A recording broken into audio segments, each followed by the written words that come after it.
అంటే ఏం లేదు ఒకసారి నా వీడియో రిలీజ్ కావాల్సిన చూద్దామనేసి చేస్తాను అంటే అందుకనే పెద్దామనుకోని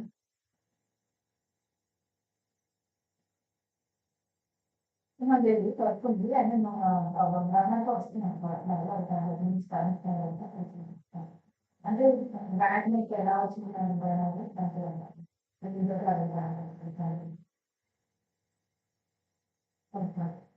ఏ టైంలో నాకు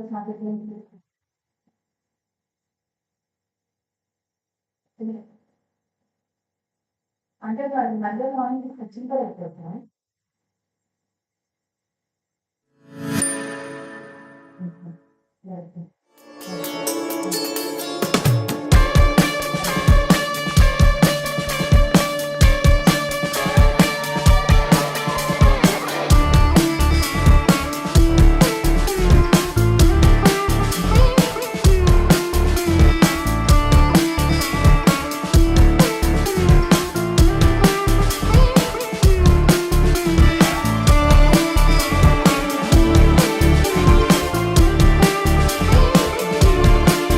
Our second panel discussion, the topic being mastering product skills in Gen AI era.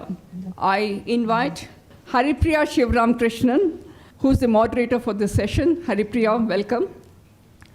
She currently is serving as a vice president at State Street Global Advisors. Prior to her role at State Street, Haripriya held key positions in prominent organizations including Citi, JP Morgan Chase and Company.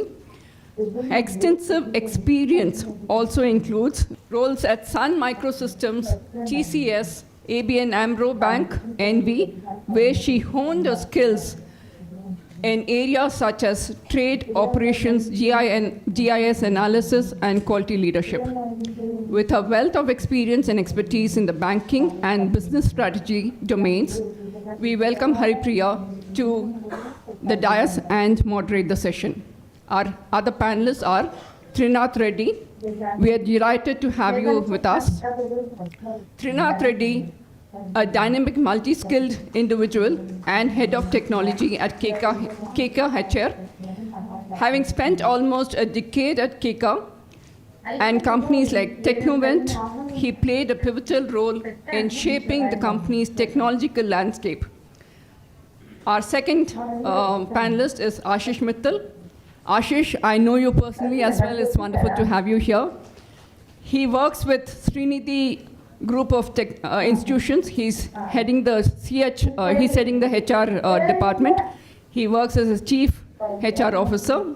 Ashish is a renowned figure in the HR industry, having earned recognition as one of Asia's 100 power leaders in HR and securing a spot in the prestigious Forbes India top 50 leaders. I think we need to give him a good applause.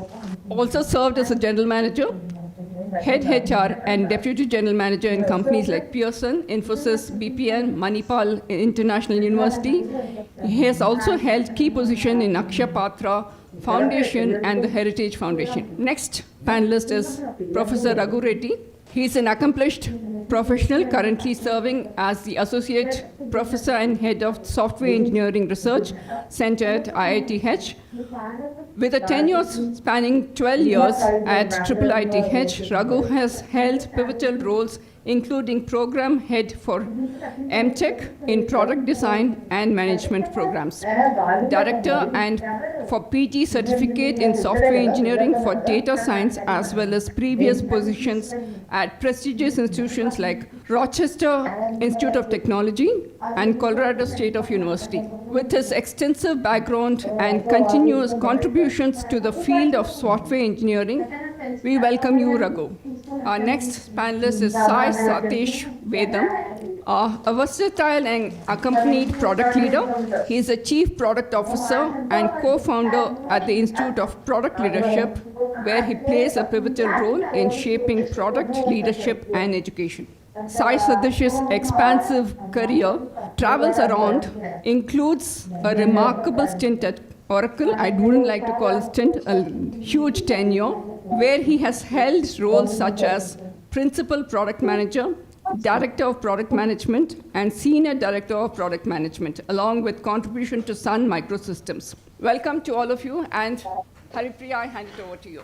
So broadly, we'll cover impact of Gen AI on the product skills, the role that HR will bring in, the product management.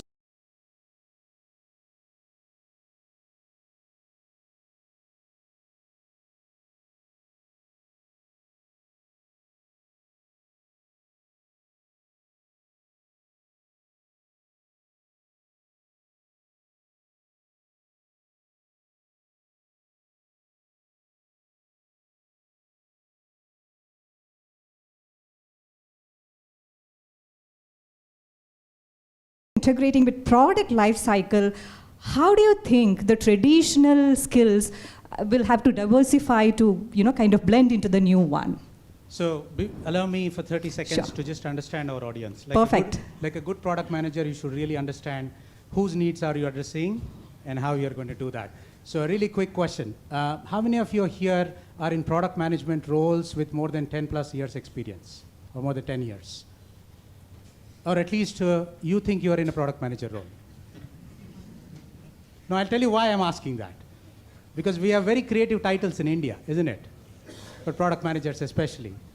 You could be a requirement scientist for all you know. This is an emerging title in many companies that I see, right? So, good. So about 30% of you are in product roles with at least 10 plus years experience. The remaining ones either are aspiring to get into that role or you are curious about that. That's my assumption, right? Aspiring to do that.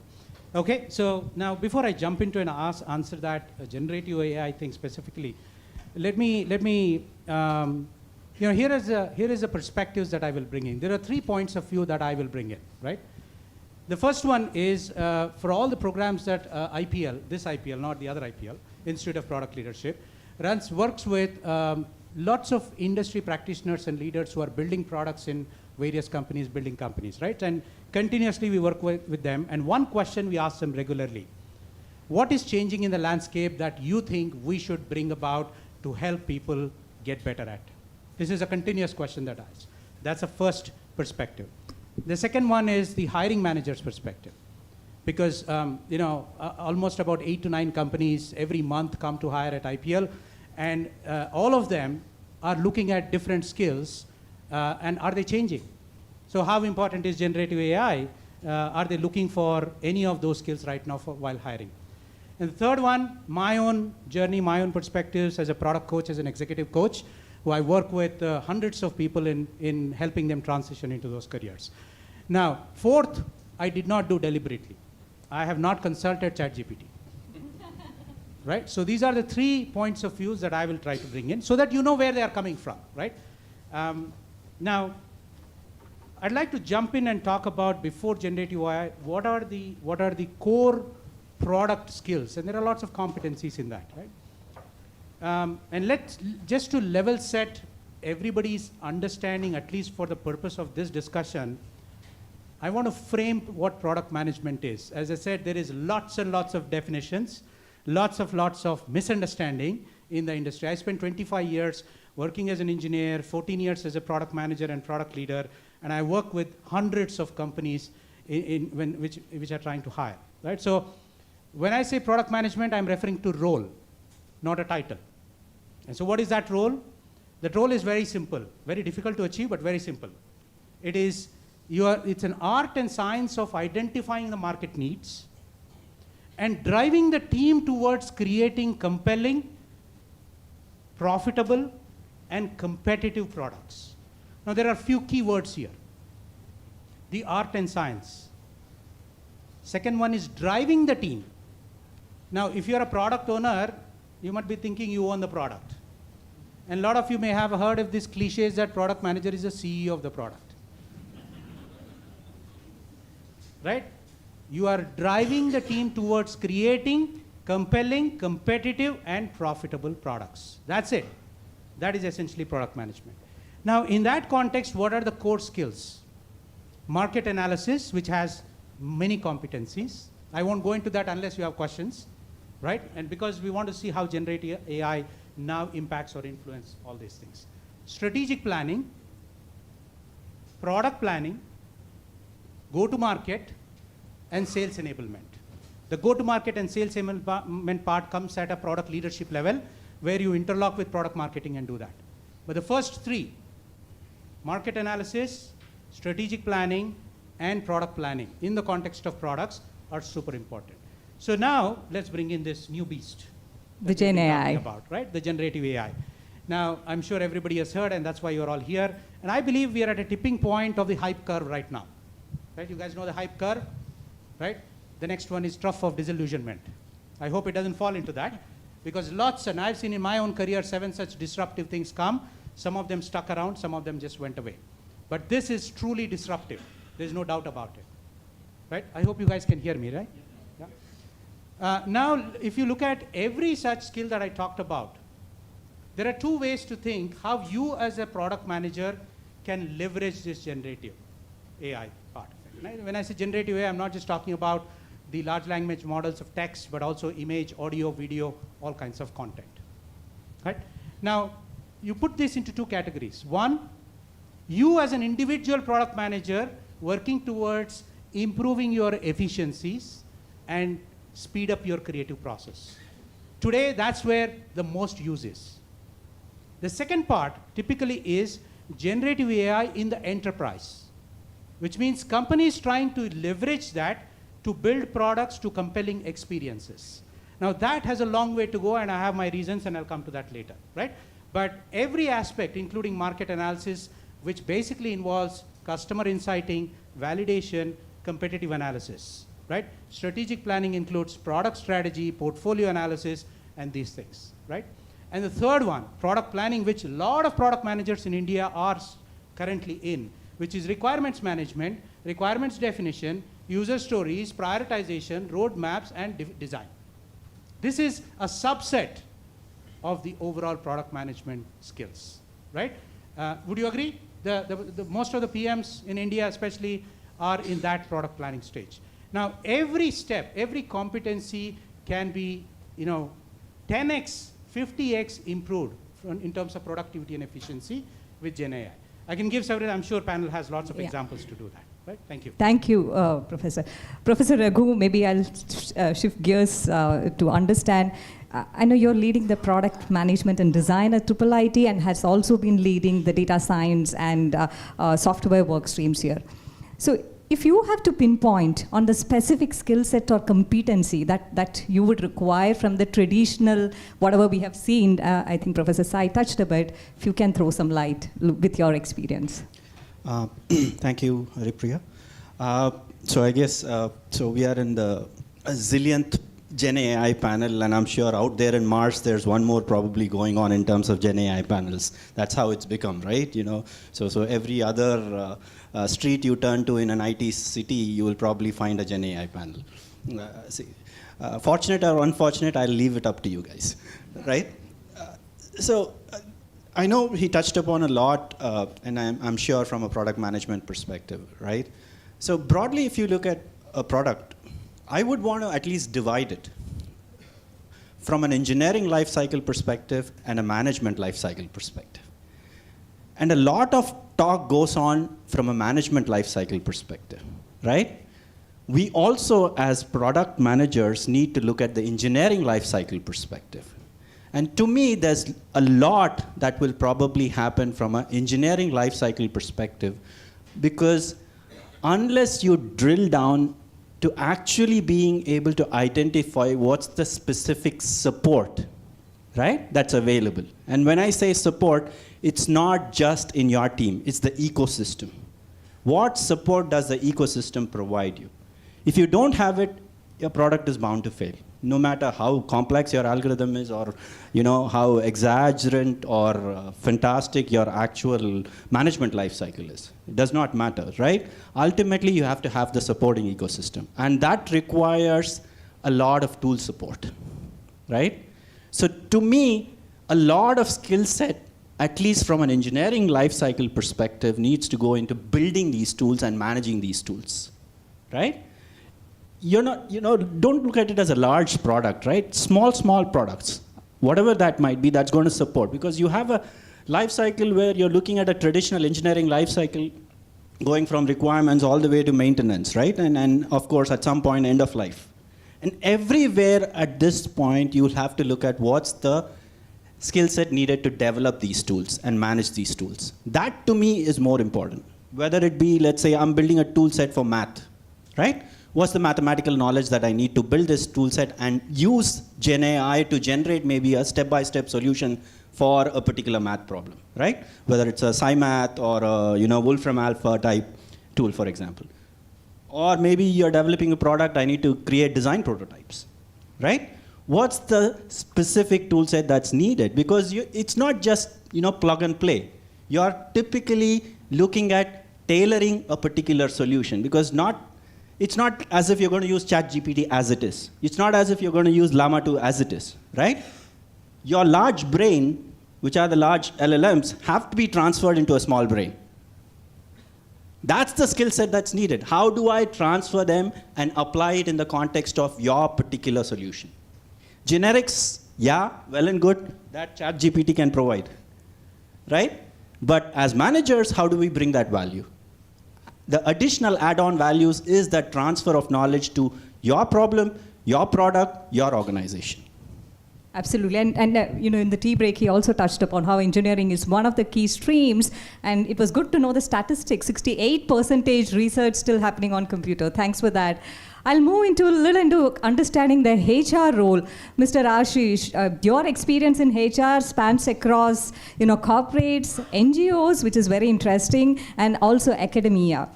And you stress a lot upon work-life balance too, so it's interesting. Could you share insights on how HR practices and talent acquisition strategies have adapted in response to the changing technologies? Sure, thank you so much. So I'm going to start actually, I would say I would like to, with the Gen AI, I would like to focus on 3 key areas. Okay, we're looking because as the HR leaders, we are bombarded day and night. Every day is a different day for HR leaders. You can ask anybody, and nobody knows where we are going to be for the next 15 minutes. So 3 main areas where you are looking is, first is improved efficiency. Okay, so point over here is, since there's a lot of data and we want quick analysis, and so we want generative AI to help HR leaders to take better informed decisions. Okay, and so with this context, I would like to share one particular incident which just happened on 5th September, 3 days back. I'm just linking that. It just struck me just a few seconds back, and I thought this is the best place. 5th September, I kind of reached home around 6 p.m. I was completely exhausted. Last 3 days were kind of roller coaster ride. And I was about to hit the sack. And just when I got a call from one of the senior academicians, I do not know why he called me, probably, yes, he knows me pretty well. He said, Ashish, I have decided that I want to commit suicide in the next 15 minutes. Of all the blues, I received this call. I was zapped. And I said, yes, this person definitely needs my help. And I said, just give me 20 seconds. I just had 20 seconds to take a decision. I had not done any physical fitness for the last 3 days. So I said, let me carry my power bank, let me carry my Bluetooth set. And I decided, and I connected with him, had a non-stop conversation for 4 hours non-stop. Understood his entire problems, what he or she was going through, gave a resolution, and after 4 hours, he was completely decided normal.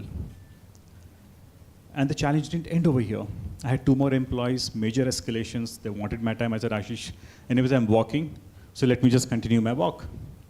So the question which rang to my mind, today was, as we have so many PMs, project managers sitting in this room, can we do something that, what if I had a board review presentation next day? And if I didn't have time, because you don't know.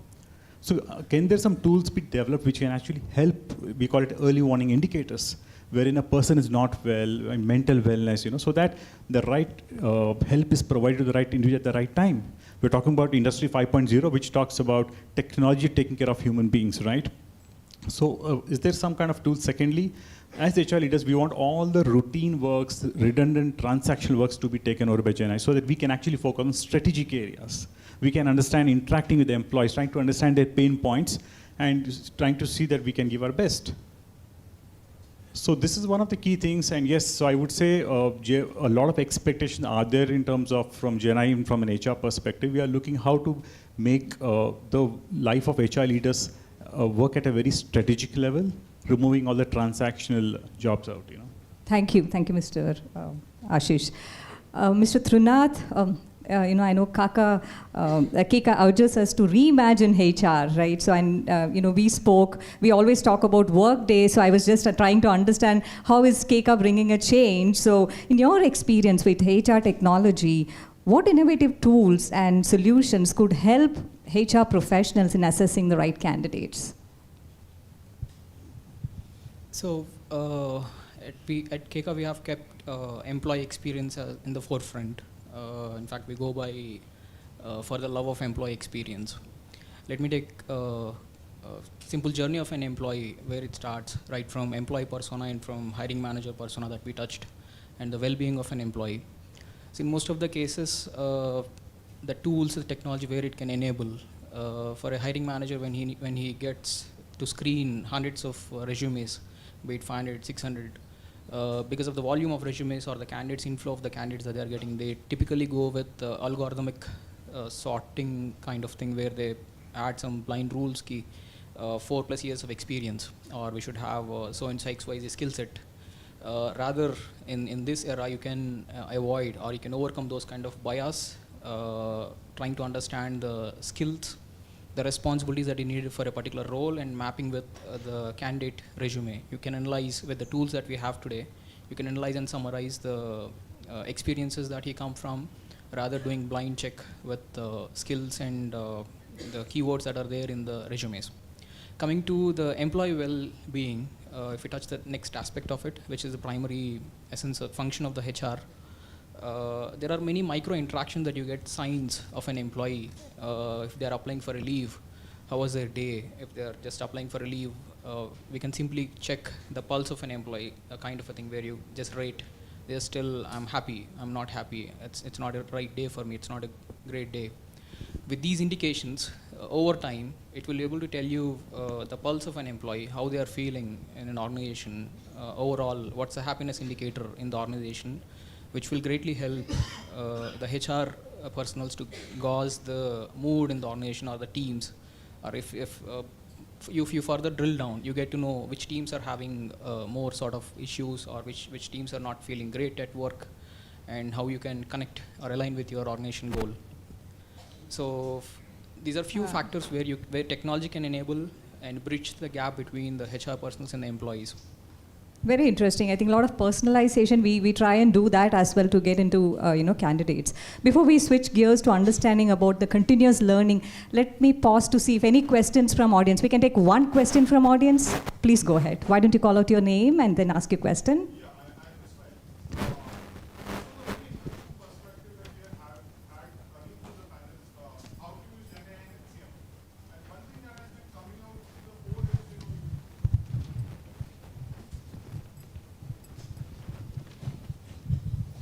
Thank you. So one thing that has been coming out to the fore is sifting through resumes and helping hiring managers take those right calls. So whenever you're using GenAI, there can be two aspects to it. One, you are using it as a mere language model trying to understand the keywords. And the other is an outcome-based GenAI where you are actually understanding what led to successful outcomes.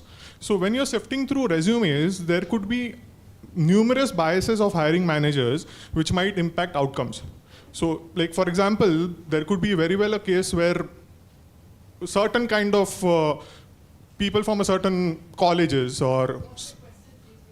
All right. So my question is, how will you manage these biases if you're using GenAI to sift through resumes? Mr. Trunath, you want to give a try? So with GenAI, particularly with GenAI, if hiring managers are going through the profile, see, one thing is for sure, GenAI is not going to replace the human factor of hiring manager and his decision-making skills. It's just going to be an assistant for him, or kind of AI assistant or a co-pilot, which is working with the hiring managers and giving indicators which profiles are a good match for the given role. And in fact, GenAI can in fact even hide the details like demographics of a candidate or gender of a candidate, where you can configure in the products, which will reduce the biasing factor to a great extent. It's more of matching the responsibilities that you need for a particular job and the experience that the candidate carry. Thank Just to you. add on Yeah, just one sure. context to it. In HR, we have something called as blind hiring. Okay, so we do the blind hiring for a few roles alone. So of course, it's debatable, but we're behind all the demographics, everything, so that we can just focus on the skill set alone and not anything else. So there we kind of help to reduce all the various biases. I want to give a simple answer. I don't think anything changes because of Gen AI. Okay? The problem of fairness and bias has existed since 1980s, right? Gen AI, just because the buzzword came in, nothing has changed. So you would still want fairness, you would still want bias to be eliminated. And what's the background, what's the data set that's needed, what's the balancing that's needed from your entire data sources, that still applies. Thank you. We'll try and understand right now about a little on continuous learning. Professor Sai, you have played the role of product management, a coach, been a co-founder as well, I think, and been in academia. So you bring in all together, right? So in this evolving Gen AI landscape, how crucial is continuous learning, and what is your suggestion for individual learning as well? Well, I think there's no debate about continuous learning irrespective of generative AI, yeah. right? But here is a slight difference that I'm at least viewing it as. I believe that we are kind of at a tipping point of what was called as a knowledge era for a long time, which means the intent of accumulating knowledge through a learning continuous habit. It's a habit, right? Some people have developed that habit because I want to accumulate knowledge. I don't know when it'll come to use, whenever it comes to use, and I have a phrase for this, it's called inventory of skills. Right? So a lot of people have that, and it served well for a while. I believe now, because a lot of things are very dynamic and complex, we are shifting to what I call as a single loop and double loop based learning. Let me explain that single loop and double loop. Single loop is very simple. An event has happened, and you have observed the result. Now you need to analyze that and figure out why it has happened and come up with a solution for it, which is what most of us do, right? But we are doing these things repeatedly, continuously, and at a rapid pace now. And what that means is there is no time for deep learning, pun intended, right? There is really no time for spending time, enough time to learn. So we have to learn things very efficiently, rapidly, and move on, right? Yeah. So that's now double loop learning is after you analyze and make a decision, it's important to take a pause and say, can this be applicable in any other situation? Now that is something that I believe we all have to ask, right? And this is where I strongly believe it's not just about Gen AI. Gen AI is going to accelerate this. Is interdisciplinary learning is going to become critical. Because things that have happened in your world are going to be applicable and can be made applicable in other, which has always been there. It's going to become more urgent. So if you are the person who are able to connect these dots together across disciplines, right? You may come from engineering. I come from engineering. I was part of the team that built Java, right? And that experience, don't leave it there. Now, are you able to connect with some other, chaotic scenario in business? And to me and so I'll summarize in two parts, right? There is something called extraction and there is something called transfer in learning. Extraction is what I just talked about. What will you draw from it? And so that not with the intent of solving that particular thing, but able to apply it in different contexts. Now, transfer is super critical because transfer includes linking, as we said, connected. And I strongly encourage and urge many of you to start teaching. Teaching is the best way of learning anything, right? In whatever way that you can. If you develop this habit of teaching, then the moment you read something, the moment you experiment something, and you go and talk about it, you go and tell 10 other people, that sticks in your mind. Thank you. And I'll bring it to our organization, like stated, wherein everybody wants to be in part of Gen AI, right? That's the latest one. So you're, like you said, the interdisciplinary skills, that's really going to move people, mobilize people internally. I think that's going to be a great support as well. Mr. Ashish, you have penned a very good article on power of employee experience. Why don't you talk about, as HR professional, what strategies and resources do you believe are efficient in continuous learning? So I would actually just like to walk 2 steps back and say, Sure. in terms of skills, because today's skill itself become like a commodity. Just like a product has a product life cycle, we know that what skills we have today, high possibility it'll be redundant, outdated in the next 2 years. Unlike the olden times, like you just learn something and you're going to retire with that skills. So I think today one of the areas which, as HR leaders, where we are trying to focus is more on personalized learning, because it's not one shoe fits all. Everybody in the education space, we talk about bite-sized learning, micro-sized learning, right? So because employees want to learn at their own pace, right? They want to probably learn at night 12 or morning 2 a.m. or 3 a.m., whatever. They need to have the right tools, right infrastructure, right facilities, right opportunities for them. So as HR leaders, we try to ensure that we provide this best personalized learning, because this personalized learning will help us to get a lot of data, which particular concept a particular employee has understood or not understood. So with this, we are able to understand and provide the right kind of training inputs and training programs for employees at an org level. So this is what I want. Yeah, perfect. And I think that will lead to what Mr. Trinidad touched on, happiness index probably. So that's good. Professor Raghu, I'm sure you have addressed many Gen AI kind of discussions, but can you share some insights and strategies that would be more efficient for an Indian market? If you can touch a little about that. Okay. Now that's an interesting question, especially because a lot of us obviously always talk about what's happening in US, what's happening in Europe, right? And just curious again, going back to what you started out with, how many of you actually have even looked at LLMs from India? Any LLM from India? Have you even heard about it? Yoga GPT, Gita GPT, no? Okay. Huh? It's now 9.5 months since OpenAI released its first version, right? And I'm surprised we haven't heard, right? That in itself should give us an answer why we need to work with an India-specific context, right? Especially with huge governmental support in terms of language. Projects like Bhashini, which do machine translation from multiple languages, right? So you start looking at it, you want to build data sets which are India specific, whatever be the case. Forget about LLMs. Start off by looking at data sets that are India specific. Data sets for Indian driving conditions. And look at it, we are talking about autonomous driving cars, ADAS level 1, and then I proudly come back and say, oh, mine is level 2. And then we really don't understand what is level 2 in an Indian context. Right? What does it really mean to have ADAS level 2 in an Indian context? No, it's really different from level 1 in US versus level 4 in US versus here, right? So I would probably say that we need to start looking at building data sets as the first step from an Indian context. That will give us a lot more problems that are India specific, not just language, education, right? How do you educate? We talk about personalization. All these models, all these training sets are from somewhere. Can I now use that on some random person who's there in Chhattisgarh? It has to be contextual, right? We talk about prompt engineering. That's the latest. Designation, isn't it? Prompt engineer. I want to be a prompt engineer. Your prompt engineer, unfortunately, is based on US data. So start thinking about it, and this is a genuine request to all the managers out here who are building products, right? Please look at creating India-specific models.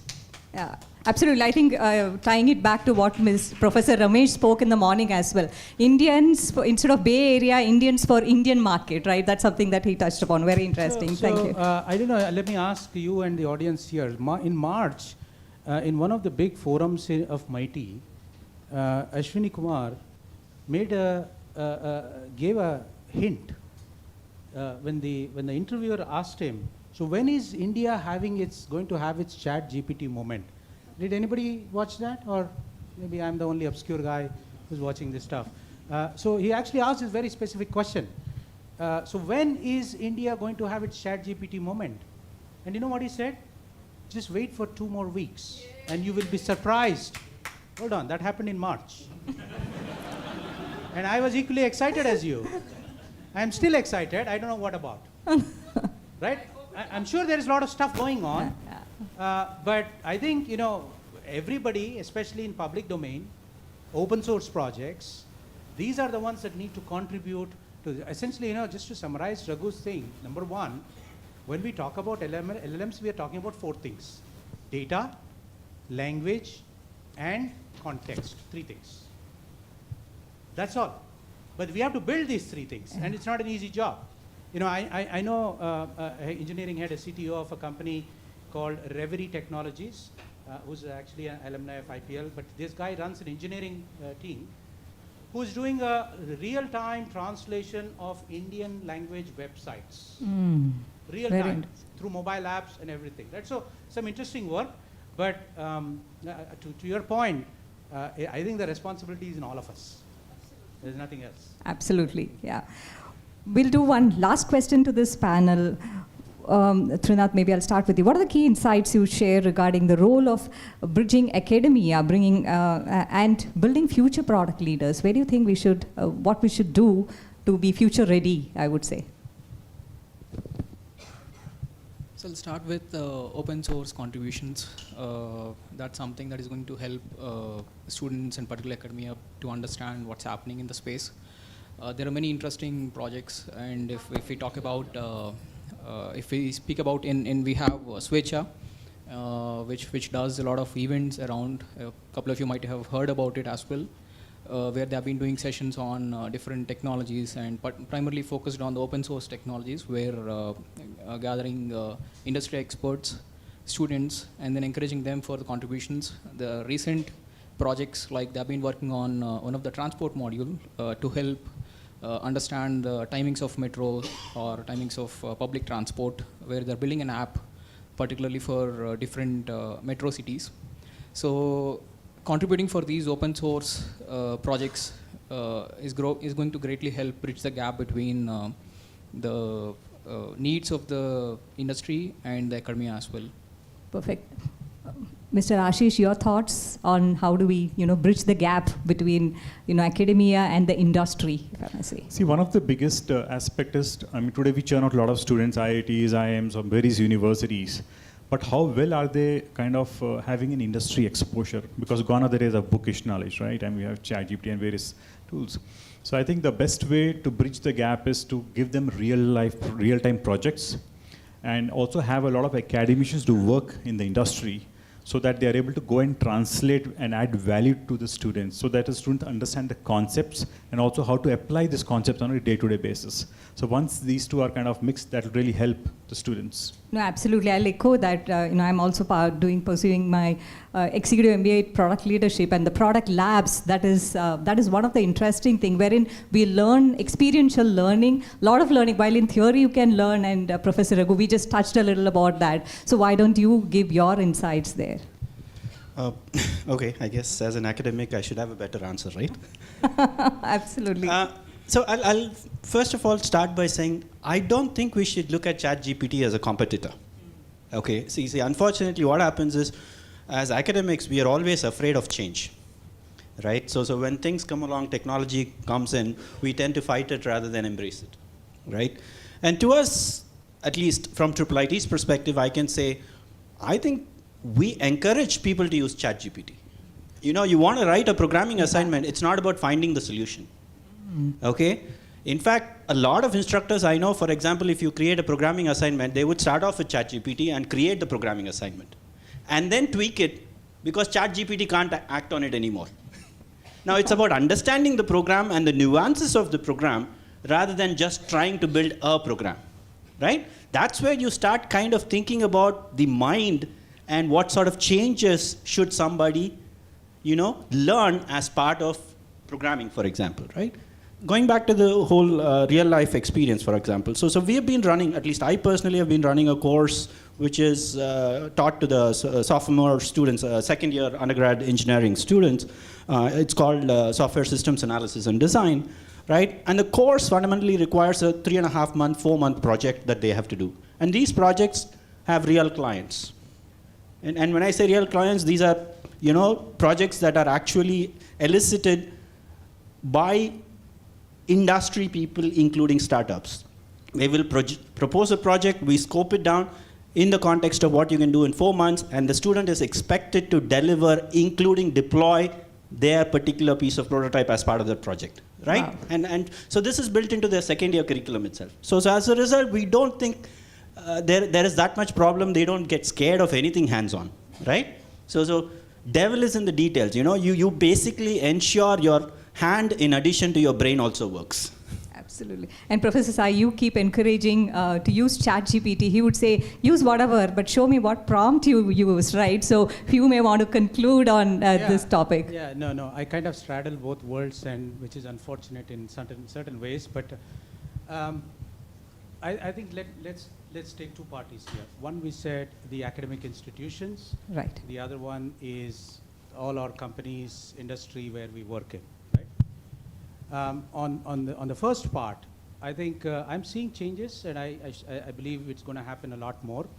Is number one, weaving this generative AI usage into every assessment, every project, and basically say, go use it, right? And I'll give you a simple example. I teach product strategy in the executive MBA program, and for a couple of years, one of the basic assessment was take a company, pick your favorite company, and do a strategic analysis of that company, right? So the strategic analysis has several elements: internal, external, political, economical, business related, all kinds of things. If you have to really do it well, it would take you 3 weeks. And today, you can do a strategic analysis reasonably well with hallucinations. Now, if you don't know the word hallucinations, it's okay, you're spared, right? You can do that strategic analysis in 3 minutes. But you have to iterate and iterate to get to that right thing to ask, right question to ask to get that strategic analysis. But what I'm saying is, don't ask students to, or don't evaluate students on the output. Evaluate students on the critical thinking, right? Which means, how did you get this, and why did you consider not? And several institutes that I'm seeing are changing that part. So that's on the participants, students part. Students doesn't mean just college students, right? Anybody who's learning. Yeah. And on the other side, which is an industry, I believe institutes like IIIT are doing enormous amount of research. Yeah. And we as industry need to partner with to commercialize, to productize those research, right? If that is not happening, we will be for a long time, we have been solving customer problems of some other country. Of course, we've been doing that now for the last 7 or 8 years. We've been focusing on our own needs and our own problems, which is good. But there's a lot of incredible amount of research that is happening in institutes like this. And so to me, bringing that and formalizing that structure is the only way to do it. Thank you. Very, very interesting discussion. We'll ask two questions from the panel. Yeah, we can take audience. 2 questions quickly, and short questions, please. So we'll take the middle one. One from the lady and one from the gentleman. Thank you. My question is more around application of AI in the real life products. So what are the risks, privacy issues, ethical implications and compliance, legal compliance, challenges that you have seen with the real life, applying Gen AI in the real life products? I think more towards data privacy. How do you manage that in this, Professor Sai, you want to take this? So quickly, I think there are 2 aspects to it again. One is there is a lot of reluctance. And by the way, I said one of the perspectives, I speak to lots of these product leaders who are leading product initiatives and how you're bringing that. Something came out very interesting. 39% of the companies, at least among 20 odd companies that I talked to, basically said they have no intent of doing anything with Gen AI in this year, which is fascinating. Whereas 37% of them said that we are actually starting to create some experiments. Now, why is this, while the whole world is talking about all of these things, the organizations are taking a very cautious approach, not because the technology is not mature or anything. It's because of simple reasons. Number one, lack of domain-specific models is number one thing. Absolutely. Right? We have generic LLMs, large foundational models that were built on public data, who knows what it is. But your business, for example, State Street, is a financial services company. You have your own ontologies, you have your own context and data. So domain-specific models are being built. So that is going to take some time. Now there are different approaches different companies are taking to that. The second part is this access control, right, privacy, data security, right? you cannot just open up these public large language models to everyone in the company. How many companies have banned this inside your company network? Right? This is because you can upload any kind of data, nobody knows. There is a clear violation of access controls there. So companies are trying to figure out, how do we do this? Now, there are a few companies who have isolated containers where they are doing these experiments. There are companies that are doing enterprise versions of this ChatGPT, which is horrible, by the way. It's very expensive and all Very of that, yeah, the right? cost, yeah. So a lot of things. Now, the other side of your question, which is from a customer experience standpoint, there is, as Professor Raghu said, there is going to be an inevitable, and there is already inevitable bias. Bias is something that can only be done if your data on which you have trained the models is bias-free, which is incredibly hard, but you have to make those. You have to fine-tune those foundational models. Otherwise, it will impact the end users in any way. But in other cases, personalization is superb.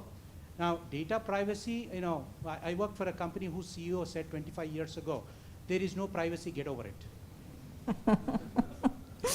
I will stick by it.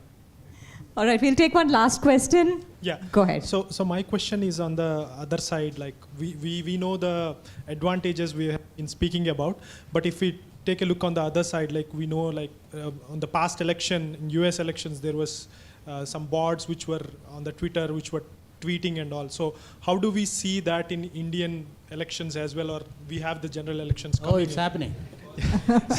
So Professor Raghu, yeah. Yeah, I like that question. See, I think if you want a managerial perspective, you do a SWOT analysis, right? But if you really start thinking about it, as recently as I think 2 weeks or 3 weeks ago, there was a major report that came out about the problems with AI, right? And that applies to Gen AI as well, whether it is ethics, fairness, bias, whatever are these characteristic qualities that you typically associate with any system will probably exist with AI-based system, right?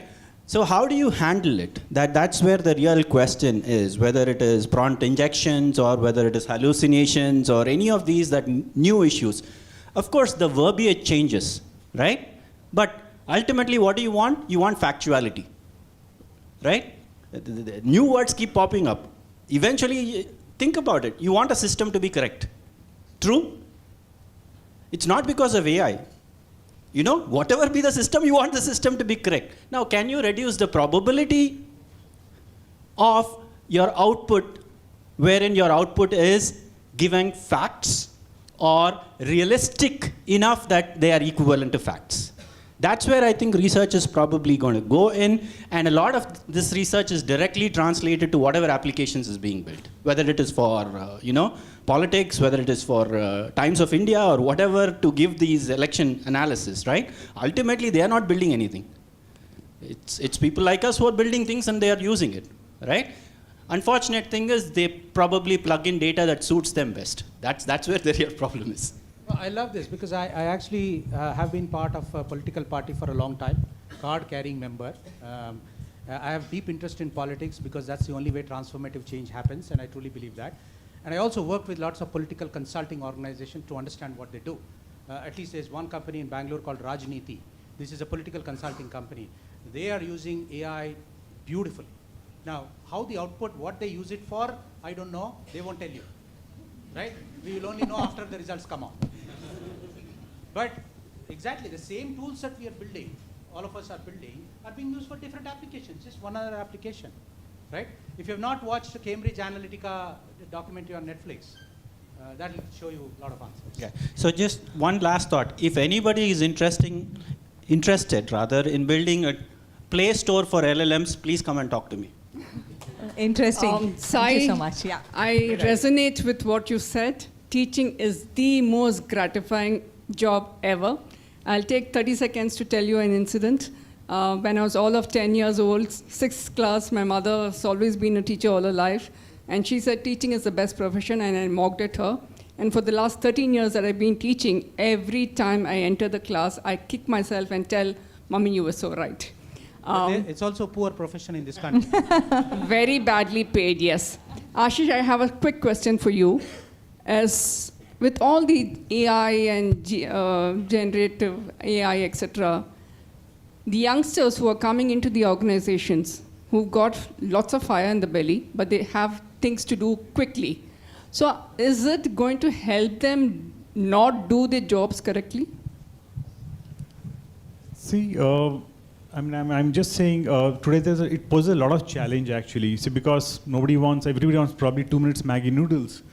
So my point is, today we have a very mixed gen set working in an organization. We have baby boomers, Gen X, Gen Y, Gen Z, millennials.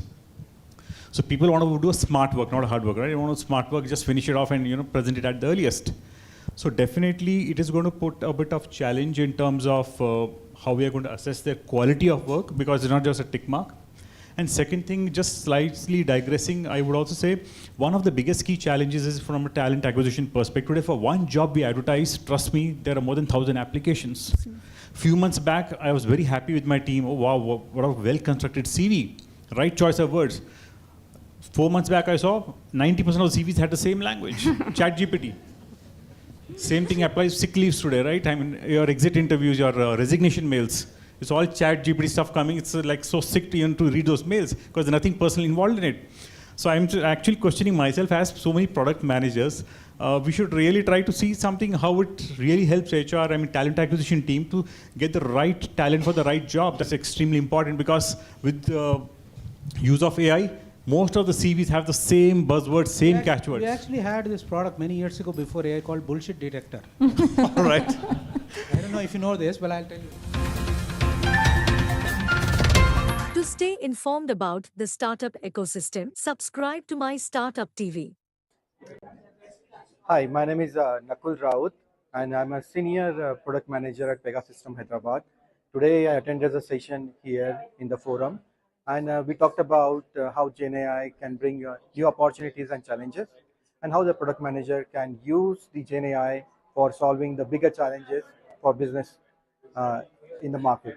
So the one takeaway, what I would say is, I will encourage all project managers out there to get in the community, share and connect your thoughts so that we together can build a better community for product managers.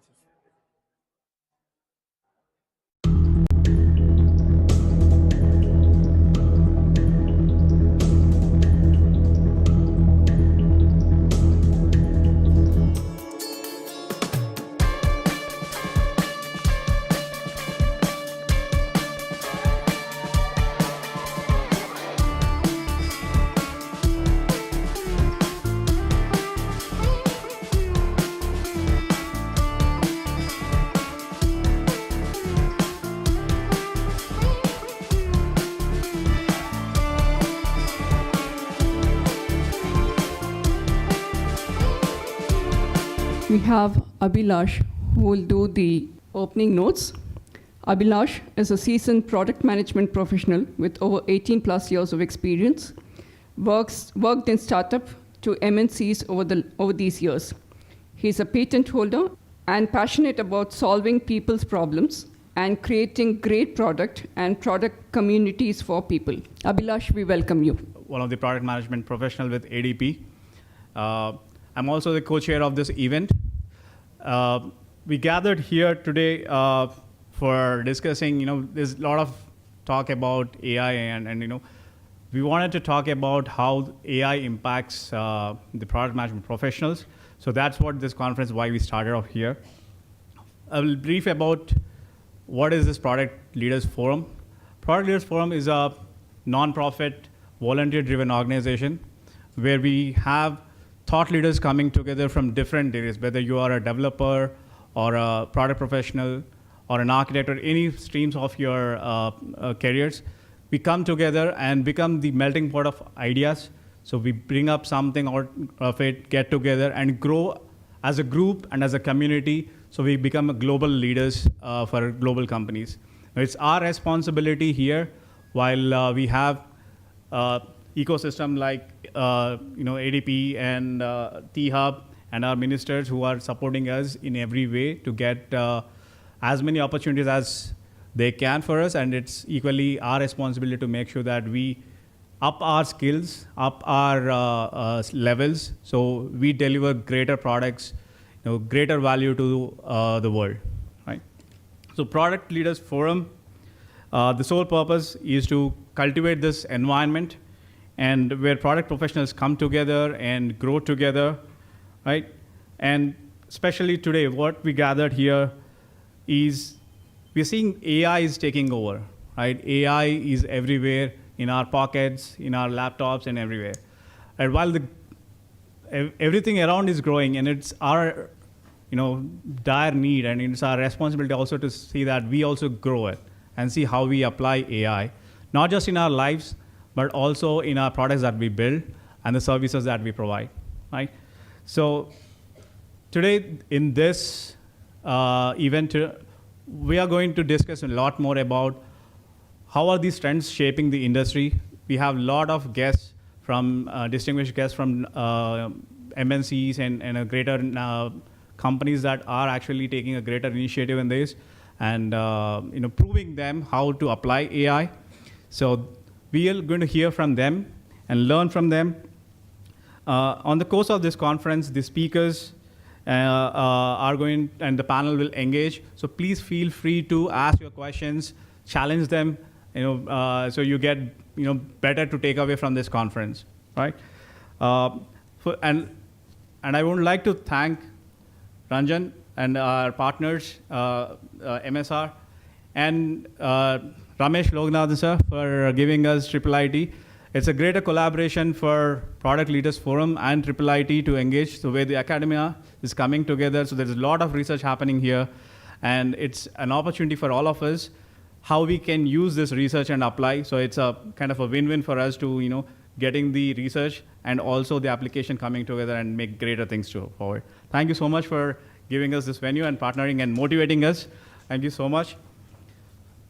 With this, I would like to say let's embark on this journey, have a wonderful session today, have more and more networking. We are going to have some startups who are applying AI. So we are going to stay there and see how they are trying to see and how they are trying to solve the challenges. Keep it open, enjoy the most, have fun. Thank you so much. To stay informed about the startup ecosystem, subscribe to MyStartupTV. Hello, my name is Ramesh Swaminathan. I'm a VP of Products at RealPage India. I have about 25 years of experience doing product management. I have been a product manager all through my life. Today I'm here to attend a panel discussion. I was a speaker at a panel discussion on impact of Gen AI on product management. It was an amazing discussion.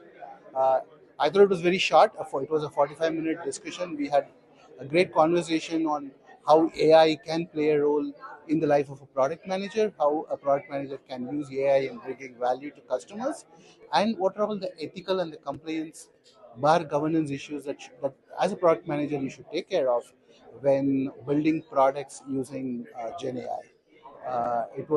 I really enjoyed my 45-minute discussion here, and hopefully the participants enjoyed them too. And thank you for having me here.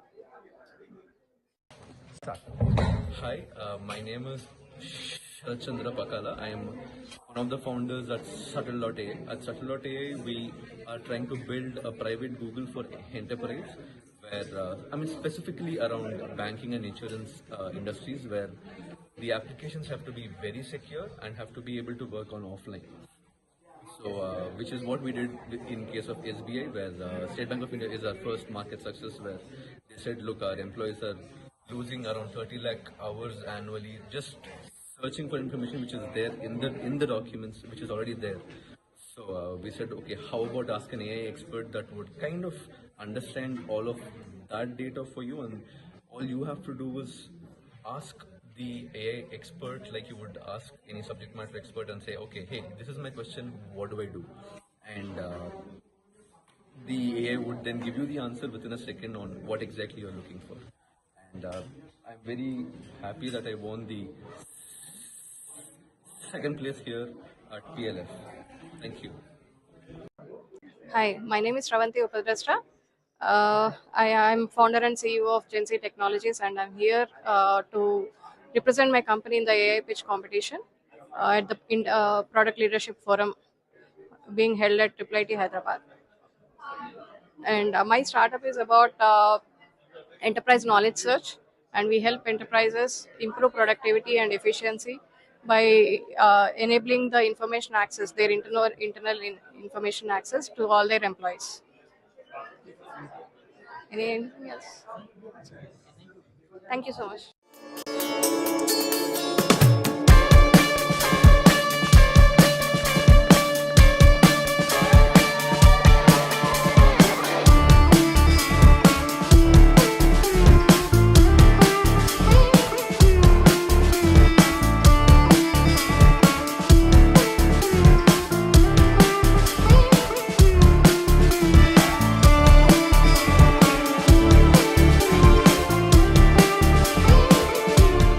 Today we have very promising startups. There are 7 startups who have been selected to present here.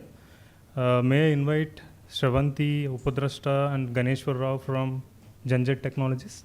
Trying to solve a problem of enterprise knowledge base and enterprise knowledge search within an enterprise. So you all come from product managers, right? Building products again. But how frequently do you go to your development team or go to your knowledge base searching for information which was like built over decades of your operations, right? Your company operations.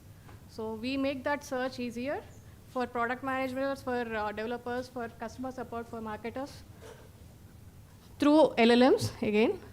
The mission is to revolutionize the enterprise software category for their own internal knowledge base and improve productivity and efficiency gains for enterprise software companies. The problem again, as I said, it is inefficient and ineffective enterprise knowledge spread over multiple sources of information. It could be Jira, it could be documents, it could be Confluence, SharePoint, videos, training videos, etc. So, and typically the degrees of difficulty, the wait time or the turnaround time, the delays, wasting time, just the wait time between multiple teams asking for information. So we try to minimize all of that by feeding all your data, internal knowledge base into the LLMs and making your search easier. Search for information. So whatever demos you have seen from ServiceNow, right, on the LLMs.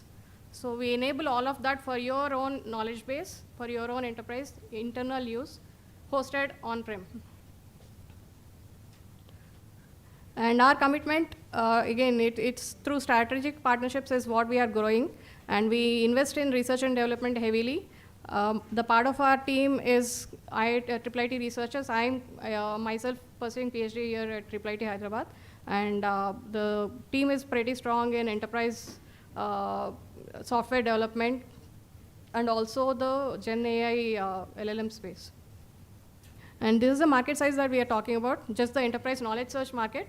It's 50 billion as per knowledge sourcing intelligence. The serviceable available market right now, we are seeing ourselves in the North American, Indian, and MEA space is 1 billion, and obtainable market, just some part of it, at 250 million for ourselves.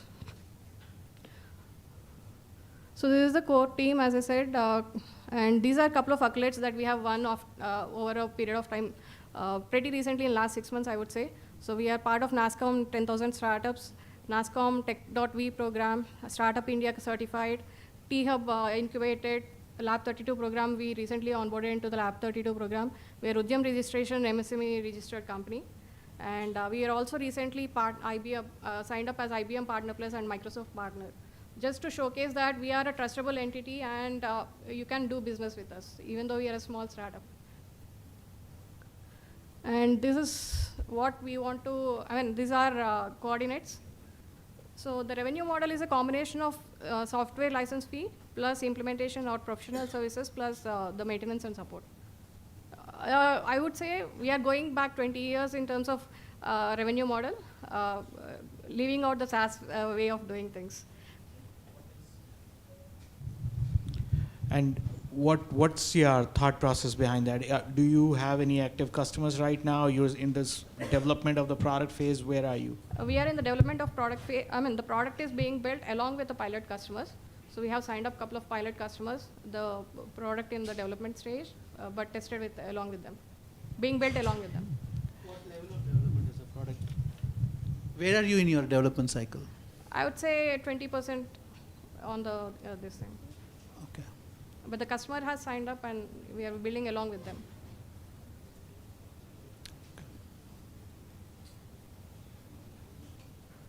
And how are you funded right now?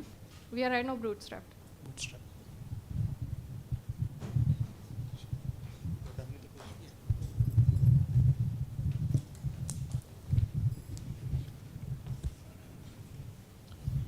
Sorry, in between you mentioned about so much of data, knowledge search you will be doing and all those things. In ServiceNow, we have something called as CMDB, Configuration Management Database, I think, if I remember the name, full form correctly. In that, it gives a specific ID. With that ID, CI tag is what they refer it as. And it provides the complete, past 20 or 30 years of information completely. I just want to understand how it is different from your idea versus ServiceNow, which is already there. I know you might be mentioning about LLM, but I think in the previous session, they already mentioned that they are already using that LLM as things. ServiceNow being a big company versus Gen Z just starting up. I just want to understand the product much more details. Sure. Thank you. So when you talk about ServiceNow as an application, whatever knowledge or information that you are getting from a specific ticket, it is just limited to the information ServiceNow has. But what we are talking about is multiple information sources. You have, as teams, you will have working with multiple tools like Jira, Confluence, SharePoint, your documents, your mails. How do you, yeah. I'm sorry, I will just follow up with that.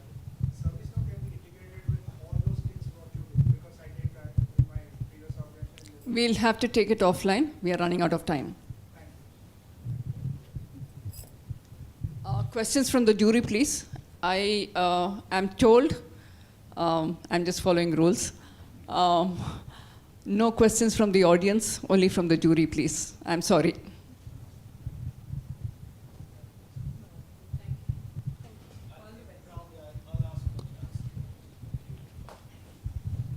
So, you're basing your solution on LLMs, and you're probably some algorithm you're using at the back end, OpenAI, or I don't know what you're using. It's private LLMs pre-trained just on the private data. So we are not using OpenAI, Azure, or any of the readily available. All right. So how do you see yourself different from somebody else who's building the similar solution, similar Gen AI-based solution? Sure. So right now, if you look at the market, right from Google, Microsoft, to a startup like me, everyone is trying to solve the same problem across the market. But what I believe is the enterprise expertise that we bring in, being part of the enterprise ecosystem, product development ecosystem, and also the execution speed that a startup has versus a bigger enterprise has, is definitely going to be an advantage for us. Understanding of the problem is definitely, being part of those teams is better with us. So these are the two things that I would see as a differentiator for my company. Otherwise, technology-wise and probably the content-wise, AI or the Gen LLM is all democratized. Everyone has the same information. I don't have any further extra information in that per se. But the execution speed and the understanding of the problem is where we differentiate. So can you talk a little bit about your vision? Where do you want to take your company to in future once you have developed this product? See, this is just one use case that I'm talking about within the product landscape, the product value chain that I'm talking about. But if you take an enterprise, right, there are multiple departments which have similar problems. It could be HR department, again, as the ServiceNow demo you have seen, right? So it is catering to multiple things. It could be HR, it could be customer support, it could be finance domain, the corporate legal contracts. How do you manage those contracts? Sure. My question is, what is your vision? What are you looking at? For me, I want to be there in every place of an enterprise, every department of an enterprise. Okay. My solution has to be there. So it could be, right now it is just for the product teams, but eventually I'll have to be an enterprise LLM software. Okay, thank you. Thank you so much. So basically this is Rishikesh from Pushpa.ai, and we are presenting one of our product that is Vision over here. So if we talk about the Vision, that is almost we are targeting toward to automate the e-commerce workflow.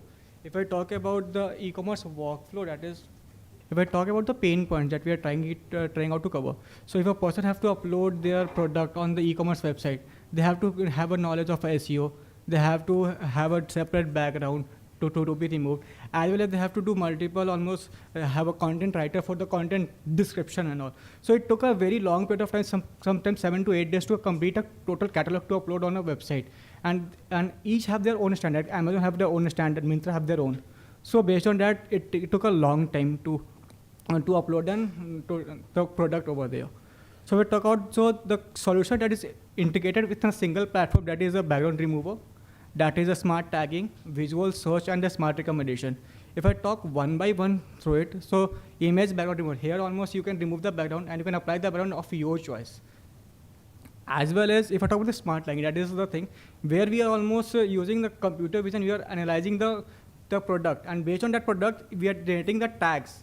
And from tags, we are generating, using the Gen AI, we are creating the meta title, as well as the description, as well as the alt image text, and almost suggesting the similar product, that is a visual search, and what are the associate products related to that product that can be shown on the product side. If I talk about this is a visual search and smart recommendations. And almost here you can apply the filter of having a similar look, having what are the associated products that you can show with this, and you can complete the look. And if I talk about the thing, why vision to be taken care of, so that is the thing, we are precise and powerful, and easy, and it can be easily integrated with multiple platforms. As well as you can export the file into the JSON format, as well as the CSV format, that can be easily be uploaded on the several platforms. As well as the time to market, that's a 7 to 8 days. Here you can able to do in a single click. That is almost 10 to 30 seconds of the timeline, and it is cost effective. If I show you one of the working demo. So here almost the image that I have uploaded over here. So I am taking a non-reviewed image. So here the AI have already identified the gender. Type is lehenga. The color. If you want the color is wrong, you can select the color also. It is selected. You can select the style. It is elegant. You can select the fabric. And you can click on save and generate. So if you will see that the SEO tags have been generated, rosy brown lehenga, pink lehenga, what are the tags that has been used from the Google search. If you will take the title and H1 tag, that is rosy brown lehenga for a woman or a girl. So it, and as well as if you see the description is already automatically over here. The rosy brown lehenga is perfect for a traditional occasion, a beautiful description, as well as the alt image tags. That's true. Just wrapping it up. Then there is similar products, and you can add the associated product, and it all you can save and you can export into the format you want, like a JSON or a CSV format. This is the entire product, and this you can change the background of this image also using this tool. And if I talk about the structure, that how we are going to monetize it, the pricing structure. So basically, we are trying to almost providing on the credit basis. So first, we are going to give it a free trial for 14 days, where user can see all the options and almost try all the activity that we all have over there.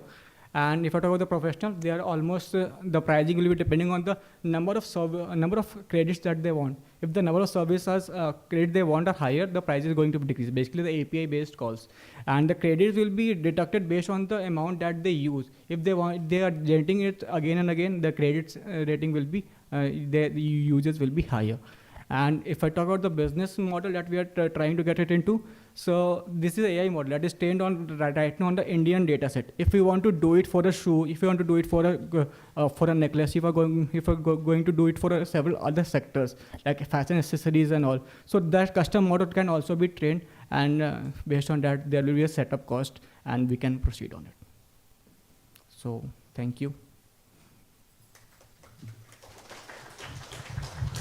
What's your go-to-market plan?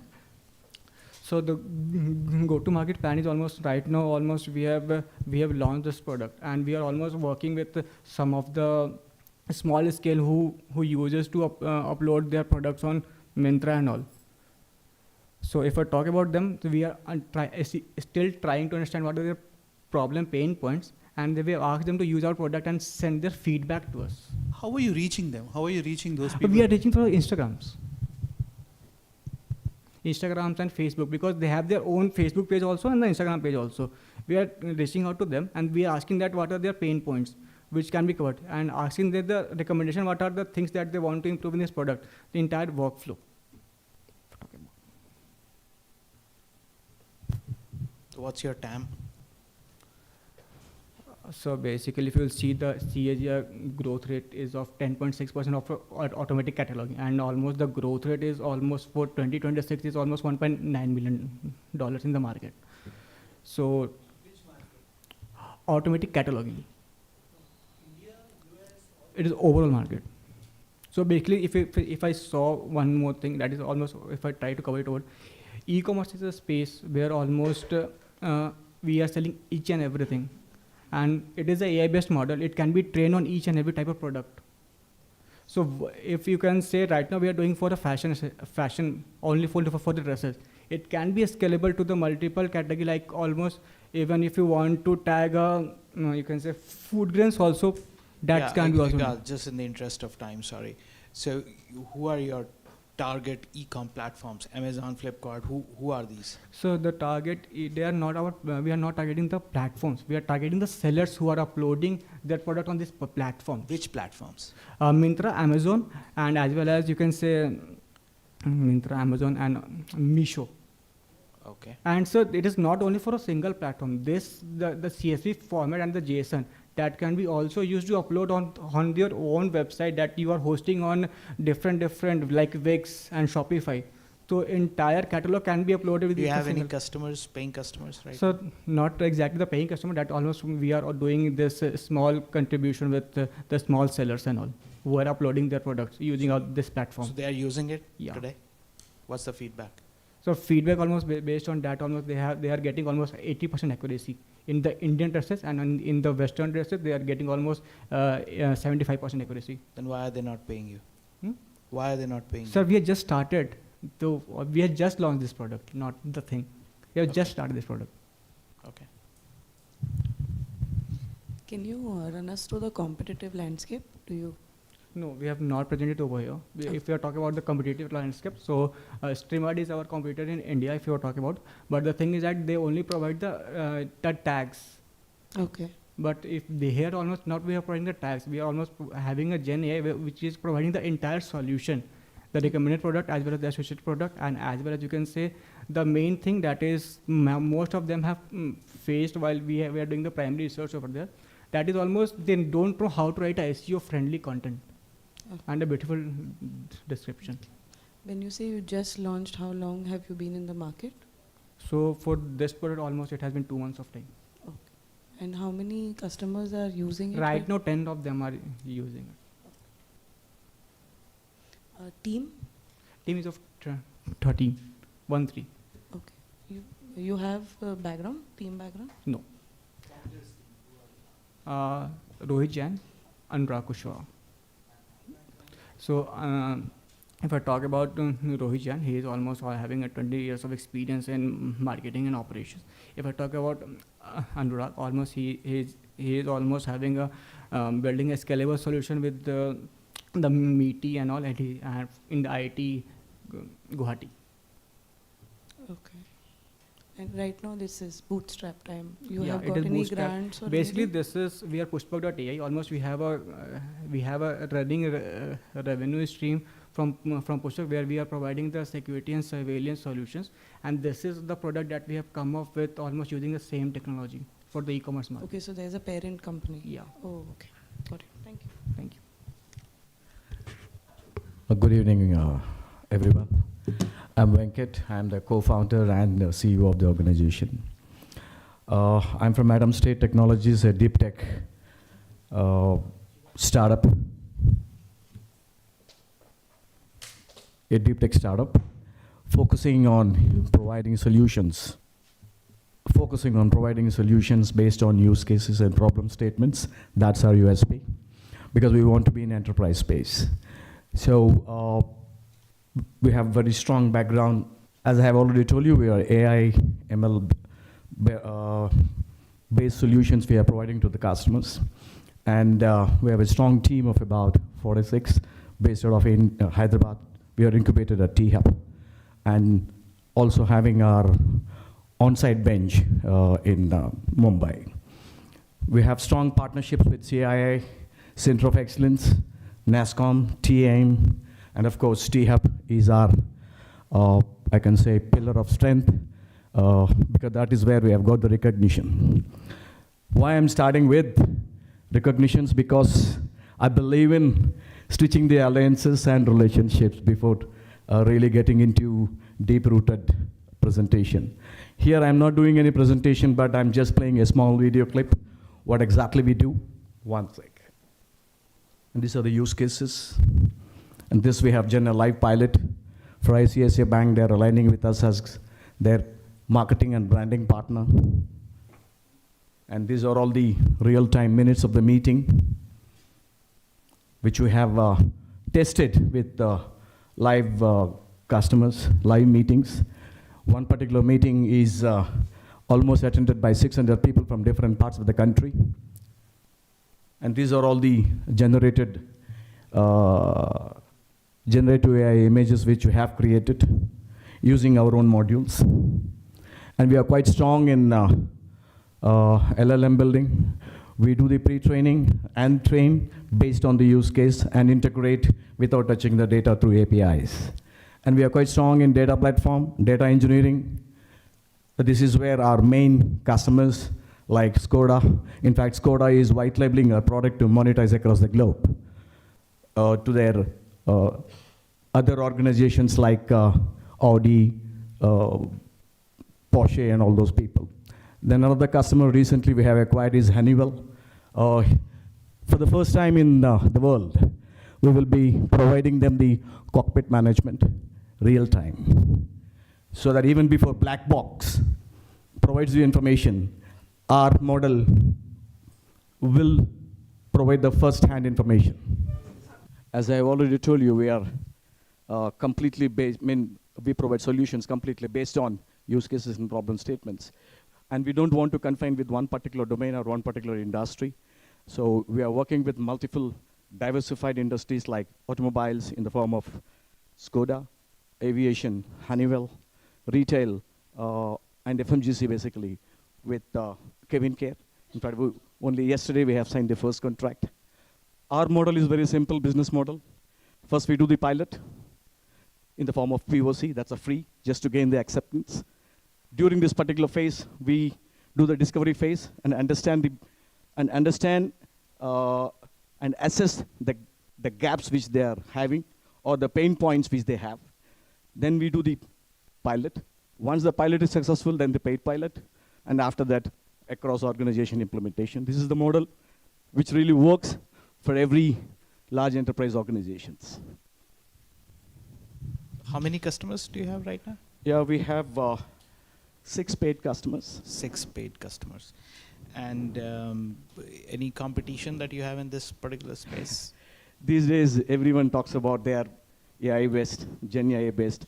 So without getting into those competitions, we just want to create our own space. That's the best. And how do you plan to go about doing that? See, I come from 35 years of sales, marketing, global business development background. So I know the value of partnerships. I align partnerships, permanent marriages. So that is what exactly happened with us.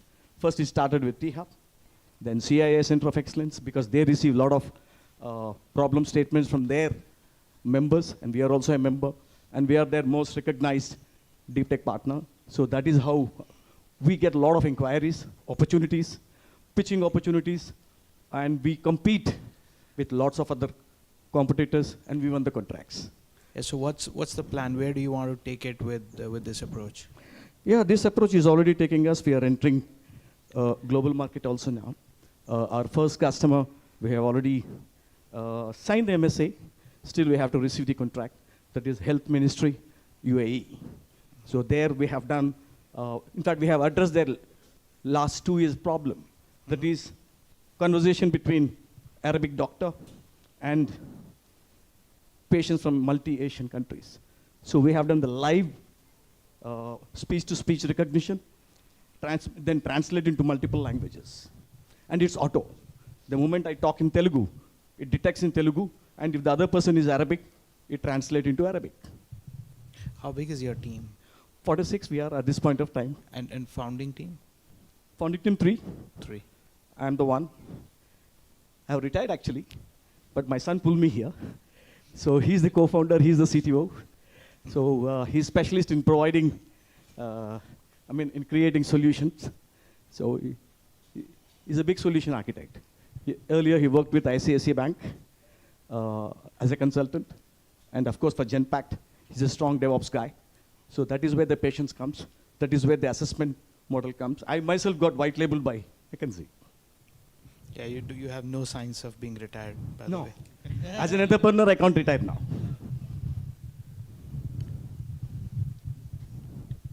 See, you asked your question. We are already started investing in, participating in events like GTEx Dubai, because that is the place where we need to really showcase. And next is US FinTech. There we will be launching our AI-enabled secure computing.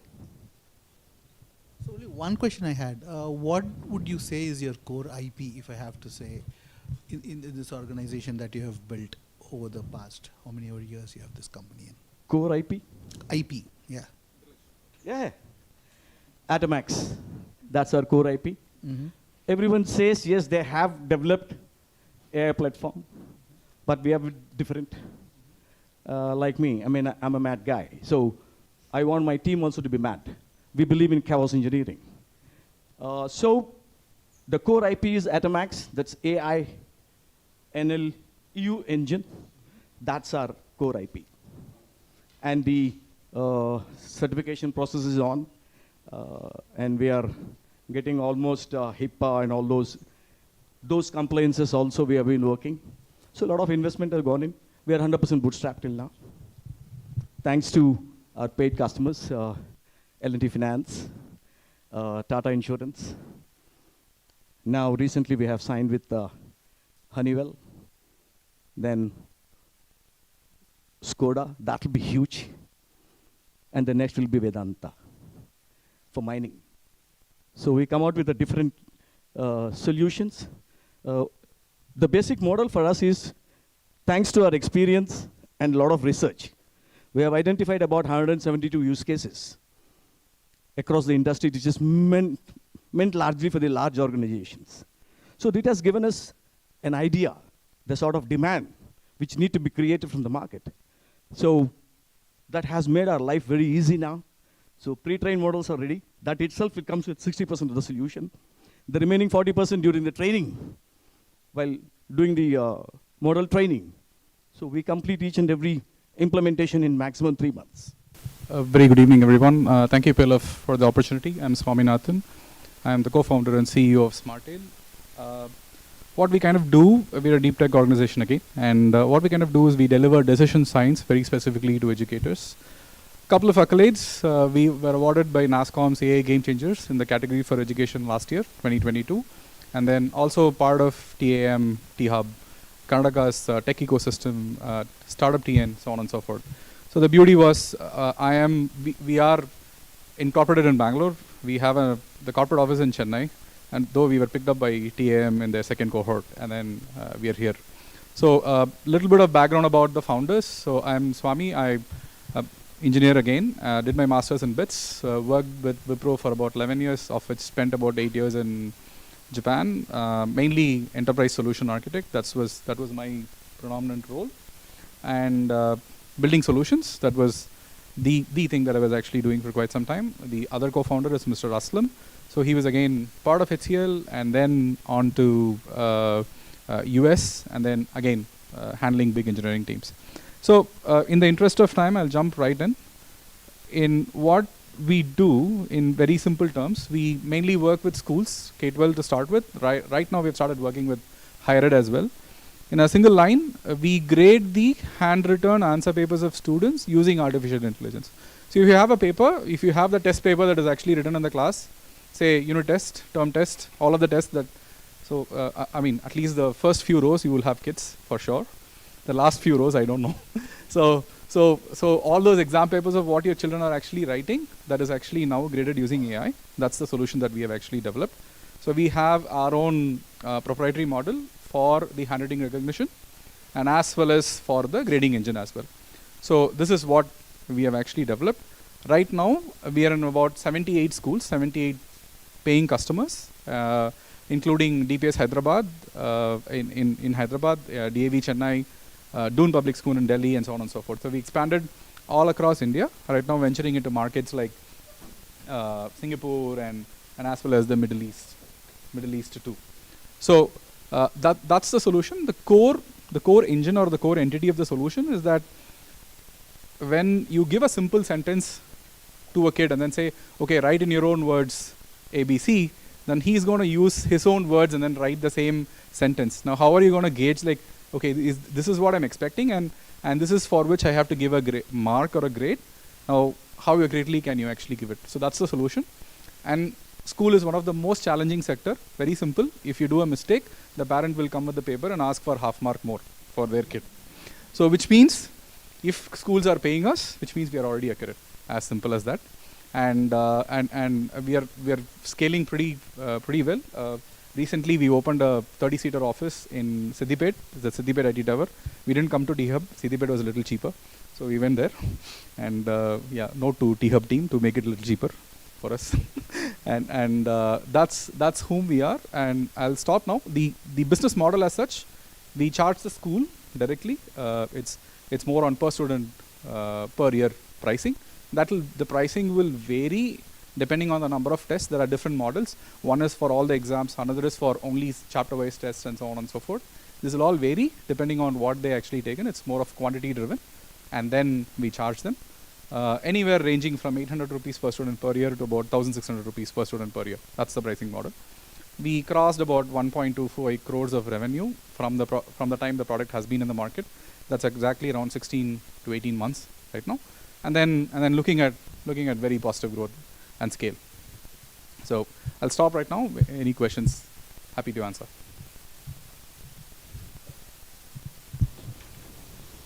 So I guess right now this is only English, right? Or other languages also? Okay. So yes, it's only for English-based subjects and for mathematics. So all the subjects, like you take your physics, chemistry, mathematics, all of that. We don't do Hindi or Tamil or any of that. That's where, I was very interested when he was talking, and then we want to have a word with him. If we can grab his, the NLP layer and start grading. I just have to find if there is anybody else who can help with Hindi extraction. So, but we are more interested as a market, it's still small. So we're more interested in probably Spanish and Arabic, because that's a more lucrative market in terms of the size itself than Hindi. Yeah. And what is the accuracy that you get with So engine? From the handwriting standpoint, we're about 98% and growing strong. From the grading itself, we're about 95% and moving on. So I think only with time it's going to improve. The good part is nobody has the data that we actually have. So we have a few million answer papers of students from different schools. So we exactly know what they've actually written, and that's my data mine.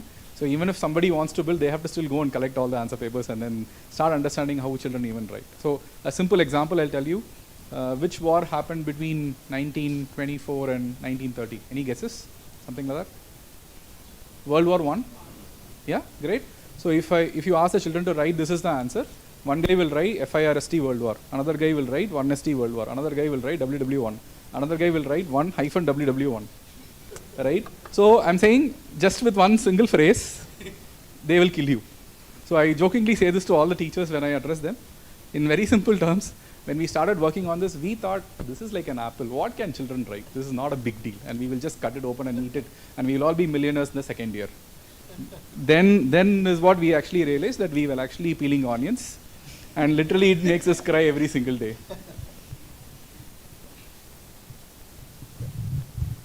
Yeah, so nicely put there. But where do you see yourself going with this? So very simple. We are looking at ontology-specific training models as well. In the sense, today why did we actually enter into the school segment is because the ontology is already pretty small. The context is pretty small. So now we are also working with grading the MBBS answer papers. That's a pilot that's actually going on. So, and where this is a new ontology altogether. The normal ontology that you actually have trained will not work for this. So that is a special training that we have to do.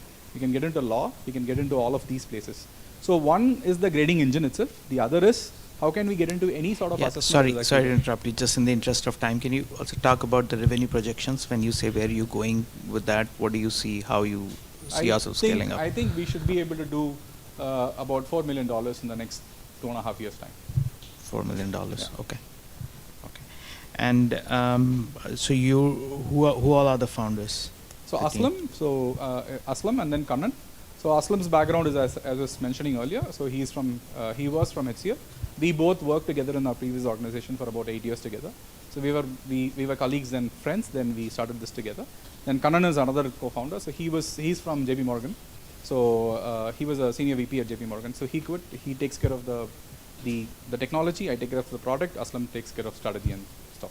So apart from the availability of the answer papers with you, what else is your differentiation? So I'm sorry, I didn't get this. So apart from that, what's your USP apart from that differentiates you from anybody who decides to build this solution? So today I am looking at the answer papers because that's the input mechanism that is actually there. Tomorrow it could be video, tomorrow it could be audio, tomorrow the input mechanism can still change. So the USP is the grading engine itself. So that's where we have filed for a patent as well. Just waiting for it.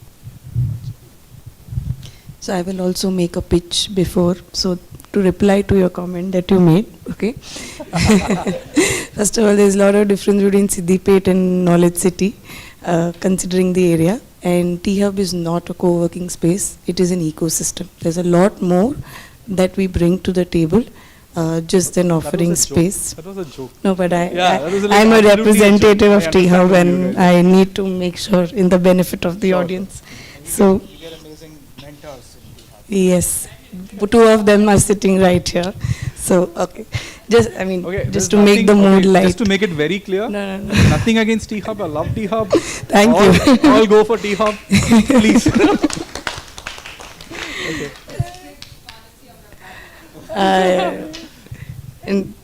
No, it will not affect the rating for sure, but it was important for me to respond. Couple of questions. You mentioned about the handwriting. You have 1 million papers. So to do that, how many pilots did you have to? 140 pilots. So since when? We started in 2019 November, just before COVID. Oh. So the first couple of years, we were just collecting papers. Got it. So if we all remember, so 2020 Feb was when we all went into lockdown.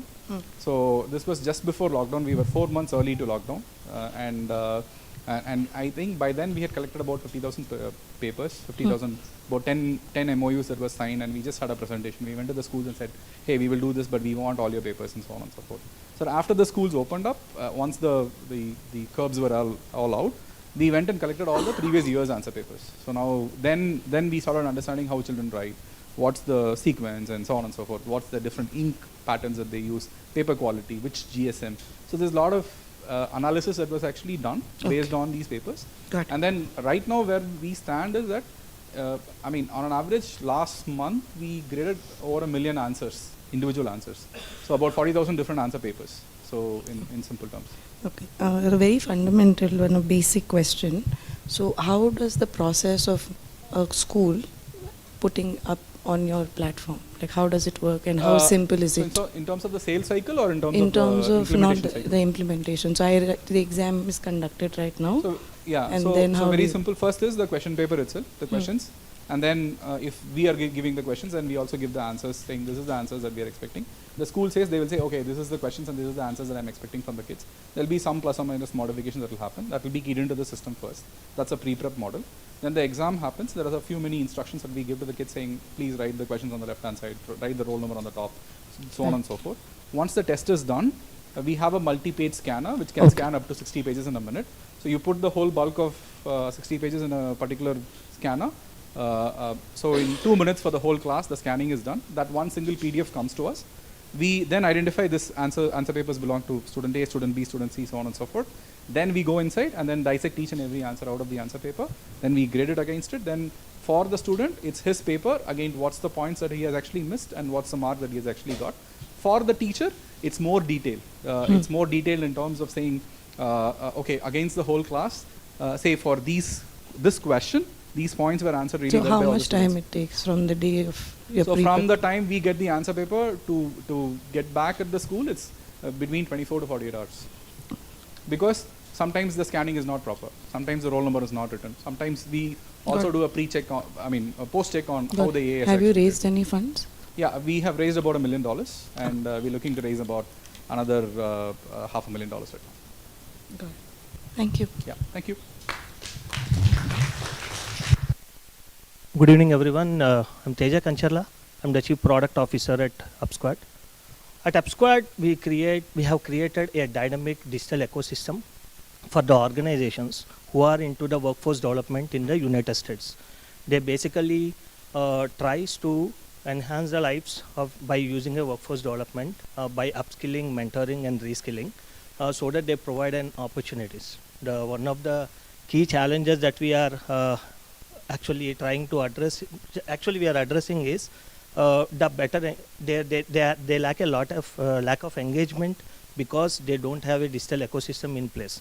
That's where we came into picture. We created a digital ecosystem for them, usually for the organizations who are into mentoring, upskilling, and reskilling in the United States. So why exactly we are doing it is because currently the US job market is undergoing a profound transformation, and this transformation is actually creating an issue of skill gap. And there are a lot of people alone in the United States. We are expecting around 12 million people are going to have a switch their career or a job. And during this, the key challenge is for these organizations, they are not able to bring people together, engage them well, and train them and upskill them because they lack of, they don't have an unified solution in place. And so that's where we created an unified platform for them, and they are trying to use it. So currently we are addressing the US market because there is a vast opportunity, and they are providing with a target market like around $4 to $8 billion. Currently our strategic aim is to address the needs of nonprofits, schools and universities, and economic development corporations in the United States, because they are the ones who are playing a major role in the workforce development. And thing is this opportunity also well aligned because of the latest legislative developments that was happened, like American Rescue Plan Act, Department of Labor and Training and Employment, departments alone funding $2 trillion for the workforce development in the United States. And this further emphasizes the crucial role that as an UpSquad we can play in facilitating an effective workforce development. So what we did, we built our unique web platform in 2019, and we have launched it. And we have recently, like in the first quarter of 2023, we have launched our mobile app as well. And we have seen the results that the engagement for these organizations has been almost increased by 50 to 60%. And they are seeing the results with respect to how many people are actually benefiting out from the platform.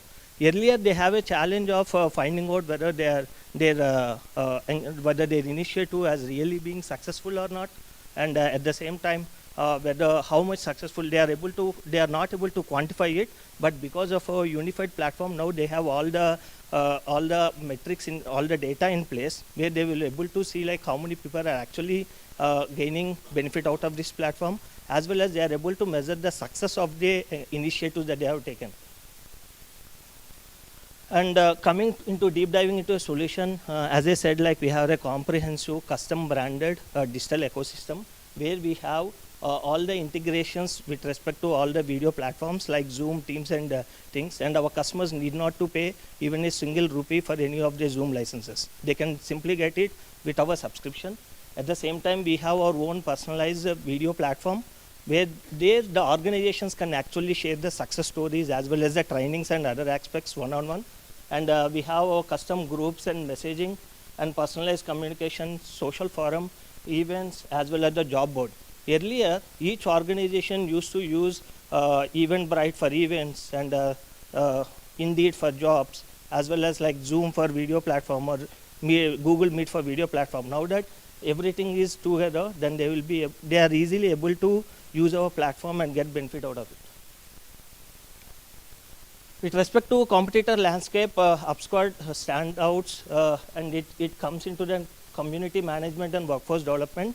There are other solutions also in the market, like Mighty Networks, Hybrid, or with respect to job placement like LinkedIn, Foundit, and Indeed, but they are more focused in the general careers or community management. But now we are more focused in the community management with a featured, with the features that are much aligned for the workforce development organizations. Currently, we have around 20 customers, 20 paying customers, and with an annual recurring revenue of 220K. And we can see that our customers are currently, we have covered all the personas of our current target market that we have.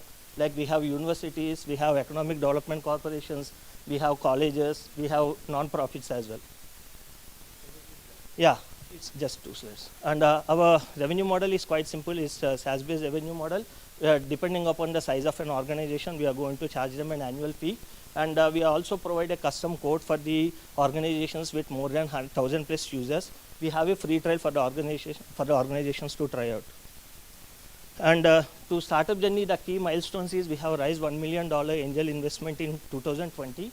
And around, like as is mentioned, like we have around 220K annual recurring revenue.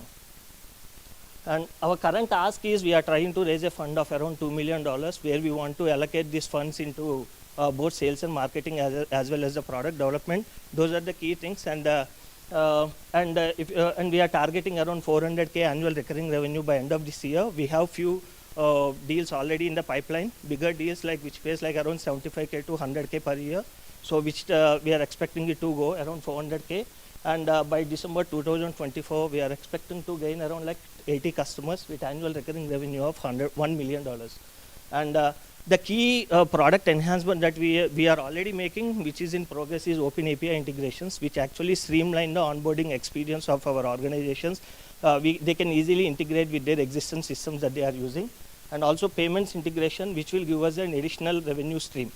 Because now the organization can make their community paid communities as well as paid events, where we can take a cut out of it and that gives us an additional revenue stream. I'm done.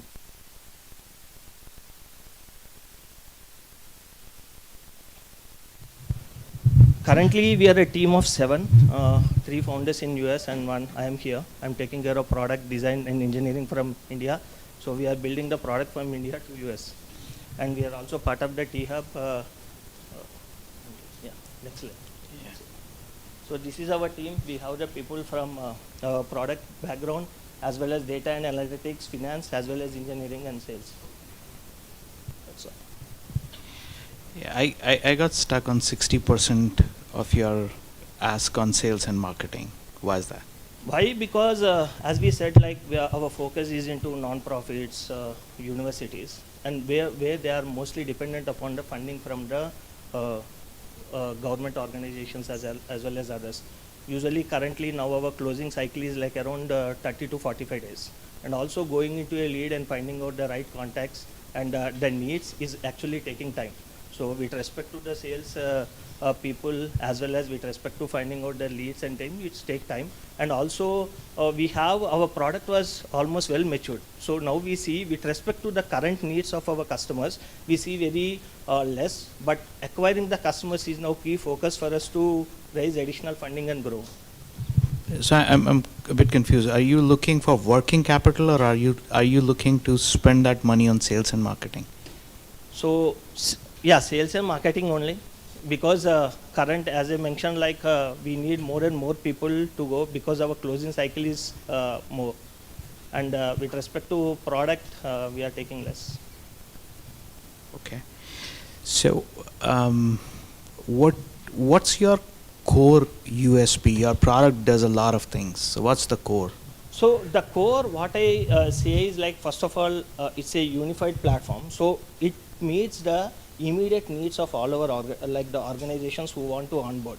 and they were not able to take multiple solutions or systems in place because our core thing is because everything is together, now we have the clear data, and these insights will actually help these organizations to measure their programs, improve it. At the same time, we have the our organizations can also communicate with the similar organization. For example, non-profits, a specific non-profit can communicate with the other non-profits in our platform. So which is like, we are creating a network of network, and we already saw that our non-profits have already benefited out of it, because onboarding the mentors is one of the key challenge for these non-profits. Now that they are connected in a network of network, they were able to find the relevant mentors, and they were able to get benefit out of it. So what was the reason of picking up that market segment? So actually when we initially started as a B2C. It's like a mentoring platform. But when we are actually pivoting, we have not seen that a good traction with respect to, because there are many other platforms in the place. Then we have actually pivoted. Then see, the core vision that we started is we want to provide a platform where people can uplift themselves. Then we actually seen like who else can do. When we are not able to do as a B2C, who else can do? Then we found that these are the organizations who are actually doing a lot of work with respect to uplifting the people.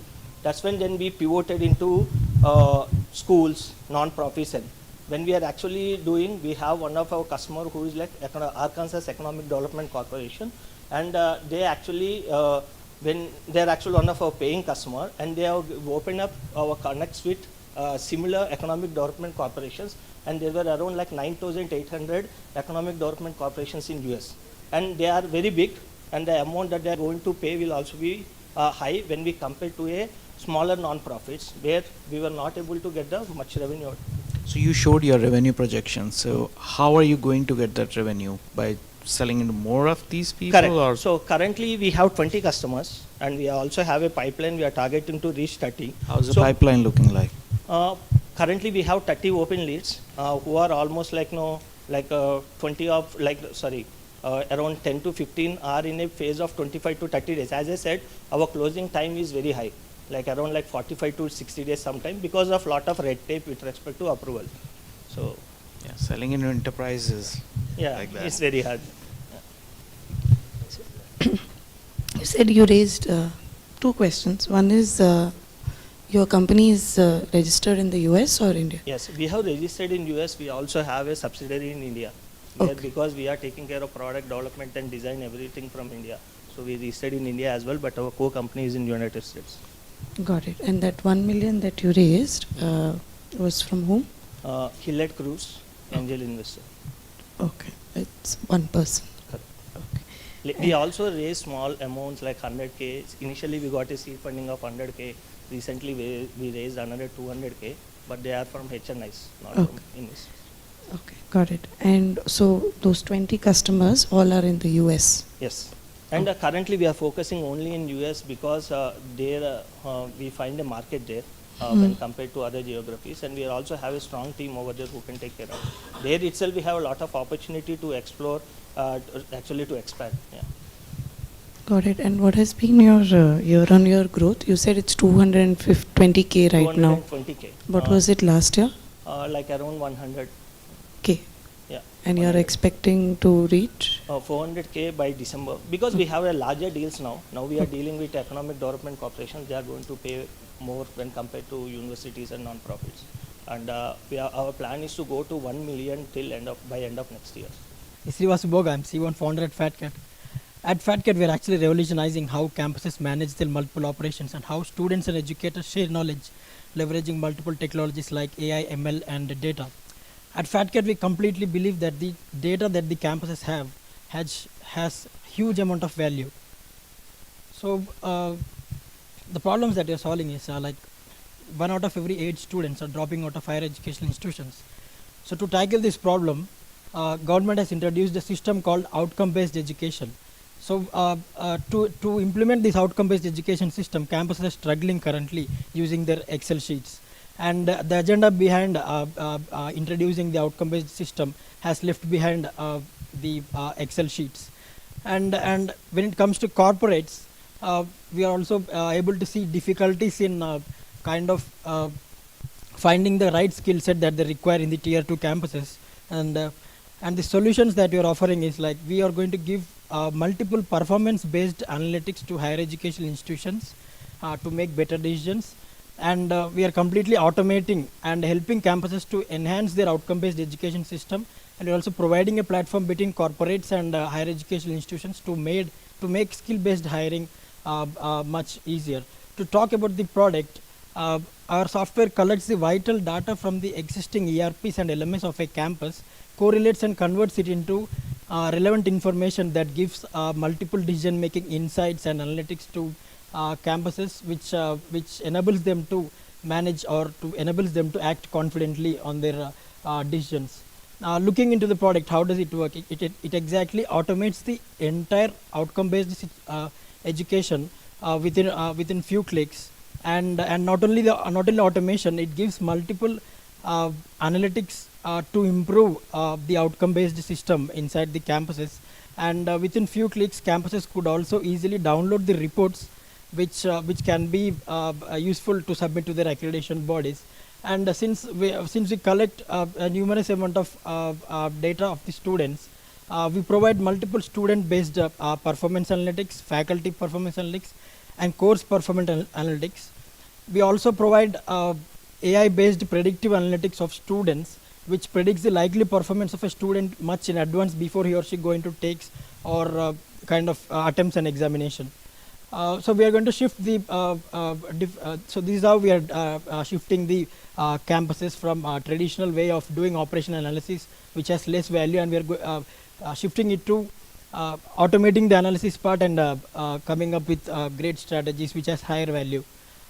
So analytic-driven education system will have a ultimately lead towards decrease in the dropout rates and decrease in the student failure rates and increase in the outcomes and admissions, high automation, less human accountability, and campuses could also get the accreditation much easier, and we have a superior experience. So why now? The accreditation and compliance bodies of educational institutions are actually enforcing campuses to follow digital strategies, and the competition and COVID effect also proves that campuses need to shift towards technology strategies if they want to be in competition. We are a SaaS revenue model where we charge higher education institutions annually, depending upon based upon the count or the size of the campus, and we also have other revenue models like Corporate Connect, where we make skill-based hiring easier in the campuses, connecting with corporates. And our go-to-market strategy includes like we are easily integratable software with all the ERPs and LMS of the campuses that are having, and we improve the internal quality system, which makes campuses to easily get accreditation. And we have some freemium features as well, and our software is we are planning to make the software as affordable as possible.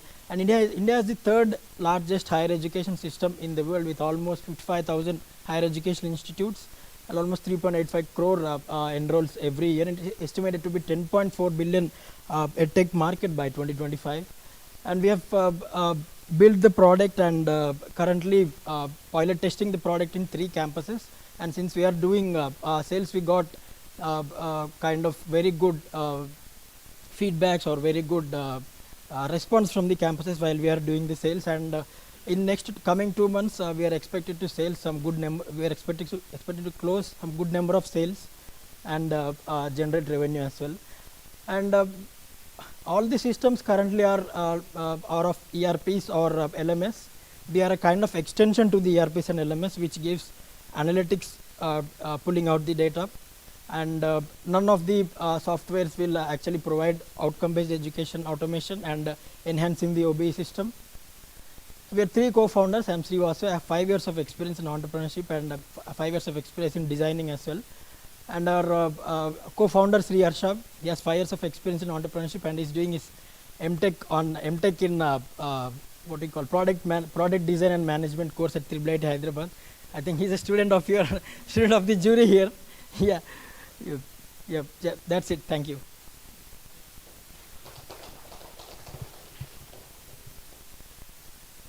So you're still building the product? Yeah, we have built the pilot and testing it in the campuses. So you started off with the problem statement. Yep. about the students dropping off. So Yep. how does your solution, your product, solve that problem?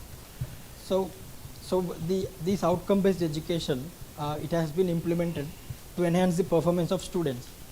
So since they are doing it in a wrong way, or since the campuses are doing it on Excel sheets to tackle this outcome-based education system, the performance of students is still there, and there has to be continuous enhancement in OBE, and also giving multiple performance analysis of each course, each faculty and student will ultimately lead to enhancing the system of education and decreasing the dropout rates. Who are you going to sell to? Who are you going to sell to, the students or the institutes? No, in the institutes. We sell to institutes, to the managements, where they would see what's going on, what's going wrong. Have you decided your pricing model? Yep. It depends, it majorly depends upon the size of the institution. It varies. If there is a 3,000 student institution, it varies between 50 to 75 per annum. Have you Per annum. tested that with any of the institutes? Yes, we are currently doing the pilot testing. It's running successfully, and we made some sales as well.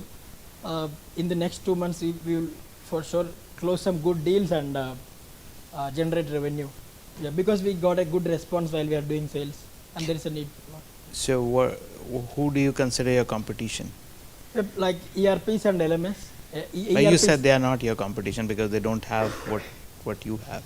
Yeah, they couldn't provide analytics. So that who is your competition then? Nobody? So it's a tech, right? So they use tech. So the current tech system is of ERPs, and they need to go beyond that. So that's what FatCat is like. Yeah. So you don't have a competition. That's what you're saying, right now? Not in a direct way, but a kind of improving the software structure. Yeah. Sure. Well, thank you. Thank you. I think there are some players in the market, so maybe you want to, it's nice to have an understanding of who are you fighting against. Just a feedback, okay? Yes, sure. Second thing is, will this be only accessible by the institute, or as a student, okay? Will I also get some metrics saying that, because the drop-offs are happening from the students, right? So the only way to motivate them is, that's why you're doing outcome-based scoring, or right? That's what I understand. So do I get as a student a metric saying that this is where I need to improve, and maybe a one-on-one class? Is there a plan like that? Yep, that's a great question actually. Okay. So student need to know what are his outcomes, how is he performing, but the current education system couldn't provide it. So that's the another problem that we are solving, but we are not introducing it in the pitch decks. But we would be transparent to student what are his outcomes and where he need to improve in his outcomes, and what skill set does he really have, and what industry requirement does the industry have the requirement, and what skills do you need to build to meet that industry requirement. So that analytics we will give to students, which will also that is already built. Yeah, no, it's in the pipeline. It's not there yet. Yeah, it's not there. We are planning, like it's in the pipeline of the product development. Okay. Yeah. One final. Yeah. How are you different in the sense that, you talk about outcome-based education, right?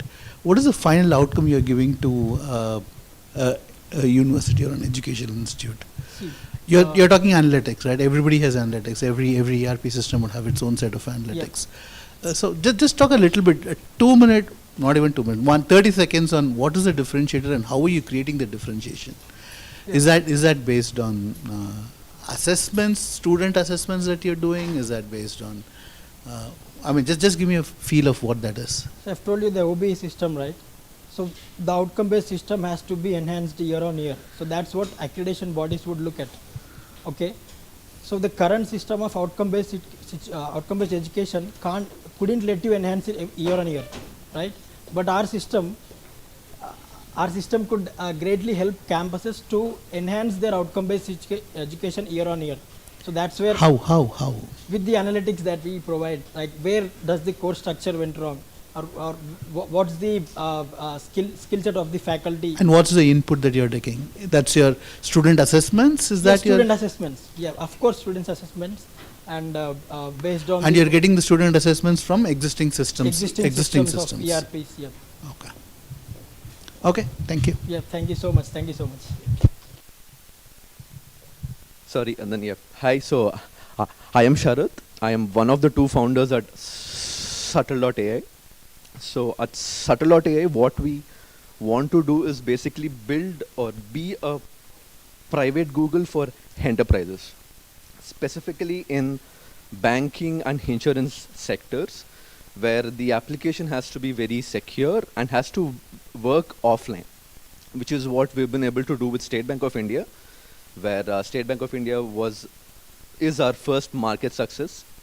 So the problem that SBI had when they spoke about internally was, on an average, every year they waste about 32 lakh hours in finding information which is already there in the documents, or let's say in a video or websites. So, I mean, to explain more using an example, now let's take this case where Pooja is a branch officer and then a user says that, hey, I submitted a check, but I don't think so the transaction went through. Now, Pooja does know that, okay, there is something called shadow credit that she can use, but she isn't sure if it can be used for this particular user and for the amount of the check. So now Pooja has two ways to solve this. One, she has to ask a subject matter expert and be like, okay, what do I do in this situation? But the problem is the entire workforce of SBI is 250,000 and the number of subject matter experts are 350. So it'll at least take a week for, to have that fixed. The other solution is they have these manuals that she would then have to open, go page by page, and then basically retrieve the information from that, which is around 1500 pages, which also takes time. So when SBI came to this institute with this statement, so institute told, okay, we have a startup that does this, and which is us basically. And so we said, okay, why don't we have an AI expert which can understand all the documents and then answer based on what the officer is looking for. So maybe I'll just show the product, if I may. I'll just show the product. Now, like the same example, right? Where, if, so she isn't sure if she can use shadow credit. Now, on our platform, on our platform, basically the branch officer has to log in, and she can just ask something like, can shadow credit be used for local checks? And then as soon as you hit the question, we get few answers within 0.6 seconds that basically went through all of your data. And then you see this button called summarize this. When you on-click that, we basically make a smart answer based on the retrieved results and not the data. So now this way, Pooja exactly has the information, okay, this is what I have to do in this case. So thereby solving the problem. Now, yeah, I mean, so this is the thing about the product. We can also take in video searches, like you can upload YouTube videos and make them searchable as well.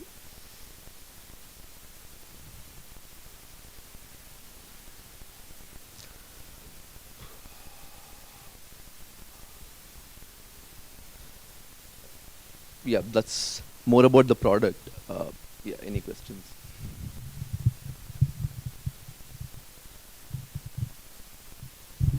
So what's the reliability of this summarization? So we have the lowest hallucination rates in the market, less than 1%, because we are yet to see a wrong answer. The reason why I say that is we follow a principle called RAG. First, retrieve the documents or the sections in the document which are relevant, and then make an answer from these texts. So which means it is an extractive way of saying, okay, from your data, this is what I think it is. Whereas if you have a look at our people who are in the same space, their hallucination rates are around 6% to 8%. So Yeah, because you talked about banking and the financial industry. Exactly, yeah. So that's And then one more thing is that what is our what is so special about us is we are able to do on-premise deployments, wherein the application has to be secure and it is offline, no access to the internet. So we have been able to more like privatize these language models and large language models for specific use cases. One more USP is we don't need GPUs to run the product. We have been able to optimize the algorithm to work on CPUs. So what would you say is your USP? What's your differentiator? Because I mean, search anybody can do. What differentiates you? So at least with respect to State Bank of India, like we were not the only ones that they were looking for. There were around 150 other startups, but all of them said we need GPUs. All of them said we need access to the internet because that's how it will work. So, but then we have been able to solve it without the internet and just for CPUs. So that's your USP? Yeah. That's what you And say. the answers will be under a second. So those three things are probably what is special about us. And I believe SBI is your paying customer? Yes.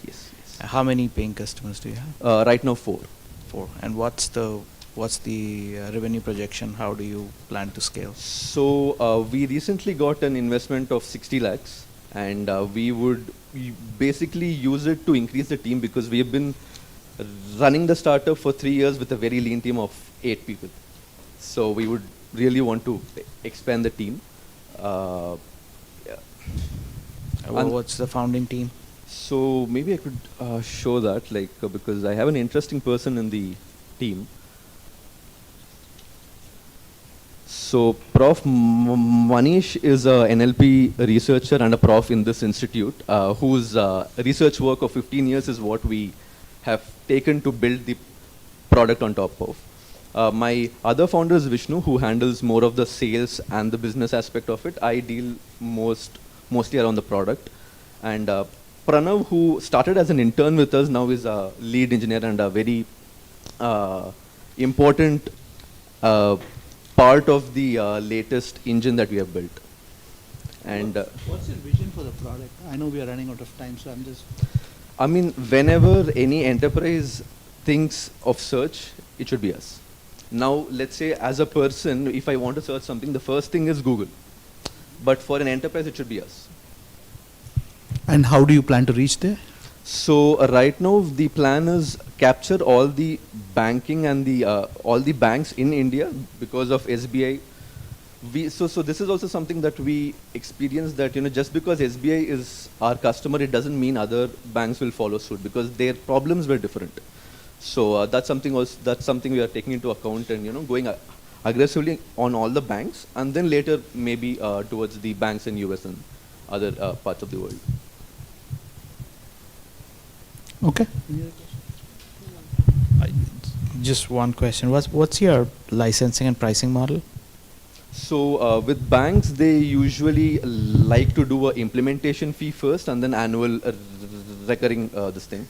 So that's the model with them, wherein they give a big amount, or not a big amount, like a 50% of the full contract as the implementation fee, and then the other goes by year on year for around 3 to 5 years. But have you decided any model for yourself or not so yet? Since we want to go deep into banking, this is something we want to follow. But again, we have a SaaS platform that anyone can use. So there it would be based on the number of pages that you want to upload or number of documents, and also to some extent on number of users. Okay, thank you. Thank you. The first prize goes to Swami and his team, SmartTale.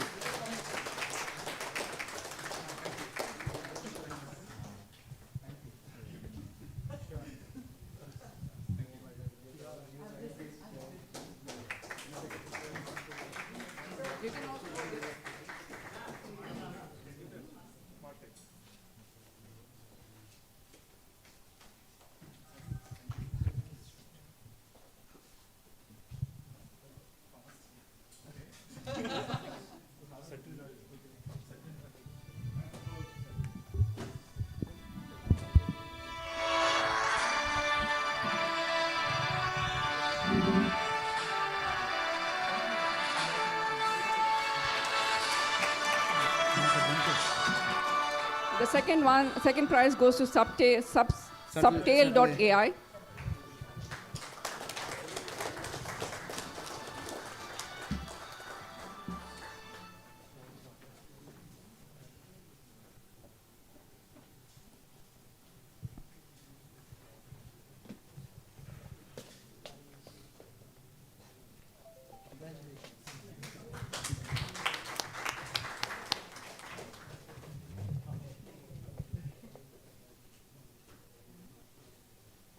Thank you. And the third prize, Atom State. I'm sorry for the faux pas.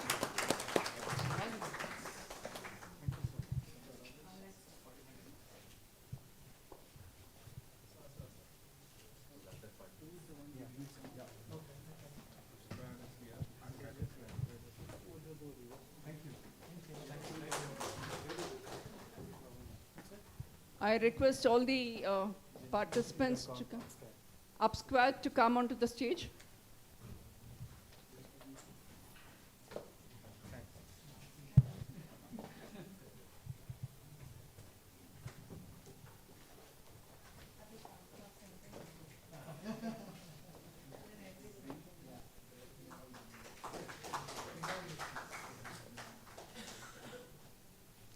I invite Fat Cat to come onto the dais, please.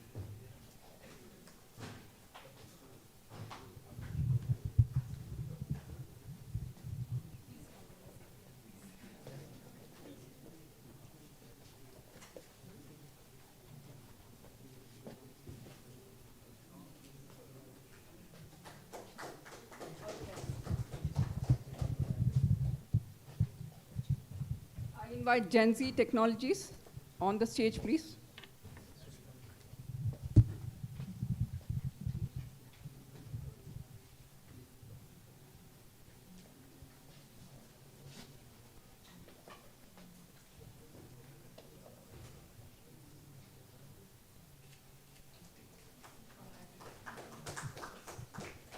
And I invite Pushpak AI, our last startup inventor.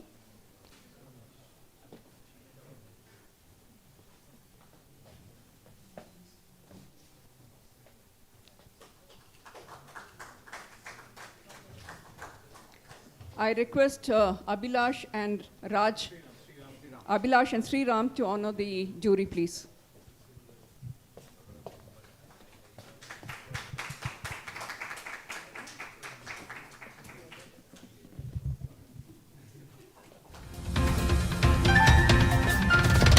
To stay informed about the startup ecosystem, subscribe to MyStartupTV.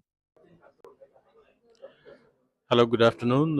This is Surendra Tiparaju. I am a senior director with Microsoft, heading data and AI practice. Today I am here with Product Leaders Forum, a fantastic event organized, bringing different product leaders from across the industry. I am just coming out of a very interesting panel discussion about challenges with respect to developing products using AI and what are the product managers should look like, what should be the ethical framework in order to develop solutions using AI. And my take on that is AI is not a typical software application. It has to be an experiential learning, and it has to be an experiential development. Especially product managers play a major role here. As I was sharing the panel as well, typically AI is related to data science, which is one of the wrong notions. I think it should start with the product managers who have the ability to imagine and innovate. So it is kind of an art and engineering coming together. So product managers have a lot of capability to really innovate and imagine what is possibility. And AI is a tool which they have today to validate their ideas before making it to a reality. And that's the beauty of it, where the product leaders have tremendous reach to the technology, and the latest with generative AI, they can validate and then really develop the new products faster and better and have a better outcomes. That would be my key message. Welcome to the collaborative computing. using AI for all product leaders. Thank you. Hi everyone, this is Teja Kancharla. I'm the Chief Product Officer at UpSquad, and I'm here today for pitching at the Product Leadership Forum. And UpSquad is a social collaboration and a networking platform. We are currently providing services to the universities, schools, colleges in the United States, and they are using our platform as a catalyst for their organization growth, for their mentoring, upskilling, and reskilling initiatives. Currently, we are focused in United States, and we are having around 20 paying customers with around 220K annual revenue. And we are here to pitch for the funding of around $2 million, and which we are going to use it for the product development, sales, and marketing. And currently, our product serves the needs for the workforce development initiatives in the United States, and schools, colleges, universities, and economic development corporations are our key customers.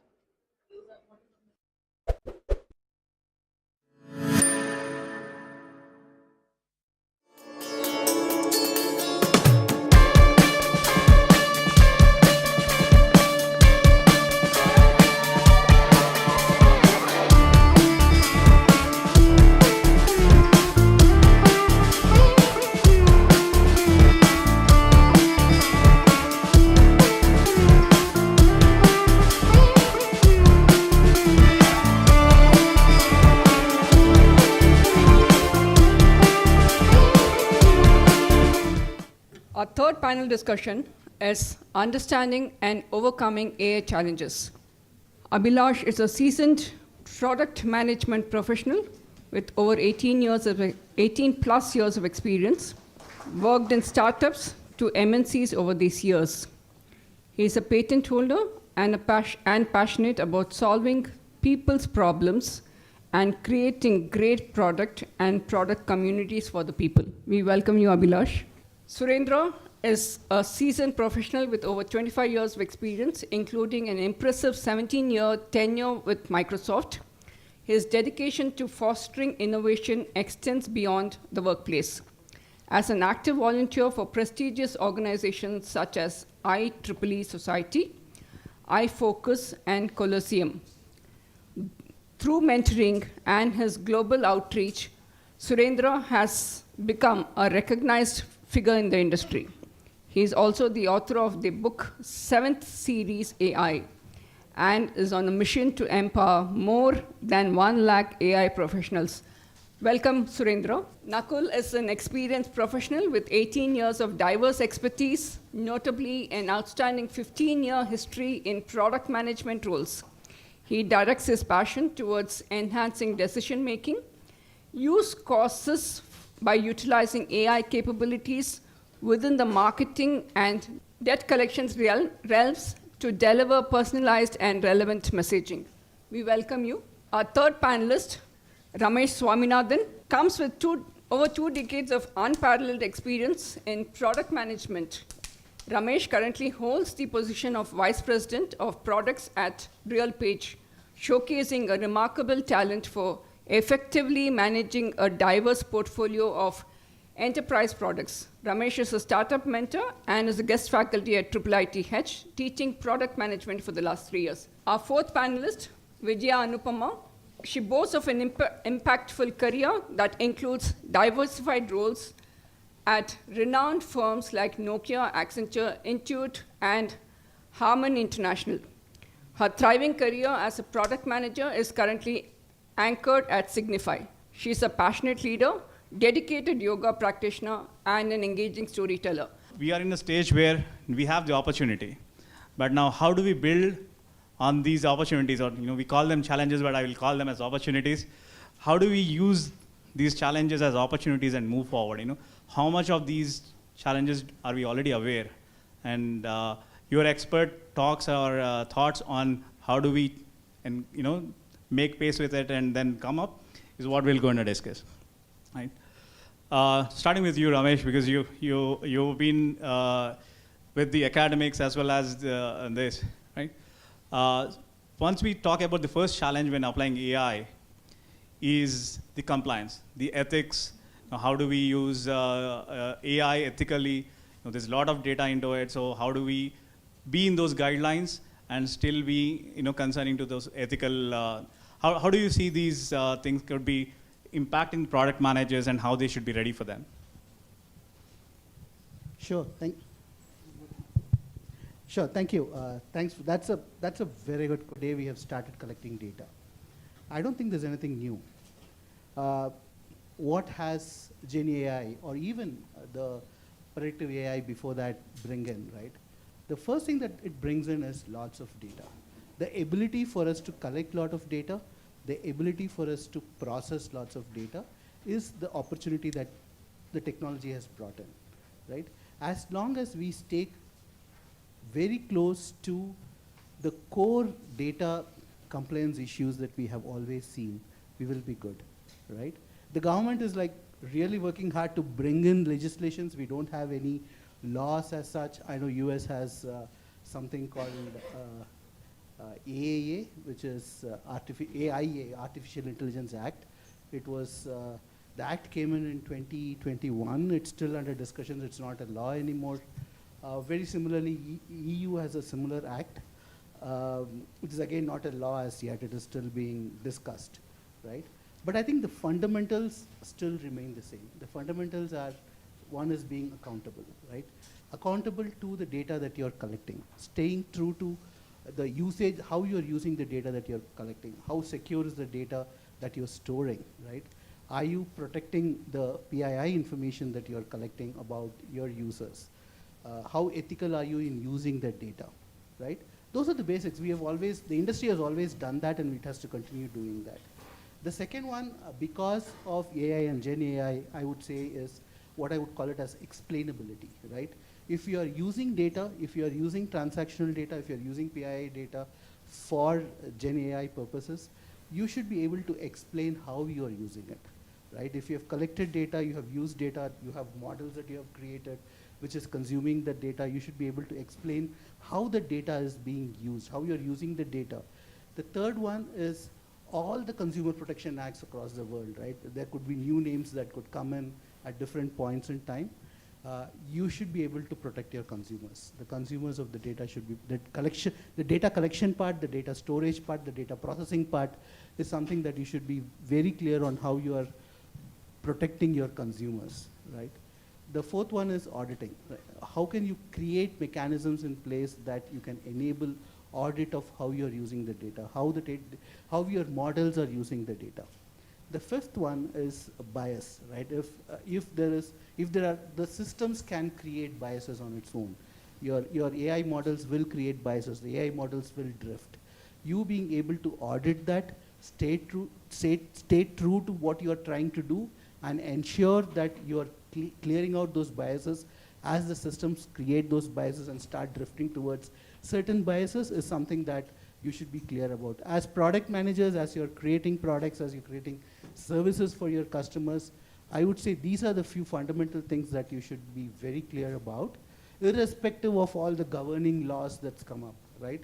Laws are there to create, guidelines for us, to guard us against all those issues that will come up, right? But as organizations creating solutions and services for our customers, these are things that we should be clear about. I'll end there and take questions. Thank you. Vijay, I'll just build up on that. So you mentioned about PII and how we need to be cautious about protecting personal information. As a product manager, so now if I'm trying to build a system that is going to collect a lot of personal information, right, and I'm trying to build a product that is intended to actually solve the customer's problems, the user problems, I as a product manager, right, what are some tools or some of those aspects that that's already available for me if I can have to go out or is there any specific avenues that I can go to read about these laws, be myself prepared with these laws, so when I'm building them, I can just go, I'm not doing and then failing, then learning it. Rather, I go prepared and then share your thoughts on how we can be cautious about this personal identifiable information.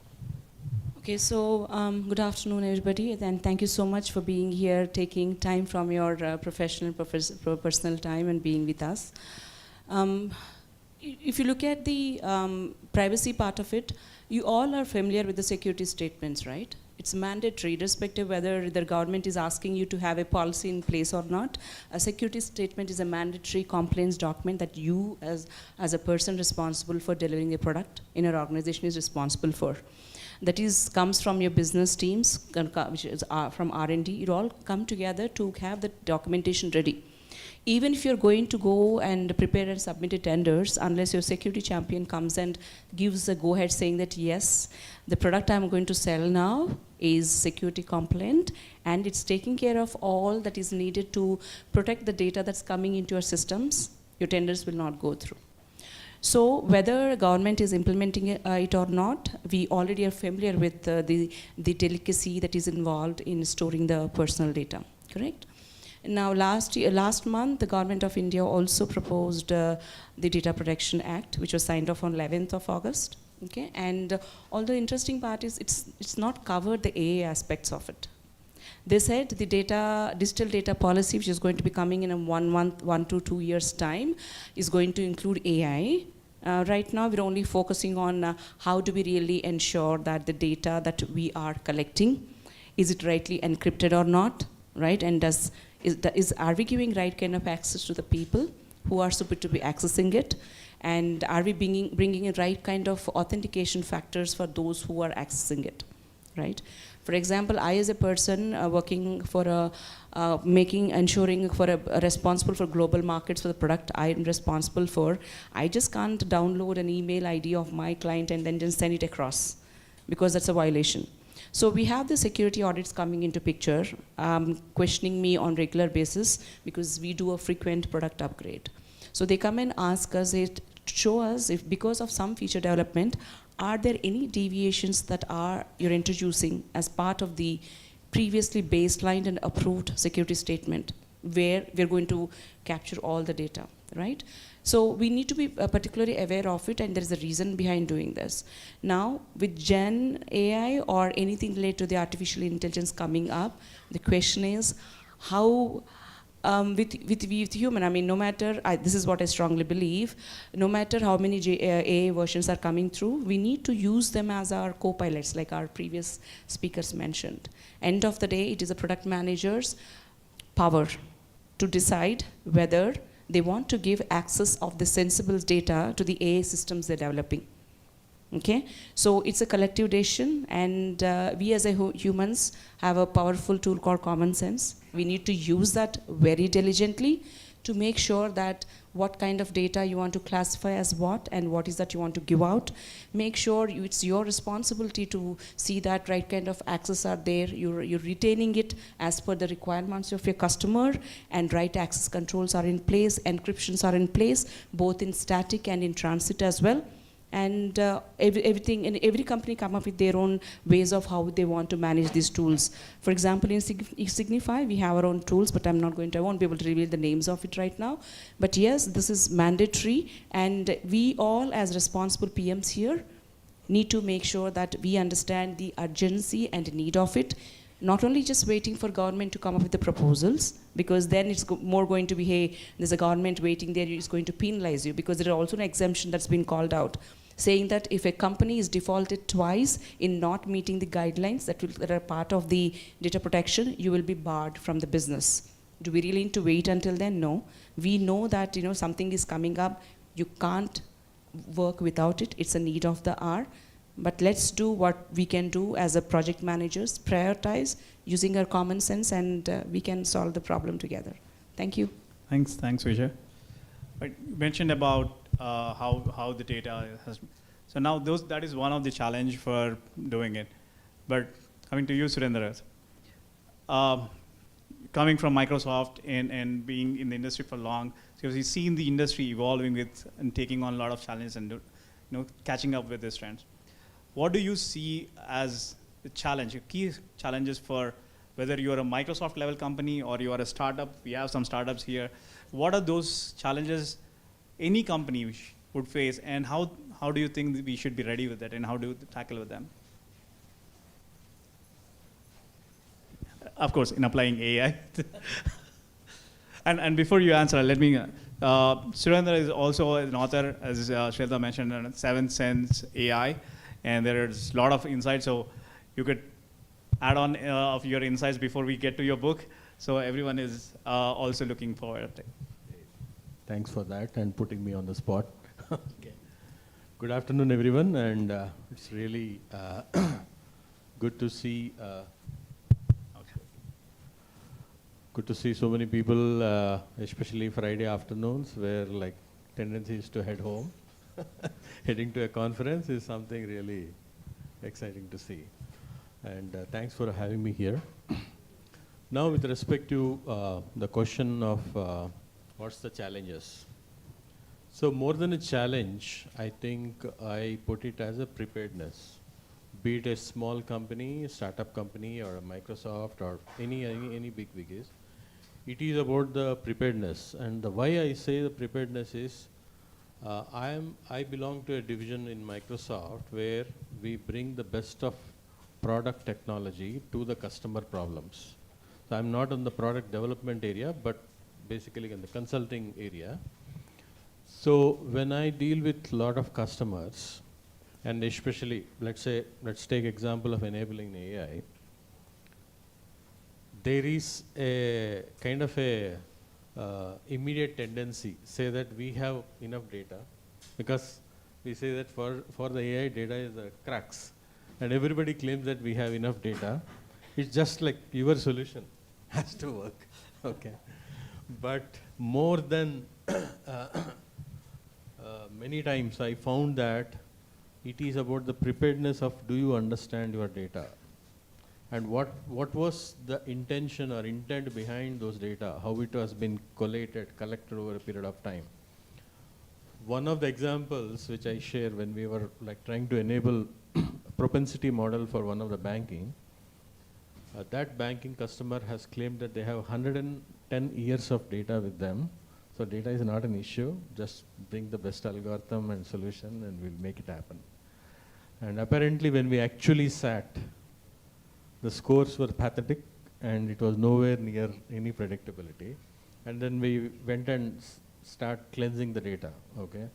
And we found that 98% of the data we need to really like can't use it at all, because the customer addresses were like ABC, pin codes were 1111. Okay. So that's the thing. So fundamentally, whenever somebody is marching into this evolution or adoption of the technology, one has to assess the readiness and preparedness of the organization. And if I would basically say that is precisely been my experience, where I captured as a part of my book as well, where based on whether the company is, you have to ask yourself, is it an on-prem centric company? Are you a cloud native company? Are you into a digital native kind of an organization, being a startup, okay? And based on that preparedness, you can define your milestone. If you are very, very on huge landscape of data assets, start with actually collating the data, identify data as your new revenue, new model.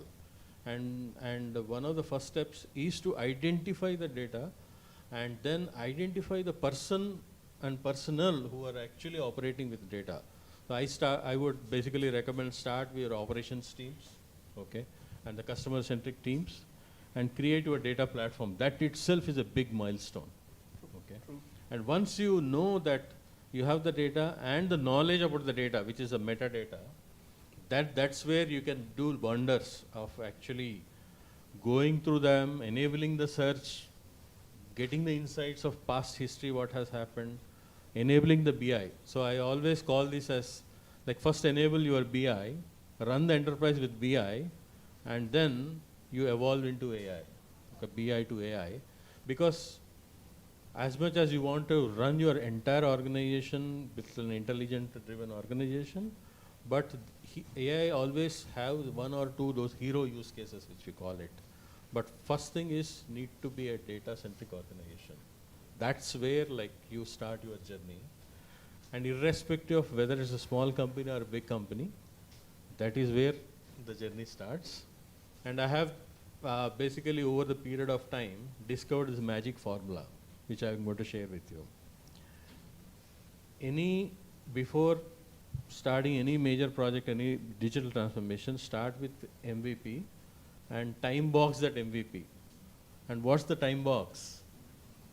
I basically experienced that you have to establish your value proposition within 6 weeks of your ideation. So debate, discuss, identify those use cases. Within 6 weeks, try to establish MVP. After 6 weeks, give another 2 weeks to realize whether it works or not. And whenever I saw anything going beyond 8 weeks to establish the value, leads to frustration. So you have to basically time box it between 6 to 8 weeks, see if it works. If you would have lost, you lost only 8 weeks. Yeah. If you would have gained, you would have really laid out a roadmap for the rest of the organization. Amazing, amazing. Thanks for sharing the secret sauce. You touched about a greater problem, like be ready with your data, be prepared, right? And the bigger problem of those banks not even having a proper PIN code. That's one side of the problem where you have a lot of data and you have to crunch out. But coming to there are these other side of the challenges where you don't have data. You wanted to solve problems and you know the problem, right? But you don't have data to validate and you don't have data to come up with that MVP or solve it. How do you plan about, as a product manager, if I wanted to kind of solve a use case that my client had shared? I know that it is a problem, but I want to validate it, or I want to. What are those things that I, as a product manager, are facing these challenges, and how I can come out? Share your experience and thoughts. Sure. Thank you, and good afternoon to everyone, and thanks for having me here. So, when it comes to using the data, it's more important to understand what is the business value you want to deliver. Like, what is your business challenge? Because unless until you are not very clear.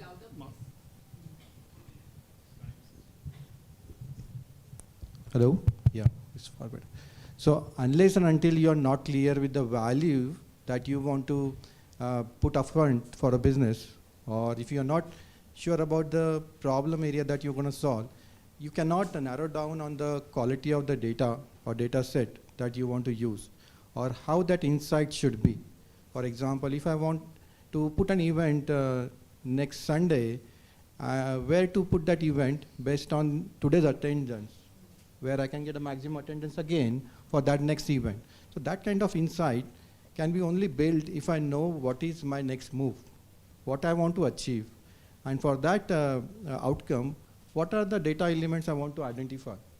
Now, if you do not have this data set, then you need to work on it. And in today's world, you also have some predefined models for startups to use those data sets. I bring that analogy of a student who is getting graduate in college, who gets trained on a particular domain.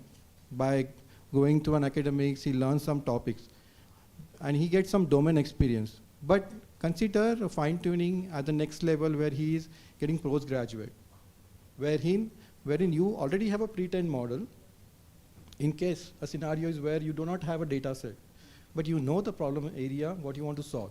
So build on that domain with a specific requirement that you have, and try with the sampling. The approach that we are discussing, like give six weeks to try out how your data is performing, whether it is delivering the appropriate results that is accurate enough and transparent, where you can communicate how you are reaching out to a outcome. Can you make it explainable? So those are the very important aspects that we are discussing today about using an AI, because it is easy to put a black box, but that cannot be adopted well by business.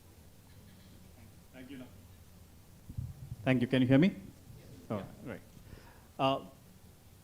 Thanks for sharing that. How do you prepare yourself, have the use case? So now what we have discussed so far was like, as a product manager, how I can solve the problems using, if I'm solving customers' problem for AI. To you, Vijaya, coming back to you. Now, how I, as a product manager, can use AI while preparing for solving customers' problem, right? Because I wanted to, use AI for solving customers' problem. Is there any scope for AI to support product managers and to prepare product managers, and how I can use AI there. So we kind of established the fact that AI is going to become our co-pilot. We're not going to take that away. So AI feeds on data. For the seasoned PMs here, what feeds you? What's your source?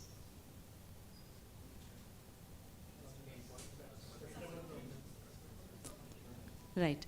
So we're basically talking about market analysis, right? So AI is going to help you to capture the data. So we can start from there. Because as a PM, you are end-to-end responsible. I was just talking to Surendra about it. It's going to start with cradle to the grave. Your responsibility starts somewhere, and it's going to, from the starting of the resources, defining the problem until it's going to go into the end, where it's going to fill the landfilling, right? So first and foremost thing is, how and where do you get your problem definitions from? That is from your markets. So use those tools available, research tools available in AI area to try looking at, identify the problems that are of interest to you and to your organization and where there's a maximum impact. Now from there, now we're going to, let's say problem is defined. What is that we're going to do next? Now it's become part of your roadmap. Now I want to do faster prototyping. Like you said, we need to find out if the MAP is going to happen in 6 weeks, because the moment you go and tell your development team, hey guys, 6 weeks to you, and I want an MVP out of it, this is what the business value I'm looking out for. What will they say? Not possible, right? So we're saying have our AI systems in place, because AI is also going to help you with coming up with prototyping much more faster than a normal development team is going to be, right? Use them for your benefit, come up with some kind of simulations that are going to validate the thought or idea and the value that we think we can achieve. And the third one is in terms of personalization. Although we all wanted Louis Vuittons or Gucci bags and everything, we all wanted to have personalization. I want my bag to look different, even though I would have paid 70,000 rupees for a Louis Vuitton bag, right? Now, how do you bring in that kind of personalization? Try to understand that from AI, because AI is going to help you once you have the enough amount of data set to validate your thoughts, bring up with the customization. So for example, I worked with BMW, I can speak about it, right? They also have the option of customizing your car. We're not talking about just a Louis Vuitton bag here. You can come up with your customization for a BMW car that was launched, for example, iNext, that was launched in 2021. I had an opportunity to work on the communications module for that. You can go and personalize that car for you. So that amount of personalization is possible, and end of the day, your NPS is going to be high, you have a smiley, happy, and a customer who's going to come back to you. The fourth one is about preventive analysis. I was just talking to Priyanka here. Hey Priyanka, we can predict anything and everything, not the traffic on the roads. It's difficult. I mean, the day we can achieve, this is the amount of time it's going to take you to from this destination, that destination, at this given amount of time, right? So let's use that, see that what kind of preventive analysis that we can bring onto the table, so our maintenance costs can be reduced. We know the problems first, then the customers are reporting it, and then go about giving them a value, saying that, hey, we have a fix available, we do a OTA, it's going to be taken care. So that's a happy customer for you. And then last one is about major of the companies, especially in the semiconductors, have faced is the chipset shortage. It's still ongoing, started during the COVID, and it's still continuing, right? So this is basically about how do you identify your supply chain? Okay, what alternate sources are available for you? How can you support your supply chains with different AI modeling techniques? So, they can look out options and then make sure that even if there is a delay, but we're still going to meet our extended and stretched deadlines, that we can do that, right? Before I end that, I strongly believe in sustainability, okay? And then what I think is that we as a responsible PMs who are going to use AI to the benefit also need to make sure that the solutions that we are proposing are also sustainable. Because this is the only place for all of us to live, unless Elon Musk says Mars is ready for human habitation. We're going to come back here in some form or the other in the upcoming days. So for the people who are here today and those we're going to come back and later, have our AI solutions that's going to give us systems that are going to give us sustainable solutions. And I think that's where AI is going to help us. Thank you. Thank you, Vijay. We were just talking. We were both part of Harman before. We were building connected cars, but we are living in connected everything, connected ecosystem, connected environment, connected people, and everything. Right. So we'll build more on that. Right. Coming to you, Nakul. So there's a lot of future towards AI. Now, how do you vision this is evolving? You know, we've been talking from morning. You know, that's the future. That's how it. So now, while this is evolving, how do you suggest the product managers keep up? You know, what should product managers look out for? You know, product managers, you know, what is that their roadmap should look like? Yeah, very good question. So what we have seen so far is the initial phase where the models are getting used to deliver some decisioning, without much supervision by the humans. So what we want to see is right now the models and the data is used where these models are delivering maximum value. So that value is in terms of which ad to show, which search results to present. We want that to be democratized to a level where if I go to a local grocery store or a local paint shop, that guy should be able to use their customer base to build a good inventory system or to build a good recommendation, wherein he can say, hey, you are a regular user of this product. You might be getting, it might be getting over at your end. I have it in my shelf. Shall I deliver it to you? Can he promptly come and solve that use case? So we want to make sure that that level of simplification should happen. And I feel like that will happen not very soon, but by 2030. Thank you.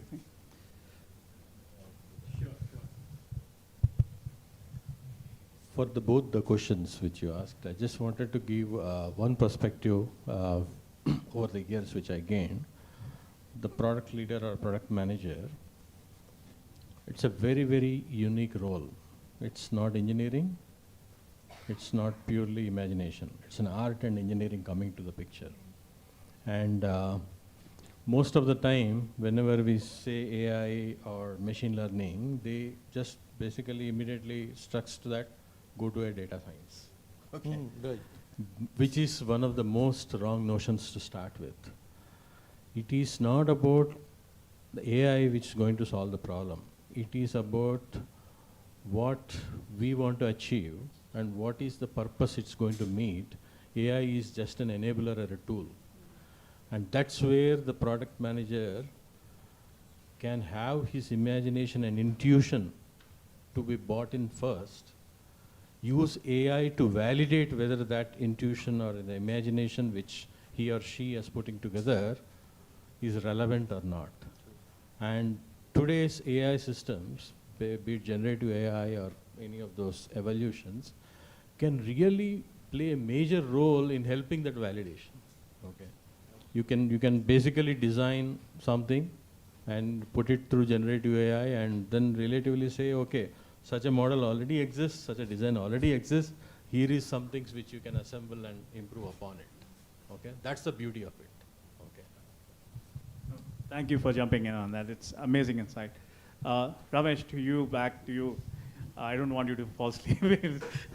Right. So, what are the support systems you think? Now we are at IIITH, you know, it's a house of research and a lot of think tanks here. What are the support systems that we can enable product managers with? You know, so to make them better at their job, to make them better as humans, to make them better at creativity. So, what is the role of academia plays in them, and what can we look out for support? Oh, sure, absolutely, right. So, to concur with what Surendra said, right. So, product managers is in the cusp of, you know, between engineering and business. And I mean, I have a diagram in my class. Students who have been in my class would see there are like hundreds of things, and you are in between all those 100 different things, right? And sometimes we as product managers feel lost. I have felt lost multiple times in my 25 years career as a product manager. I didn't know where to go to. I didn't know who can help me get through some of this, because the other functions in an organization do not understand my problem, right? Because engineering always has engineering focus to the problem that we get them to. My business folks have when I say my sales folks have their own set of problems that they are looking at. And my set of problems are very different from what everybody else says, right? If I have to, as a product manager, if I feel lost, that I don't know what AI is, right?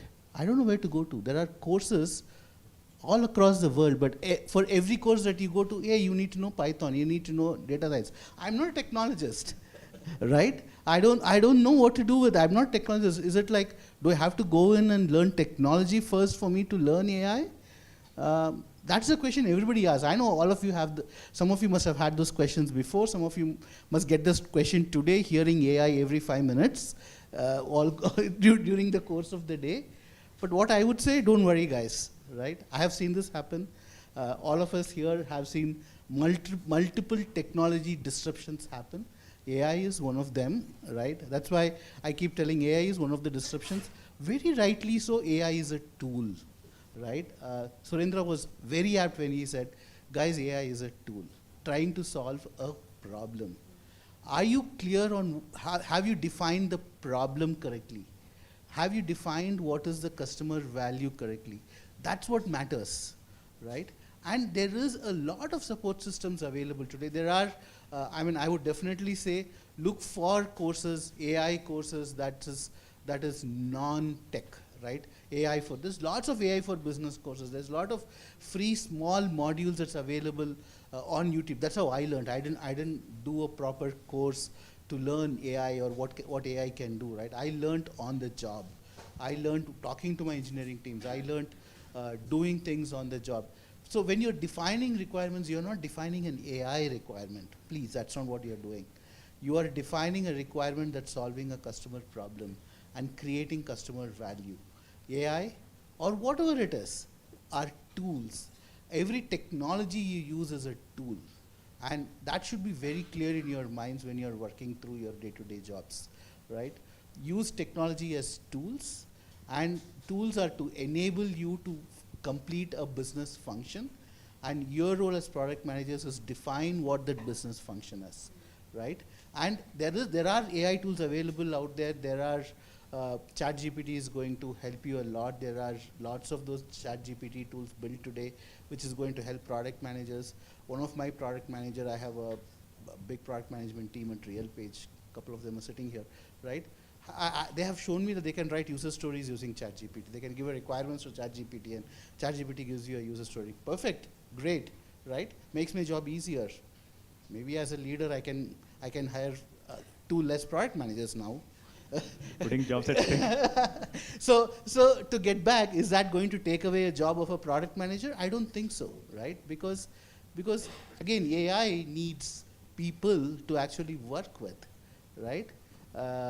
I have lived long enough where when computers were introduced, I remember there was those days when outside SBIs and LICs of the world, there used to be those big agitations happening that computers are going to take my jobs away, right? Did it take jobs away? It actually brought in jobs, right? We all grew, and AI is going to help us grow, right? And we'll have to find those areas where AI can help us grow, right? And there are definitely academic tools available. There are courses available out there. You could spend time, money, and you all should invest, right? I mean, as product managers, we all should be investing some time for ourselves, for us to grow. Because remember, if we grow as product managers, the organizations that we work in grow. We are in the front end of innovation in our organizations, right? If we don't drive innovation, nobody else is going to drive innovation in the organization, right? That's why it's very important that we spend time, concentrate, spend time, put it in your calendars to spend time to learn AI. Not technology, but usage of AI. How can you use AI? How can AI be used in your specific domain, industry area you are in? That's where you should be spending time on, right? And there are definitely tools available out there doing that. Thank you. I wanted to give more chance to our folks to ask questions, but on a lighter note, right? So someone stole my question that I wanted to ask in the morning session, so I'm going to flip that now. So if we know this traffic problem that we have, right? So you're talking about that, how do we use it? You kind of had a Hyderabad too while reaching here, right? So if we have some of the AA solutions already, but let's say if you have to solve one of the people problem that's day to day in our life, right, and go crazy about it, how crazy would you go using AI? Want me to start? Wow, that's an interesting one. Too many in my list, but let me pick one. I think what we have today, prevailing pattern, is like 5-day work week, 2-day weekend, right? But hardly even those 2 days is kind of ends up with a lot of chores. I see a lot of people too much stressed about careers, too much stressed about work, too much stressed about managing stuff. So if I really had a chance, and I think I do have a chance, to flip that up. So I want to make like 2-day work week and 5-day my time. I love it. That would be my value prop. Okay. You have audience.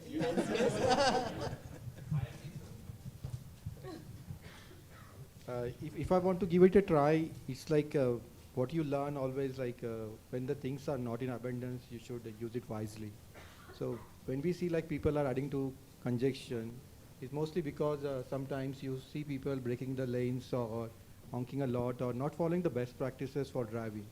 So if you can use AI, IoTs, everything together to identify potential candidates, to train them better, to follow the best traffic rules, and incentivize people who are doing in the right way, so that you can get people use and avoid congestion. I want to go crazier than Surendra. Surendra wants to go to office, wants to work 2 days a week. I don't want to work at all. Why? So I really want to create a digital virtual twin that can work for me. Why am I working, right? My digital twin will go to office virtually, sit in my chair, do my work, and finish work, and I switch it off, right? Why? I hope he will not spend money on your house. That's a risk that's always there. That's where I should, innovatively give him access. All those access management should get it to work. Yeah, I will not give him access to my credit card. Vijaya, you'll. Yes. So let's say all of us drive to work. It's in a car, let's say. And stress is a part and parcel of our life, right? So the moment I get into my car, mirror, right? We'll check the first thing, how am I looking, how things are, etc. So my mirror will read my mood. Okay, okay, it's going to talk to me some nice pep talks, and based upon my mood, it's going to connect with my refrigerator and see what's available there, and then it say, hey, this is the available stuff. Can we make some interesting recipe for you? And even if you don't have anything ready, we have a smart kitchen available. It's going to check. This is the things available. I think we can make a nice, interesting soup for you by the time ready. But of course, I have to go and cook. Let's say. So this is something like that. It's easy to pep up my mood and then create an environment for me to feel good the moment I've arrived at home. So something like that. Someone will even put that for you before you go there. I don't mind. Thank you. Yes. Thanks for your amazing talk. We can have 2 questions from the audience.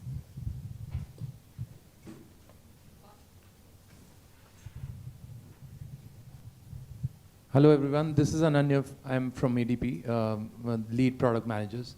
So we've been listening a lot of Gen AI. I think I've counted it's 1,064 times we've spoken Gen AI.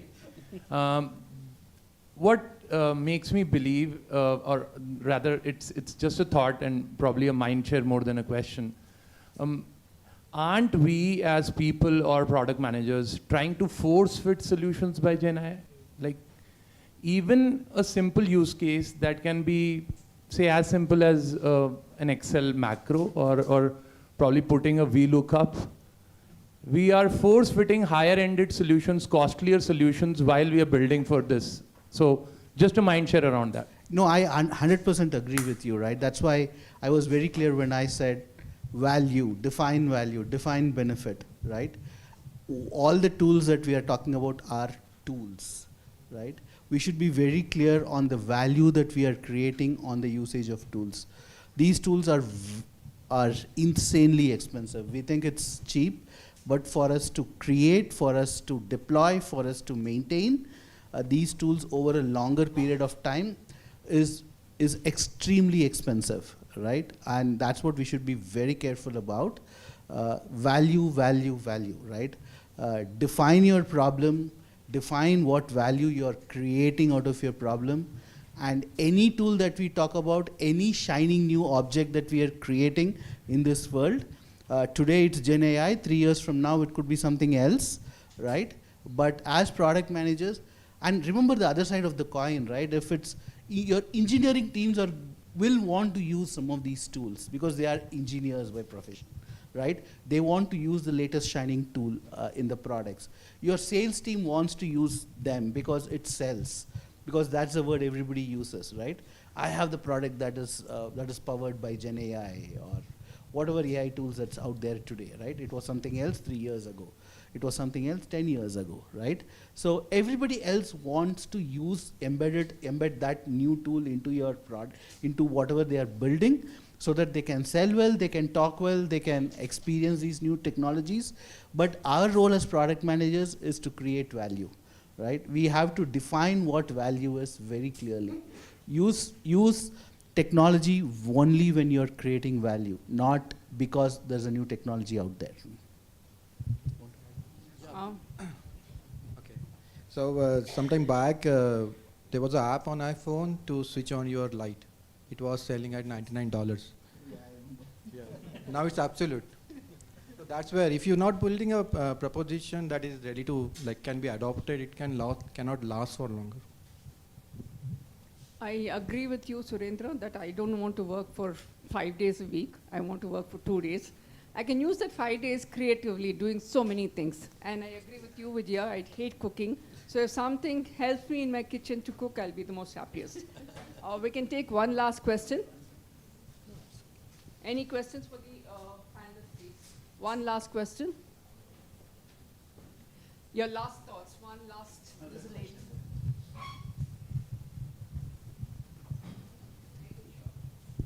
Hi everyone. I would use ChatGPT for make it short.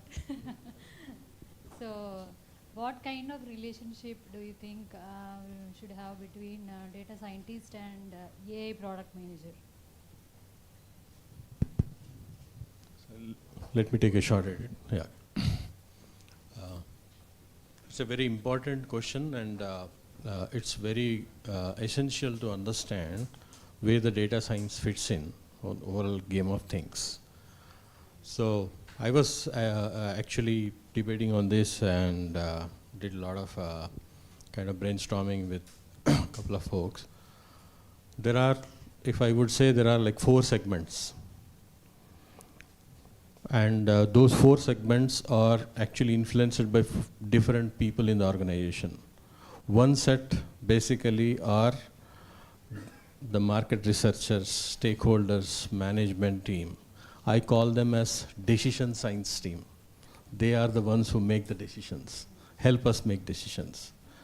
Once those decision science team comes back with what's the right thing to do based on the competition, based on what's the sentiment in the market, what the product people are looking for, you start collecting the data relevant to that value prop, and then that's where you give it to data science team. So data science team will basically take the subset of all that market research that has been done and simulate a product, simulate a forecast of what is possibility. And story doesn't end there. Then comes the engineering team, the architects, developers, consultants, who I call it as like data engineering team, which basically takes what data science has created and really bring it to the life, which gets into production. And that's where the operations team comes into the picture. So now you see like where the data science fits in the overall game of things. So it is the decision science team who basically defines the North Star. It is a data science team who gives what is a possibility. It is the engineering team which makes it a reality. It's the operations team which basically sustains the life of that of the system. Very well explained, right? Because we are grappling with this problem today. I think every large company is grappling with this problem where the data science team should be placed, right? Is it an engineering function? Is it a research function? Is it a innovation function? Is it a operation function, right? We don't know yet. I mean, we haven't solved it in our company yet, right? But then it's a very important function. We know that, right? And every part of the organization need to transact with that function, right? There have been instances where our data science team have come up with an innovative idea that has become a product, right?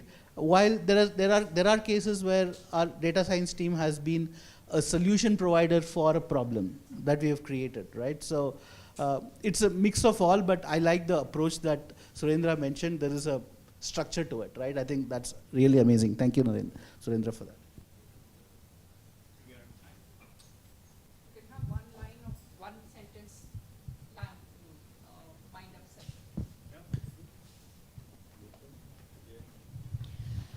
So just to summarize our thoughts and what I learned from the other panelists today, use AI to your benefit, identify the value it's going to bring in and the ROI attached to it, and then make responsible and sustainable solutions out of it. Thank you. For me, as product managers, don't get overwhelmed by AI.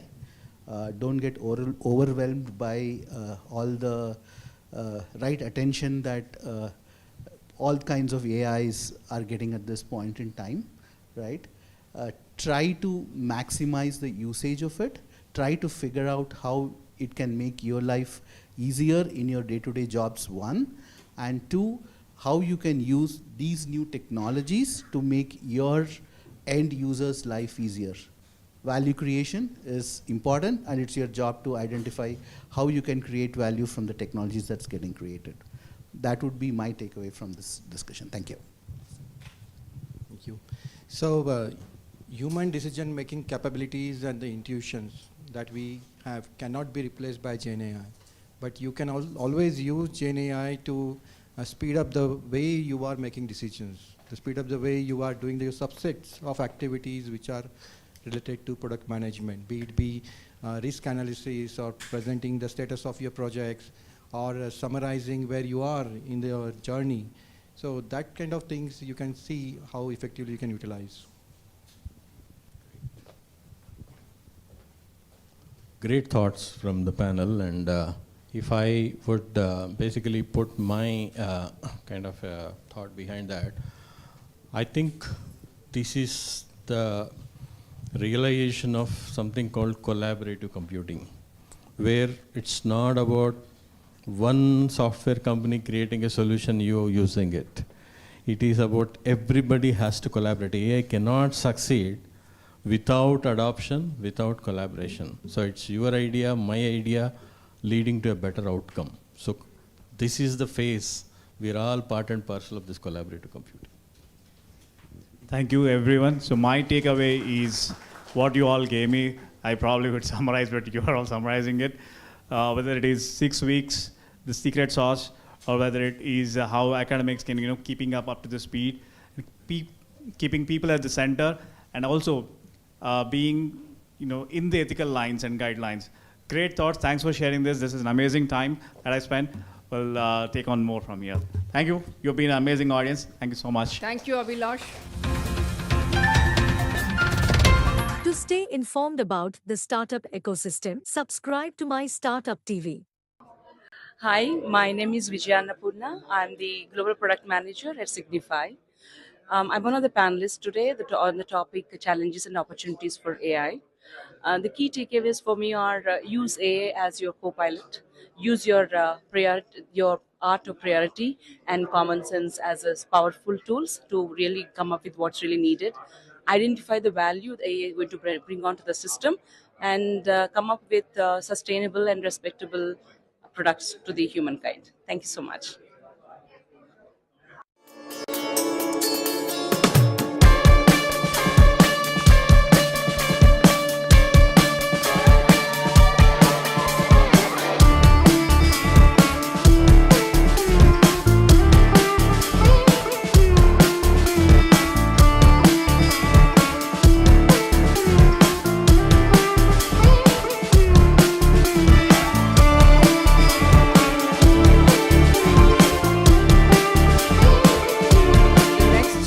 item in the agenda is the workshop, Harnessing Generation AI, Crafting Innovative Products.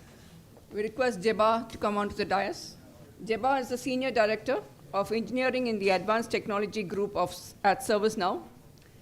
He has shipped multiple products in the past at other companies, including Microsoft, ADP, and at ServiceNow, primarily in the areas of databases and workflows, and for the past 10 years on different aspects of AI and ML, including Gen AI. Jeba has played a strong engineering roles, both in engineering development and in product management. We welcome you, Jeba. Ravindra is a senior staff ML engineer with Advanced Technology Group at ServiceNow. Over the past 18 years, Ravi has worked on the application of machine learning to areas such as API security, deception technologies, NLP algorithms, and video algorithms. Of late, he has been working with text-to-code models, model miniaturization techniques, and applications of sequential decision algorithms. We welcome you. Ravi also has a PhD from the Indian Institute of Science for his thesis on text summarization. He's also a senior member of ACM and has 18 granted patents over 18 peer-reviewed research publications. That deserves a huge applause. Our next guest is Srikar Gulapalli.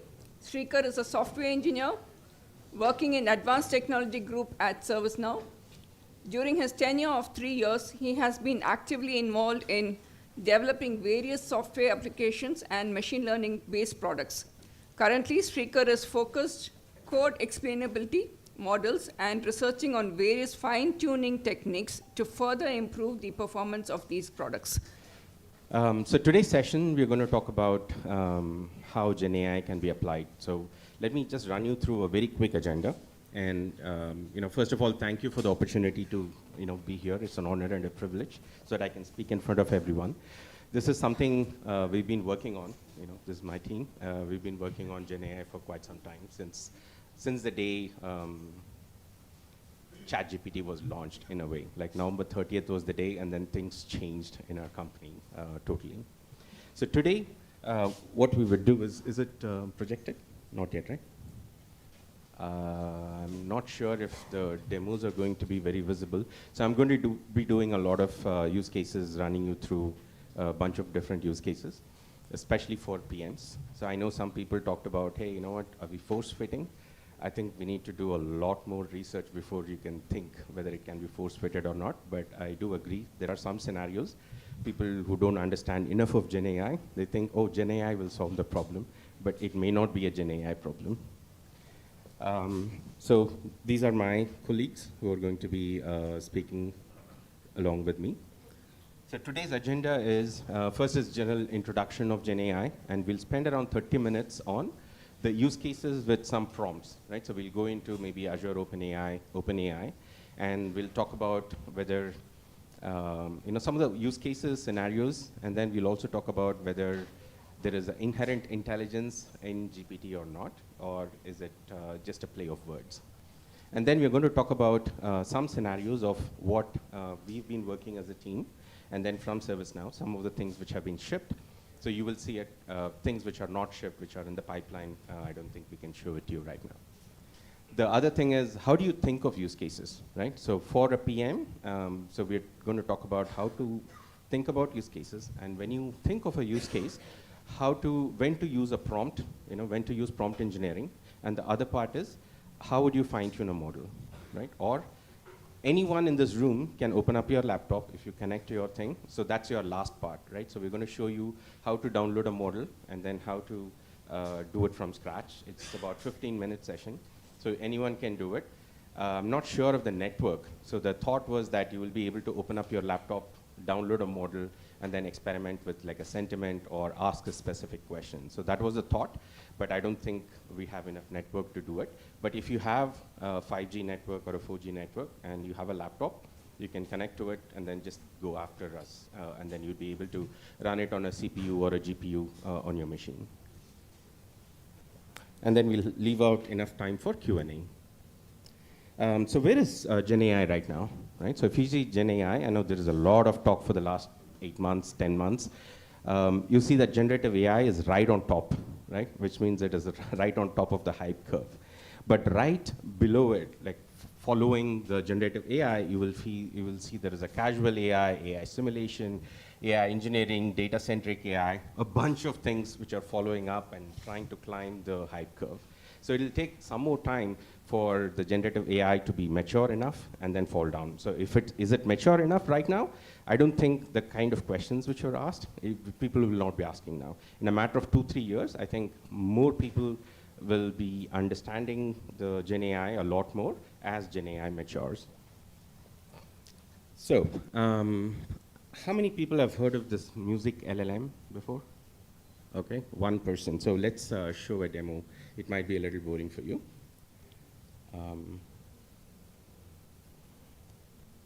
So I'm going to play only one. So this is a generative AI where it can compose music, and I'm going to play only 2 of them.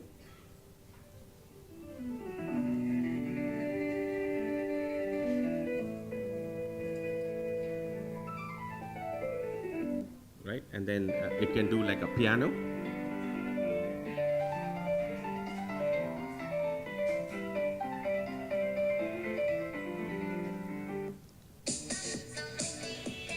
Right, it can do a bunch of these things. So a lot of things it can do. You can go and play around with it once you have access to, maybe the Google LLM. So this is from Google, the music LLM. So you can play around with it. The other one is Google Bard. You must have seen it. So the point to be made is it is not just about text. Gen AI is for the images, the videos. You have speech. So I'll play a few things. So one is about this Adobe Firefly. I don't know if you have seen this particular part, where you can actually give a text, and you would be able to generate different images out of it. So get started. I have to sign in, looks like. Right, so here you could go in and type in, like, try prompt. So wherever it says try prompt, you can click on it. Okay, so you can actually say, cotton overgrown with trees drinking beer, right? Like just weird stuff. And you can adjust some of these portraits, graphic. You can say, some movement, vaporware. And so I'm just showing you examples of what other companies have done with Gen AI, especially in different modes or models, what you call it. So it's generating, and you will see, right? So you have a froth somewhere, some beer, but you can actually play around with it. It actually creates something really, really cool stuff. Just for making, you can do color and tone, you can do composition, a bunch of different things together. Then the other part is around speech. You can do video editing, that you can actually go ahead and do it on your own. And I'm going to play this one. I'll play and let this be there, and I want you to guess who the personality is. Yeah? And have an identical replica of it. Play leverages the latest generative media techniques to create the highest quality version of your voice. Anyone? Okay, perfect. I'm going to play one more. With Play.ht, you can clone your own voice and have an identical replica of it. Play leverages the latest generative media techniques to create the highest quality version of your voice. You got it? Yeah. Yeah. So it can actually create people, right? Like, so in the future, you'll be able to give your voice signature and then have generative AI speak in its own voice or in your own voice, so that it can answer emails or answer phone calls. So let me go back to this. Do we have time, or we have to close around 4? 4:15? Okay. Oh, 4:15. No, don't worry. So in general, right, LLMs are good at so many different things, right? So if you see, these are all the text-related stuff on the left-hand side, or on the right-hand side are different modalities which it can handle. So it can handle things like summarization. I'm not going to show you anything. It can generate content. I'm not going to show any of that, because most of the people know already, and I'm not going to spend time on things you already know. So things like natural language understanding, agent-like conversation, translation, right? I might show a little bit of translation, but with a little bit of a twist in it. It can do a bunch of other stuff. I don't want to read through it, but the most interesting ones are the ones which you saw on the right-hand side, right? The video, the speech, and images. Let me see. Okay, so how many people have actually played around with the generative AI, the ChatGPT? Most of you, right? Most of you? Okay. So you know how it works. I'm just going to give you a very quick introduction and then tell you what are the places where it doesn't work and then how to go fix it, and that's what our friend Ravindra will cover. Before I get into the thing, just because I don't want to change screens. So if you look at use the word Barack, don't press enter and you ask it to generate, it's going to generate something like this, right? Ravindra, please add anything. So it actually finished that word called Bharat, and then it assumed Barakat, right? Because in its own thing, it has got a token called Barack, and then it's something with the at. So that's what it assumed it to be, which is the most frequently occurring word.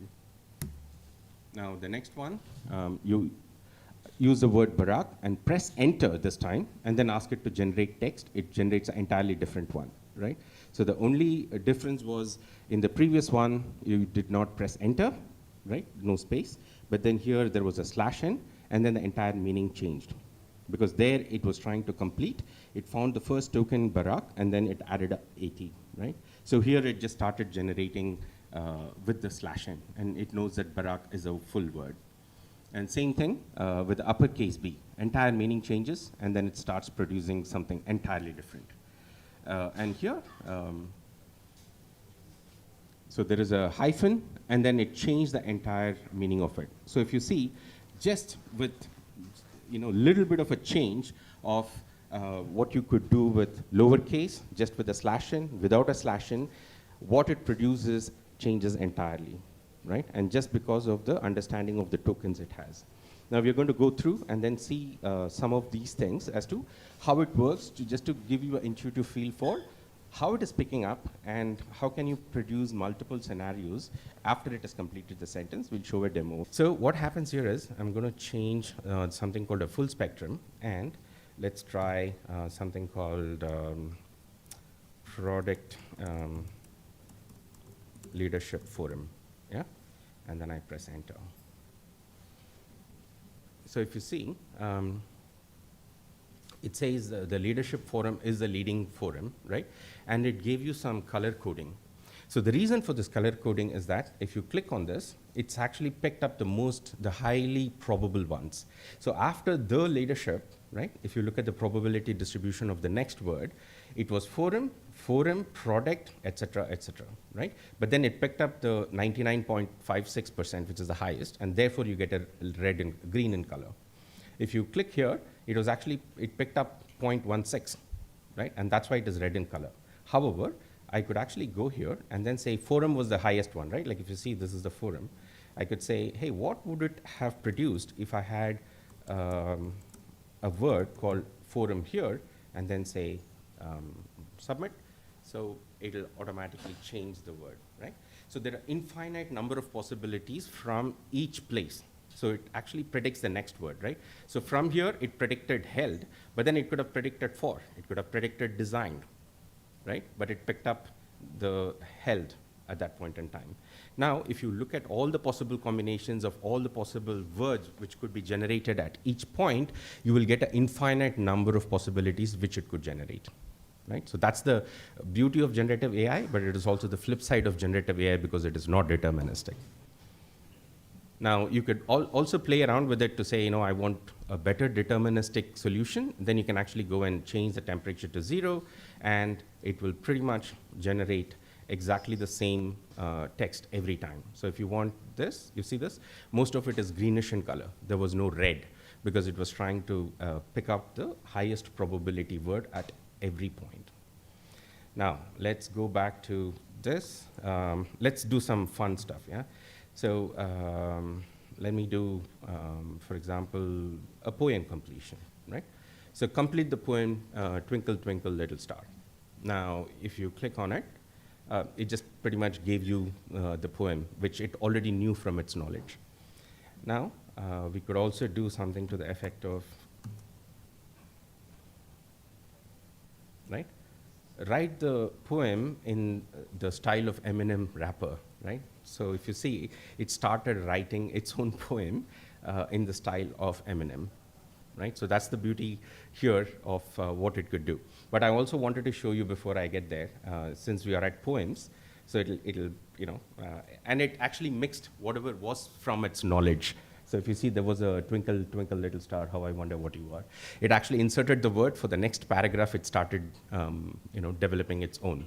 And that hallucination is a boon as well as a curse, because you would see that it is useful in certain places where you can generate content, you can be more creative about this thing, but it is also not a good thing in certain places. Because I've given the maximum length, it is actually going on. Let me reduce the length to something else.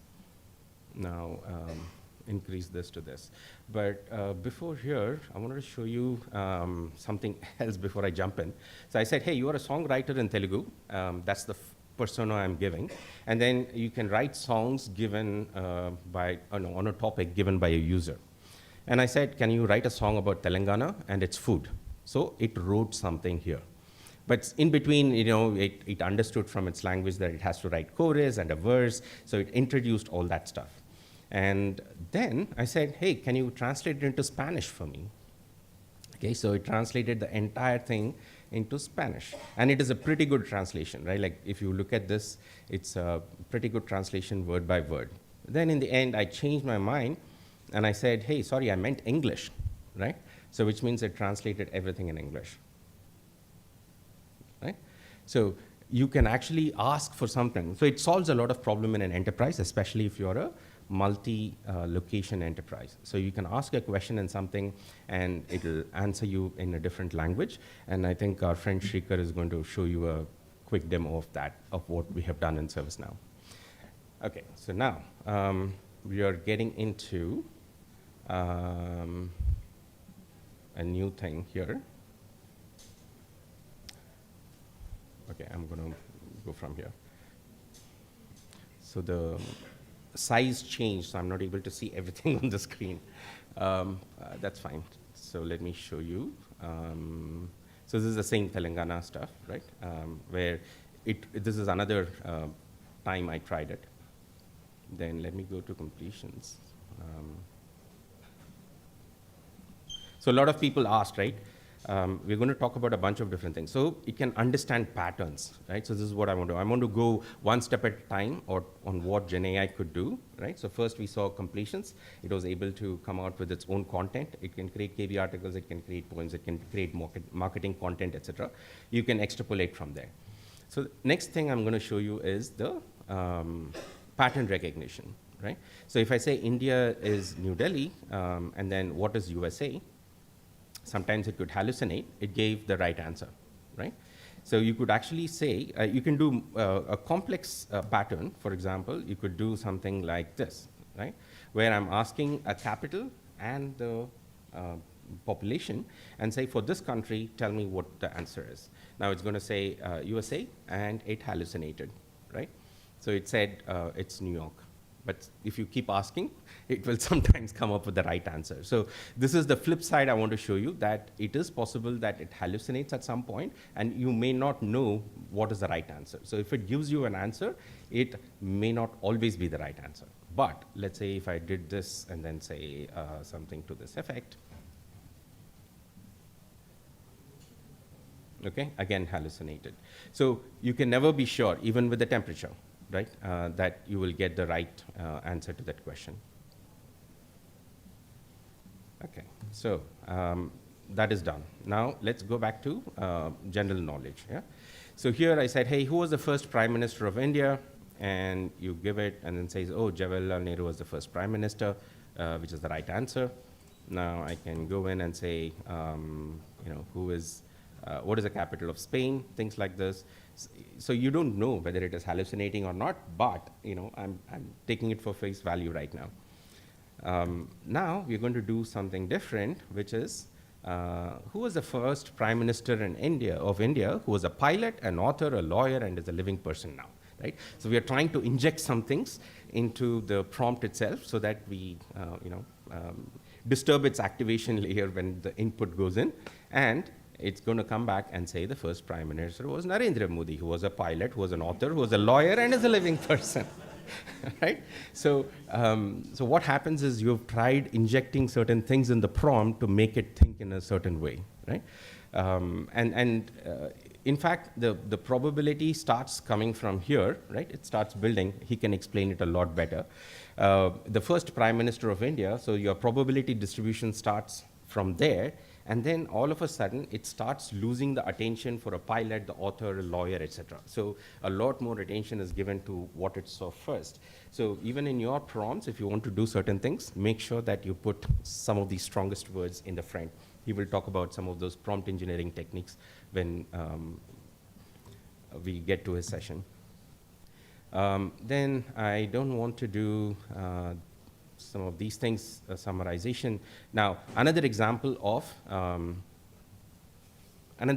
hallucination, right? I'm trying to force fit something, saying, hey, tell me more about Oracle DB by Microsoft. If you don't know the answer, say, I do not know, right? So in this case, it might actually say, I do not know, okay? Because it knows that Oracle DB and the Microsoft, the distributions don't match, and therefore, it has to say, I don't know. Now, let us take this out. What happened? So let us remove this, and we'll force fit it by not giving this, and then say, hey, tell me about Oracle DB by Microsoft, and it will conveniently say Oracle DB is by Microsoft, and it'll start, hallucinating on things.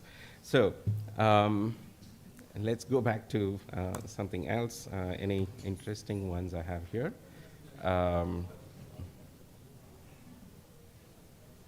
Okay, so this is like a classic example where can it actually detect some form of a sentiment, right? Like backstabbed is a sentiment.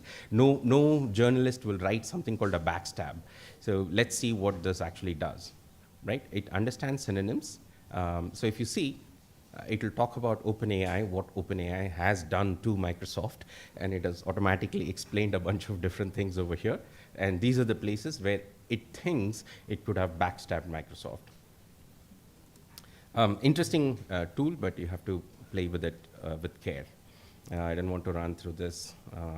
Okay, so this is another interesting one which might be useful for a lot of your corporates.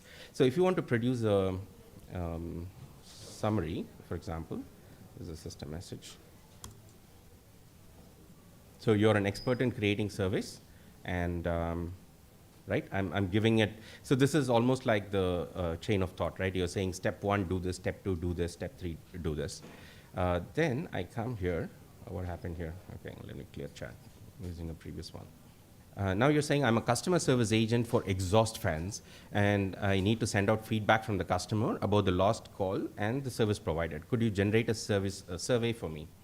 Okay, so sorry, my screen is changed after we projected it, so I have to play around with it. It's in big fonts.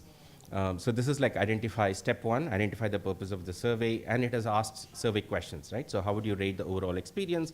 Was your issue resolved? How long did it take for the customer? So it can pretty much write certain things for you automatically if you can give the right prompt at any time. So are we force fitting this? I don't think so. It is very good at text, and if you play with text, you have to play with the right LLM, with the right prompt for the right thing it was meant to do. Otherwise, you're going to be force fitting things.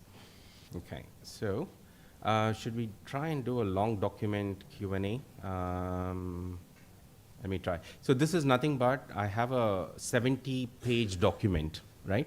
And you ask a question, and it actually finds the perfect answer, right? And you cannot do it with anything else. You have to use GPT-4. If you try it on GPT 3.5, it'll fail because it's got a 4,000 token size limit. So I'm not going to demo that for you in the interest of time. You can also create tutorials, right? So you say, create a GenAI tutorial for me. It'll create a GenAI tutorial for you. Now I'm going to show you something around mathematics. So how many people have done like function inverse, function composition, etc., right?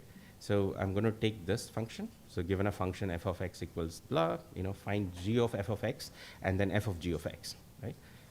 Let me go back to completions. I think that would be better. I can see everything together. right? So it gave you the right answer. You can calculate it, it's pretty much right. Yeah. So now you can actually, so people actually say, oh, it is text. Gen AI cannot do mathematics. My point is that yes, it can. If it knows, if it has in its knowledge, it can. So even here, it produced the right thing, right? So it's very simple functions, x squared and 1 minus x squared. It did f of g of x and then g of f of x. Let me go in and ask it to do a, so something which is not, Collat's conjecture. So basically in the infinite series of numbers, you take any number, and then if it is even, you divide by 2. If it is odd, you do a 3n plus 1, and at the end of it, it converges to 1, right? But at this point in time, there is no proof which exists for this, but we know that it always converges. Create new knowledge which doesn't exist, right? So in this case, it will actually fail. It is an unsolved mathematical problem, right? I basically tell you the same thing. Unfortunately, it is impossible to prove, but no one has proved it yet, not even humans. But humans have proved it, and then if it had some knowledge, it can actually do it. But it can write the proof for something which already we know of, right? For example, hey, prove there is an infinite number of primes in the world, and it can automatically calculate because it has it in its knowledge. Then let me show you some things on the songwriter we have seen. Okay, so a lot of people say, oh, it's bad at mathematics. So I'm going to show you some computer science problem. It's a graph problem. You must have heard of the shortest path algorithms, right? So we're going to take a shortest path algorithm, encode it in such a way that the OpenAI understands and gives you the right answer, right? And to make sure that it is not actually saying it from its own knowledge, we're going to twist the facts a little bit. So we're going to go different set of facts. Let me show you here. So here, we are saying that, hey, Mumbai to Bangalore, so all these are different nodes, which is Mumbai, Delhi, Kolkata. Then we are defining the edges, like what we do in computer science. Mumbai to Bengaluru is 562 kilometers, which is not true, wrong facts. Then we give a bunch of different cities, and then the distance between those cities. It's like a classic shortest path computer science problem. It's called Dijkstra's algorithm. Now, in the end, users will ask you questions, and now here we say, hey, give me all possible routes from Mumbai to Delhi with the total distance, and what is the shortest route, okay? Let it calculate. So we gave really wrong answers so that it doesn't pick up from its knowledge, right? So we are overriding it.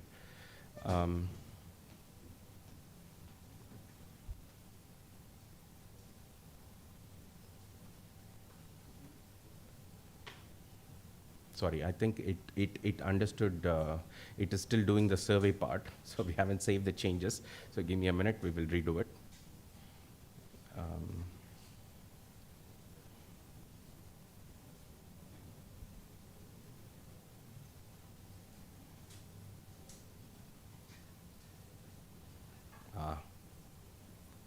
Okay.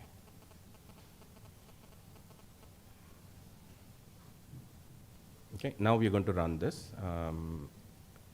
Where is the session?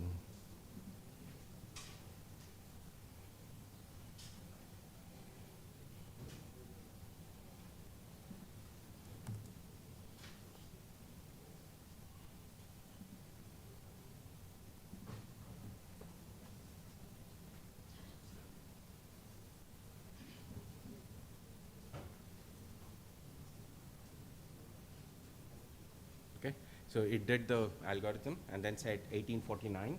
It gave multiple routes and then said the shortest one is 1849 kilometers, which is absolutely right. I'm going to show two more, and then we will hand it over to this one.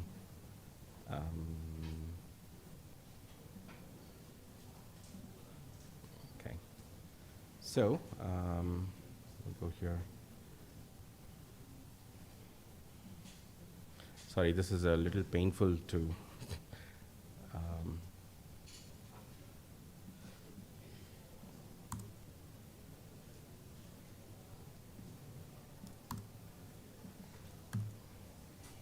okay. So we'll do, we did math, we did computer science, we'll do an intelligence part, right? So what we're trying to prove here is that, let me go back to completions, slightly easier, I guess. So we're going to test out its intelligence, yeah? And this is GPT-3 and not GPT-4. We'll go here, and then in the intelligence, we're going to say, hey, what is the sentiment of the following sentence? Here it is positive, here it is negative, and then you say, what is the sentiment of the following sentence? It's intelligent, it has to find the sentiment from this and then set positive. Now what if we actually reversed it, right? So we gave this as negative and this is positive. What does it do? Right? So if you say generate, it still says positive, right? It didn't make a mistake. Now we're going to do something different. So we're going to call this AAA, right? And then we're going to call this BBB, and then maybe remove these guys. Okay? And then say, hey, oh, sorry, I should have removed this. And then say, give me the sentiment. So it still gave positive, okay? Now, what am I going to do? I'm going to say, call this as class, call this as class, and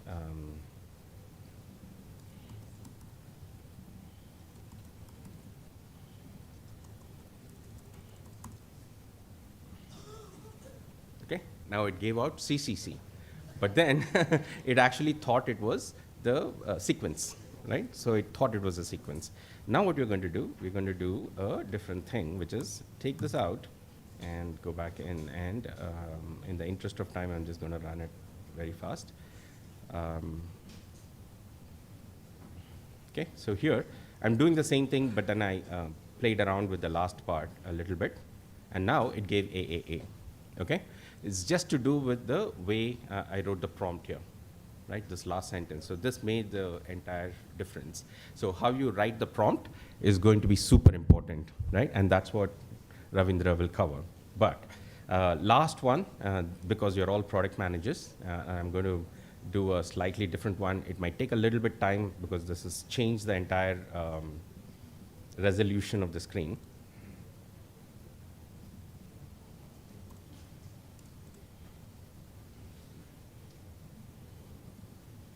I'm so sorry, this is like very weird. Okay, since you're all product managers, I'm going to show you how a product manager is going to do certain things. So you're an awesome product manager who has shipped multiple successful products. Okay, now what we're going to do is here, let's clear the chat, and this is going to be very useful for you as product managers.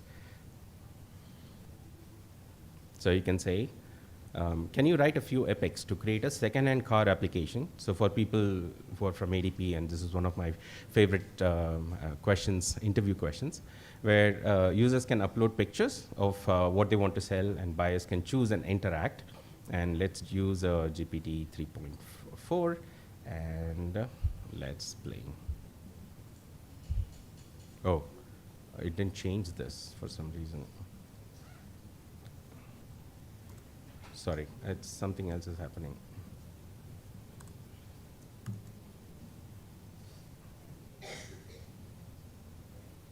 It's not saving it or what? Yeah.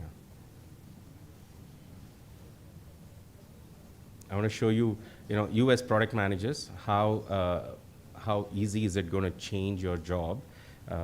So let me just say, it is still doing that. Let it complete, and then I'll show you.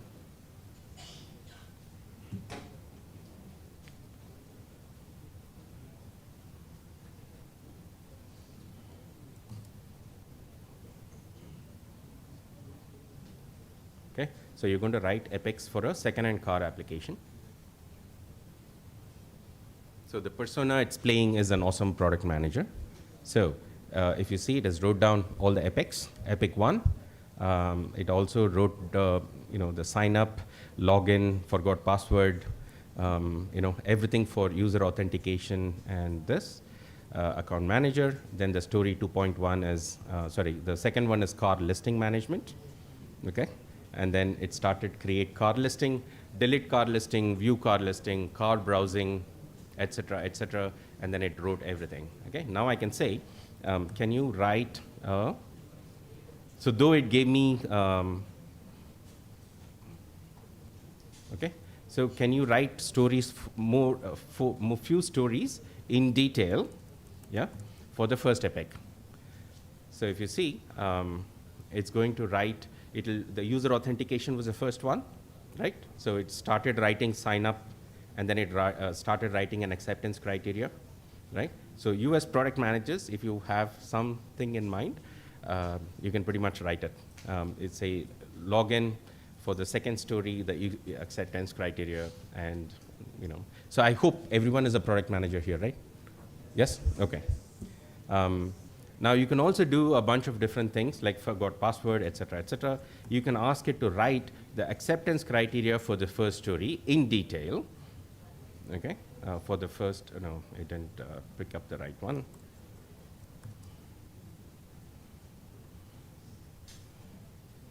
Okay.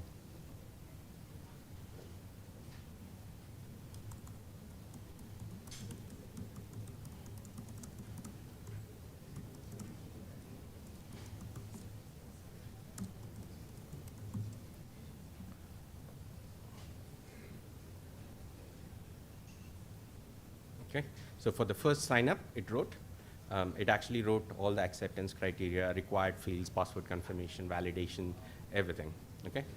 Now, in the next one, I don't want to show you, but I can actually show you prompts for architects, QE, dev, everything. So he will show you for a dev at some point, and then walk you through some of the things we have done. So what I'm going to do is now hand over to. So you saw some of the use cases with prompt. We also saw, was it intelligent? I will leave it to you to figure it out, because I showed you where it went wrong and then where it was super intelligent. It all was depending on the prompt. It is totally up to you to decide.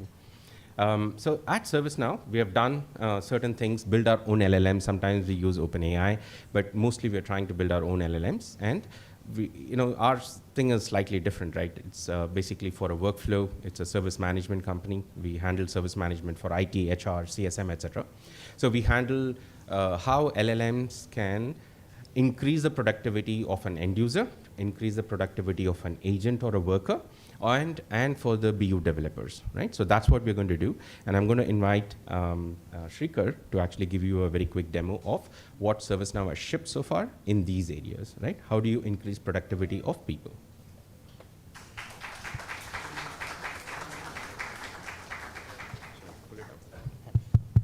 Yeah, so while Shrikar is setting up his laptop for the demos, I have a bunch of questions for you. You can answer by a raise of hands. So how many of you are working as product managers for enterprise software companies? Okay, and the rest of you are working as product managers for end customers, or what would you classify yourself as? You can speak up.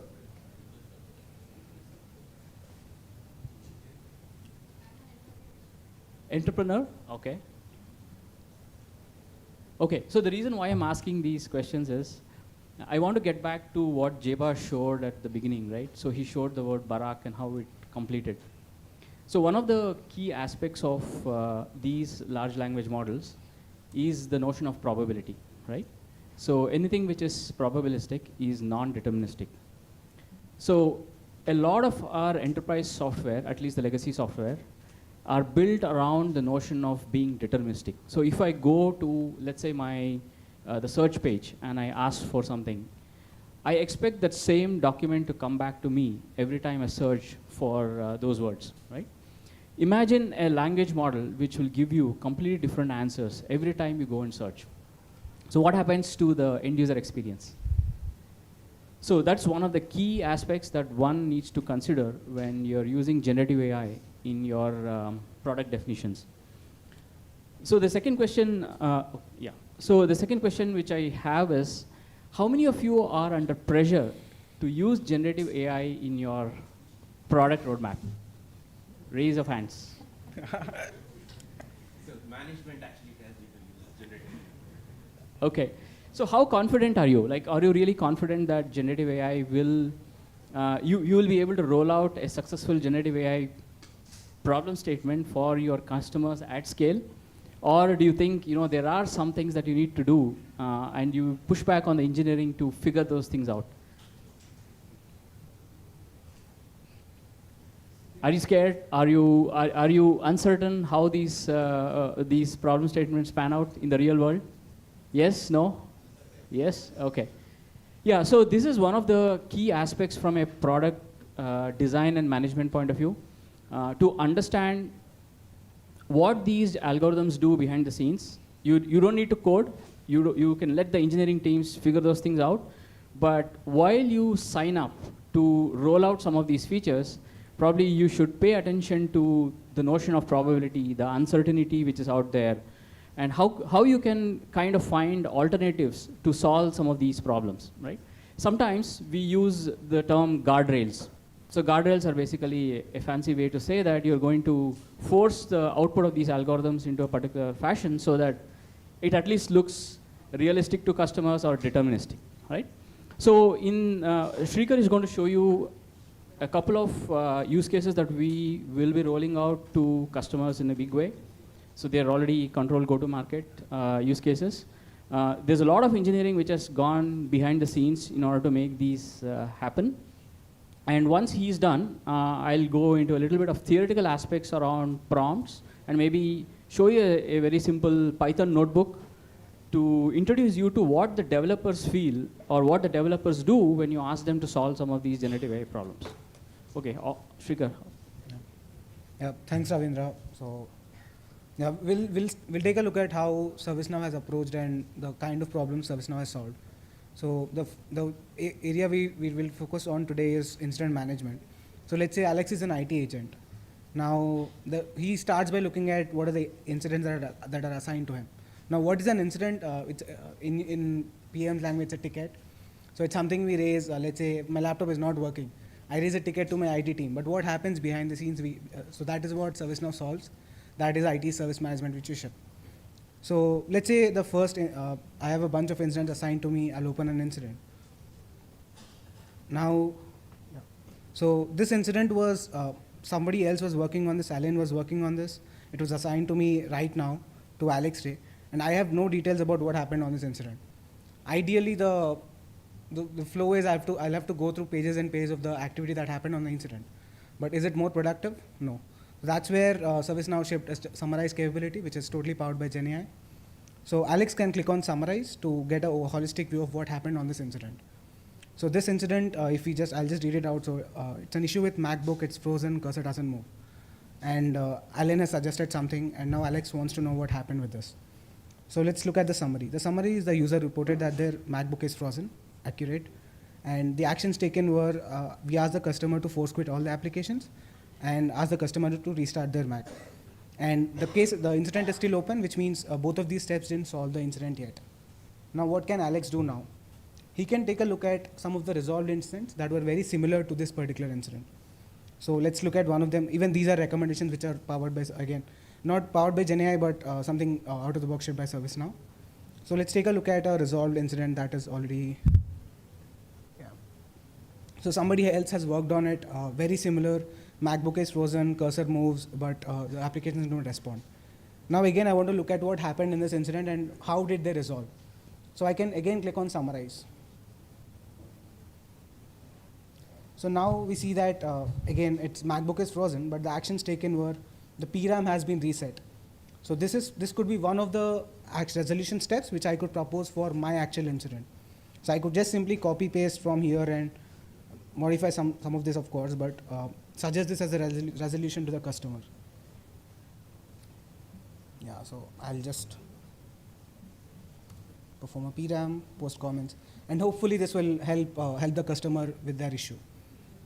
Now, Alex, so this is one part where we have shipped a generative AI solution, and it's all the LLM which we're using behind the scenes is a Now LLM, which is powered by Now Assist, everything created in-house by ServiceNow. So it's not an external Azure OpenAI or OpenAI.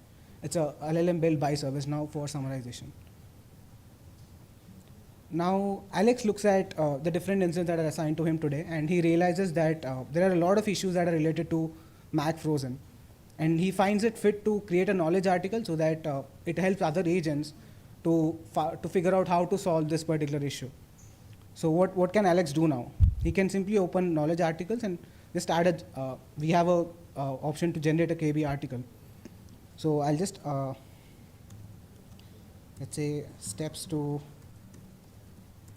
resolve Mac freezing issue. And headings are, so the headings will be the subheadings which you'll see. So I want to suggest force quitting applications and PRAM reset, and let's say disk utility to check if there's any hardware issues. And let's generate the KB. Now what is happening behind the scenes now is we are invoking Azure OpenAI, the completions API, to generate a KB article for us from its knowledge to on the topic, how do I resolve Mac freezing issue with these headings.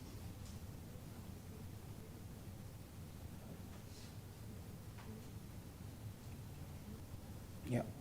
So if you look at the content, we have steps to resolve Mac freezing issue, steps to how do I force quit applications, how do I PRAM reset, and how do we ensure there's no issue in the hard disk, which is by launching disk utility. So I'm good with this KB article. I can just click on save, and that is done. So with a click of button, we were able to generate content, and this will help agents improve productivity because now there's a knowledge base. People can go and look at how do I resolve an incident. But is that all? No. How will this help customers? So let's say I'm Charlie. I'm a customer, and my Mac is not working. So I have a virtual agent for me. Let me type in my request. I say my Mac is freezing. Now what is happening behind the scenes is, again, ServiceNow has shipped a capability where we search through the entire knowledge base. For a given query, we try to extract relevant knowledge articles and then pinpoint to the exact answer for this given query. So yeah, so if you see it was able to pick up the article which we just created, which is, I'll just open this.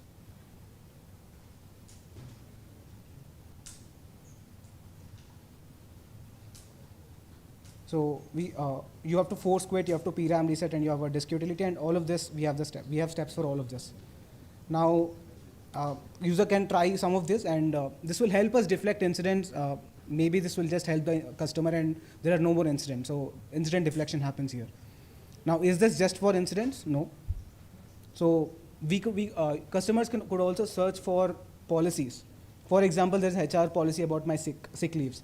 So I want to know how many sick leaves am I entitled to in a year. I can just ask my virtual agent.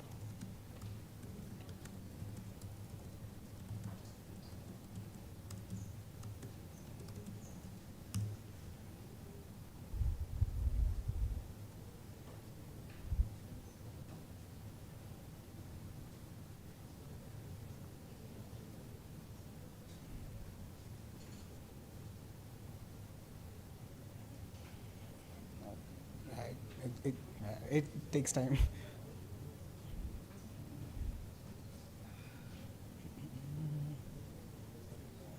Yeah. So if you see, it clearly says, based on a given KB article, you are entitled to 10 days of paid sick leave. But if you look at the actual KB article, it's actually a leave policy for the company containing sick leaves, paternal leaves, and all of them. But it was able to pinpoint and extract just the information about sick leave. So this is the article it extracted from. It has even the process of how do I request for leave, but it was able to extract the information I want and show it, display it to the customer. So again, this is another way where we could deflect tickets. We don't even need tickets anymore. If we have our knowledge base sorted, customers will get answers via VA. Yeah, and this is the reason why I did not show the 70-page document and then extracting answers from it, because it was the same scenario. Now this will also help agents. So let's say an agent doesn't know how to reset PRAM. So the search experience is present across. So he could just search for PRAM reset. And the same experience, it will just go to find a relevant KB article, fetch relevant answers, and surface it to the user.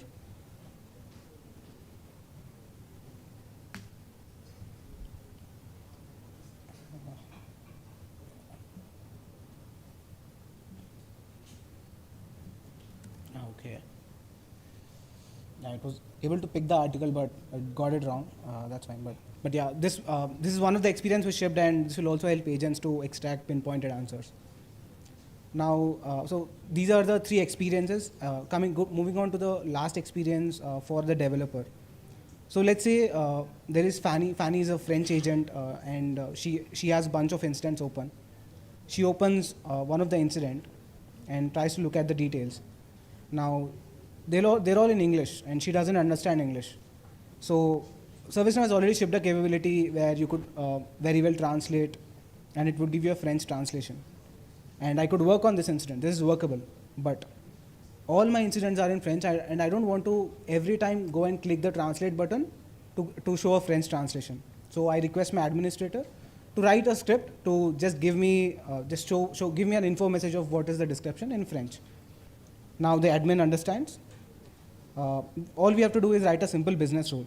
So in ServiceNow, business rule is nothing but a script which triggers on a given condition and then executes a script. So in this case, what we want to do is whenever an incident is shown, we want to translate the description of it and surface it in French. Very simple. So we want to run it on display, and this is actually a scripting box. But all we could also do so I wrote a simple prompt saying check if dynamic translation plugin is installed. So this plugin is responsible for translation, and if it is installed, translate the description to the user preferred language and show it as an info message. Let's do a command enter. Now behind the scenes again, ServiceNow has an in-house code assist, which is a Now LLM again, which generates code for a given prompt. So I don't even have to code anymore. I give a prompt, I get the code for it, very accurate. So all I have to do is save this. I didn't read the code, sorry. But let's see. And let's open the incident again. So this time I see an info message with the description coming up in French, and Fanny can understand this. Yeah, so there was no coding done by him, per se, right? Everything was done by the system. So he said, this is what I want, and it wrote a code which without any mistakes, and it was just running just like that. Yeah, I think, these are the 3 personas we try to cover for. One is Alex, who is an agent, and then we have Charlie, who's a customer who is requesting something, and then we have an administrator who can write code even without writing code. So if on this one? Okay, the thing is, we might be running out of time. I don't know how long. Okay, sure, okay. We'll take 2-3 questions, max, based on the time.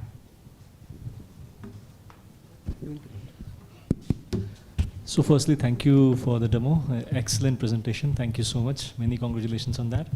My question is, you showed that you're able to generate a dynamic article from a chat interaction.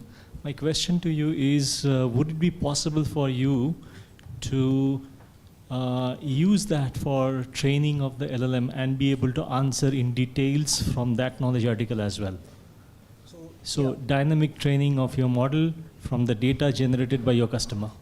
So right now, it's not with training, right? So the way it works in ServiceNow is you have a lot of documents, and then I think you're asking a slightly deeper question, so I'm going to give you a deeper answer. So we didn't train that, right? Like you can have as many documents as you want, and then we have a background process which reads these documents and creates an inverted index. So and when something the VA like comes in, okay. So when the virtual agent comes in, you give the word, and sometimes it uses NLU to actually go fetch the right KB article, and then says that that's the right KB article to be answered from. Then from that KB article, for that query, it goes and finds out the right answer. Okay, so you do a TF-IDF match and then do? Not TF-IDF, it's slightly different, but yeah. Thank you. We'll take the question, remaining questions after that. So should I go back to this one? 2 minutes and then I'll be done. Okay, so all of you are PMs, and I know this came up when people were discussing how do I think about Gen AI use cases. A lot of things to be taken into account. The first thing, I'm going to keep it very short so that he has time to present. First thing is about whether customer data can be sent to a third party, right?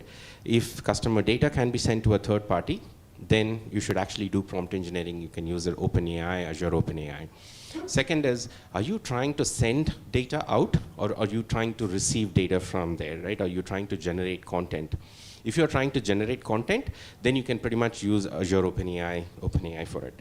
But then that's when you would need prompt engineering, which is what Ravindra will cover in detail as to how to think of your own set of prompts and prompt engineering, what are the tips and tricks, and what you should and should not do. The second part is what we are doing, right? Like fine-tuning our own LLM, building our own LLM, and which is where we think the first question is like what they said, right? The value, right? Which is ROI. If you have ROI, think of, oh, I don't want to send the data out, but then do I have labelers? Can I create my own data? Can it run on CPUs? Do I have enough money to buy GPUs? Because some of these things, you saw how long it took, right? It's not like a 2-second return time. It sometimes takes 30 seconds. Sometimes when it writes code, it keeps thinking of every line of code, right? Like in this case, it just came out very fast because it was all generated and then just threw right on your face. Then we need to find out how to scale, right? Even on GPUs, there are lots of things, like you have multiple layers, how many requests you can do, a lot of things to think about. So it needs a lot of investment, money, which you need to go through. And even here, you need to do prompt engineering. But on the other side is domain-specific models. I don't want to take any open source model, but I want to pre-train from scratch. That's when you go on the last side. The last side is something we will not cover right now, but we will cover the prompt engineering and the model fine-tuning by Ravindra, and then he will walk you through. So if you have a laptop at the end of it, and then connect your 5G, you would be able to build your own LLM sitting right here in 5 minutes, okay?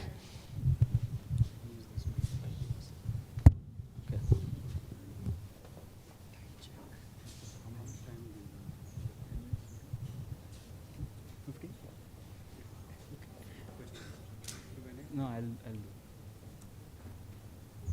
Okay.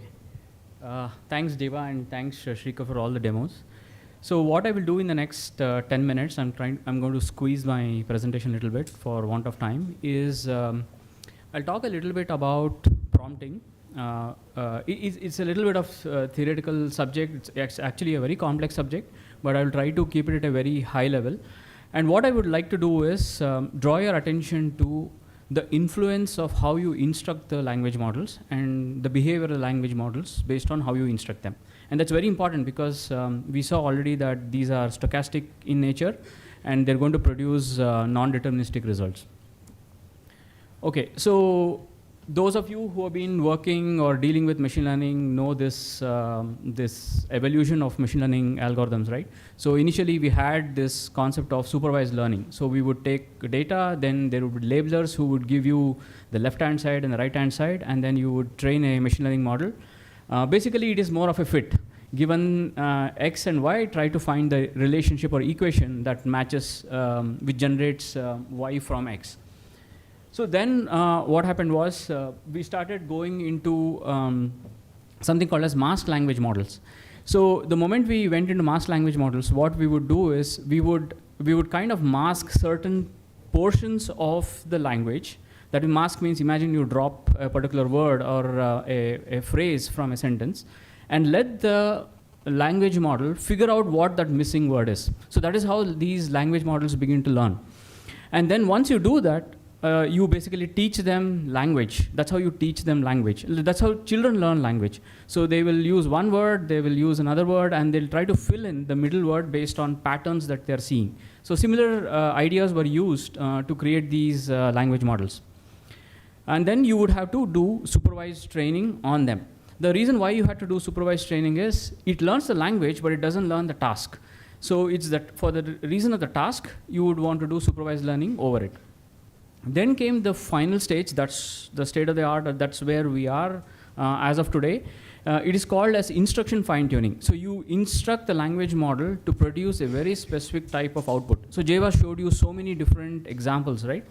How is it that a single language model is able to produce so many different outputs based on the instruction? So there is a very well-defined way to train these language models based on instructions, and that's called instruction fine-tuning. And then over and above the instruction fine-tuning, you give the instruction. That's what is called as prompting. Now, so I'll skip this. Jeva talked about it. So let's look at the anatomy of a prompt.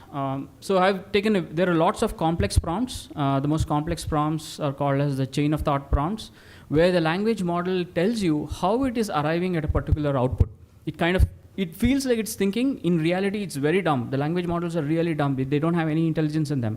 It's just a bunch of matrix multiplications which are taking place, right? But the prompts are playing around with the probability distributions. They're forcing the language model to produce output in a particular way. But in order to do that, you have to follow certain templates. So one of the simplest template is highlighted here. You'll have a role play. For example, it sets the tone of the response. You would have seen examples like, think that you're a 6-year-old and write this article, right? So that is the role play. Then you have an instruction, like where you say, answer this question. So there's an instruction. If you don't give the instruction, then it's going to go all over the place. You saw that with the example of Barack. Simple hyphens, slash ns, it gives different outputs.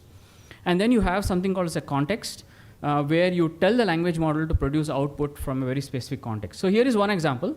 Assume you are a Unix terminal with the prompt max 101, and then you have that greater than sign. Summarize the below paragraph and print on terminal.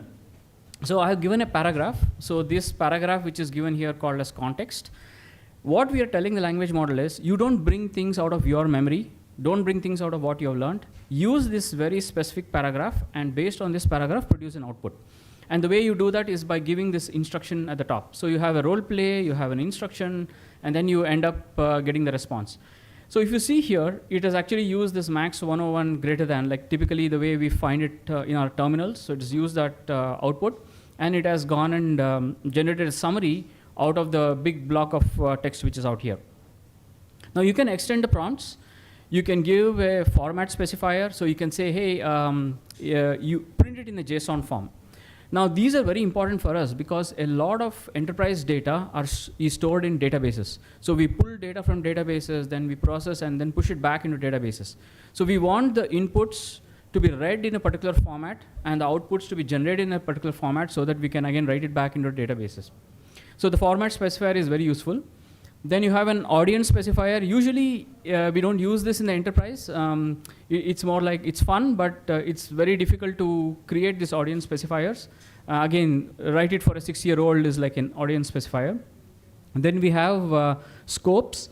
So scope is where we set an expectation of the content or the response. We say that, hey, write a summary in 3 lines. So that is the scope. And sorry, that's the constraint. So where you say that, hey, make it smaller, right? The scope will be like, it should be the main emphasis or on a mandatory configuration steps. Let's say, for example, you have an example like this, right? The main emphasis should be on mandatory configuration steps. So we have, Shrikar showed this demo of summarization, right? So in the summarization demo, what he showed was he showed very specific items that were summarized. So a summary can be like hundreds of lines, but we want very specific pieces to be included in the summary, right? So how do you tell the language model to do that? So that's also part of the prompt. So here is a slightly extended version of the prompt. Assume you're a Unix terminal with the prompt max 101. Summarize the below paragraph in 10 words. So 10 is the constraint there. And print on terminal as a JSON. So that is the format specifier. So what I will do is I will take a bunch of use cases and I will show you how we can leverage or realize these use cases using prompting. Okay? So here are the use cases. So given an incident from an incident table, extract, that is summarize, the key issues of an incident as a bulleted list. So we want it as a bulleted list. The data is coming from an incidents table, which is like a table in nature. So that's one use case. So how do you make the language model respond to this? So redact sensitive information. It's not a great use case for language models, especially the models which are hosted outside. You don't want to send your sensitive data there and ask the models to redact the sensitive information. But in case you have your own deployments, this could be one of the use cases. So given an incident from incident table, generate an overview as a text paragraph. And then you can summarize an incident with a predetermined list. So let me just walk you through these examples. Okay, so here is the task. Given an incident from the incident table, extract the key issues of an incident as bulleted list. And why do you want to do that? We want to present the key issues for quick eyeballing in the UI. So suppose, imagine you have a UI and there is a small box there and somebody hovers on it. You just want a pop-up there to give a bulleted list of what is important about that incident, right? So that's the use case you want to populate here. So we'll prompt the LLM with this. We can say, summarize the main issues in this paragraph as bulleted list. And then we say paragraph colon, and then give the paragraph. So these words, paragraph, bulleted list, these are very key within the language model. If you give those words correctly, that's where your data scientists and prompt engineers will be playing around. If you give the right word, you can elicit the right response from the language model. And on the right-hand side, you see the response, you see the bulleted list out there. Now let's extend this. We want to redact sensitive information. So when you give the bulleted list out there, we don't know who all are viewing it. Maybe there are access controls over it. So you want to redact the sensitive information. So we just extend the prompt. We say, summarize the main issues in this paragraph as bulleted list, redact PII information. Now see what has happened on the right-hand side. So if you see, the mobile number was redacted, but a particular name has been there as is. You can see Jason B there, so the name is still out there. Now how do you counter this, or how do you make your prompt different so that it responds to you? So we'll just extend the prompt. Please remove any PI information from the paragraph and summarize the main issues as bulleted list. You see how we just juxtaposed the instruction, and just juxtaposing the instruction will change the behavior of the language model because of the probability distributions around word generation. And here, there was a lot of redaction which took place. Okay, so now here is an interesting one. So the databases are where our data is stored, right? When you pull data from databases, they come out in a formatted way. So it could be a table. So you can always instruct the data to come out in a JSON format. But humans are not comfortable with JSON, right? When you show it in a UI, you would actually want to show it in a more readable format. So you can use this JSON output which comes and then convert it into a running text and show it to the user. So this is another user experience which you can drive using a language model. And it's very simple prompt here. It's a paraphrase use case. So you use the word paraphrase. So the moment you use the word paraphrase, it is able to paraphrase. And the reason why it's able to paraphrase is again because of the instruction fine-tuning which I referred to at the beginning. So here you just say, paraphrase the following JSON of a support ticket in plain English, and then it takes it even writes the dates. So you see how it's changed the dates. It has made the dates more verbose in the output. So these capabilities exist with generative language models. Okay, now summarization is one key use case. A lot of people want to summarize a very large document. Now how do you make a language model summarize a large document with very specific information? So the reason why summarization is such an important problem is it is very contextual. Everybody wants a different summary from the output. Now how do you get different summaries for the same document based on the expected usage, right? So one way to solve the summarization problem is to convert it into a question answering problem. So you tell the language model to answer a bunch of questions from the text, and in response it is going to generate a summary. So here is one example. What we have done here is we have given a bunch of questions at the beginning of the prompt. We say, what is the main issue? What is the issue resolution? Blah, blah. And then we give an instruction. We say, answer the above questions based on the paragraph. And we also tell what should be in the summary, because we want to take this summary and then put it into some database and then show it in the UI again, right? So there is this whole chain which is out there. And in order to cater to this whole chain, we have to instruct the language model. So here is one example where we have questions, we have an output, a paragraph, and in response, it is given the summary in the form of a bulleted list out there. Okay, so let's take another example, which is generation of a KB article. So I'll just skip this in the interest of time, and let me go to something not so happy path. So till now, we were showing, language models can do this and can do that. Everything is great, but that's not true. There are a lot of issues with language models, and you will not know that until you roll out to production. And when you roll out to production, you don't even know whether the output that was generated is problematic or not. And there's a lot of engineering that goes on to figure out how the language models are behaving in production. So here's one classic example. On the left-hand side, we have on left and right, we have a question answering task. Okay, so I give a context given as this green color context, and then there's a block of text, and there's a question. So the question goes like this: forms needed to apply for a driving license. So what we are telling the language model is, I want this question to be answered only based on this block of text out there. Now, where did this block of text come from? Probably it's a knowledge base article. Maybe there was a search engine which ran and then picked the best article from the search output, and then it is running the question on that particular output. Now, it gave a right answer, so the answer which is out here is part of the context which is out there. But imagine you go and edit that knowledge article. Maybe you just add 2 words to it. So that's what I've done here. I've just added, it is a difficult, and then stopped.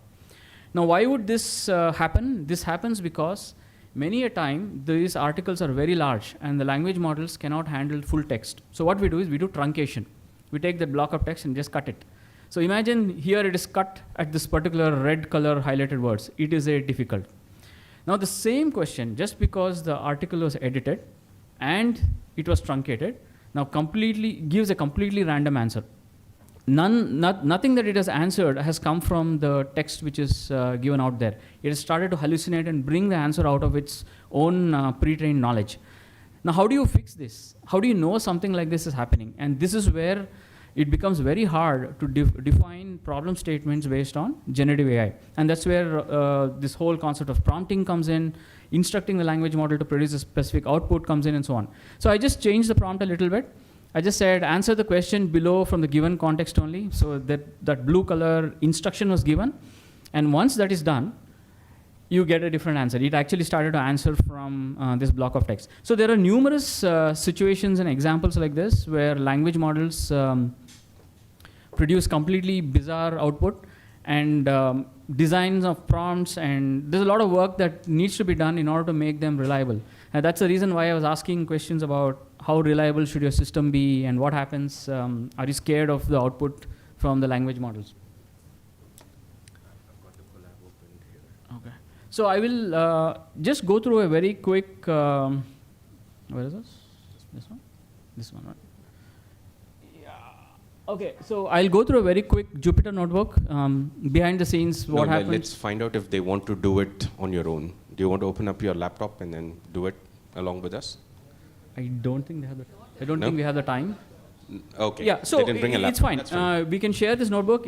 I'm sure your data scientists can give you much better notebooks. But what I want to do here is drive a few points for you to take away. Right? I just want you to see what happens behind the scenes. So first thing is, many of these language models run on GPUs. So if you design a product and you say, oh, I'm going to roll this out, and imagine you have a P&L target for you. When you have a P&L target, how do you quantify the success of your product? First, you will need GPUs to run these language models. So the cost of running GPUs, right? It's very abstract because you will need cooling power. It has impacts on your ESG metrics. Then it has the cost of actually deploying that in your data centers, or if you have API tokens, payment for the API tokens. Do you pay for it, or do you let the customers pay for it? So there are a lot of variables around how to make a generative AI product successful. Nothing to do with technology. It's all about the cost of it. Just to add a tidbit on the amount of the ESG metric he talked about. If you train the GPT 3.5 once, right, it runs for 36 days, and the amount of carbon emissions is around 500 metric tons, and it is almost the carbon dioxide which is produced by a jumbo jet if it has to go to the moon and back 9 times. So that's the amount of carbon dioxide which gets produced for one training of GPT-3.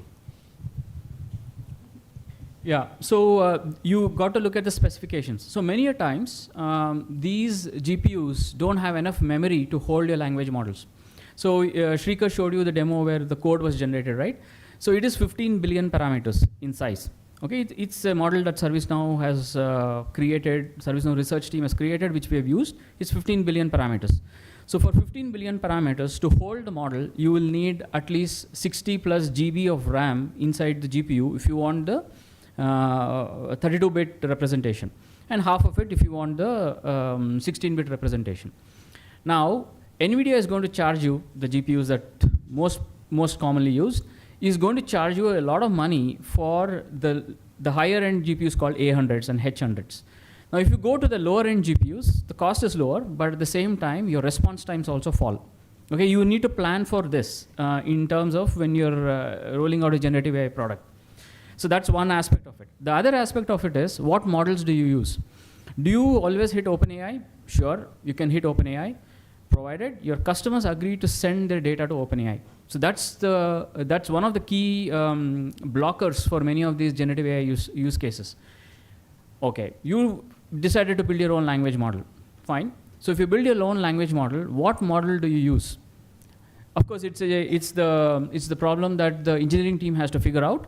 But the impact of the choice of the model is going to be felt by the end customer and the product success. Okay. So if you go to Hugging Face models, I'll just see whether I can go to this. It's not there. You have to open a new tab. Open a new tab and then. You want me to paste it? Okay. Let me just do a plus. Paste it here. No, I'll just paste this. Okay. So let's see how many models are there in Hugging Face. You see this number? There are 300K models which are available out there. How do you choose the right model from here? If you want to fine-tune the model, if you want to host it on your own GPU. So there is a lot of research which goes on here. There are a lot of uncertainties, and we don't know at the end of the day how these models produce. And there are models for everything. There is models for text to video. There are models for text to text. So this is again is a huge exercise which you will have to go through well in advance in preparation for the rollout of your product. So I will not run through this notebook, but let me quickly. Okay, so let me quickly run the notebook. So usually what happens is there are some dependencies. You see all this install transformer, sentence piece, and all of this. So these dependencies have to be installed, and every time these dependencies change, the behavior of the model changes, things break. It's an engineering nightmare, but it's their problem. And then let's see what a model looks like. How many of you have seen the model? What does it look like on the disk? Okay, so here I have an example of a model. So this is called as a T5. So you see this FLAN T5 large. This is the name of a model. This is around, so on the disk, if you see. You can show it to them on Hugging Face as well, so they are able to correlate. Okay, so let me go to here. Google. So let's see this. So here you see FLAN T5 large. So let me just click on it. So it will tell you how many downloads that it has had. Then it's going to have something called as the model card. So let's look at, there is a, sorry.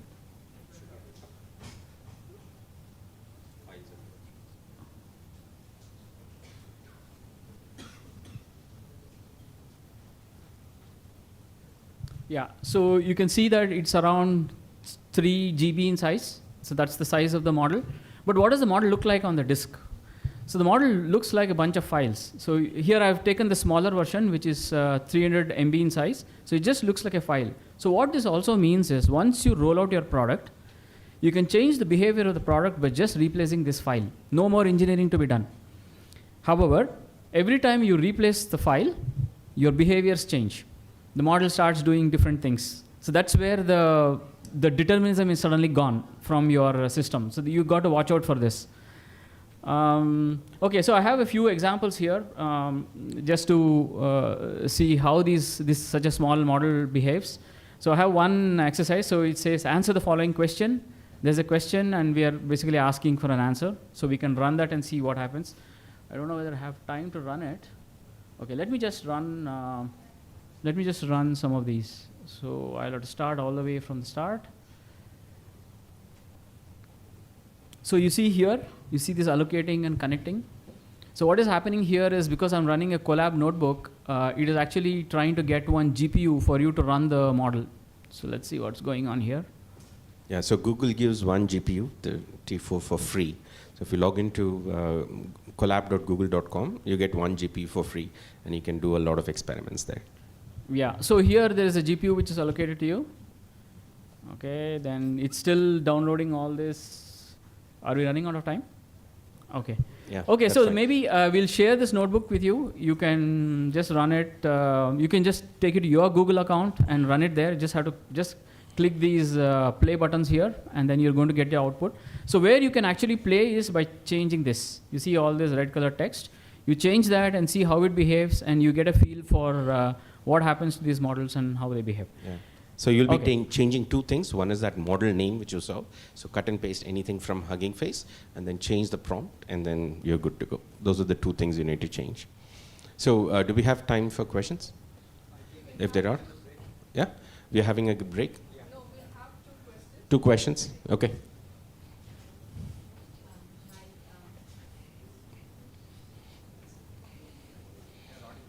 You can use this if you want. I'm a sustainability person as a PM, and then when I heard that there's going to be to run one book on GPT 3.5, we require 36 days and 500 metric tons. That was kind of a choking thing for me the moment I read it, right? If that is what ServiceNow is doing, do you have any carbon offset programs that runs in your organization to take care of it? Yes, we do. We are 100% ESG compliant. So we buy green credits for it. But then we are not building GPT-3 kind of models. We build very small models. It's not 175 billion, trillion, dillion models. It's a 15 billion parameter model, much smaller. So I started Googling about ServiceNow sustainability. Yeah, we are 100%. You would see that too. So one of the strategies that we follow is, ask this question: why do we need such a big model? Why 15 billion? Why 170 billion? Is it possible for us to build with 10 million? So we have models which are just 10 million and runs on CPUs. So that is again a design parameter. You start small and then expand the scope of the model till you get the accuracy. No, at some point, I think most of these GPUs and the data centers will be solar powered. But that's what every company aspires to be. But till that is done, you buy green credits. Yeah. Quick question here: if the GPTs are, predicting the answer by a prediction percentage, how is the grammar ensured? How is the text grammar ensured? And quick second question is, in the ServiceNow, LLM, is there RLHF? Included reinforcement learning with human feedback, or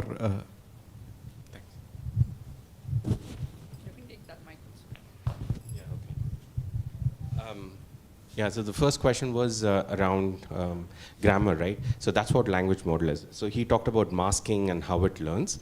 And if you can even build your own model, right? So you can go to Hugging Face, download the entire Git, and then you can build your model from scratch.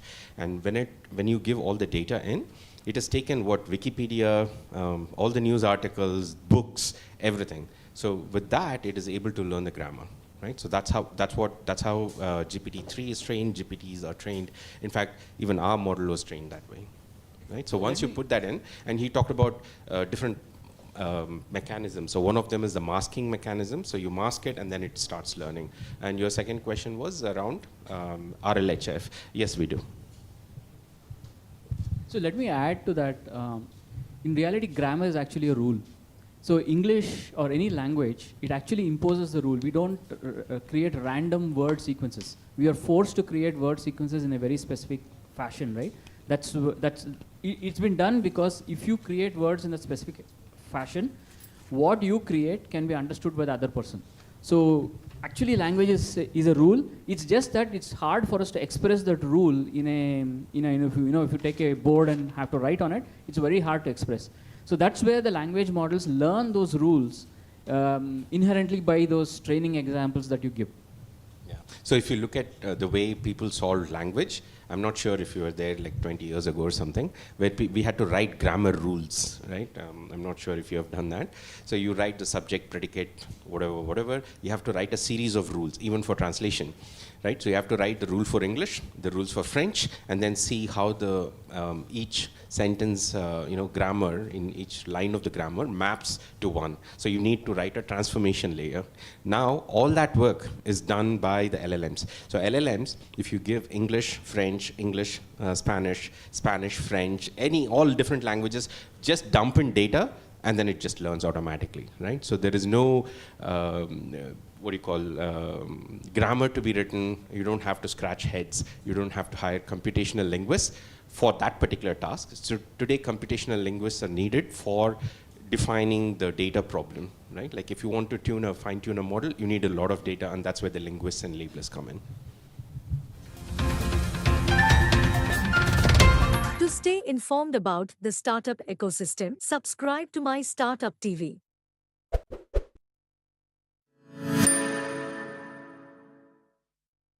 Products and services, and also most importantly their experiences with use cases, how to adopt digital transformation amongst all the MSMEs.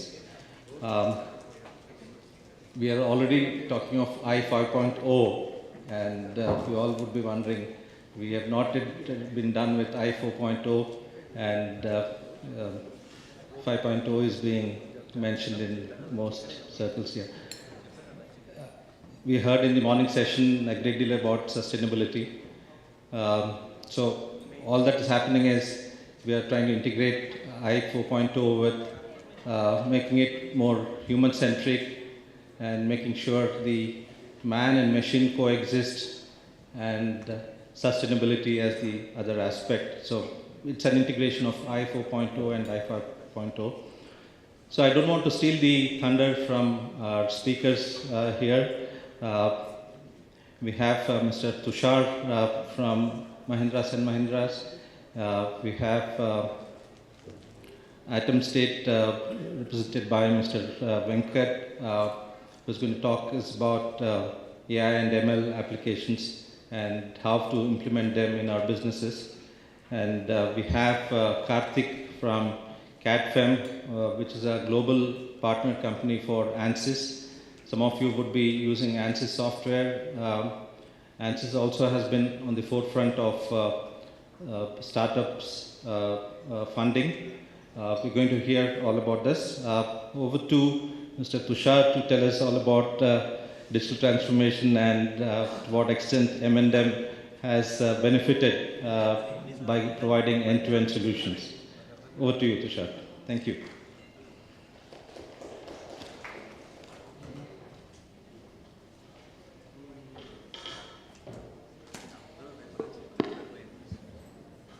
So, good morning friends, colleagues and seniors. It's my pleasure to be presenting in MSME Summit organized by CII.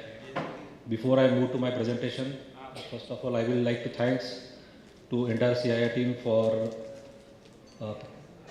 providing this platform to all the industries where we can share our knowledge, our initiatives, our practices, which can be helpful and mutually benefited to all the industry. Moving on to my presentation, first of all, I would like to we are representing Mahindra & Mahindra Auto and Farm Sector Division. We will be showcasing our journey towards the low-cost automation. Precisely, we are going to touch the low-cost automation sector. There are selective case studies which will be benefiting other industries that we are focusing on, and affordable digital technologies. So that is our agenda for today's presentation. With me, there is my team, Mahindra & Mahindra team. So Mr. Uma Shankar and Mr. Sridhar has also joined this session. So we are representing Mahindra & Mahindra panel. So our subject for today is low-cost automation and affordable digital technologies that we are touching upon. And we are having our manufacturing units present in Telangana state at Zairabad, both auto and farm division. So most of the case studies are from that only. This is the overview of Mahindra Group. We are having presence in 11 sectors, 150 plus companies, 100 plus countries. Particularly, we are today focusing on farm and automotive division. Perhaps we are the one and only who will be manufacturing two-wheeler, as our R&D centers are there in multiple countries and also manufacturing. This is our product portfolio at Zairabad plant in Telangana specifically. So we have recently launched 2 new products in auto also and farm also. Both are our techno-savvy products. One is EV related commercial vehicle, and then our all new take pack ready tractor, which are going to be which are launched at global platforms, and that will be having many new features introduced first time in the tractor industry. So these are different 7 models which are introduced through OJA. that has been recently launched on 15th of August. Focusing on to our journey as a Mahindra and Auto Farm sector, this is our journey toward digitization. So we have started with our strategy and our program formation since 2016-17, and this is the way we have moved ahead. So we have focused on multiple themes like IoT, robotics, digital operations, which will be coming forward into this presentation. All this has been integrated in our own customized MES platform, which are called as Drona. So why technology? So these are the challenges which industry is facing nowadays. So increasing model complexity, improve competitiveness in the market. To survive in the market, we have to improve all these parameters. We have to go through this complexity of the models and yet maintain our margins. So for doing that, we have adopted the different approach. We have simplicity, customer centricity, process robustness, flexibility. These are we have adopted into our approach, and working on these initiatives, we have formed our case studies, which we are going to showcase with you. So these are the major themes: low cost automation, digitized operations, IoT, and new technologies. I will skip this slide because this is going to be covered in future. Okay. In low cost automation, we are going to present a few case studies. So this is our main drive, no fault forward. So whatever we are manufacturing on the particular station, that has to be first time right, and there should not be any fault going forward to the inspection. So based on that themes, we have showcased few of the case studies. This is our one of the case studies in which we have addressed near about 400 plus failure modes, and from those failure modes we have categorized them into four different buckets in our assembly operations, like torquing, part missing, wrong assembly, similar looking part. These are the areas which need to be addressed for covering major failures in our processes. So these areas we have addressed through basically we are having both legacy of operations. There are old plants which are running on the manual operation. So we have gone for the requirement-based, need-based digital solutions on those stages. So that we are focusing. So these are few of the examples which we have done at our plants. So for torque missing, there are legacy tools which are pneumatically operated. So this has been fitted with some electronic and IoT-based devices to control the torque and specification to meet the requirements that we are addressing those with the first torque missing case study. The second is part missing, in which we are going for the multiple type of sensors, right from proximity sensors, inductive-based sensors, laser sensors, steel vision sensors. So depending on the requirement, we are adopting this sensor technologies to detect the part missing part missing area. Then in wrong assembly, we are also, this is one of the case study in which we have used a laser-based sensor so that we will know that the part orientation is right and there is no wrong assembly being made on the particular stage. Then similar looking parts for this, we have also used different vision technologies. So at the low cost area, we have used the color-based sensing so that we will identify that the part is right or wrongly assembled. This is one of the video which will showcase to you how we have modified the stage for no fault forward.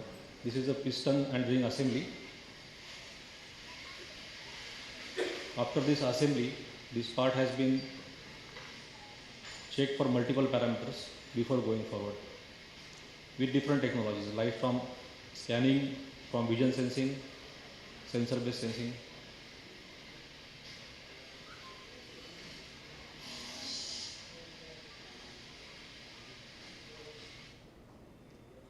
Once it passes through all these parameters, then only the part will go forward. So we are ensuring that whatever we are producing on the stage, at that stage only it will be addressed. So these are the benefits of it. 100% built-in quality, that is a focus area. This is one of the case study of spot missing concern, in which the operator actually do the welding job on the station, and many a times the operator misses the spot. So this particular case study is focusing on some small electronic devices which are fitted inside the controllers, and those are connected with the assembly fixture, so that unless and until the required spots has been taken, the assembly will not get dismantled from that particular fixture. So this is the basically case study. This is a small representation of the process.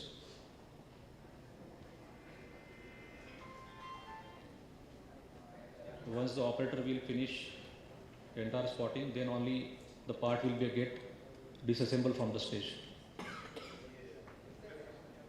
Then these are the weld spot counters. So many times, many assemblies have different models, and with respect to different model, these are different spot weld configurations. So with respect to that, it is a complex operation for operator to remember all these spots. So we have integrated this particular spot counter profile with different models, so that whenever the particular model get assembled on the fixture, that particular model spot counter will be activated, and unless and until operator weld those many spots, it will not get disassembled from the fixtures.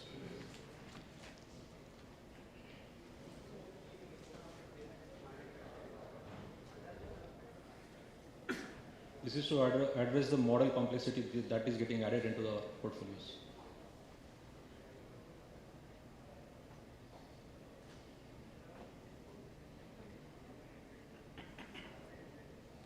So once the required spot has been reached, then only the fixture will get declared.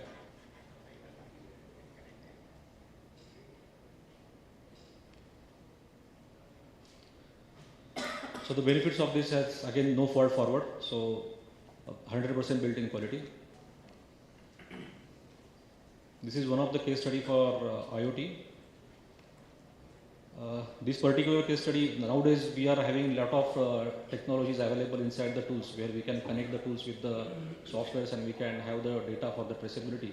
But this particular case study is focusing on the legacy tools, which we have modified for getting right specification, product and process specification, and then this data is getting logged into the software and it is represented on the dashboard. So this is with the very few thousands of amount we have done it inside our plant only. So this is basically a dashboard which represents different torquing status of the tools, and with respect to particular model number or particular tractor number, you can basically have this data available with you, so to know that the process has been done right. This is small video for that.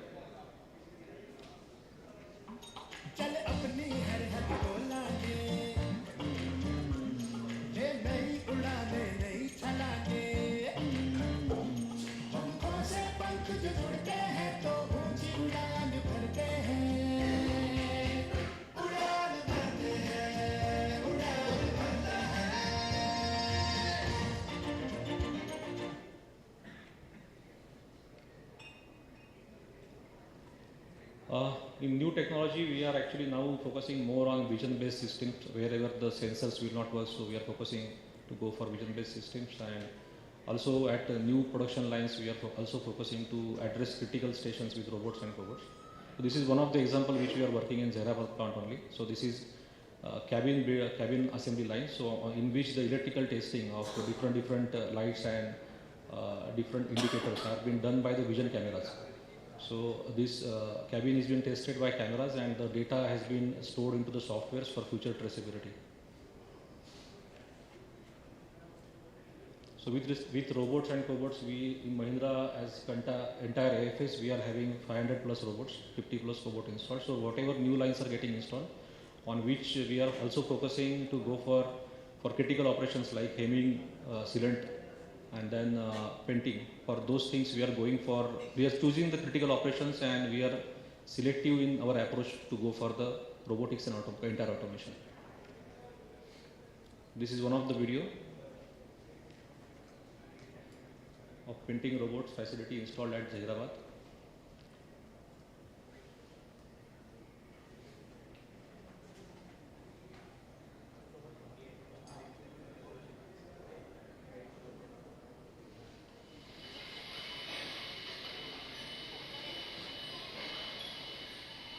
This is a sealer application process done by cobot.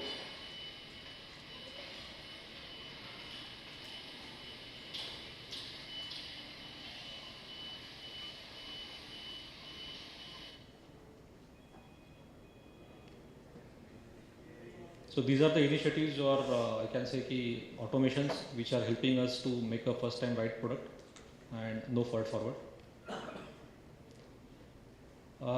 As I told you in my first slide, this is our MES platform. This is manufacturing execution system. This is customized, developed for our operations. We call it as a drona. So this we use for connecting our different operations together. Like in our company, we are having a different set of operation, right from sales side order till the dispatch.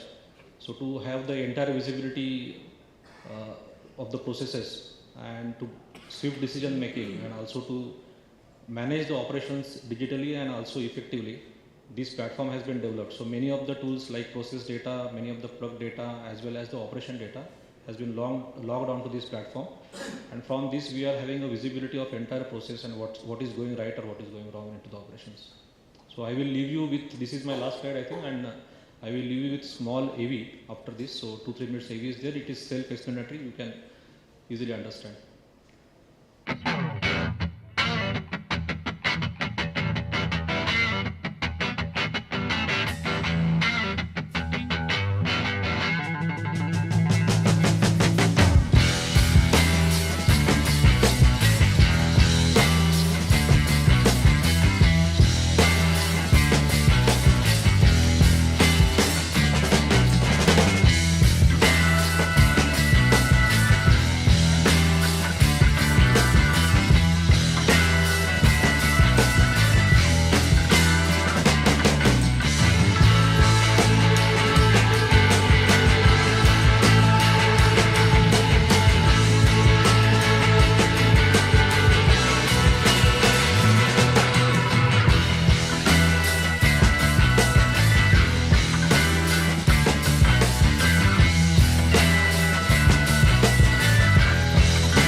you, Tushar. It's very heartening to see the automation right in our neighborhood, Zahirabad. I would urge members here, if there's any opportunity to visit the plant, which M&M has been encouraging us to visit the plant every year. I've done that, and it's a great learning experience. And to see all the automation happening from our own Indian company, I think it fills my heart. Thank you, Tushar. We will have the Q&A at the end, the other two speakers completing their talk. We are allocating good amount of time because the subjects are very interesting. I'm sure there are many queries from the audience here. I request our next speaker, Mr. Karthik Chittapu, who is the Director, Customer Excellence from CAD-FEM, India, to take over.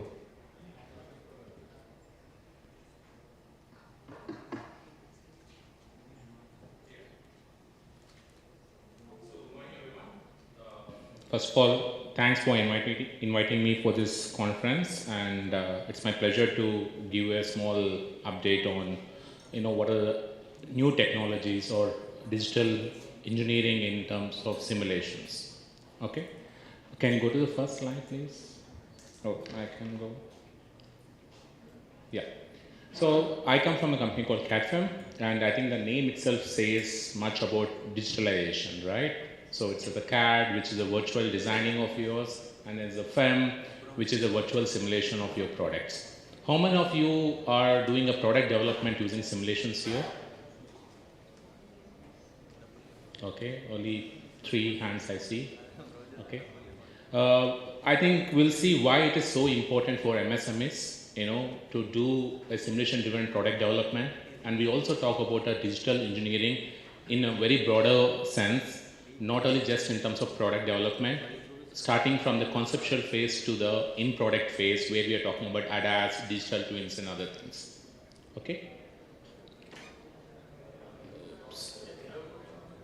So, just a brief intro of our company. CAD-FEM is basically a global company, which is our parent company is in Germany, and in India we started in 2007. So what we are majorly into is, we actually are one of the largest producers of simulation technologies in the world.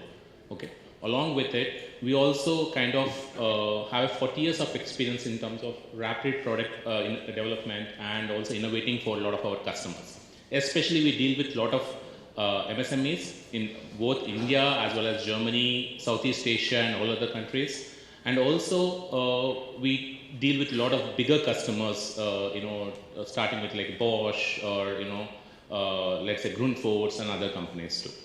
Okay, and the major advantage what we have as a company, a group, is because of a global presence, we could develop an expertise in different physics, because simulations, when you talk about it, or digital engineering, when you talk about it, it's no more one single engineering or one single physics for that sake. So we have a vast range of physics which we are dealing with, starting with the structures. We talk about CFD, we talk about electromagnetics part of it, both high frequency, low frequency. Like low frequency, when I talk about like motors and all, when I talk about high frequency, I'm talking about PCB boards, radars, and then we are talking about optics, where we are talking about LiDARs, laser weapons or optics lenses and everything, right? And then we are talking about embedded systems and also the functional safety and cyber security of your products. That's becoming very much important nowadays, because of a lot of OEMs are asking to make sure that your product is, because you have a software and it should not be hacked, right? So the cyber security becomes very, very important for all your products when you're offering it to your customers, right? So all this comes into picture, and those all things we can simulate and test and virtually test them and get a much more insight into all of this. So about us in India, I think as I said, we started in 2007. Our parent company is in Hyderabad. It's hardly a few hundred meters from here. But we also have offices wide across India in 7 different locations: Bangalore, Chennai, Pune, Delhi, Coimbatore, and Ahmedabad. Okay. So we have a wide range of expertise. So we deal with, in India itself, we have around 300 plus customers, and majority of them are MSMEs. Okay. So for us, digital engineering is very, very important. So we start with the centric of customer, where customer wants to innovate, make their products more efficient, and also reduce the cost of their products, right? So when that is what they want to do, the first thing what they want to do is how to adopt the simulation. Okay, that's the first step. How can they use simulations to drive their innovation or drive their product? Second thing is to automate the simulation itself so that you can democratize it across the users, and you can make it much more user friendly, because doing simulation is one front, and making user friendly and because a lot of people are talking about the skill gaps and all, right? So to overcome that, we can also automate it and actually make it much more button click solutions, where you can do your simulations, especially when you're talking about sectors like non-engineering, I mean to say non-traditional engineering sectors like pharma, where they are using simulations nowadays. They want to go in silico instead of in vivo and in vitro, right? So when you're talking about in silico, that is something which they are adopting nowadays, and they want to do simulations upfront to understand how the mixing is happening, how your stunts you're manufacturing are going to work, what's the life of those stunts, or if you're doing a hip implants, you want to have a customer-centric data, which is very specific to each and every customer. You get the scan data, and based on the scan data, you want to actually do an implant using additive manufacturing or different manufacturing techniques, right? So when these people who are coming from other backgrounds wants to do simulations, the automations become very, very, very important. And then over that, the top circle really talks about the digital engineering part of it, where we offer services to customer, because selling a software or offering a software to the customer is not the end thing, right? That will not lead to the success for the customer. So it becomes very important for us to integrate the software solutions along with the services, along with the knowledge transfer and the training sessions and everything. So that is where we really built on IT infrastructure. So we offer the hardware to the customer, which is very simulation centric. I'm not talking about just the IT hardware, but for simulation itself, we need to customize the hardware so that it can run very efficiently. Then we are talking about the knowledge, what they have to build. The major challenge what you're facing nowadays is to get the core engineers, because a lot of colleges are dropping the core engineering courses out of their curriculums, and it's becoming very problematic to get skilled engineers for your simulation purpose. And that's what we want to also bridge a gap. Okay, so today's topic, we majorly talk about the digital engineering part of it for MSMEs, and this is very, very important because the MSMEs are a key lever for the India 5 million economy, right? So we are the 30% contributor for our GDP, and 42% of our exports, right? That's what people were talking since morning, and that is very important to concentrate upon this sector and how we can enable the MSME sector to kind of adopt the digital engineering for them. Okay, so the main challenges is for all the industry sectors is to drive the innovation, complexities, because you're not dealing with one single physics now. You have the interconnectivity between different things, and now you're talking about Industry 4.0, where you are talking about the automation, where we have a lot of sensor data coming in. You have a lot of lens, LiDAR is there because the camera has to see it, get the data, and based on the data, let's say you have an ADAS system. Based on the LiDAR in your car, your autonomous vehicle has to perform.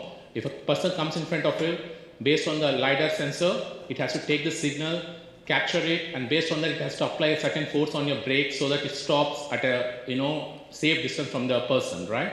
So this all becomes very complex, and we are really talking about connections between different systems and different physics here. That has become a huge problem. Then the cycle time. With so much of innovation going on, so much of competition, the cycle time to the market has come down drastically. Previously, maybe people used to take maybe 8 years, 5 years to develop a car to come out. Now they're coming down to 3 years to develop a car and coming out into the market, right? So thus times are coming down drastically, and the innovation and the complexity is going up. Okay? So right now in the industry, there are two interesting things happening. One is the technology is really helping you to reduce the development time. The second thing is the destructive part of it. the simulation, the technologies are becoming so and so advanced, your present models, present things are becoming obsolete, right? It's no more make sense. So when you want to really talk about leveraging the advanced technology which is developing day in and day out, and to leverage your legacy technology, for them to have a proper marriage between them, you need to have a digital engineering. Otherwise, there's no other way you can take it forward, right? So to actually reduce the cost, increase the quality, and evaluate the risk, we need the simulations, and there's no other way to move forward. Okay? So this is one of the survey which happened in US. So they want to see, with simulations and without simulations, what is the difference? And you can clearly see 21% improvement with simulations to launch the time to market. 22% they could meet the targets. 17% increase in the quality also. So these are the important driving factors for any MSME, right? So these are 3 things what you want to look at and make sure that your product is coming out in market in a given time frame, and you're also with a low cost. So how do we get it right in the first, early itself? That is very important, because most of your cost is decided in the initial phase itself, before even you start simulation, where in the conceptual phase you have something, and like 85% of your cost is decided in the initial phases. So if you want to make some changes, the influence of these changes will be much less in the later stages. But in the early stages, if you want to make some changes, you have much scope and you can improve it, and the effect of it is much more wider reach. Okay? And with the traditional techniques, where you're pushing your design to the end and doing a prototyping and going for testing, and if something is not working, coming back, this is going to take a lot of time and a lot of cycles, right?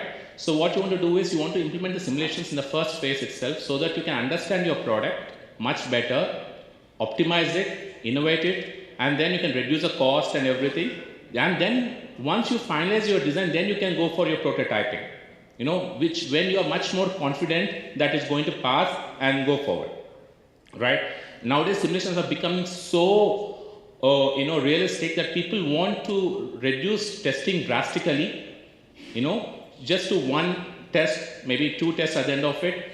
But most of the times they want to avoid it completely and take simulation as a benchmark. And I think a lot of the defense sectors are also asking their suppliers to submit the simulation reports, right?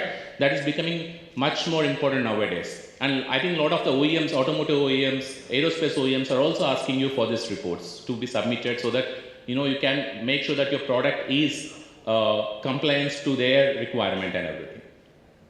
Okay, so that is what I was talking about, the virtual prototyping and simulation-based product development. Okay, so there are 3 important technologies out of the 10 for digital engineering which are actually disrupting or help the industry to move forward. I think the first one is the AI ML. That is something one of the dignitaries is going to talk about it in the next session. But the next one is additive manufacturing. I think this is one of the technology a lot of people are using nowadays to do the prototyping, or also taking it to the next level of mass production, So the reason why additive manufacturing has become more popular is because it can manufacture any kind of complex shapes, and you can actually make lightweighting much more possible, right? But it has its own problems. I think this is not a platform to discuss about it. We can take it later. And the third one is the simulation front, where you can see a lot of people are saying the simulation is very, very important, right? So I think let's see how the simulations develop. I think in 1970s, simulation was only for academics. They were doing a lot of research and they were developing. That's fine. Next 85 to 2000, having no simulation, it's still okay. It's normal. A lot of people were not doing simulations. In 2000 to 2015, simulation has become a normal. A lot of people started using simulation. It's still not a compulsion, but still a lot of people have started doing it. As you can see the examples here, you can see it in the optics field, you can see it in the sensor field, you can see in amphibian mobility services here, oil and gas, other sectors where simulations were not traditionally used. It has moved into that. In 2015 to 20, no simulation is not normal. So people felt that, okay, you're not doing simulation still, you should start doing it now. I think as you can see, the technology of IoTs, 5Gs, electrification, ADAS and all actually has pushed simulation. As you can see here, we are doing a signal integrity problem here. to generate what are the losses, what the temperature generated because of that, and then see the thermal and cooling part of it. And then we are talking about, because of the thermal cooling and all, how the soldering is working. And if these are failing, your component is going to fail, right? So you can see 3 different physics combined together, and you need simulations for that. Not only that, we are also talking about crosstalks between 2 different devices, because nowadays, IoTs have become so much. We have, Bluetooth everywhere right nowadays, right? So there should not be a cross connection between them, how they are kind of working. All these things can be tested in simulations.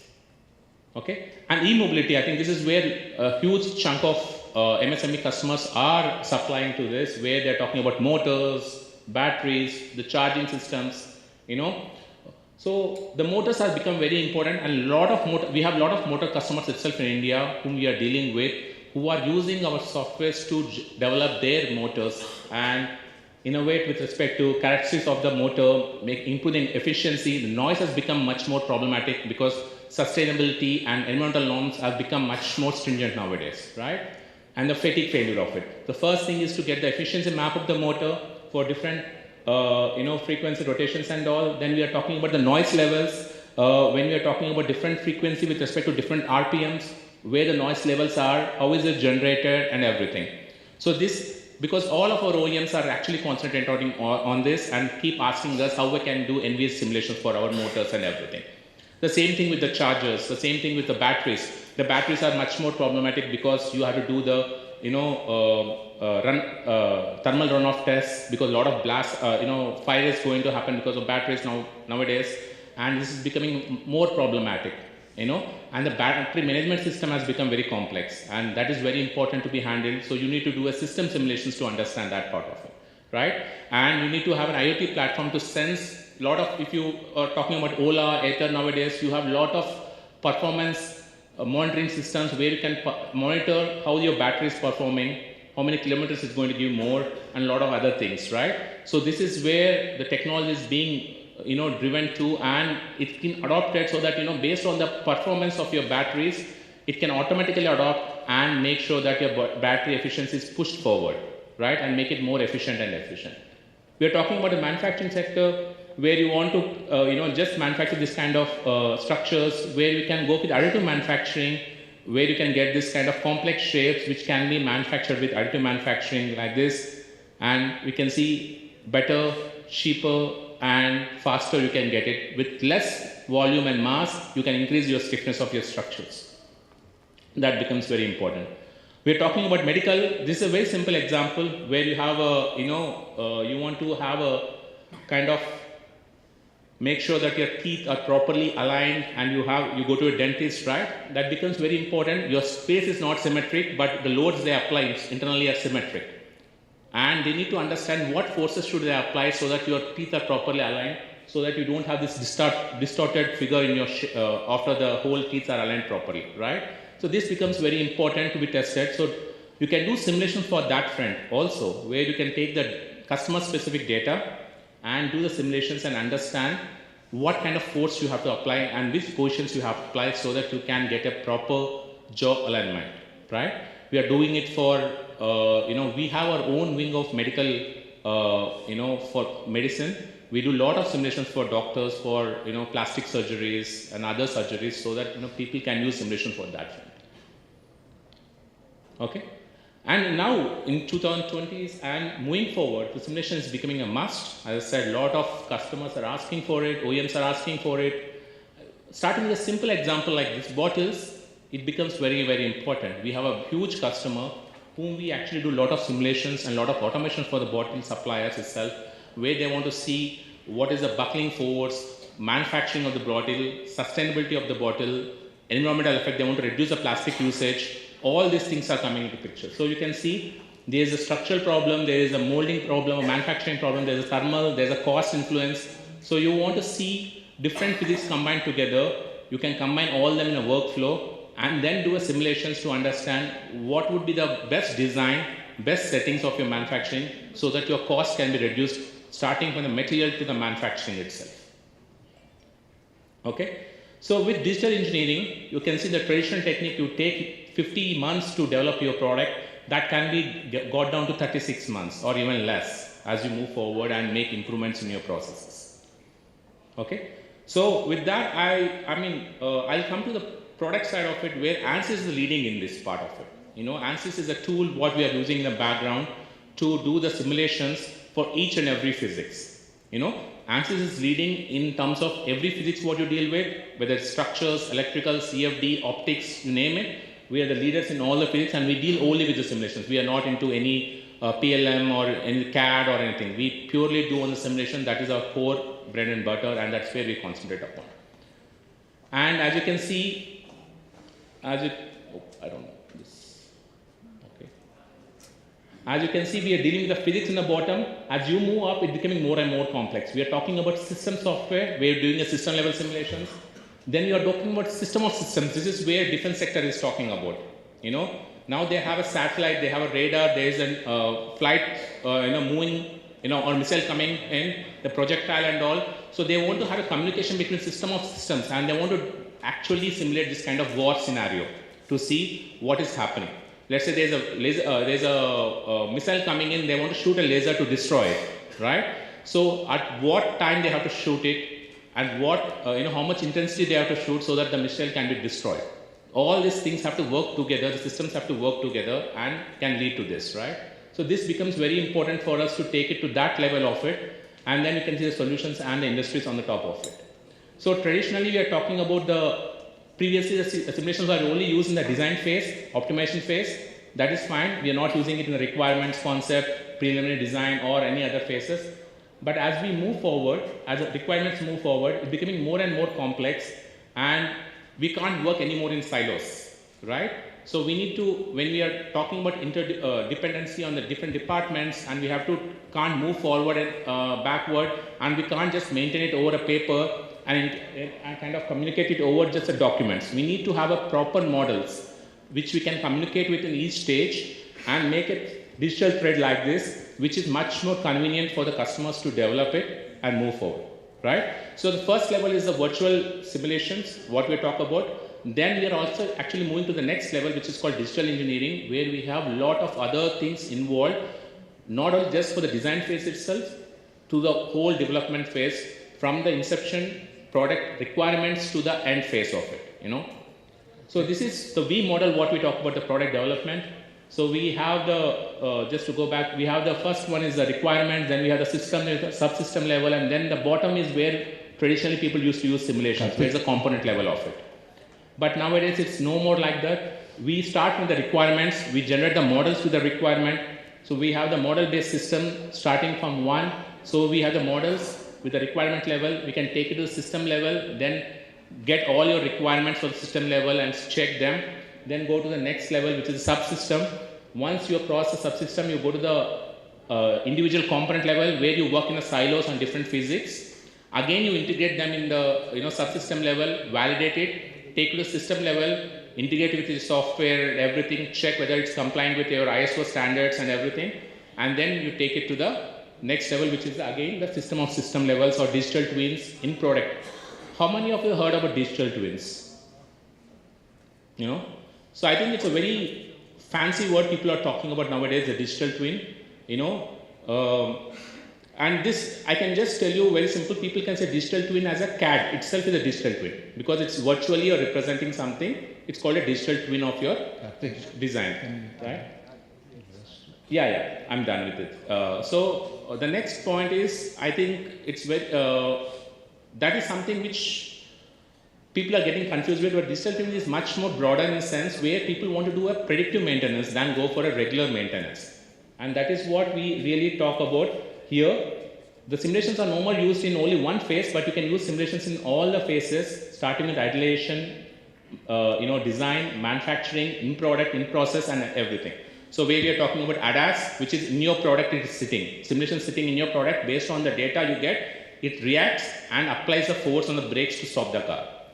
Digital twins are also sitting on your product to monitor your, as it goes, as your life of, like let's say I have a jet engine, I have to monitor my jet engine so that I should know when should I go for maintenance instead of doing for regular maintenance, which is more costly, and I don't know whether it's going to fail before the maintenance or after the maintenance, So all these things, right? So here is a transformation, what you can see in product, the CAD, I think a lot of people are doing. I think product development, we can do 3D printing, additive manufacturing, and simulations. Product testing, a lot of people are doing, especially for ADAS nowadays. People cannot do the field testing. They need so many years to actually drive so many miles to test the cars. What they're doing is everything virtually tested. They have, they have the VRs, ARs, and all these things, and using machine learning techniques to adopt and test it, and then they're coming out to market with ADAS 2, 3, 4, 5 levels, Okay, in the product maintenance, which I was talking about, digital twins, and the knowledge management is also there. So this is one last slide of mine. That is what we are talking about. Oh, okay. Can you close it once? Yeah. So this is very important. We have our own courses, which is called AAC, ANSYS Innovative Courses, which help a lot of customers to adopt it. It's free. AAC is free. You can go through the courses. You can learn a lot of basics very easily and it's actually tied up with Cornell University in US and a lot of universities throughout the world. And these courses are generated and they're very user-friendly and easy to understand. Only if you want to buy badges or certification, that's when you have to pay, but the courses are free of course. And there are we are also tied up with IIT Chennai called IIT Pravartak, where we do 5G courses. It's a paid course. You can attend for it. And then the other courses also. Okay? So this is what I will end with. This is what we all want to try and do it, right? The sustainability of your products, right? And have a environmental effects, social, consciousness. All this becomes very important. So you want to reduce your usage of material. With a less amount of material, you want to make your products more and more efficient. And that's where only digital engineering can help you do this. Otherwise, it's highly impossible to stick to your deadlines, cost, and everything. It's not possible. I think with that, I will end my session. Thanks for your time. Thank you, Karthik, for simplifying simulation. I like this comment, not doing simulation is not normal. That's a wonderful word. In my company, we say that simulation first and reality next. We have Mr. Venkat Subramaniam, Managing Director of Atom Technologies, to tell us all about an exciting subject. Quite a few of us are already using ChatGPT, but artificial intelligence as a subject has been around for decades now. But what is generative AI and how does one use this large language models which ChatGPT is talking about in our own day-to-day life and in our businesses especially. So Mr. Venkat is here to demystify all about AI ML to us. Thank you. Greetings everyone. Thank you, sir. I take this opportunity to thank CII for having me here to talk about AI ML, which is the flavor of the globe at this point of time. Yes, actually I don't want to talk about that, but sir has raised that particular topic of ChatGPT. Right. I've been a big favorite of ChatGPT type of stuff, but once we have gone deep into that, we know that it's sort of a fun-do type of a tool. Don't think that I'm arrogantly talking and criticizing, no. But thanking ChatGPT folks for making AI is a believable thing in the globe at this point of time. I really congratulate them on that. But AI, ML is much beyond ChatGPT type of tools. So I'm Venkat. Let me introduce myself. I am the CEO and co-founder of Atom State Technologies. We are incubated at T-Hub. We are strong technology partners for CII Center of Excellence. And we are also working along with many partners across the globe. We are a deep tech company focusing on providing solutions based on AI, ML. And this is the USP of ours. We don't go by the hanging in fruit type of solutions which we provide. We provide solutions based on your problem and your problem statement and your use case. In deep tech, until unless you have a really strong use case, you will not be really in a position to come out with an app solution. So this is where we are different to many of the biggies and as well as small sectors. So we dig deep, and we believe in providing scalable solution. When I said scalable, everyone talks about scalable, right? And second thing is, these days AI is becoming a fashion. People are started feeling that if they don't talk about AI, they feel that it's an identity crisis for them. Yeah, I mean it.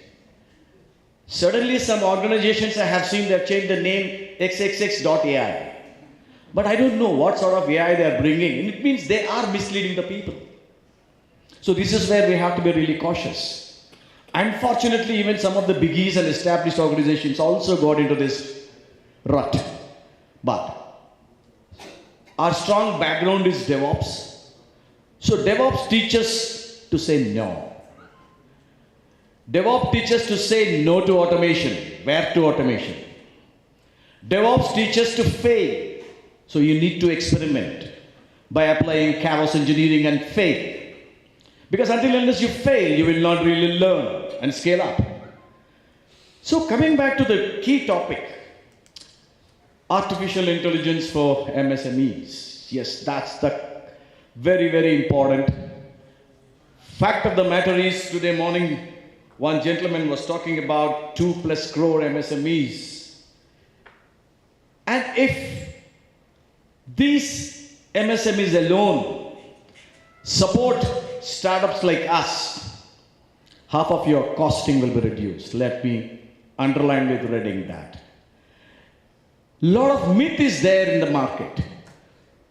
Oh, AI, ML, lot of costing. No, we can't afford. That's a myth. It's much cheaper, much economical, and bring a lot of finesse to your task. There's no doubt about it. Absolutely no doubt, we have proven that. I really thank CII here. I want to make a point out here. They have created a thing called Center of Excellence, CII Center of Excellence. This is really a boon to organizations, startups like us. Otherwise, I wouldn't be talking here. Because they are the ones who have taken organizations like us to big organizations like Skoda, Vedanta, Kevin Care, which I wouldn't have even imagined a year back. Because these people will not even give time to us. That's the psychological set, but I'm really thanking many of the corporates are distancing away from the traditional IT companies and coming to innovative companies. Because innovative companies don't do the body brokerage or mind brokerage. They do only innovation. Because they know that very well they have to compete with the biggies, so they have to deliver best, which is cost effective, improve your efficiency, and bring best ROI.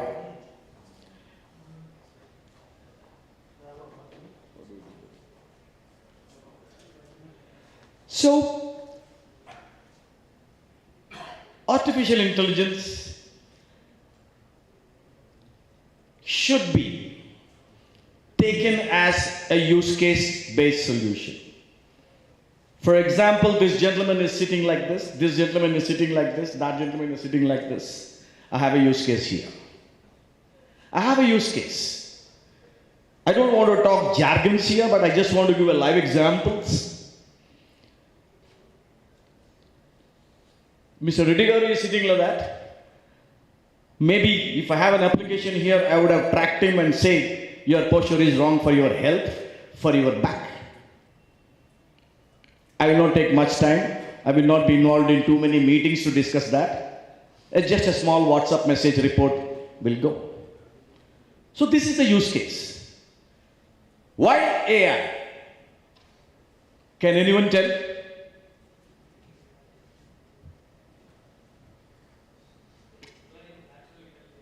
For better life, simple as that, right? Simple life, good life. Why good life? Don't carry your code home.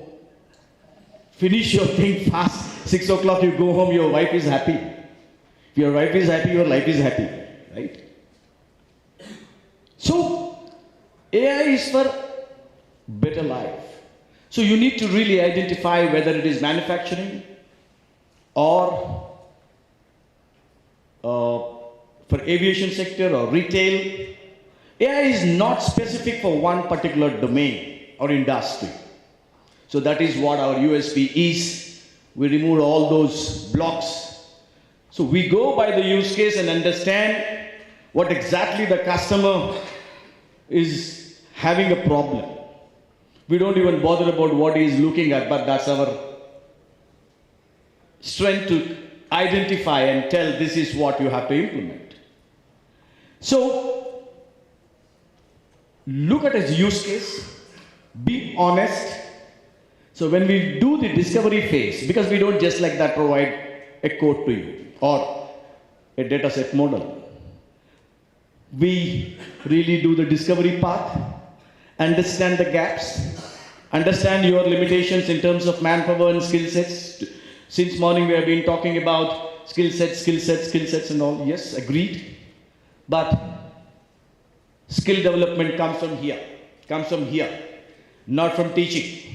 Say I'm a commerce graduate talking technology. It is not that I'm a grey-haired fellow so I can talk. No, it's not like that. You have to have the application, you have to have the big heart to accept that you are not able to cope up, you need to learn. This is what AI really teaches. The moment you understand this, you come out with a proper knowledgeable thinking on those use cases. So these are all various types of AI models. One is ML, one is deep learning, NLP, NLU, and computer vision. And now let's talk about MSMEs, SMBs. If SMB adopts latest technologies, cost-effective technologies, I mean to say,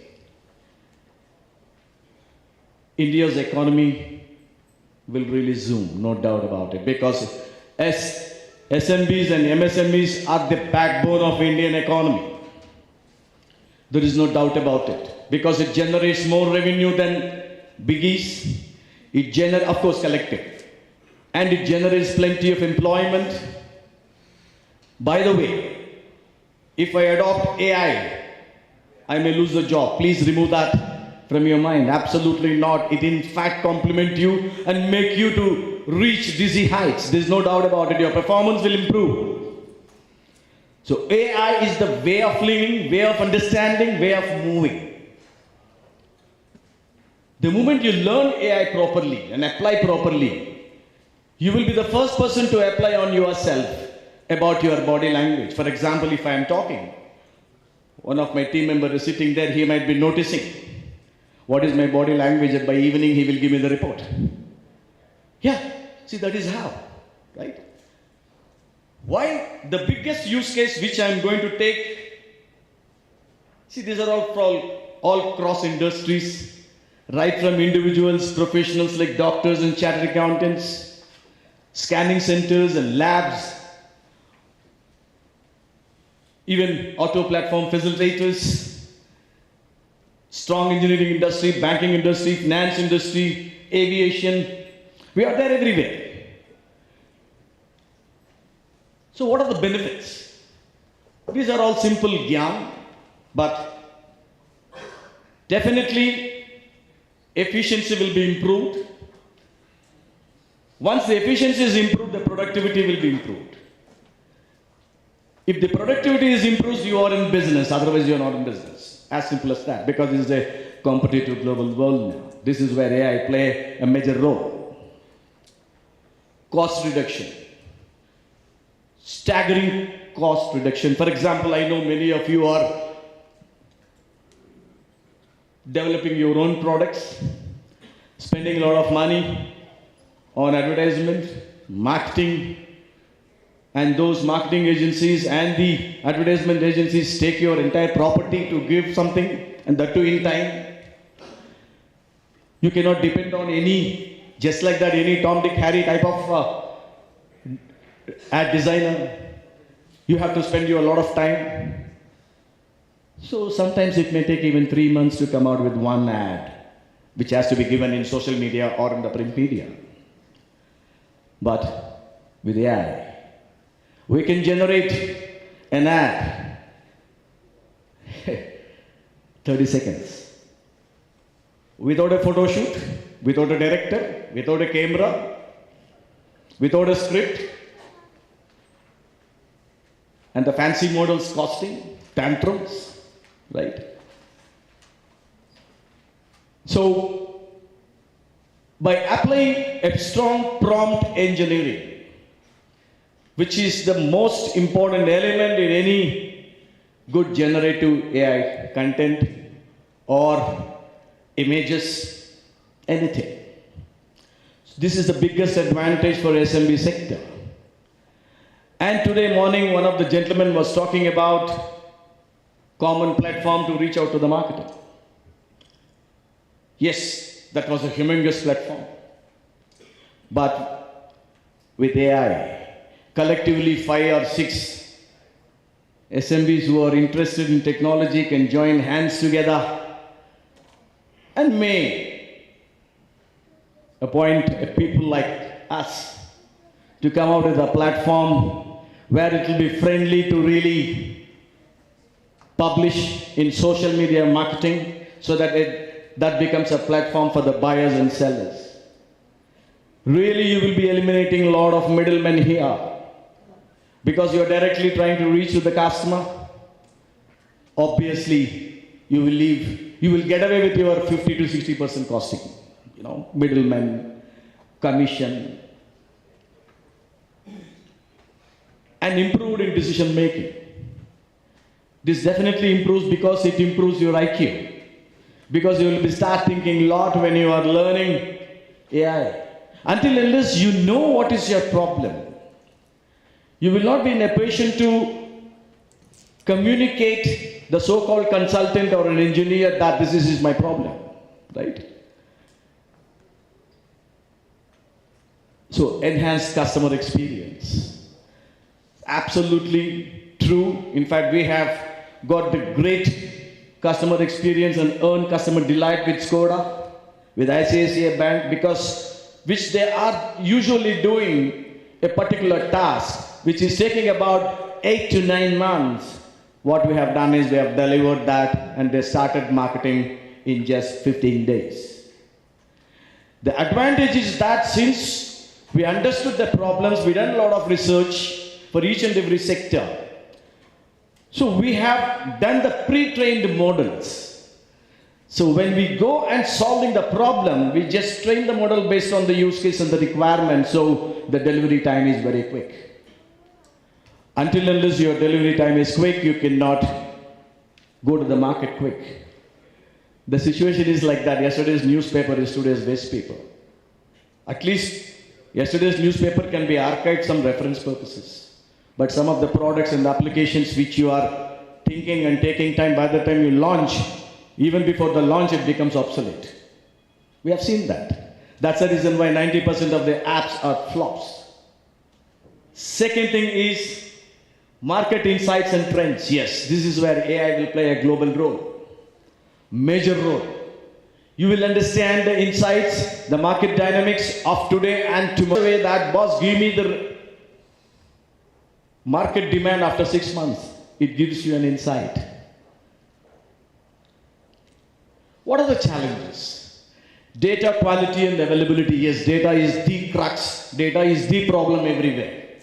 Nobody wants to share the data. Without data, it is very impossible to really move towards prosperous business. So, you have to have a proper data set so that the unstructured data will be cleaned as a quality data, and that data will be your data set model. So don't fear on sharing the data with someone. But here I would like to tell you something. When we interact with your data, we don't even touch your data, we don't even see your data. Only on the use case we assume something based on the inputs and we integrate that particular model to your data set. So your data is 100% secure. So that's the reason why banks are approaching us. Because for banks, why banks? For everyone, even for you, a small scale industry person, the bill of material is very important for a particular component, right? Then AI also can help you in designing app design. Why so many cars will be withdrawn from the market? Because of one small nut designing problem. This is where AI will bring finesse to your planning sessions. Then ethical and privacy concern, I have already told you. This is where tools like ChatGPT are scoring very bad. Samsung has literally almost removed so many people because of they have implemented ChatGPT and within seconds their entire minutes of the meeting are gone. Third one is regulatory compliances. Yes, these are all very important. Then the biggest AI importance. One is in marketing, there's no doubt about it. And one is quick to reach market, no doubt about it. And this is the globalization of the. This is the globalization. A person who is sitting in Bhatinda also can sell to Britain, right? How is it possible without even knowing anyone? That's the power of AI. Globally, you have to compete with the global standards. Even, for example, even if he is buying a shoe, a woodland shoe, definitely why he has bought a woodland shoe? Because of the quality. Why not on the platform types? Yeah. So, these are all the plenty of use cases. As I have already told you, we do nothing without the use case. So plenty of use, all these use cases, whether it is sentiment analysis, the customer stickiness, or customer loyalty, or your customer support mechanism. If you bring all these things, the global market and the big people will believe you because you have a proper process is inbuilt. And that too by using AI ML. And these are all the case studies.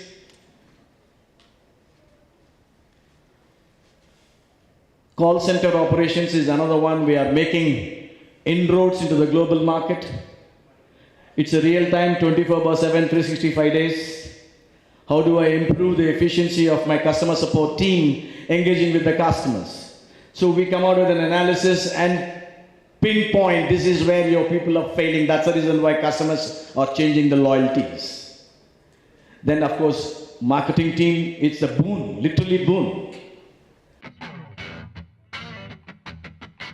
This is Wow India movement, scrapping the data from various web sources, web points, then we clean that.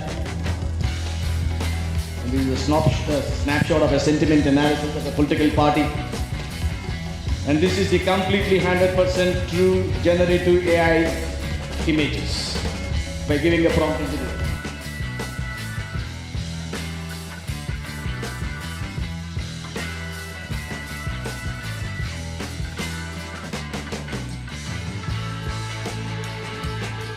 We are also coming out with a Ramayana story for kids, farmer story. And this is a snapshot to really plan out surgeries and terrorist operations.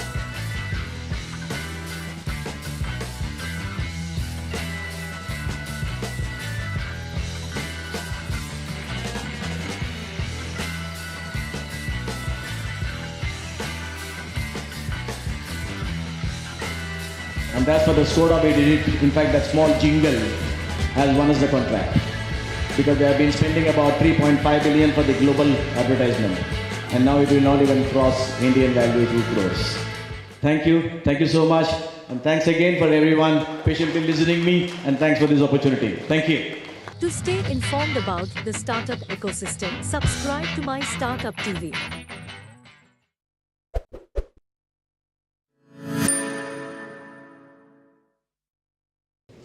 So now the topic is about funding MSME digitally. So we have a host of speakers here, where Mr. Suresh Mutyala, Mr. Himanshu, Mr. Shyam Prasad Garu, and Mr. Ahmed Khan. All are from different backgrounds belonging to the financial sectors. One is from a nationalized bank, one is from a startup, one is from SIDBI, and the other is from a nationalized bank. So I think we get to hear a lot of we get more information from them, how the transformation is happening in the digital world and how that will accelerate the funding in the MSME sector. Welcome to you all, sir. And as we all know that, digital payments has become a very, a common thing for us. I mean, I don't think we can survive today if we don't have a GPay or any kind of a UPI. And all thanks to demonetization is what I have to say, because that actually accelerated the digital payments.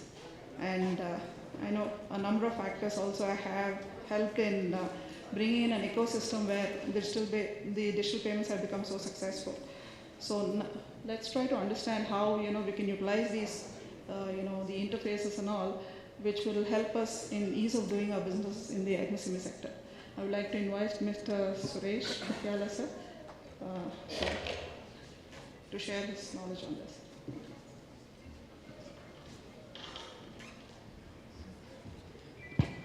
Hey, hi. Thanks, Sarita, and good afternoon to all of you. It's really a tough task to stand in between you guys and lunch and still make the presentation interesting. So nevertheless, I'll try to keep it fast and as interesting as possible. So, okay, let's get on with the presentation. Just to give you a background of what's happening in India and the corporate world. Okay. It's not. Which one? Yeah. Okay. So, looking at the Indian landscape, I mean, it's no big secret. I mean, all of us know it that we are the fastest growing economy. We're growing at the rate of 7.8%. Our exports are growing at 14%. Our GST collections are going through the roof. UPI transactions, I mean, all of us know are growing at almost 82%, and it's a global phenomenon now, in the sense that all the leaders are coming into India, watching how this is growing. We've got the third largest unicorn base with about 108 unicorns. Only 2 countries are ahead of us. And our public cloud service, which is just an indication of the kind of compute power as well as the storage that we guys are investing in, that's going through the roof, and it's slated to hit about $13.5 billion by 2026. So all these are going for India. Sorry, a little bit of alignment has gone, I think, just between the... So what does it mean for the corporates in India? So I think the corporate landscape also is changing quite a bit. There is significant improvement in financials in the last 2 or 3 years that we have seen. There is robust financial capital inflow that is happening. The China Plus One strategy, which is essentially that all the FDI that was happening earlier, we used to get sucked in by China. Now the world has realized that we need an alternative to China. So this China Plus One strategy is actually favoring us. So there is a lot of capital flowing into us. Conglomerates, the large corporates are really acquiring more and more corporates, more and more companies. They are betting on consumption, which is retail, infrastructure, and the renewable energy part.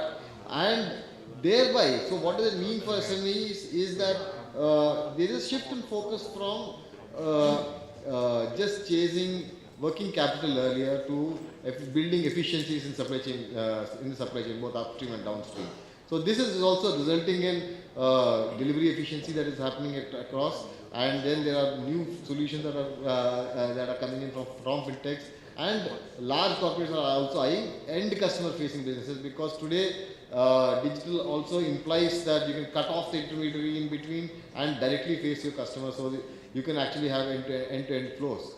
So again, like I said, it's all, this is not the end of it. We are poised to grow faster. There are a bunch of numbers here. I mean, all of them just to prove the point that the winds are favoring us. There is enough and more tailwind that's favoring us. I would like to focus on the right hand side of the slide, which is the corporates on the banks part. Corporates and banks thankfully have a very synergetic and symbiotic relationship. There can be no situation when our customers don't do well and the banks do well, or vice versa.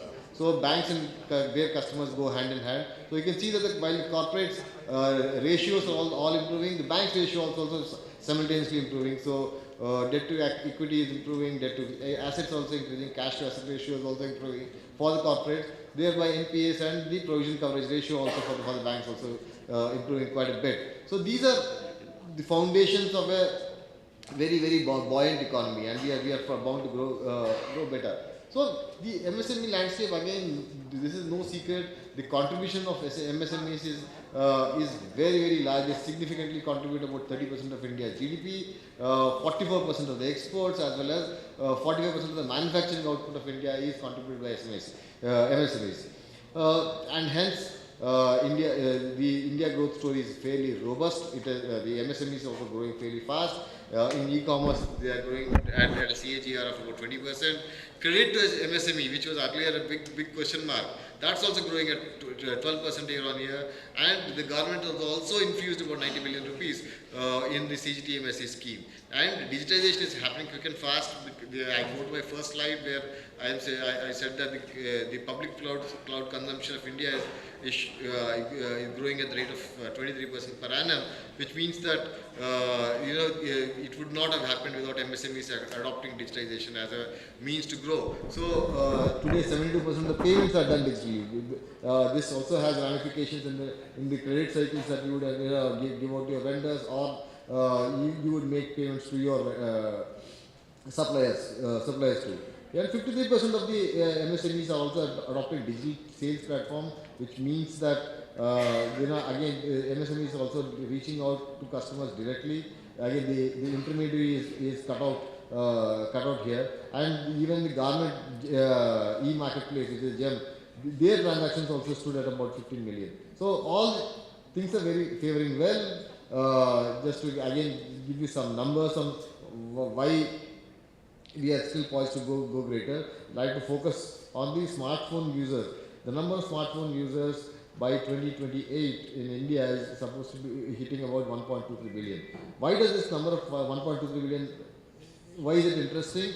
It will roughly be the total number of adults in India, which means that by 2028 we think that there are going to be only smartphones, and feature phones are going to go out of vogue.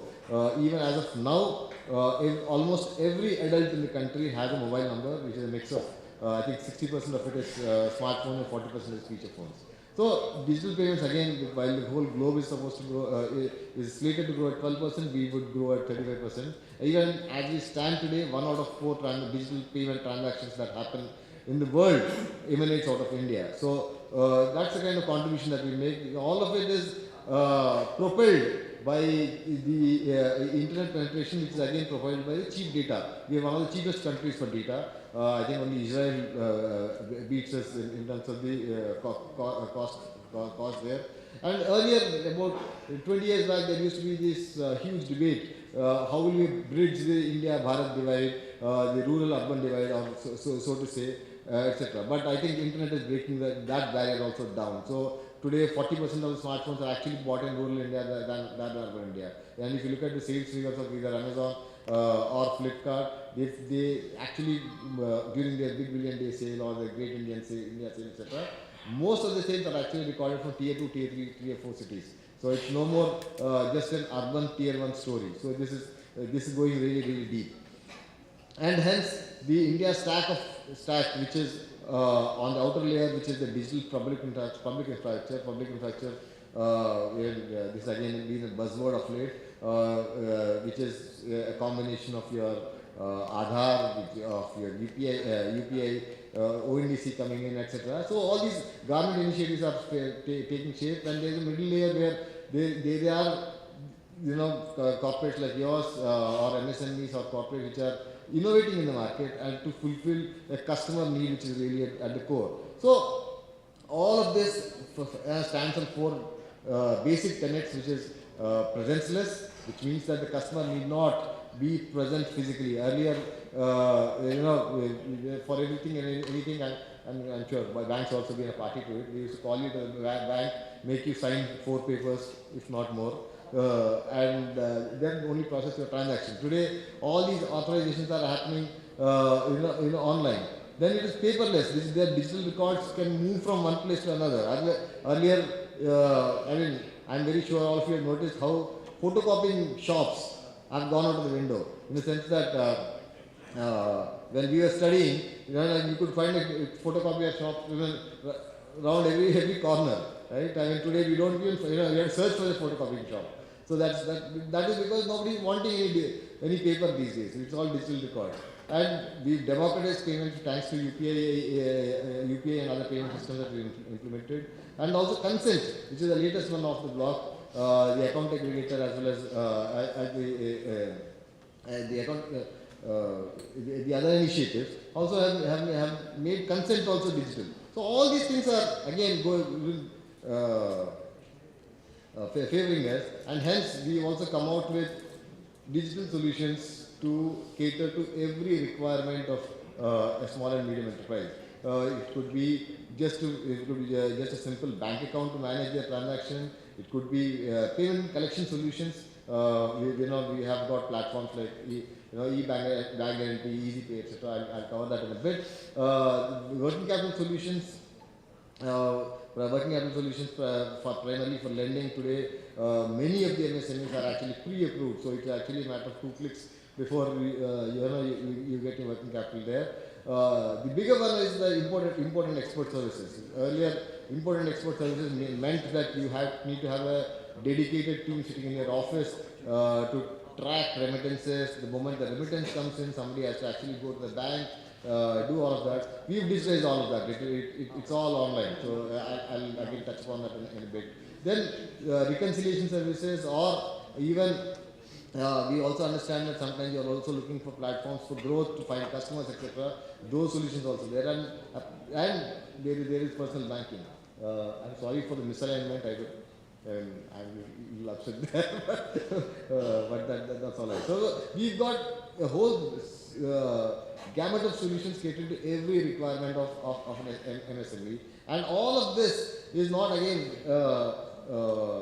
a cumbersome thing. It's all available on your mobile. It's called InstaBiz, and what we call as the business banking, the super app. It has lending solutions, merchant solutions, trade and forex, payment collection, tax. Everything that you would possibly want to do in a bank is actually available at the flick of a button. That's available on the app. And not only that, even availing of loan can be as instant if it's pre-approved. Even if you have to call one of our bank officers to open your account, the onboarding is again very, very simple. We got a smart form wherein we don't take too many documents. Everything, all the data is fetched through all the available APIs of Aadhaar, NSDL, etc. We tag you, in a geographic tagging also is possible, and accounts are open rather much more faster than what used to happen earlier. And for merchants, there is actually a definitive solution. There is a super merchant account where again instant onboarding can happen, and if your collections is more than 1 lakh rupees per day, you can actually take the super merchant account. The transaction can also be very easy in the sense that easy pay can be enabled again through InstaBiz on the mobile app. Credit can be availed, and we also have an easy online store to help you with growth, etc. So the impact of it has been that our merchant spends have been growing. People who've taken our merchant solutions are growing very, very fast. We've seen the turnovers grow at the rate of almost 61%. Bulk payments, again, big pain area, because you have tried, if you have to make many transactions or many payments in one go, earlier you used to do one transaction at a time. Today you can club all the transactions together and shoot one approval, and everything goes. And even the narration is actually customizable. Sometimes you make a transaction and 6 months later your chartered accountant will call you and say, sir, what's this transaction all about? So you will not remember that. But here with these solutions you can actually customize your own narration, and so as to make it easier to retrieve your records. Electronic BG is another innovation from ICICI Bank. Bank guarantees are typically pieces of stamp paper that is passed on from hand to hand or bank to bank.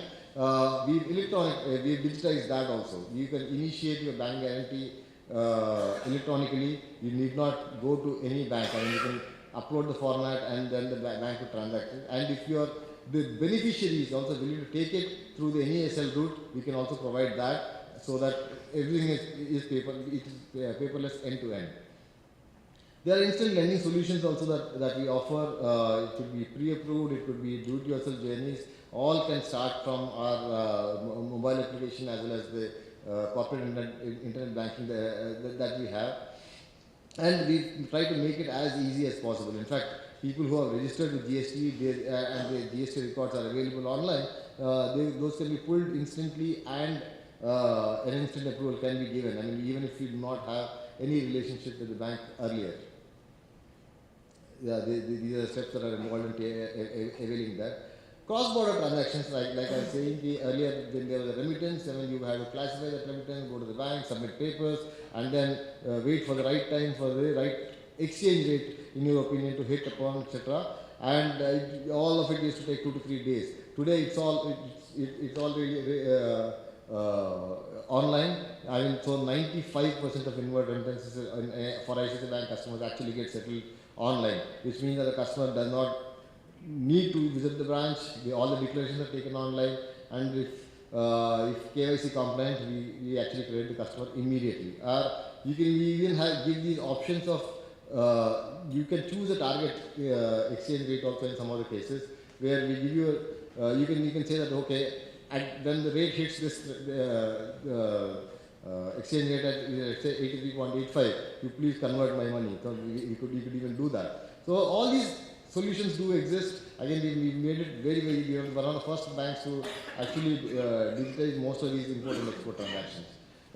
There are embedded solutions. If you are using an ERP, you could do a host-to-host integration, or we have plugins immediately available. If you have used Tally, for example, there's a plugin that is available and you can put in your bank account, which means that you initiate the transaction in your system, which is a Tally.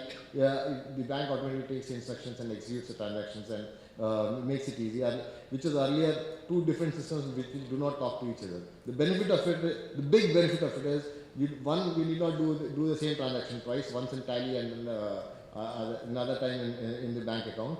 2, there is auto reconciliation that happens between the 2 systems. So these are all embedded solutions which you can avail of, and hence we call this as a universal app for your business on the go. So what we are essentially doing is to get the entrepreneur free of all free of the headache or hassle of dealing with the bank and going to the bank and do reconciliation, etc., so that they can concentrate on purely business development themselves.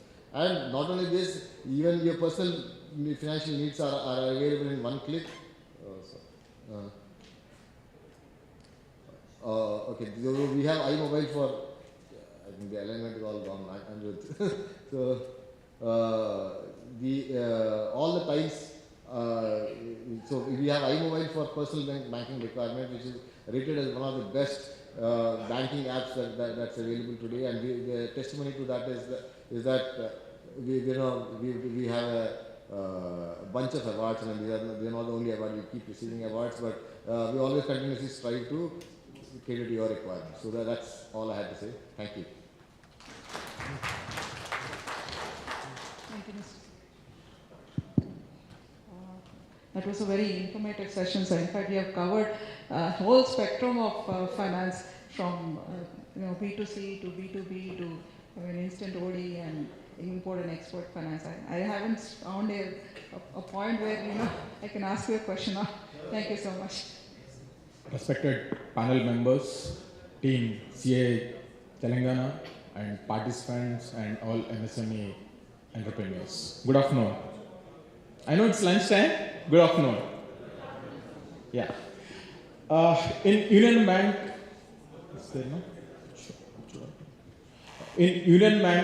we are having centralized processing centers for doing this MSME credit appraisal in the name of MSME loan points.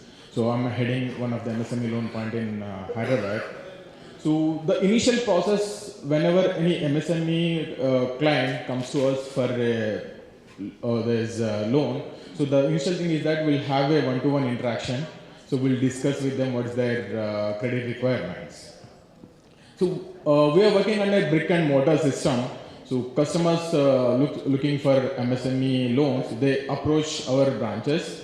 Either they approach our branches or we approach the customers to promote our products. So like today I'm here to approach you for your MSME loan requirements. If any of you approach me today here for loan requirement, it's not through digital, because the topic here is on funding MSMEs through digital. So it's not digital if you approach me here, it is through CII. So in the process of this loan appraisal, so we take all your data, like your project report, audited balance sheets, your GST returns, and all such data we take, and my team at MSME Point, we process it and we'll take a decision whether to go ahead with that loan or not. So mostly it's a conventional way of doing any credit decision. So how many of you approached any bank for working capital limits or any MSME loan? Any of you approached? So you might be aware of this process, giving CMA data, audited financials and all, GST returns and all. So interestingly, in the last 2 to 3 years, I can say, so at Union Bank, we have digitalized a few of our MSME loan products. When I say digitalized means, you don't need to approach any branch or you don't need to approach any office of Union Bank. Simply, there is a link available in Union Bank website or Union Bank app. So you can go through that link, give your details, the initial, you can log in through your mobile number and email ID, give your KYC like your Aadhaar, PAN card, and after that your financial data like your audited balance sheets, GST returns, ID returns. So with this and give your requirement like which loan you require, you require term loan or working capital limits. With this system in the background, run your this eligibility check based on predefined algorithm. If you are eligible based on the decision rule, you will get the sanction immediately and instantly. And the good thing here is that you can do documentation also. So there is an e-documentation facility available. Once this is done, your account will be credited with this loan amount. So now this is all the digital things that we are doing at Union Bank. As I said, for digital process, we named it in Union Bank as a straight-through processing because it's just straight. You can approach the bank through internet. So in the straight-through processing, we have 3 stages. Like you're getting in-principle approval. That means based on the information that you have given, so you will get a prima facie in-principle approval. So it's not final approval, but you'll get in-principle approval. With this in-principle approval, you can approach any branch which you, as per your convenience. So the particular branch will do the further processing and you will get the final approval. That is for in-principle approval. And there is a stage you can reach up to sanction. So for loans up to some 25 lakhs to 50 lakhs. So based on the information that you submitted in the system, you will get the sanction letter itself. So that is up to sanction. And there is a few products where you can go up to disbursement stage also. So if your loan doesn't require post-sanction, there is no interaction is required with the branch. So you can do e-documentation. Your loan account will be released and your account will be credited with that amount. So that is the disbursement stage. That is complete end-to-end. The in-principle is like an initial thing, and sanction is, I can say, up to 75% you reach, and disbursement is complete 100%. So all these 3 things are available with Union Bank. So through this straight-through processing, we are offering now 4 products. One is the MSME loan in principle up to 5 crores. Another one is GST gain. So based on your GST returns, you will get loan up to 25 lakhs. This is through instantly through our link. And another one is to promote women entrepreneurs. We are having a scheme called MajorSunilShetty. Though under MajorSunilShetty we do up to 10 crores funding, but through this digital mode we are doing up to 10 lakhs. And of course, you all you know Mudra loans. Up to 10 lakh for Mudra loans, the customer now no need to approach any branch. It's simply through this portal you can get the approval. So first I'll discuss on this in-principle approval, how one MSME unit can get 5 crore loan of this in-principle approval.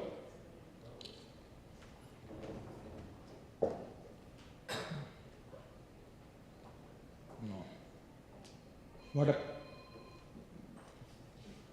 Can you please open it?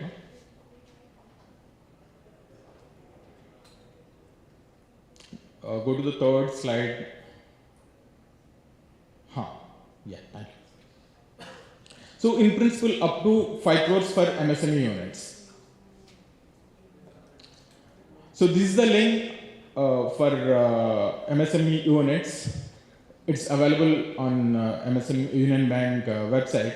Once you go through this link, so there it will ask you are a new client or existing customer. That means you are having any account with Union Bank, you are existing customer, and if you are not having any account, then you are a new client. So if you are a new client, go to that new client, new customer, and give your phone number and email ID. So with that, you will get OTP. That means that's authenticating your just like your mobile number and email ID. So after that, system will ask you to provide your basic KYC details like your Aadhaar, PAN card, that's the basic KYC. And after that, your IT returns. And if your business unit is having audited financials, you need to upload these audited financials by linking with ITR portal. You don't need to physically upload these PDFs. It is integrated with ITR portal, income tax filing. So from that, you need to download it, and here you need to upload it in Union Bank website. And after that, again, it is integrated with the GST returns. With your GST user ID and password credentials, you need to give upload all your GST filings in Union Bank website. And your bank statement, if you may be having bank account with any other bank, that statement of for last 6 to 12 months you need to upload. So that means you are giving your basic KYC, your audited financials, and your GST, and your bank statement. So with this, my system will run your eligibility criteria, how much sales you have done in the last 2 to 3 years, and whether it is matching with the GST returns, and whether you may be making 1 crore sales with the GST. But whether that 1 crore is credited in your bank account or not. What's your CIBIL score? What's your CIBIL score of your company, your firm? So with all these things, my system will run through a decision rule. If you're eligible, then system instantly will give you in principle approval. With that in principle approval, you can approach so this is one snapshot of that in principle approval. You will get it like your credit facility, amount, and tentative rate of interest, and all other basic terms of a loan. So with this, you can approach any of my branches and you can go ahead with the further processing. This is about in-principle approval. And what's the advantage with this? The advantage is that quicker response. That means instantly you are getting one in-principle approval. And it's just in 30 minutes, entire process will be done.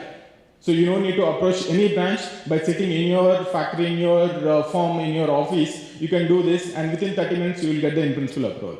And what's the benefit for a banker is that I'm getting your ITRs, your audited balance sheets, and your GST returns. These are all directly downloaded from respective portals. So I don't need to check whether your audited balance sheet, whether it is really genuine or not, whether your GST returns are genuine or not. So for me, it's easy to do the due diligence. For me, it's easy to know what's your CIBIL score, what's your credit history, what's your banking transactions in the last 1 year.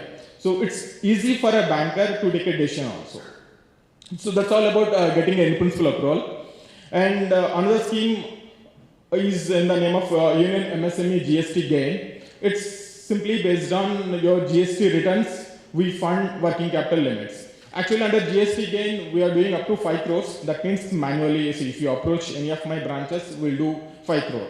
But if you want this loan through digital channel, digital mode, again, the link is available in Union Bank website or in our View Map, Union Bank app.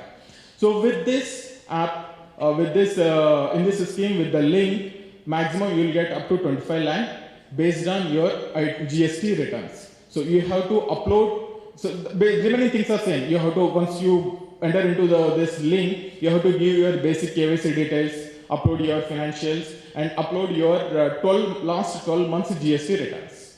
So based on your last 12 months GST returns, my system will calculate what's your level of operations in your firm and how much you can, we can see whether the last 12 months, whether the trend is increasing or the trend is decreasing. If it is increasing, that means yes, your business is doing good. So whether your, in the last 12 months, whether your business is seasonal or not. So everything system will check, and based on your GST returns, the system will sanction your loan. Again, here it is only a working capital limit we'll do in the form of OD and cash credit limit. So to meet your day-to-day business requirement. So maximum will be up to 25 lakh, and all constitutions like individuals, proprietary partnership, LLPs will get loan based, will get or eligible. And the margin is only 20%, and there is no collateral is recommended because we cover this loan with CGTMSE, so no separate collateral is required.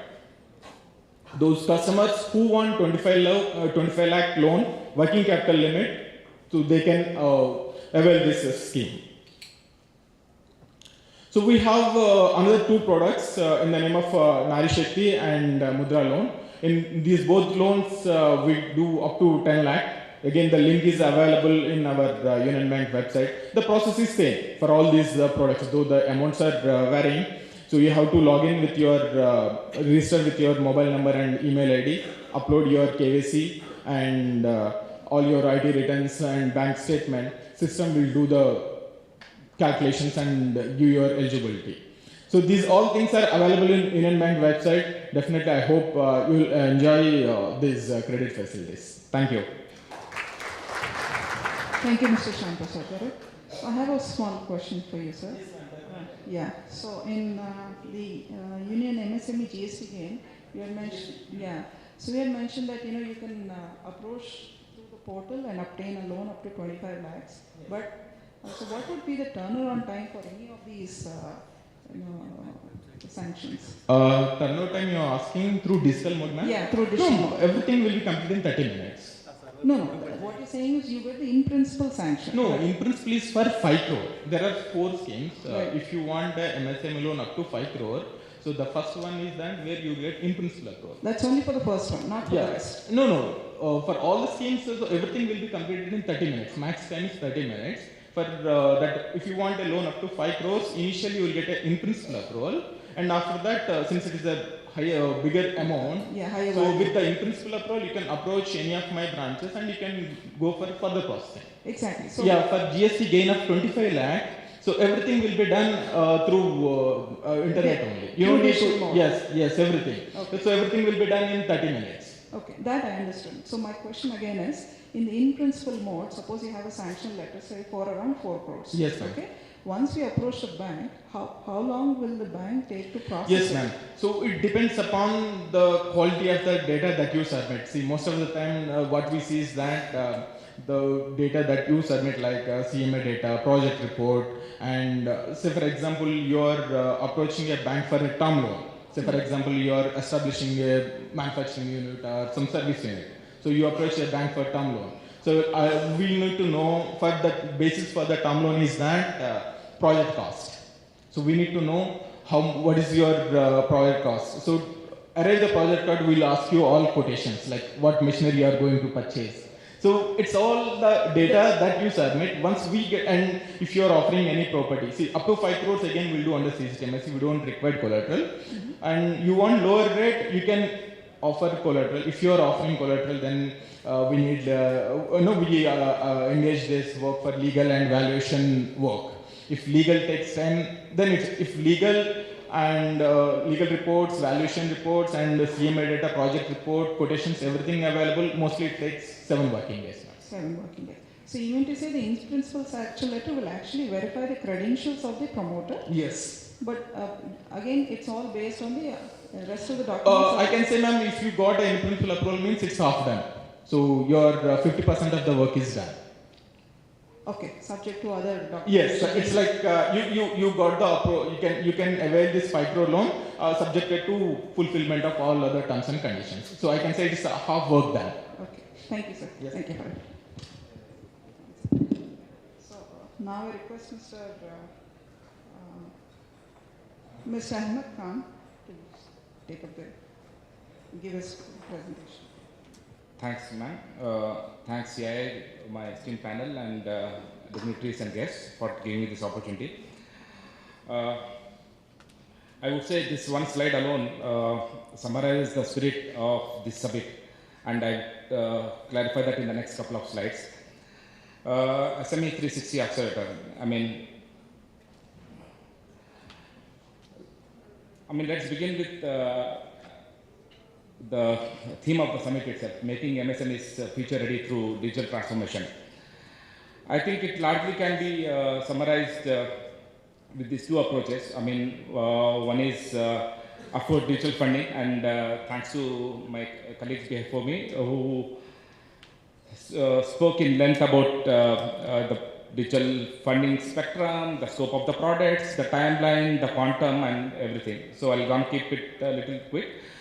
So digital funding, I would say it's addressing the problem at hand. It's addressing a scenario that is at hand. While the larger solution is actually having a virtual 360 consulting platform, right? I believe in the spirit of the summit, making MSMEs future ready, it's not just addressing the problems at hand, it's also addressing the problems that are along the journey that would make this independent, unmaneuvered, unguided SMEs or MSMEs into high growth companies that could potentially be capable of, say, an SME listing or an PE fundraise. Today, SME is the quantum, or the MSME is the quantum, or the nature of business that they do. It's hardly it's making its meat. It's largely to do about getting through the processes of the day, getting through the process of the month, getting through the targets of the year. But if you really look at if there is a vision and a larger goal towards enabling and growing systems in place, you largely see great lacuna, whether it is in terms of having system integration, whether it is corporate governance, whether it is virtual CFO systems in place, or whether it is your IT enablement. So hence I would say the second aspect of this approach, the virtual 360 consulting, addresses actually the problems that are that actually enable the SMEs strengthen over the journey to actually be capable companies that can actually be worthy of private equity investments, worthy of being SME listed.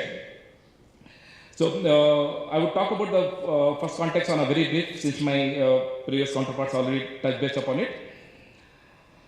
Digital funding, these are a full spectrum of solutions, or at least the larger solutions that I deal with, that we deal with today.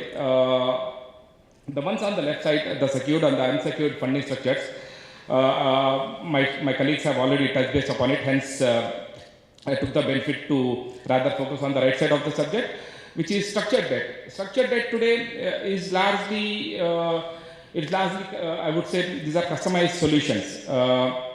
Particularly now, the reason I mentioned it's an investment banker viewpoint is these are solutions that needs to be sat down with a consultative mindset, understanding as to what else is possible apart from the conventional working capital, ODCC, term loans and project finance kind of capacities, whether it is secured or unsecured without a collateral.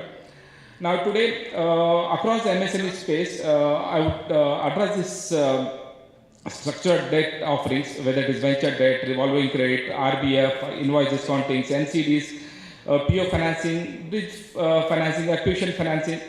All these are broadly understanding the end goal or the end requirement of the entity, right? And understanding how to structure it, keeping into account how do you underwrite the credit norms, how do you meet their end goals, how do you make the transaction happen. I would say these are largely digital solutions to a certain extent, to a rather greater extent actually.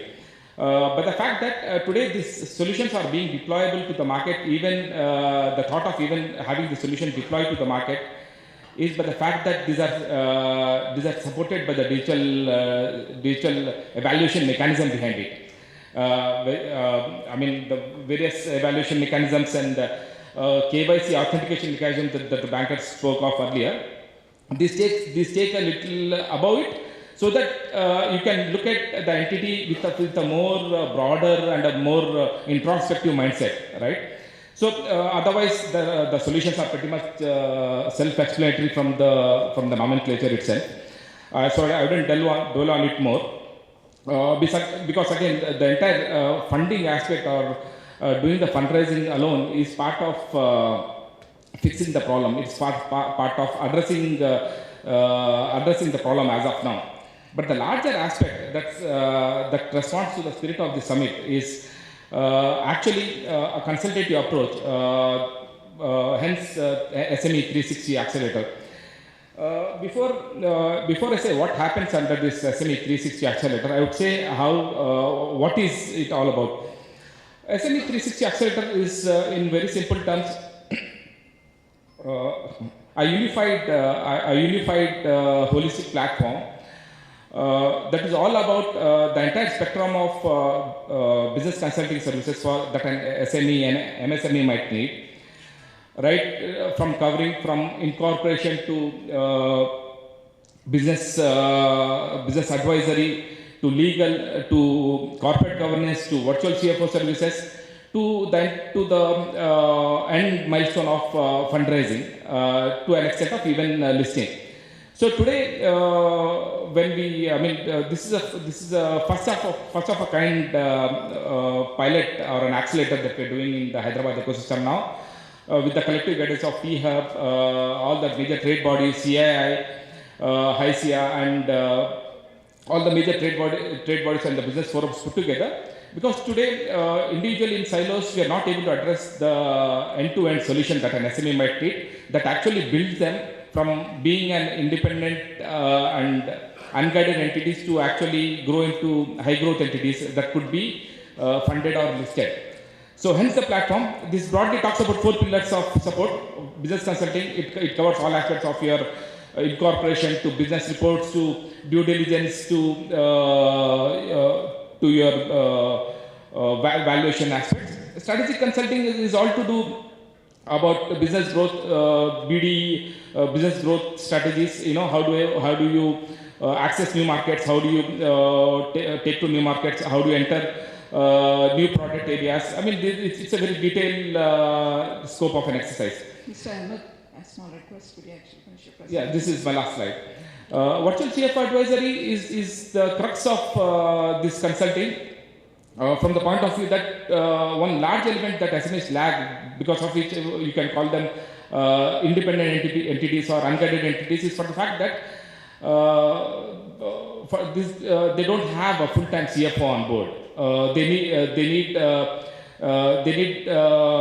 guidance from a CFO who could take them to this longer journey of getting the systems enablement in place, corporate governance in place, working capital structuring in place, to the extent of fundraising, which is the last aspect of it. Now, fundraising is the last solution. It is largely to do at particular life stage of the business, what might be required, like the structured and unstructured solutions that I just spoke a while ago. But broadly, this platform is over and above the fundraising aspect of it. It's broadly building the other support and the long run elements towards actually making them growth entities that today a local SME ecosystem can be proud of. Not just being independent entities, but capable high growth firms which can be worthy of being listed. That's it for me, guys. We can take up the Q&A session during the lunch hour, because I guess we are already lagging behind time. Yeah, we are behind schedule, Mr. Thanks. Thank you for the informative session, Mr. Ahmed. Now I request Mr. Himanshu to give his presentation.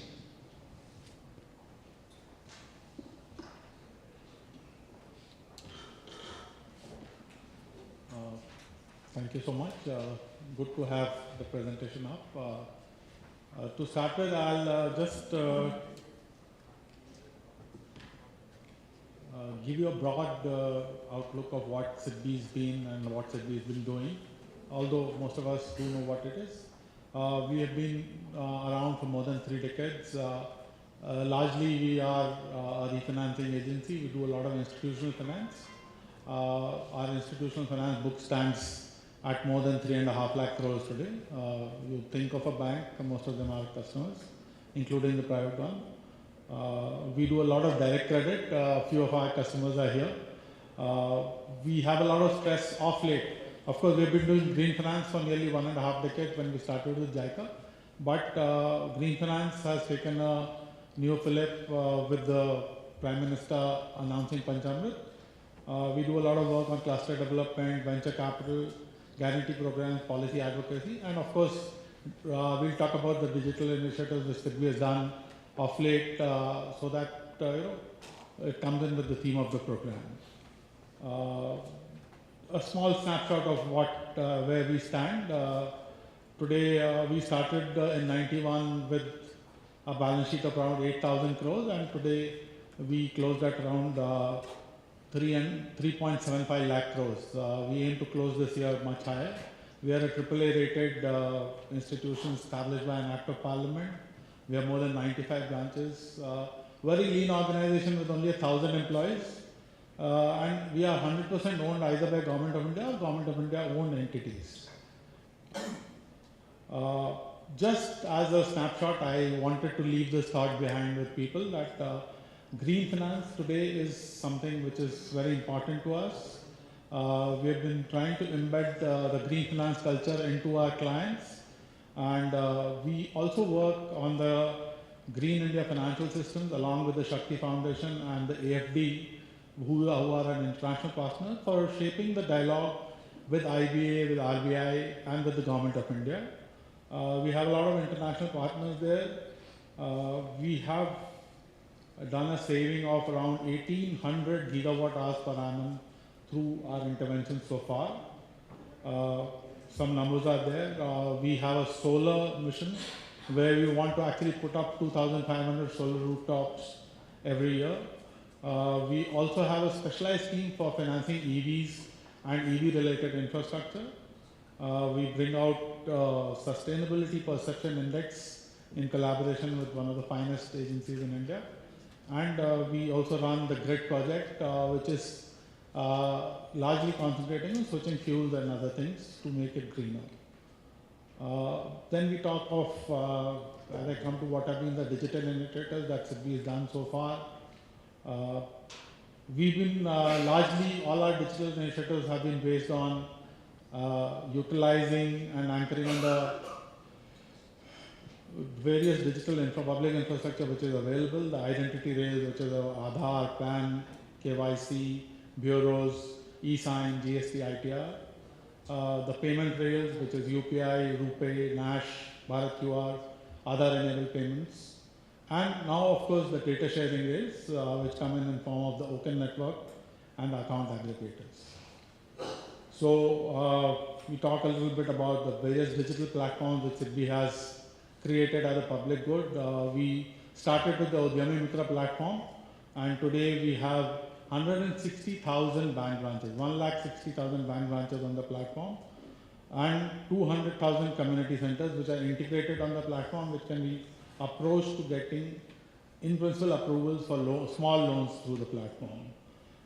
We run 7 flagship Government of India programs for credit and subsidy for these schemes, including the MOHUA program, and approximately 50 lakh units have been supported through this. Then we have the PSB 59, which was spoken about recently. It is an outcome of an initiative which we started in 2018. We tried to create a credit marketplace which actually democratizes credit.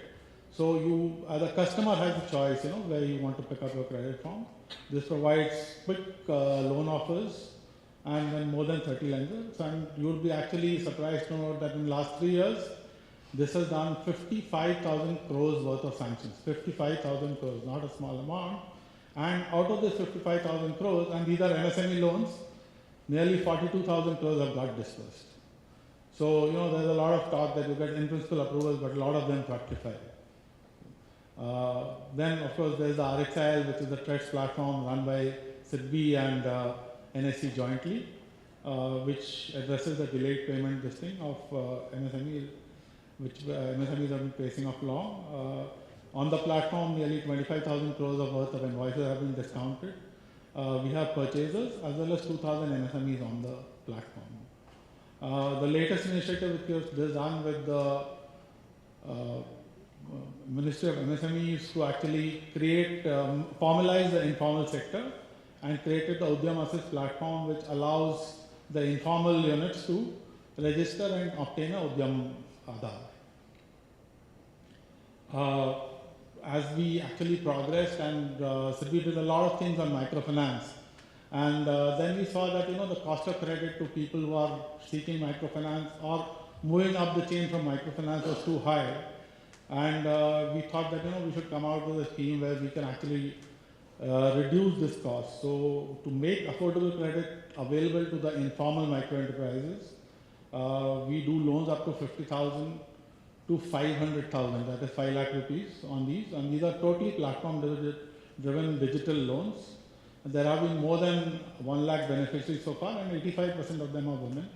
We work with MFIs, we work with banking correspondent companies, corporates and aggregators, even NBFCs in implementing this.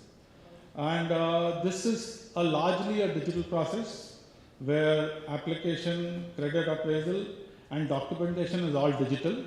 Only the monitoring and follow-up is physical. So we call it a physical process so far because monitoring is something which you've not yet been able to figure out as to how to do it. So just to take you in, you have an app where a person applies for a Prayas loan through the mobile app. Same eKYC, geotagging, bureau check, etc. happen through the app as he gives permissions, and then on the Prayas web portal, the SIDBI appraising officer will appraise and close in the loan. And once the risk rating and sanction rejection has been done, on signing off on the digital document execution, the loan would be disbursed. So this is an end-to-end digital process which is working very smoothly with around 51 partners in the country. To address what our friend Ahmed was saying, that invoice discounting is a one-to-one kind of thing, and to democratize that, SIDBI worked in the RBI sandbox, and we have piloted and now commercialized GST CII. So this actually rides on the GST database and allows people to discount their invoices and obtain instant credit against them. So there's a 3-stage journey. You register, you get a loan offer, and you do e-documentation, and then you get a disbursement and a repayment. Just taking you across, so this are the building blocks. You have 35%, as we know, 35% share of GST is coming from MSMEs. GST CII promotes cash flow-based lending, encourages registration of MSMEs on GST, and collaborates with industry initiatives. We have standardized open protocols, we use OCEN, Account Aggregator Framework, India Stack, which is GST and e-sign, stamp, e-nash, etc. And that it is end-to-end digitized. What the journey is that you go on the app, use your mobile number, register, give access to your GST details. Once you are registered, you can choose your banks and you can do your e-documentation. And once you have done your e-documentation, you get a limit.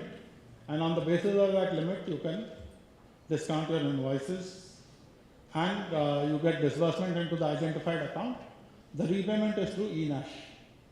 So you set up auto debit and disbursement will happen. This is actually going to be very useful for people in future. We feel that this will actually do away with the working capital requirements of the industry. So this is where the future is going. This is the disbursement and repayment part of it. Then of course we have something which is... Sorry for interrupting. Could you actually brush through it quickly, sir? Yeah. Could you actually rush through it quickly so everybody's... Yeah, this is the last slide. Thank you, sir. So, this is the last slide which I have, which is a product which we have bought in, which is end-to-end digitized for MSME. It is a straight-through process which uses all the digital public infrastructure, GST, MCA, ITR. All of us do the same thing. My friends at Union also do the same thing. We also, in addition, use risk assessment using Jakarta, FitScore, which is a product of CIBIL and OPL, and CMR. And the underwriting is entirely end-to-end digital, and so is the documentation and disbursement. So you need to get into our website, log in, create your requirement, and loans up to 1 crore, depending on your leverage, etc., can be done, can be disbursed within 48 hours. To stay informed about the startup ecosystem, subscribe to MyStartupTV.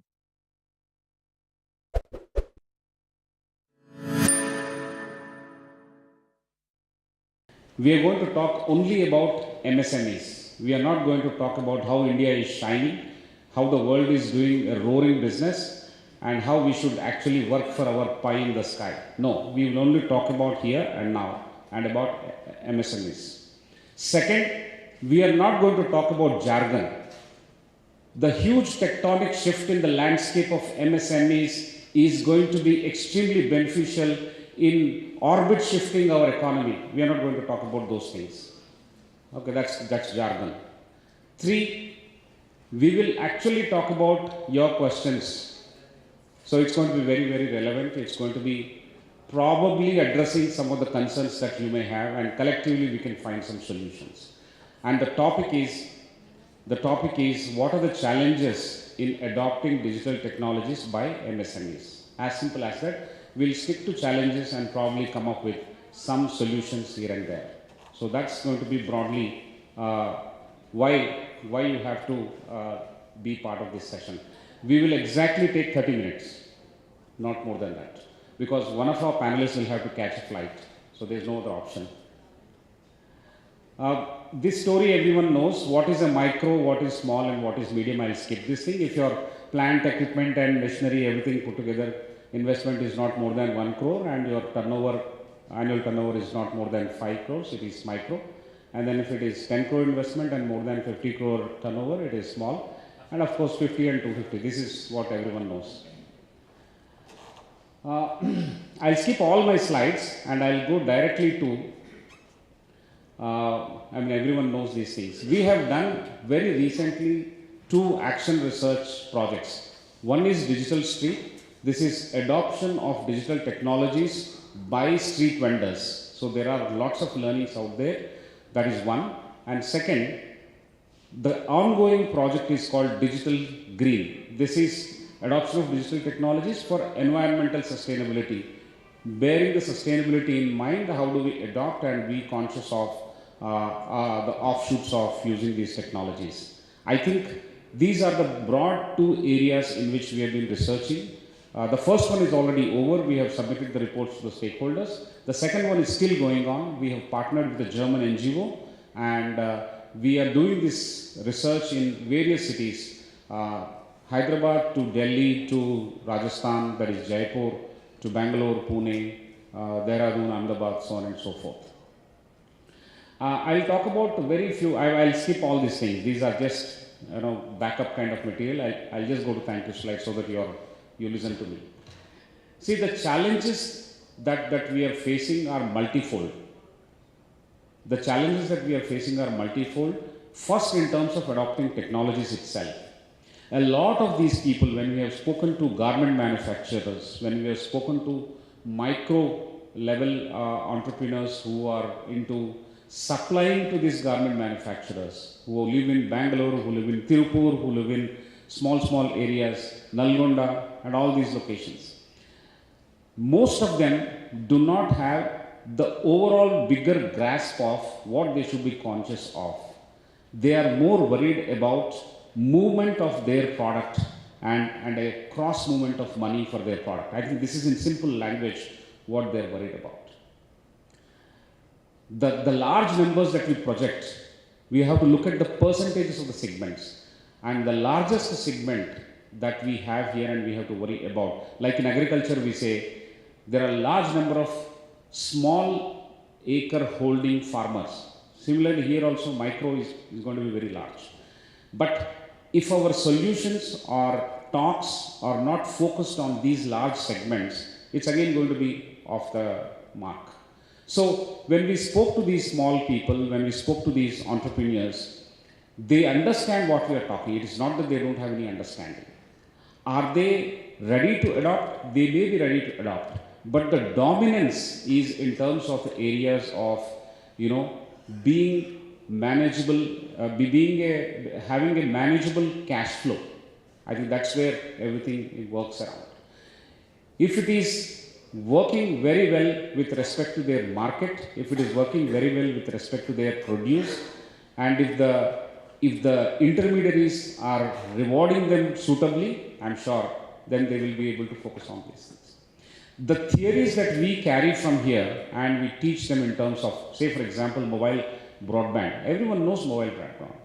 Cloud computing, a lot of people understand cloud computing. Big data, a lot of people understand that. IoT and its applications, everyone understands that. But will they get down to using it? What are the challenges that we have faced? Some of the challenges I have identified here. Obviously, they are there on the slides. Now, when we go back into specific discussions, we have three distinguished gentlemen here. Now, when we talk about the specific challenges that they can list, and also when they can address some of the challenges that you may raise, that will be much, much more relevant. I'll stop here and we'll begin now. Now, let us pivot this. How many of you have questions for this session? You can raise your hands. Please raise your hands. 2-3 से नहीं चलेगा. 2-3 से तो नहीं चलेगा. हाँ, ठीक है. Yes. What we will do is we'll pivot it. We will take questions first, and our responses will be dovetailed to address those questions, and that's going to be the discussion. Okay? Please, questions.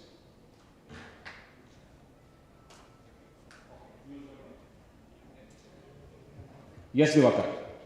You don't need a mic. Go ahead.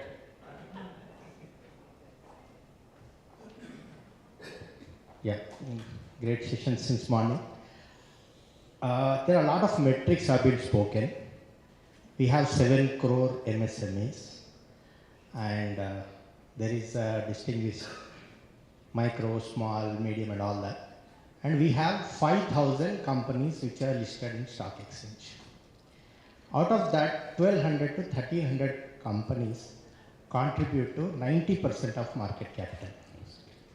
What kind of a democratization we have done?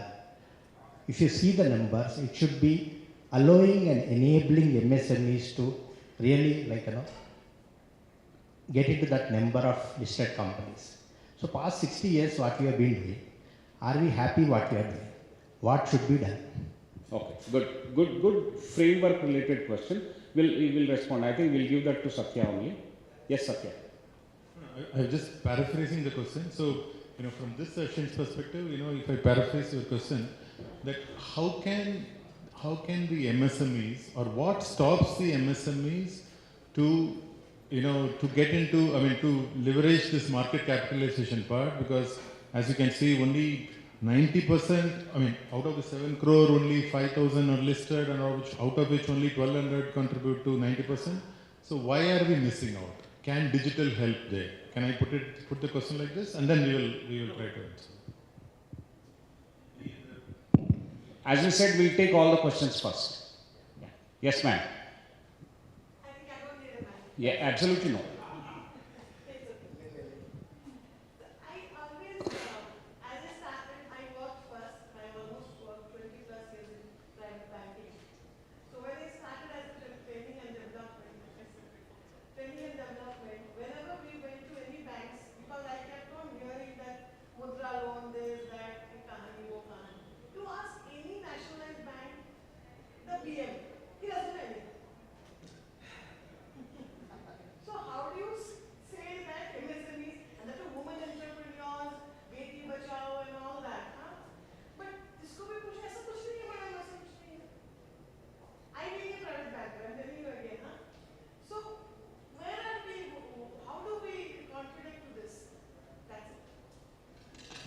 So again, if I paraphrase your question just for this thing, so how can we ensure that the stakeholders who are supposed to help the MSMEs are themselves aware of how can they help the MSMEs. Can I put it this way? Okay. So banker is just one example, and I'm sure there could be other examples.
But if you can ask questions that are specific to your requirement, it will be more relevant.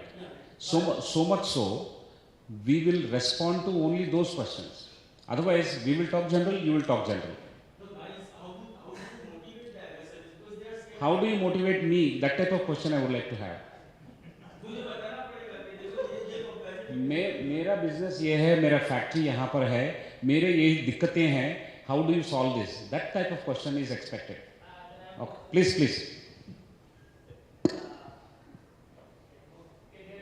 Yes, sir. So I'm Sandeep. I'm into capital consulting and coaching for MSMEs. By and large, we deal 1 or 2 clients in a month, and it's mostly related to their credit side.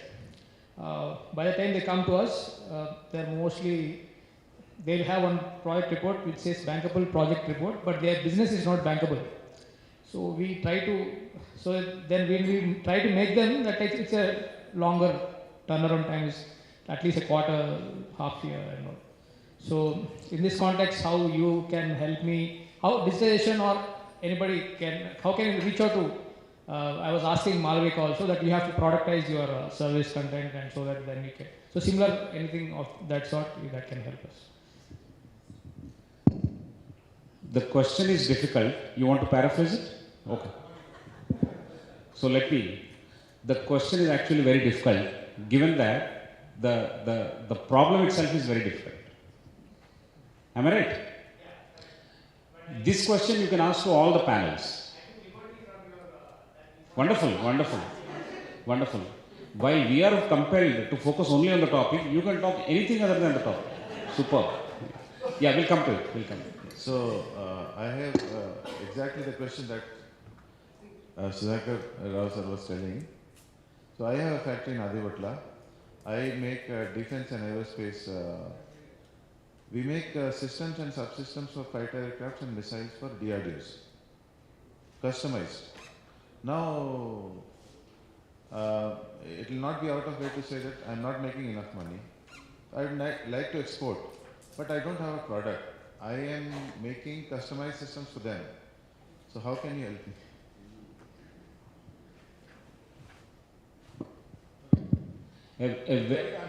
A very good session will have few unanswered questions. Yes. Yeah, my name is Ram Mohan. I am an entrepreneur. So my question here is, how we can create a level playing field for digital transformation on par with bigger companies for MSMEs.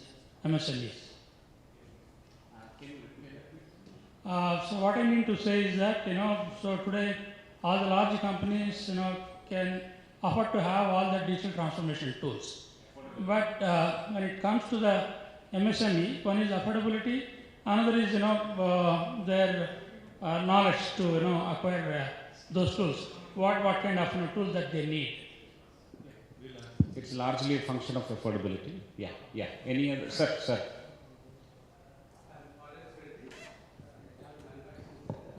We make customized products. I want to know from Vamsi and Srinivas, because I've been struggling to implement ERP in my company for the last 3 years. So I want to know how I can. It's a direct question.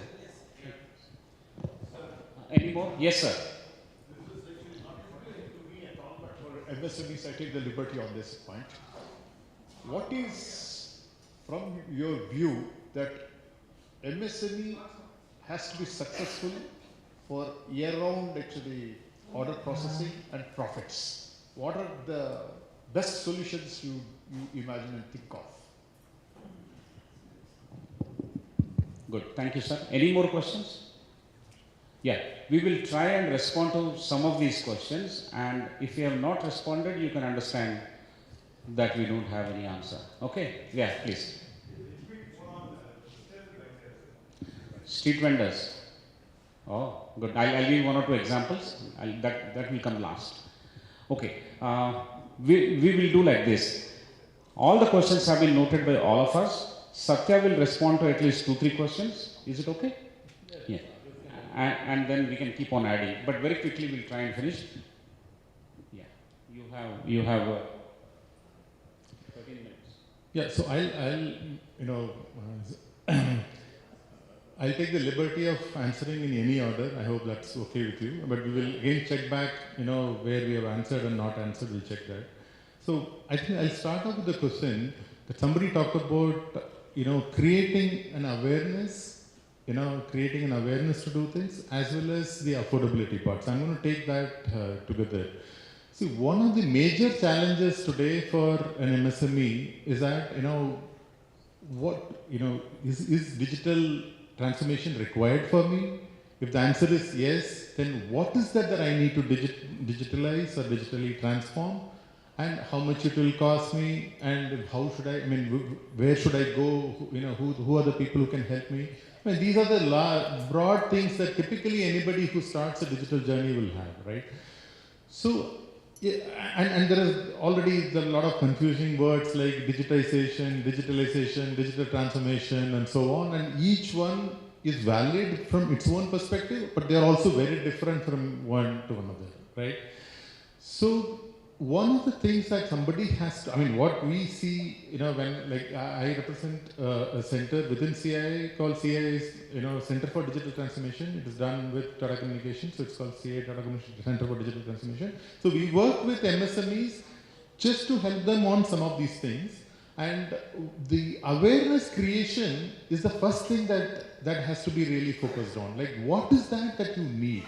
And to do that, typically, you can use any method. I'm just suggesting a method. So, you look at, you apply a model called, digital maturity rating or something, so you try to talk to the company, understand the as-is processes that they have, what are the pain points that they have, and what are the opportunities that typically exist, so that you can easily get from by asking the right set of questions and getting the answers. And using this method, for example, in our center, so we do this and then we go and tell you, okay, these are the opportunities that, you are at this level, you seem to have strengths in, say, customer-facing processes, you seem to have doing well, whereas employee-facing processes, there are a lot of issues in that, or operational processes, you have not even touched it. So like this, it can give you some kind of a mirror to you, saying that these are the things that you need to do. So that's, creating the awareness, creating a baseline of where you are today, and then you look at the affordability part. Like, now you need to know, you don't have the, the reach of say large company, so that you can go for end-to-end transformation in one go. So you then start prioritizing what is more important for you. So for example, many people will say that I don't want to touch anything on the customer side because that is too risky for me, whereas I can go and automate a few things on my shop floor because that's going to give me some immediate benefits, right?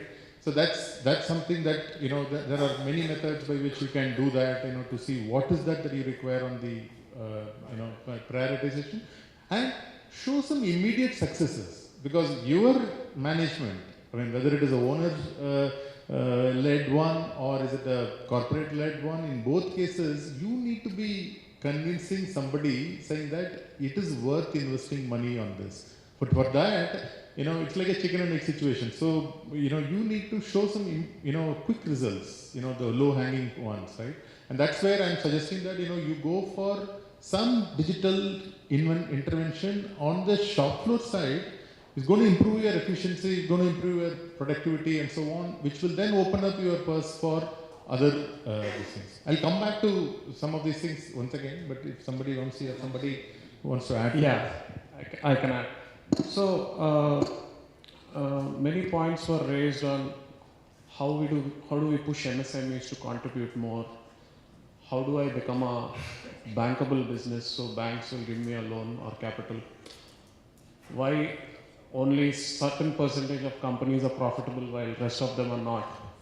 So it all comes down to the business model, whether is it profitable, whether it is scalable, whether it is sustainable.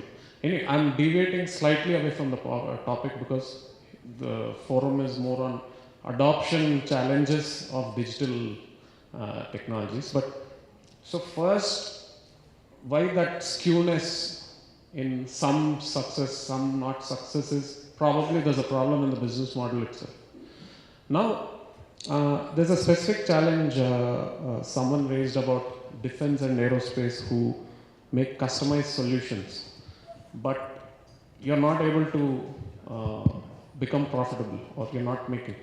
So I think now you need to introspect and analyze. So where is it you're lagging? Is it because the product or service which you're selling is too commoditized in the market where you are not able to command a premium? Or is it something to do with not enough of sales pipeline? Is it something to do with high cost of the product and it is taking too much time for you to manufacture it? So the cycle time is too high and you're not able to create enough products to cater to a larger market. So just for the sake of discussion, I'll take the sales. So here I would like to blend it to how this is a challenge in our digital scenario. So as a customized solution, it's not like everyone out there is going to buy customized defense and aerospace solutions, right? You need to focus and find that right target customer who actually wants to buy it. It's not some off-the-shelf product which everyone is going to come and buy it. So now this is where digital technologies like digital marketing and AI, to some extent, you can leverage to identify those target customers to reach out to them. So this is something similar to a challenge which I can relate to. So I am from Moltech Technologies, so we do a lot of custom solutions for OEM suppliers for manufacturing body components. Now, body components, engineering, design solutions is my service. So it's not like they're everywhere. I need to identify where they are. They're across the globe, and I need to leverage technology to try and reach them. I need to try and appeal to their need and try to project that USP, the unique selling proposition. Why should he give me work over some other guy? So this is one challenge where how do you reach a global audience, using these digital technologies. There are so many challenges out there. So there's so many platforms to choose from. It could be Instagram, it could be LinkedIn, it could be Facebook, it could be Google, they say SEO. So how do you choose the right platform or the forum through which you try to reach your audience or target customer? So that's one challenge. So this is something which probably you can start experimenting with some free tools to start with. Try to understand and research the market where your possible target customers are. So there are a lot of AI tools which are available which do the research for you. This is very brand new. You don't have to search in Google for it. There are some tools where you go there. A free one itself gives an entire market potential of the market, the specific market which you want. It gives the market potential and it basically scrapes the entire internet and gets that data for you in a researched manner. So maybe this could be a starting point for you to understand whether your business has the right potential. Then probably you can start using other AI tools to expand and research and reach out to your target customers. This I'm talking assuming a sales and a marketing challenge. Assuming it's a sales and marketing problem. And adoption challenge from a digital perspective. The little bit of digital in this answer is about adopting cutting edge technologies to sharpen your communication and reach and effectiveness. Otherwise, we will be going back to the previous panel in how you can market, how you can use social media, how you can expand your reach and so on and so forth. However, I appreciate that problem. But sir, do you have LinkedIn presence? Okay. By what name, sir? In your name. Organizational do you have, sir? Can we immediately open that, sir? I'll come back to this thing. I can give you many more suggestions also, and I'll specifically talk to you off the stage as well.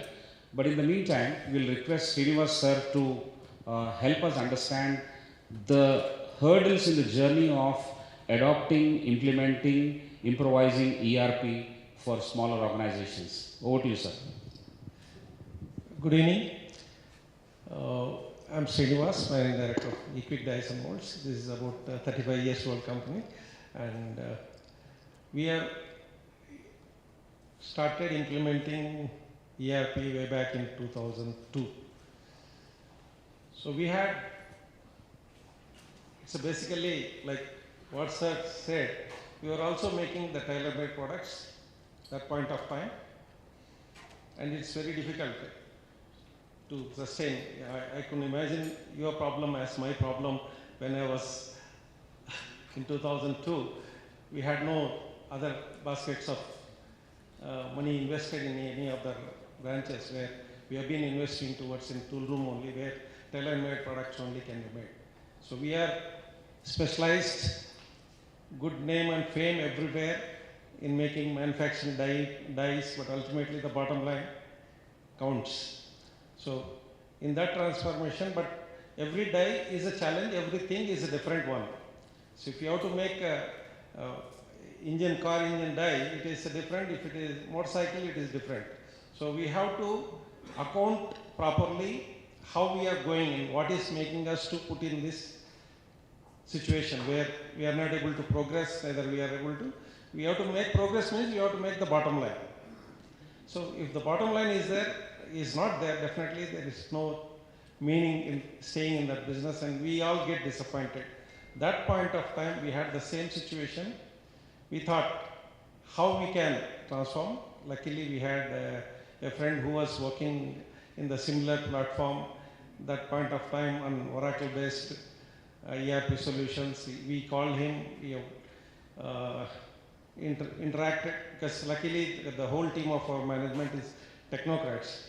That's one problem. We expect micro things to improve, but we all started because I can imagine Suprasad Reddy Garu, he is more senior in the industry than me, and he says since last 3-4 years he is struggling. So my answer probably can meet him. This is a journey which the owner along with the core team has to take with the full interest. Right from giving a code for material, whatever you buy, and giving a code to your employee, identification to your machine, process, every setup. So that is a big challenging job which MSMEs, we start with, actually I had a presentation which I would have explained in the sequence, but now we are all running out of time, and I'll just try to make it. Yeah, yes. So we have got 4 M's. We have got a manpower, machines, process, and the material. So the 4 M's have to be addressed apart from the system. In the system point of view, whatever you have it, you can integrate it by giving. Everywhere you have a challenge, and it has to be with the patients. Everyone has to work from operator level to the HR person to the security guard to everywhere, the source person. So if whole journey starts with what is the count you have manpower, you will have to give a code and how he works. What is the set of rules that you have to decide for a human that is coming inside the plant, and how effectively you are using in every area. Security guard, he does his duty, and the stores fellow, he does his different duty, and what is the output he has to put it in record. So we'll have to create a job card for the work whatever he is doing. If the design engineer works on his 8 hours in a different, we will be at any point of time, we will be running with 50 or 100 projects. So on which project he is working for half an hour, 15 minutes, sometimes he has to attend for a HR training. So all that thing in the human area you have to make it. And the same way on the materials front, which is again, right from, it's again a challenge. Getting material for dye is totally different from if you are producing a plastic part, you get 10 tons of plastic material, whatever is the grade, or aluminum, you get it, you process it. But that area also has got a different challenge. But in this scenario, we have to get the material, then process in stage wise. That means method, out of 4 M's, a method has to be fully made it. So you have stages of operations everywhere. You need to derive each operation, the sequence. If you are getting a dye, how material block up, what will be the operation code, like that you will have to make it. So the man, material, then the method, whatever is the process that you come across to produce a dye, that area also you will have to make coding. Then this process has to be explained with a flow chart to the person who is doing. Now, this is about 20 years back, it was very tough. Recently, for around 8 years back, we have adopted, we have been doing this for our tool room based on Oracle, and we could integrate it, but ultimately we have to hire the in-house team. We have got around 3 people working on ERP for our Equic group. We had other companies where we are making aluminum die casting components. Then we were more matured and we could engage TCS. They have an excellent ERP platform, Edition CII, which is again, we thought it is cake to eat, but it is not so. There also we had the challenges. So the similar challenges, it's again, everything we have to customize it to our requirement, because we get 10 tons of material and it goes into 50 varieties of parts. How can you digitize, how can you evaluate it? These are all the challenges right from material to dispatch we had, and we have to do it patiently, and it costs money. And it is an unknown area we are entering. How much is the money budget? Again, as an MSME, we cannot budgetize this. We don't even budget for 1 year. How can we budget unknown area which will not cost? But you have to take little amount of pain. The other question what sir was asking, I'll try to, what I could observe, how India can grow and become a 5 trillion economy. There's a lot of programs announced by the MSME ministry in adopting these technologies. Even if you are implementing ERP or any digital this thing, you have to upgrade your systems, you have the schemes. So if you are able to make use of it and make use of the, see, we had last session which is again supported by government of Telangana, which is again a news for me, that they are also trying to help. I also learned something on the digital marketing side. They are also trying to support. This is ONDC is a nationwide program, so which they would like to implement it here. So ultimately the sky is the limit how we can implement, like no product to the product. Then you have the information, you have got a right to, you will be able to take a right decision. If there is no information, then we all will be in dark. Suppose in the ERP you get, what is the cycle time that so many hours you have taken for producing. What is the next die, how you can reduce the cycle time, all that thing. And if person is absent, you don't have the proper system. If his output is less, you have a person who is an elephant for you and you cannot measure the output. He comes and goes. That is also you can evaluate in the digital. So it's a miracle that you can achieve, but it is overall, I can see the entire process overall involved in each and every section. They have to put their heart and soul and try to digitize it as possible. Then there will be a lot of resistance from each and every department, which is probably Reddy sir must be facing. So, अरे ये करेगा तो क्या होगा? What will happen? Everything will come into the surface. Probably, if a person is doing mistakes, his mistakes per year are counting to sales. So when the year end comes, if you show he comes for evaluation, then you say you have done so many mistakes. So that tendency, the opposition from the people will be there. But if you don't count it, then you are carrying only elephants, not the horses, where it will take forward. So this is the way how I think slightly I can put it. Yes, yes. It is challenging, but it is not that difficult. So we went through the journey. Thank you. Excellent, sir. Excellent. We'll come to your point, sir. What sir is talking about is the frameworks. To have the frameworks, MSMEs will have to think big. And the framework is also a function of having good practices. It is not a chicken and egg story. You have to start thinking big and then have good practices, share the vision. It is more people driven in smaller organizations. In bigger organizations, it's more system driven. I think the test of leadership is much more, or in relatable terms, is much more when we are still small and medium.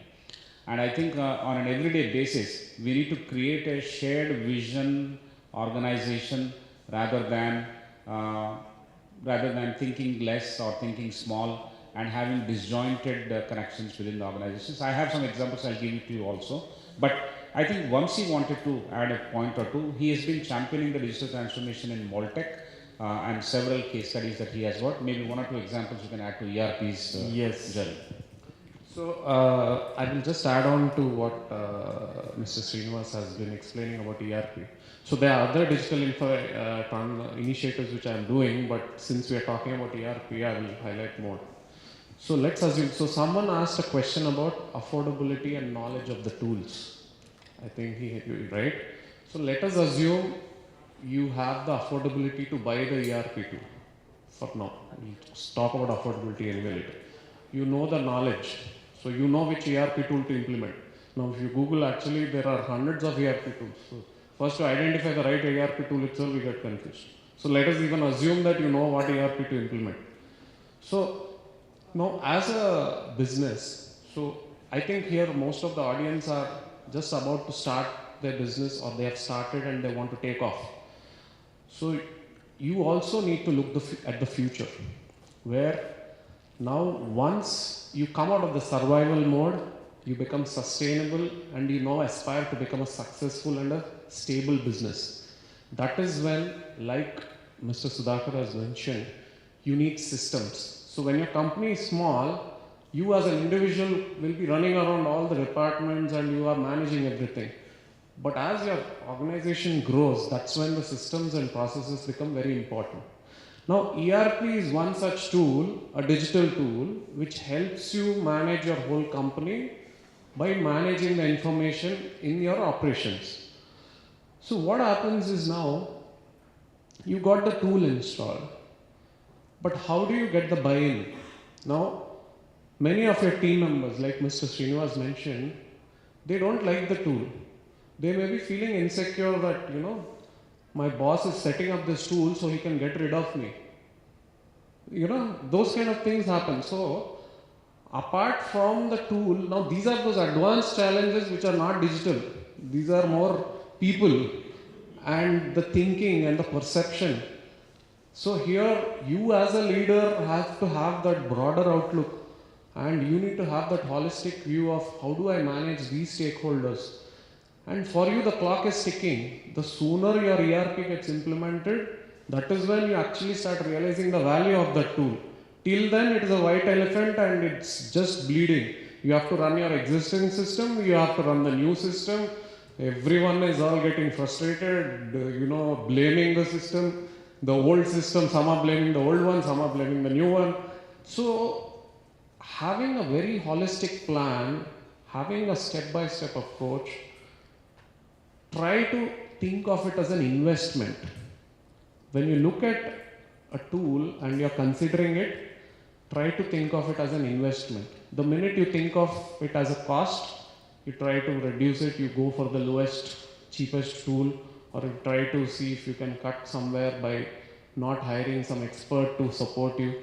So these all are those additional factors you need to keep in mind. These are slightly more advanced at a later stage, probably once you're established. So just wanted to add that. Yeah. One observation is that there is something called low equilibrium trap. Low equilibrium trap is you have low energy on anything that you do. For example, this organization's sales are not good, or this organization has achieved just 5% of the sales of the target. The sense of celebration and the value that you attach to that internally and get everyone connected to that will make people aspiring to achieve a little more. Sometimes we don't do that. So that, as you have explained, that spiral down, everything lower, everything lesser, because you treat it as a cost, and your vision is not overarching enough to actually inspire the rest of the people, is going to lead to a low equilibrium track. And it becomes extremely difficult for us to lift it up from where it has fallen. It can happen in any organization, but more importantly for the segment that we are talking, I think it is leader driven, it is at the top, and the buck stops there, and therefore it has to be driven more. Dime a dozen, there are technologies, there is rationality available for you to select which one. As per your priority, you can do that. But I think that leader-driven energy will only avoid us to get into what is called a low equilibrium track. Just wanted to add a word of caution for anyone who wants to embark on the digital transformation path or even digitization path. You will find typically three types of, when you're looking for a consultant to implement this, you will typically get three types of one. One is somebody who's representing an OEM who will come and probably talk about, what are the benefits that somebody will get, by implementing their ERP, their systems, their solutions and so on. But they're going to talk about, their own product actually. So that's one type of this thing. So the second one will be like a system integrator or a technology solution provider. So, he will try to bring in different technologies, but then there is always some kind of an ulterior motive, in terms of trying to push one over the other. You need to watch out for that. The third is somebody, people who have spent time in an industry, so they know in and out of that industry, so they have a great, subject matter knowledge, but, post-retirement or about to get retirement, so they also get into, nowadays it has become more of a fact to get in, they get into this line of digital, I'm a digital consultant for this area. Now, there's no doubt that they have a, great talent, in their area. They may be a, supply chain expert, they may be a operational, on the plant, shop floor expert, but they may not be digital experts. Okay, so just what I'm trying to caution you is that whichever method, any method you can go, each one will come with the pros and cons, but do not let anyone sell you a Mercedes-Benz when what you want is just a Maruti 800. Okay, and that's what typically happens with most of the implementations. Somebody comes and does a great job of selling you a Benz when you don't really require it. Okay, so just be aware of that. That's one thing. The second point that, to answer the private banker there. So, so there are typically for any, I'm going to answer in a slightly generic way. So, but for any country at any level, there are 3-4 bodies which are important for this digital transformation. So one is of course the government itself. So what kind of enablement that they need to do. For example, India has been doing a lot, at least in the last, few years.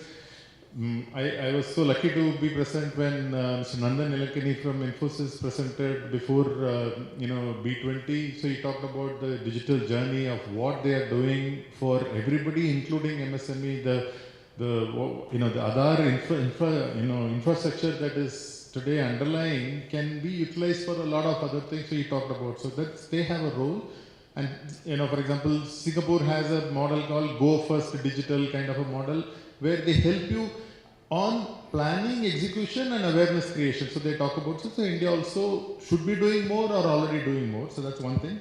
The second is there is a role of academic institutions, whether they offer courses specifically, tailored for MSMEs, what is digital for MSMEs and so on. For example, we recently did one program with IIM Udaipur just to, what is digital transformation for small and medium-sized companies. We talked about it. So that's one thing. The third is the role of industry associations, whether it is CII or FICCI or anyone, so what is the role? How do they bridge the gap between the industry and the government and the other stakeholders? And last is create a pool of SME digital consultants who will be able to do that. Again, there are at the skill development, there is a Government of India initiative called Skill Development. So they're trying to address this part. So hopefully, if all these things, all these places work well, the problem that you face should not happen, but that's how it is. I'll give a slight twist to that answer. Information and response to an existing policy is more than an awareness issue, it's a T&D issue. You're a trainer, right? So it's in your domain, in the sense that, I know. For example, certain functional areas determine the behavior of the people working in those areas. For example, take Diwakar. He is a salesperson. Okay, even if he is dying, he will sell something and die. I'm just taking the liberty of taking your name. So in certain functional areas, you have behaviors that are very, very different. In my organization, I don't want to say about anybody else. I know it is true to everyone. The accountants behave in such a manner that everyone else is a thief. किसी से बात नहीं करते, अगर बात करते हैं तो ऐसा डाउट करके बात करते हैं, as if the organization is resting only on their shoulders. There are lots of such issues. So functional areas determine your behaviors, and it's a T&D issue. And even if Prime Minister announces with so much of fanfare that they have announced this, that, the bank says, हमको तो पता ही नहीं है, ये तो कोई सवाल ही नहीं है, there is no such scheme. ऐसा बोलते हैं. They do like that. Okay. The other thing that I want to mention is to respond to our friend. The Government of India, I don't know whether Prime Minister announced, but I read this yesterday in Economic Times. There is a new scheme called OCEN, Open Credit Enabling Network. Okay. Now, this gives you credit funding which moves away from your collateral-based credit to cash flow-based credit. I think this, if it is realized, and if you go and talk to those banks or bankers or middlemen, if they understand what this is and they explain to you, I'm sure you will be benefited. And there is some solution lying in this initiative. It is laudable, definitely. This is a good initiative. Am I somewhere closer to an answer that you are seeking? Great. And what did we not answer is the question next. I will answer that. No. You want to? No, our Satya doesn't have any question. Under this pretext, I can close it. But I will answer that question. See, it's a journey. What Diwakar has asked is about what have we done in the last 60 years and what are we doing. It's a very politically sharp question. I will not fall into that trap. But largely this country has been progressing, and some of them take a lot of time to fructify and some of them will take a shorter time to fructify. Industry bodies like CII is doing a fantastic job. If they have an inventory of consultants who can be specialized into say less than 20 crore manufacturing setup base where ERP has to be implemented, or some kind of consultants, segmented consultants, if they have an inventory, that will be extremely useful. Academics like us should not just IIM Udaipur, I think smaller institutions which are not the I schools. I come from one, but they haven't done much other than collecting large fees. Sorry, we come from one. So what the institutions will have to do is to get down to the streets and start working with the people and generate solutions there. I think design thinking solutions will have to come if you are a matured institution. That is your give back to the country. If it is not a design thinking kind of a solution, it is waste. Those solutions only will work for this country. This country has got 1,000 countries within. If anybody says one nation, one plan, that is a strategic mistake. We need to unify the country, that's a different story altogether, politically. But solutions will have to be multiple.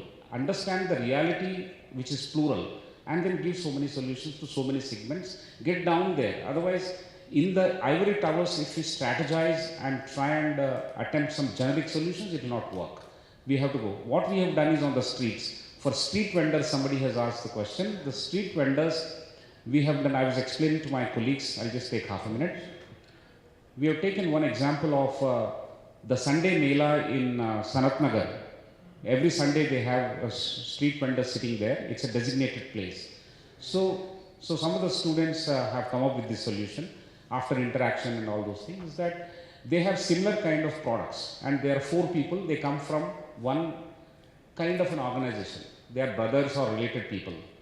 So his name is Vamsi, Sudhakar, Satya and Srinivas. We are all cousins. We go to Sanat Nagar. He sells balloons. I sell balloon inflated toys. He sells inflated balls, and he sells bags to carry all these things. Okay, assume this is just an example. But the solution is real. He holds a card which says John. I hold a card, name card, which is very big and visible, Johnny. He holds a name card saying Janardhan, John, Johnny, Janardhan, something like that. They came up with this solution. And these people don't sit in the stall that they have. These people keep moving. Stall is there. Keep moving, and they have a small audio bite that they have, which they keep on playing, and they attract people to come back. And if anybody observes them, you can complete the picture saying that these four people come from the same house or come from the same family. So the other one is to use reels or update your WhatsApp status. You have your customers, take their numbers. If you have new products coming, they ask for a certain color of the product now. A pink inflated balloon that they want, a small toy balloon. You can immediately tell them, even if you are not on Sunday, even on Saturday or Friday, you can tell them. You can ask them to come and collect. So small incremental, this is for the micro street vendors I'm talking.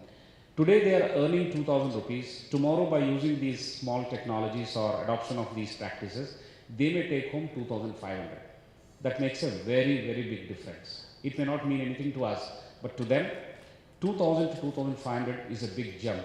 All by using the small freely available techniques and tools. Yeah. WhatsApp, for example. Small videos, status updates, and things like that. Okay? Looks like we are done. Thank you. To stay informed about the startup ecosystem, subscribe to MyStartupTV.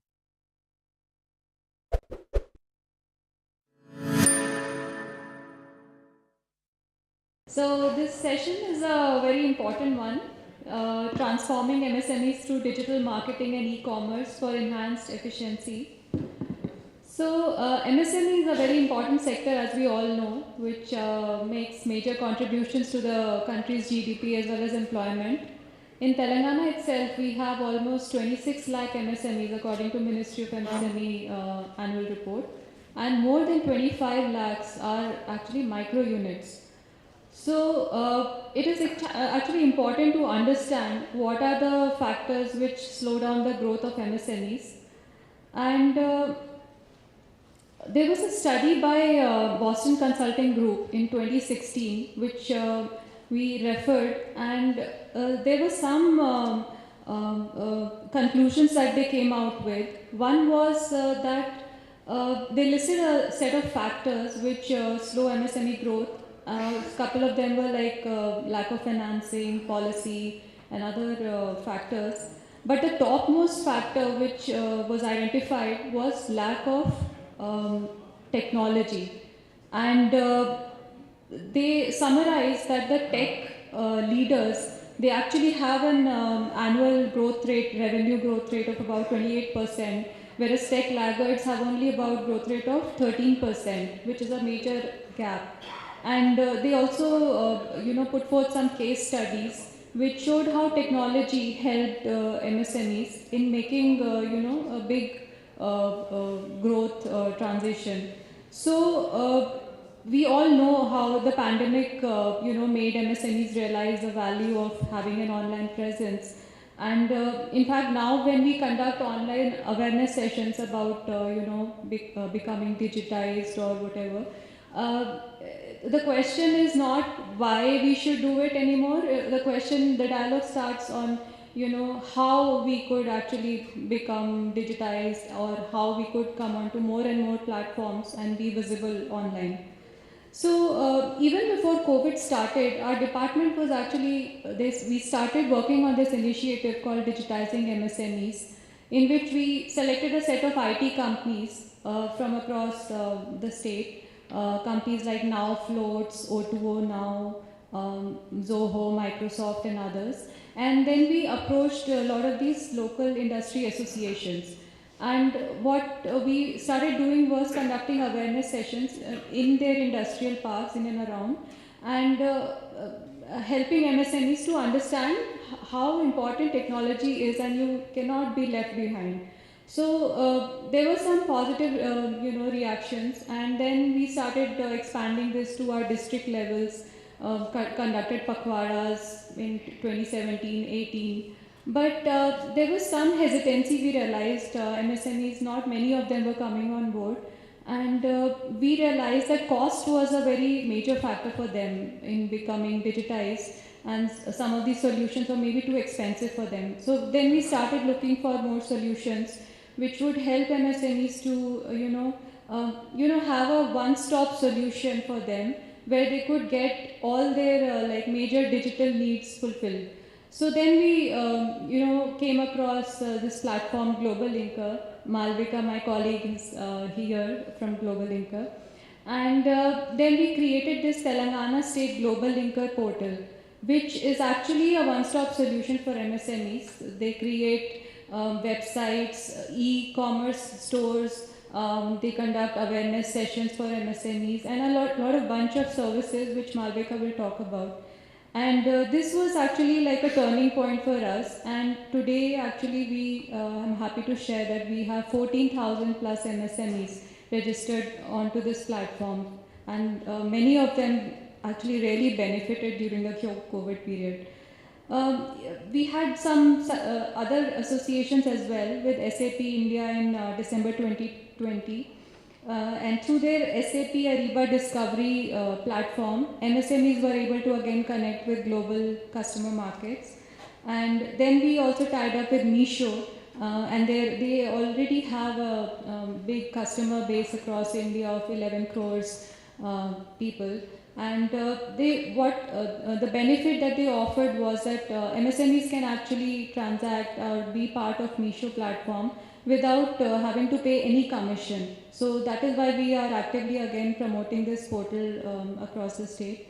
Then Just Dial was again another collaboration we had in March 22, in which again it's a listing platform, helps MSMEs become onboarded onto it, and they become discoverable across the country. So now we have today 17,600 MSMEs from Telangana who are already registered onto this platform.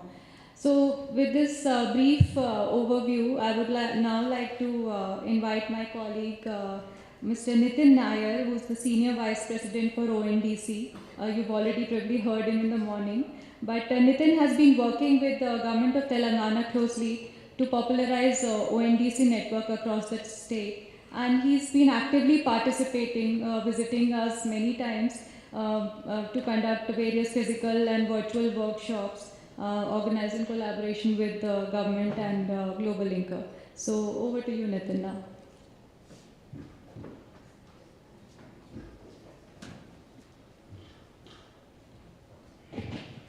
Thanks, Vatsala. I think I briefly spoke about what is ONDC and how and what we're trying to do, right? So I'm not going to go into the deck, but just trying to condense it all together. It's typically a 1-hour presentation that I condense in about 15 minutes, right? So essentially, as an MSME, what you need to think about it, this is another market access mode, right? You would build a website, you would probably go to a website enabling platform like Shopify, or you will go to one of the existing platforms. Three broad ways all of you come online, right? So this is probably a fourth way to come online, where you will connect by using technology to the ONDC network and start getting orders. That's the way most companies which have reasonably decent sized tech teams will do. Or you will contract out with one of the seller apps on ONDC who will onboard you by bringing in your catalog, doing the necessary configurations, and then having you online. For example, Global Linker could be the network participant who could help onboard you onto the ONDC network. Right?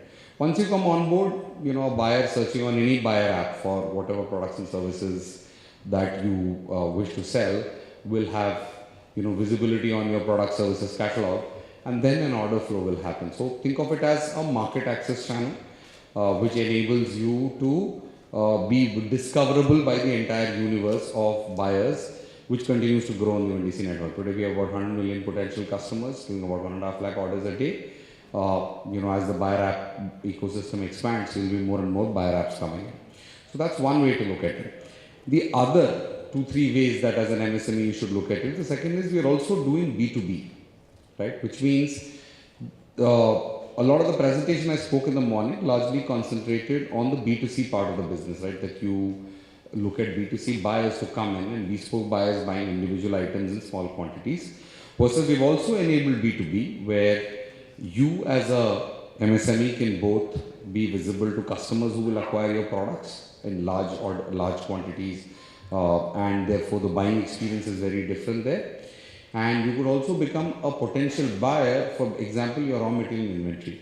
Right? If you have raw material inventory that you use, or if you have stockists, other distribution channels you use, you can also become a buyer trying to source from the ONDC network. Right? Like as the network becomes bigger, you're not just a seller, you're also a potential buyer. Things that you buy across India, say you're a food processing unit, right? You want to buy raw fruits, right? How do you kind of look at FPOs across India, right, as an input to your business, right? Well, you continue to focus on building the food processing unit and the product that you build, but some of your sourcing can come on the network. This is the second use case.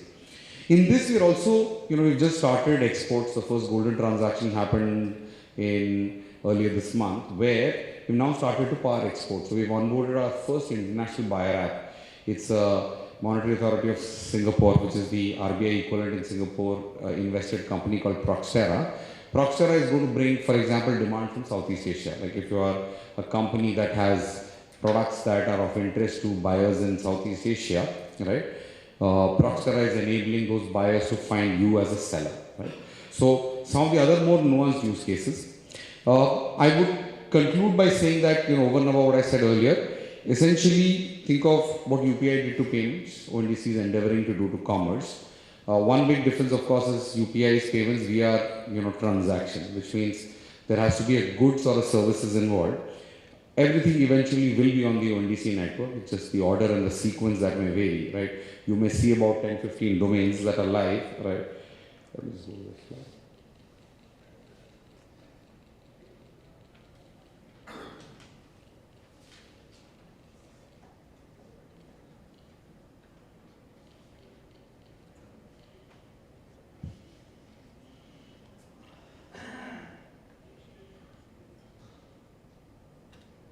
Sorry. So there are about 10 domains live. B2B has 2 domains. We have got financial services, which means things like credit, which is loans, things like insurance, etc. All will also be available on the network.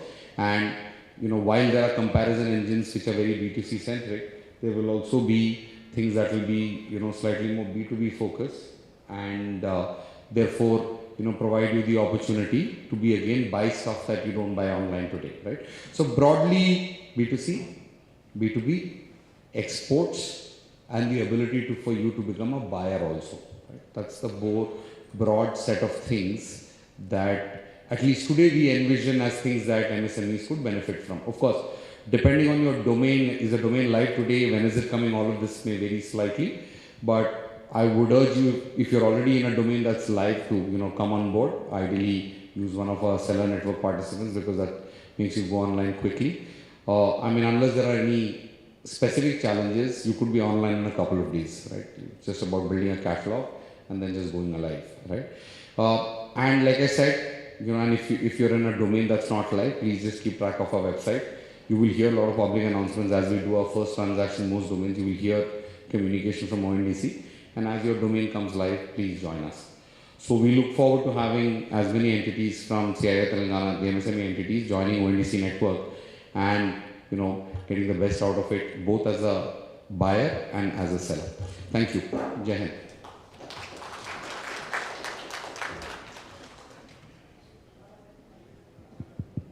Thank you, Nitin. Now I would like to invite our next speaker, Ms. Malvika Jaggi, who's Director Global Linker. She has been working with our Industries and Commerce Department for the last 4 years and on initiatives such as Telangana State Global Linker, Kirana Linker, and Made in Telangana Mall. Her enthusiasm and painstaking efforts have helped us in extending digital services to MSMEs across Telangana. Thank you, Vatsala, for the warm welcome. And a very good afternoon to all of you. I'm sure you've had a sumptuous lunch, but I think this topic is for business owners like yourself. So, like Vatsala mentioned, this is about Telangana State Global Linker, which is a digital initiative by the Government of Telangana Industries Department. And what does this really do for you? What does it mean for you? Is the fact that think of it like the social media or the new social media for businesses. So there are people interacting about how do I get new raw material, where do I find suppliers, they're engaging with others to appoint agents, to appoint distributors, or even actually just talking about new product launches, new awards that they've won, applying for the government awards as well. So there are over 4 lakh plus MSMEs across the world on the platform, and like Vatsala mentioned, there are 14,000 from Telangana already. But the benefit that you get is that you're not restricted to network with only the Telangana MSMEs. You can build connections and business opportunities across the world. And we're not limited only to India. We have a lot of partners across Bangladesh, a lot of ASEAN countries. Now, what is it that you as a business owner can really look for from this platform? One, the reason it was made by the government of Telangana is so that there is two-way communication between the government as well as with the MSME. So there are a lot of government schemes, policies, updates that you can see. We have a partner called FIO, which is Federation of Indian Export Organizations, where you can see trade alerts as well. If you're interested in exports, you could join their marketplace, which is called Indian Business Portal, which helps you connect all the Indian sellers with foreign buyers. So there are already a lot of matchmaking opportunities that happen on the platform. Having said that, I think one of our core capability and tool that is made for businesses is the online store builder.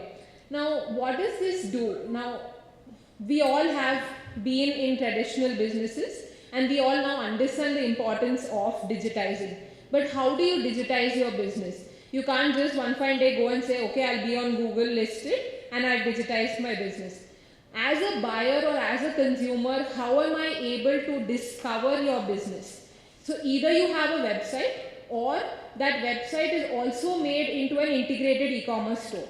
It's not just information based, but I'm able to transact on that website. So both these capabilities exist on the platform, where you can actually say that this is my catalog, whether B2B, B2C, services, industrial goods, no matter which category type you are in.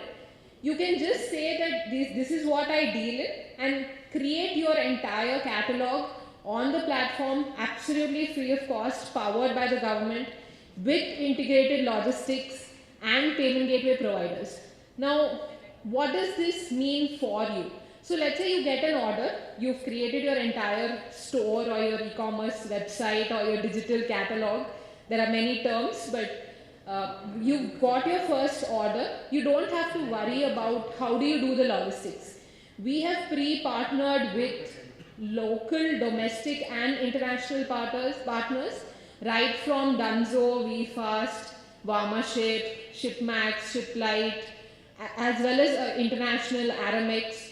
And in the payment gateway space, you don't have to worry that, okay, now how will I get my money to my bank, right? So there's already Razorpay, there's CC Avenue, there's EasyPay by ICICI Bank, and there's PayPal, there's Paytm. So you don't have to worry about how will the money reach and how will your product or your service reach the customer. All you need to do is start promoting yourself with just a URL, right? You need to start doing, once you've created your catalog, you need to start sending it across, either in terms of just sharing it with your friends and family, doing social media activities, doing SEO, doing digital marketing, and then start using the power of digital to actually get confirmed orders. Now, I'm sure all of you have heard of the buzz around ONDC, and my friend Nitin has already explained it, but let me just tell you in a layman term what this will help you in your business. Like we've used UPI, like I might want to send money to my friend here and I'm able to do it just via using UPI on any, let's say PhonePe, Paytm, Google Pay. Similarly, ONDC is doing that for e-commerce. Now what does that mean? I am a seller on Global Linker, which means I've created my digital catalog and you are a buyer on Paytm, Flipkart, whichever buyer app is there on ONDC. The transaction is smooth and the buyer doesn't know that he is transacting from a seller on Global Linker. Now, how does that help you? You don't have to go and onboard yourself on various seller apps. You just have one dashboard. You've created your website and you've onboarded yourself onto ONDC, who has done the work of getting you buyer apps, right? And that of course gets you a lot of confirmed orders as well. So, this is what I wanted to share with you about the platform. I think what you need to do next is just the fact of going on to Google, looking up Telangana State Global Linker. Given that there are so many different services and offers and range of capabilities that exist today, it will be overwhelming for you to hear all of it. But I think right from partnering with, for legal services, we have Vakil Search. For accounting, we have Tally. So it's basically a 360 approach in having you as a business not feel lonely. We know it can be very lonely as a business. You don't know where to start. There are many services existing and you don't know how to deal with them in terms of getting a pre-negotiated offer. So we've done all that for you so that you can just go back and concentrate on things that you really need to. For example, let's say you're in the B2B space and you're a manufacturer, you have 100 distributors, these distributors have about 1,000 retailers each. Even this entire supply chain is digitized on the platform today, which means that you as a manufacturer can actually set customized minimum order quantities, customized credit limit, or even discounts. Okay, so that's the power of being on the digital space. I think it's a matter of everybody now trying it out. So I urge you to start doing that. Again, if you'd like to be on ONDC as well, you could do it via Telangana State Global Linker, which is powered by the government. Thank you so much. Thank you, Malvika. That was a wonderful presentation. Now I would like to invite Mr. N. Sudhir Babu, who is CEO Beanfield Tech Private Limited. Mr. Sudhir comes from a technology background. His company is working closely with MSMEs to help them get off ground once their product is market ready. And he's also currently working with startups from our government-supported incubators like T-Hub and V-Hub. Hello, everybody.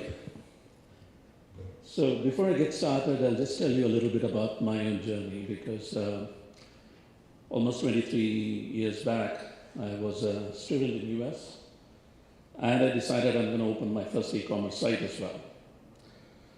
So this was in the early days of e-commerce. Very excitedly, I ordered some jackets from India, set up my e-commerce website because I'm from a technical background. So early days, Amazon was just getting some traction at that time. The very first, among the first 5 orders I got, I was very, very excited. I noticed there was an order where I was asked to ship to Indonesia. The card was from Hong Kong, and it appeared that somebody from the US had placed the order. Collected the money, sent the order. Then I'm very happy that things were going on, business was growing, until I got my first chargeback. That's when I realized e-commerce, now things have changed quite a bit, but there's a lot of challenges for MSMEs. You may understand your product, but there is a complete breadth of things you need to consider. Fraud, how do you grow? You understand your product, but how do you do digital marketing? What actually works? Do you want to take your product outside of India? What are the challenges involved? Within India, the logistics. Outside India, what are the custom rules? All these kind of things are there. I learned quite a bit with my first e-commerce experience. Graduated, I started running data centers. So we were managing thousands and thousands of websites. We were a fairly large data center in the US. This is where, again, I got additional experience. A lot of our clients were e-commerce. They were trying to get set up, trying to manage everything. What I noticed is clients, at least the clients that I was getting, they understand their product, but everything else is foreign to them. Technology is new. They don't understand, okay, I've got this product, how do I get people to know me? Okay. When I was coming to India, one thing that struck me was China had Alibaba. We didn't have anything similar. India Mart was kind of like the closest. Okay. When ONDC was announced, it was very exciting, because what I noticed is, as I keep traveling back and forth, India actually is now more on the forefront. It used to be that we were trying to catch up. Every time I came to India, we used to have those modems, the beep, beep, beep, beep, and trying to connect. Now our speeds are good. We have UPI, GPay. I'm noticing that our systems are getting more sophisticated than the ones I'm seeing in US, Canada. That we are definitely on par, but we are doing things that are very, very unique, which, when I think the currency, when all the notes were cancelled and everything, people were wondering what the hell is going on. But now, it's very rare that I actually need cash. All these things together,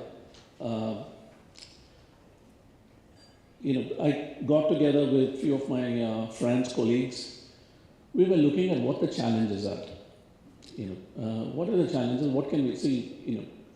Any business to be successful, you need to identify a problem and you need to solve the problem. And there must be enough demand for you to solve the problem. What we noticed is most of the MSMEs, they were completely lost. For them, it was like, okay, I'm used to my stores. How do I get my product online? What is this online? Some language sometimes was a barrier. See, all of us here, we are very comfortable with English. But that's not always the case. We have fantastic products, but they don't know how to communicate. They don't know how to bring it in front of audience, whether it was in India or even globally. Okay. Not every product, we have consulted hundreds and hundreds of companies. What we decided was we set up a company which brought everything together, sort of like a very smaller global linker, where we are saying we are going to help you. You focus on your product. We are going to take care of the rest. Okay. We are going to, if you take up your product, it means we believe in your product. We are going to help you. Where, not all products, quite frankly, are going to be successful in the global market. Okay. One of the first questions I used to ask was, how are you doing against the Chinese? This was some years back, but okay, you have a product. Okay, it's a good product. Can you compete with the Chinese? Okay, otherwise, how do we take it to the US and how do we help you there? Lot of MSMEs, the problems that they're facing, first thing obviously is they understand the core technology, but sometimes they don't have money. If they are able to find sources of money, they're trying to figure out, okay, how do we use the money? It's not enough to just have money. You need to use it efficiently. How do I set up, who's going to take care of the technology? Who is, what about customer service? How do I handle social media? How do I handle, do I need, spend huge amounts of money on Google Ads? What actually works? How do I know, okay, if I spend money here, it's a much better solution for me than spending it elsewhere.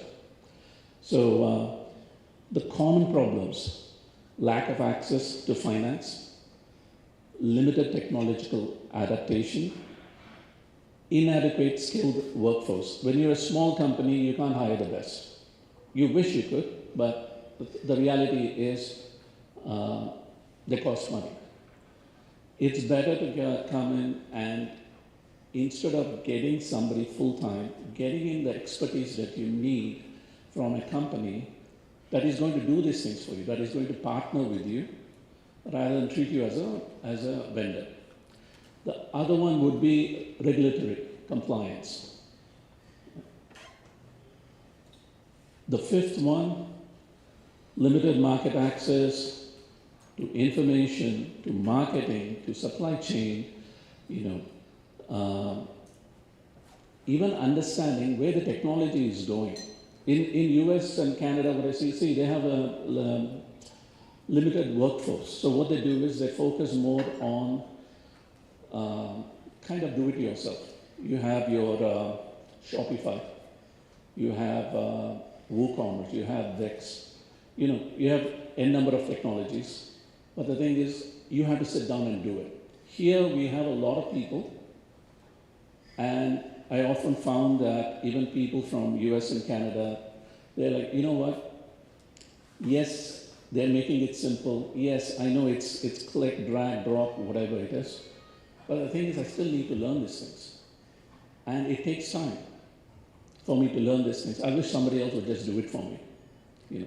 It doesn't matter to me. I want to focus on my business. I want somebody else to take care of all the other problems. So most of the solutions, see, with ONDC, with Global Linker, we are coming up with solutions. What is exciting for me is that India is actually going to potentially make a change. I've seen Amazon, one of the things, I don't know how many people know this, but Amazon also has Cloudtail. Do many of you know about Cloudtail? So what Amazon does is, see, you have a lot of SMMEs going in. What you're doing is you're feeding a huge amount of data to Amazon. They also have their own retail arm, Cloudtail. If the product is selling very well, they will sell it through Cloudtail, which means they will essentially, in the long run, what I was noticing was that MSMEs are going to get wiped out. Wiped out not completely, but you understand. All the most profitable products, unless you're in a very niche market, is going to be taken over by the Flipkart, which also has a retail arm, Amazon through Cloudtail. When I was looking at all this, I was wondering, okay, what is the solution for it? We can't have everybody just disappear and just, everything being focused only on one company or two companies. I think ONDC is a fantastic solution for that. It needs to get some traction, but I'm seeing that out of India, what is really exciting for me is so many solutions are coming out that's on the cutting edge. And hopefully we will become the country that decides, where the next Amazons and everybody is going to come from. That's pretty much it. If there's any other questions, I'll take care of it. Thank you. To stay informed about the startup ecosystem, subscribe to MyStartupTV.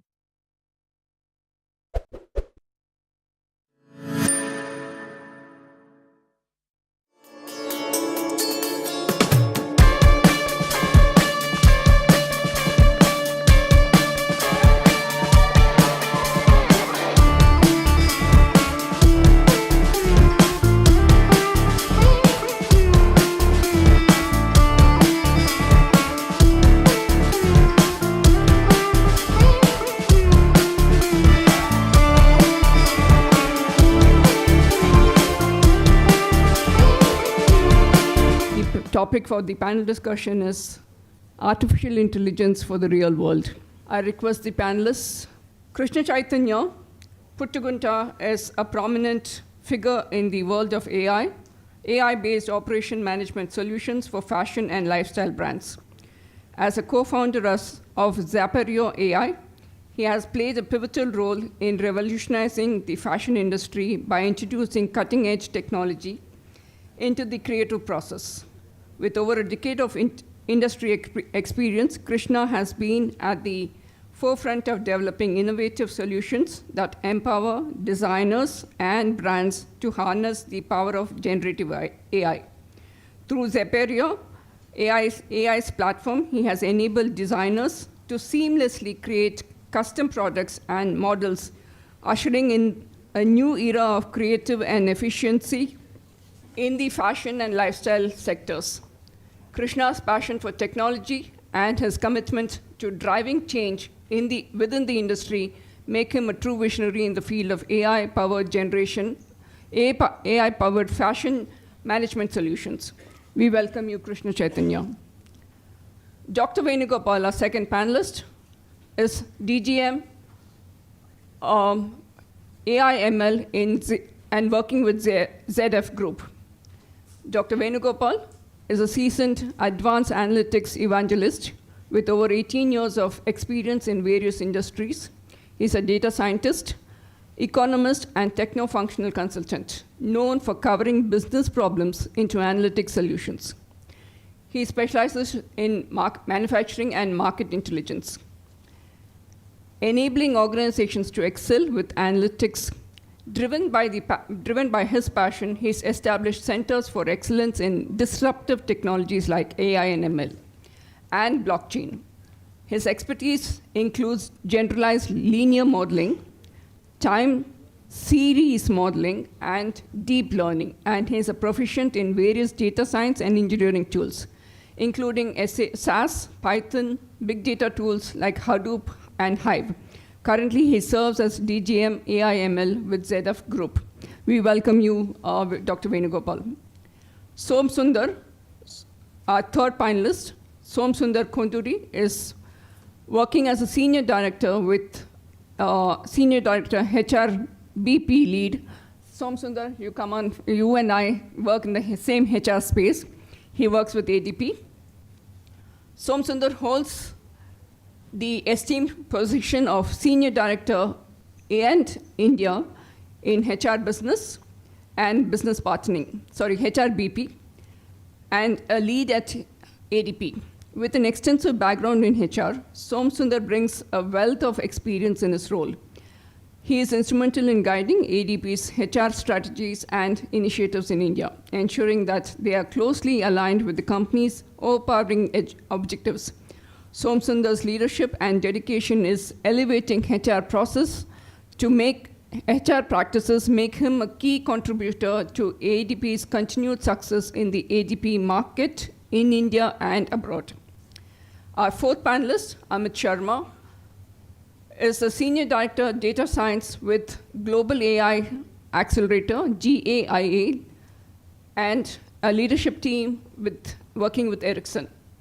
In his current role, Amit is responsible for building data-driven solutions using AI and ML technologies towards intelligent automation in the telecom domain.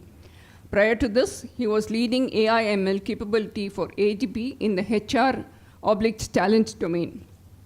With 24 years of experience in product development and technology leadership, Amit is extremely passionate about design, architecture, data, and loves to solve real-world problems with technology. We welcome all of you.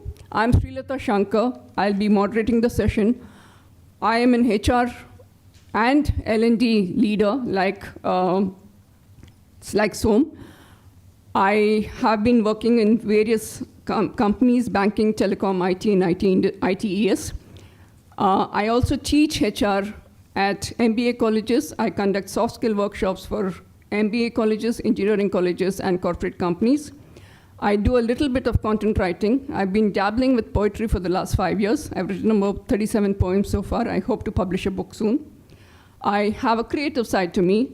I do tanto painting, block printing, tie and dye, and pottery. I have an adventure side to me as well. I have done bungee jumping, paragliding, zip lining, and Tarzan swing. I've added another layer to my personality recently, collaborating with ITTV Global Media. We started a leadership series talk. We've done 3 episodes so far, and I hope to interview all of you, if not all of you, at least most of you. And I hope to touch 100 episodes soon. Thank you. Can you share a specific example of an AI application in your industry that has brought significant change or value? Firstly, coming from the HR space, representing the HR fraternity, along with Lata over here, thank you for having me, first of all, amongst all the product management community. Oftentimes got tempted to move on to the product side as well. Amit knows this, some of my other fraternity people, Ranjan knows this. So really glad and privileged to be here. Now, on the technology front, I may not be as an expert as all of you sitting here, but definitely on the thought process and approaches on how we can enable and facilitate some of these things as a culture across amongst all the employees in the organization is where my expertise lies in. So coming to the question on what we have done in the space, it's the buzzword right now. But first and foremost, I want to give the context again is we may have a lot of knowledge and expertise with us, each one of us brings to the table, but do we showcase all of it for the reason of showing it, or to really solve some real problems? So for us at ADP, it's majorly, the whole strategy is towards client being a North Star for us. As you know, how do we look at the experiences itself for that matter? What are we delivering for them, right? Ramesh spoke about the experiences of Apple, etc. That was the North Star for them. Functionality, capabilities, we may have all of that, but what are we trying to address? So in that light, keeping that particular aspect in mind, how can we enable and provide better experience for your clients? One of the examples I can share is we have something called as chat summarization. This is something that in one of the products, a lot of our client service reps receive calls, they have to take case notes. It's a manual, tedious process. However, we have lately integrated that. We have integrated the Gen AI into the systems wherein they can focus taking the calls and provide those insightful expertise while addressing their problems and not worry about taking notes, right? The Gen AI tool just captures all the information, summarizes, and it's bye-bye case notes. So that's a major achievement. Imagine the amount of work it saves for the client service reps in providing and just being focused on the call when they take in resoluting, providing resolutions for people who are calling us. So that's one of the examples, at least in the coming from the HCM space, being a HR practitioner, a real life example that we can talk about on the strides that we have already taken at ADP. Right. I move on to you. What are some unique challenges your industry faces when implementing AI, and how are these being addressed? Sure, thanks Lata, and thanks for having me, guys. Worked with ADP for so long that each one of you, I think I can connect with most of you anyways, and happy to be here, so thanks for that. And for the last 4 years, I've been working in telecom domain. Since you guys are abundantly aware of the problems in HR, I'll talk about the telecom domain where we have been trying to and been successful at applying some of the AI solutions. But to her question about what are the challenges faced, let me tell you the problem in the first place, because otherwise I cannot express the challenge contextually. So the problem we are solving are in the sense energy and sustainability. Energy management is a big deal. Nowadays, as we roll out 5G, the problem is these are power hungry devices. To serve better, to give you the bandwidth, like 1 Gbps per user kind of a bandwidth throughput, all of it requires a lot of power consumption. And those cell towers you see and those rectangular antennas tilting like a 120-degree angle, those are actually today the ones that connect to you, talk to you like several times in a single millisecond. To be able to do that, it hogs a lot of energy. And to be able to manage that energy, they have these things called sleep modes. So to be able to turn on the sleep mode or turn it off at the right time, depending on the expected traffic or the current traffic, in a way that reduces the energy footprint, but at the same time does not take away the optimal delivery of quality of service should there be a change in the frequency of people, number of people. So all of this takes a lot of computing, and that's what AI is there to solve. Now, in solving this, coming to her question about what are the challenges faced, the challenges are along, again, this is the engineering domain. You know, you're solving telecom problems. So the problems are also that you have to solve them on the edge. If you want to use AI, here you have to have AI kind of a capability. It's far more easier if you have a SaaS-based hosting where you can also deploy your heavy lifting on the SaaS side and have the solutions, the smarts delivered on the edge. But here you have to make a millisecond, microsecond-based decision. So putting it all on the embedded, space is where the challenges lie from a hardware point of view. From a software and the compute point of view, the amount of data is humongous. And with 5G, as you know, is a higher, a millimeter wave, so a higher frequency kind of a communication carrier. So what happens is with higher frequency, the kind of range that gets reduced. You all know the AM radios used to have like countrywide ranges, while FMs have citywide. And 5G has a few hundred meters, whereas 4G goes in the 2-kilometer range. So because it gets absorbed so fast, there are far more towers and far more these devices which need to now talk to each other and far more data than ever. So if the data plane gets used by its own bandwidth in order to manage itself, that is going to be a big challenge. So apart from putting things into embedded, we also deal with this handling. How can we minimize the data transfer for managing the network itself in an intelligent way, yet provide the optimal energy consumption and quality of service to the end user? Some of the examples, there are so many I could talk all day, but I'll just hand it over to my colleagues now. Thank you. Dr. Venugopal, moving on to you.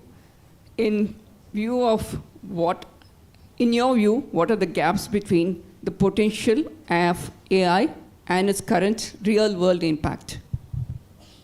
As I said, first of all, I want to define what is AI, okay?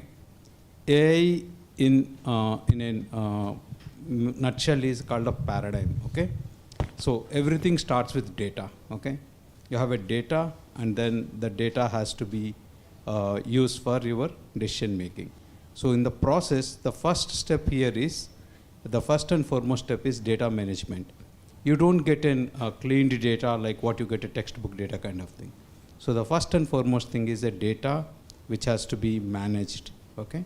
And the managed data, we need to generate an insights. So there's a data management, then we need to use it for insight generation, then the whole process has to be automated. So this process of automation is basically, most of the processes are messy, and most of the processes are kind of where we do a lot of human intervention, and then we tend to see a lot of mistakes.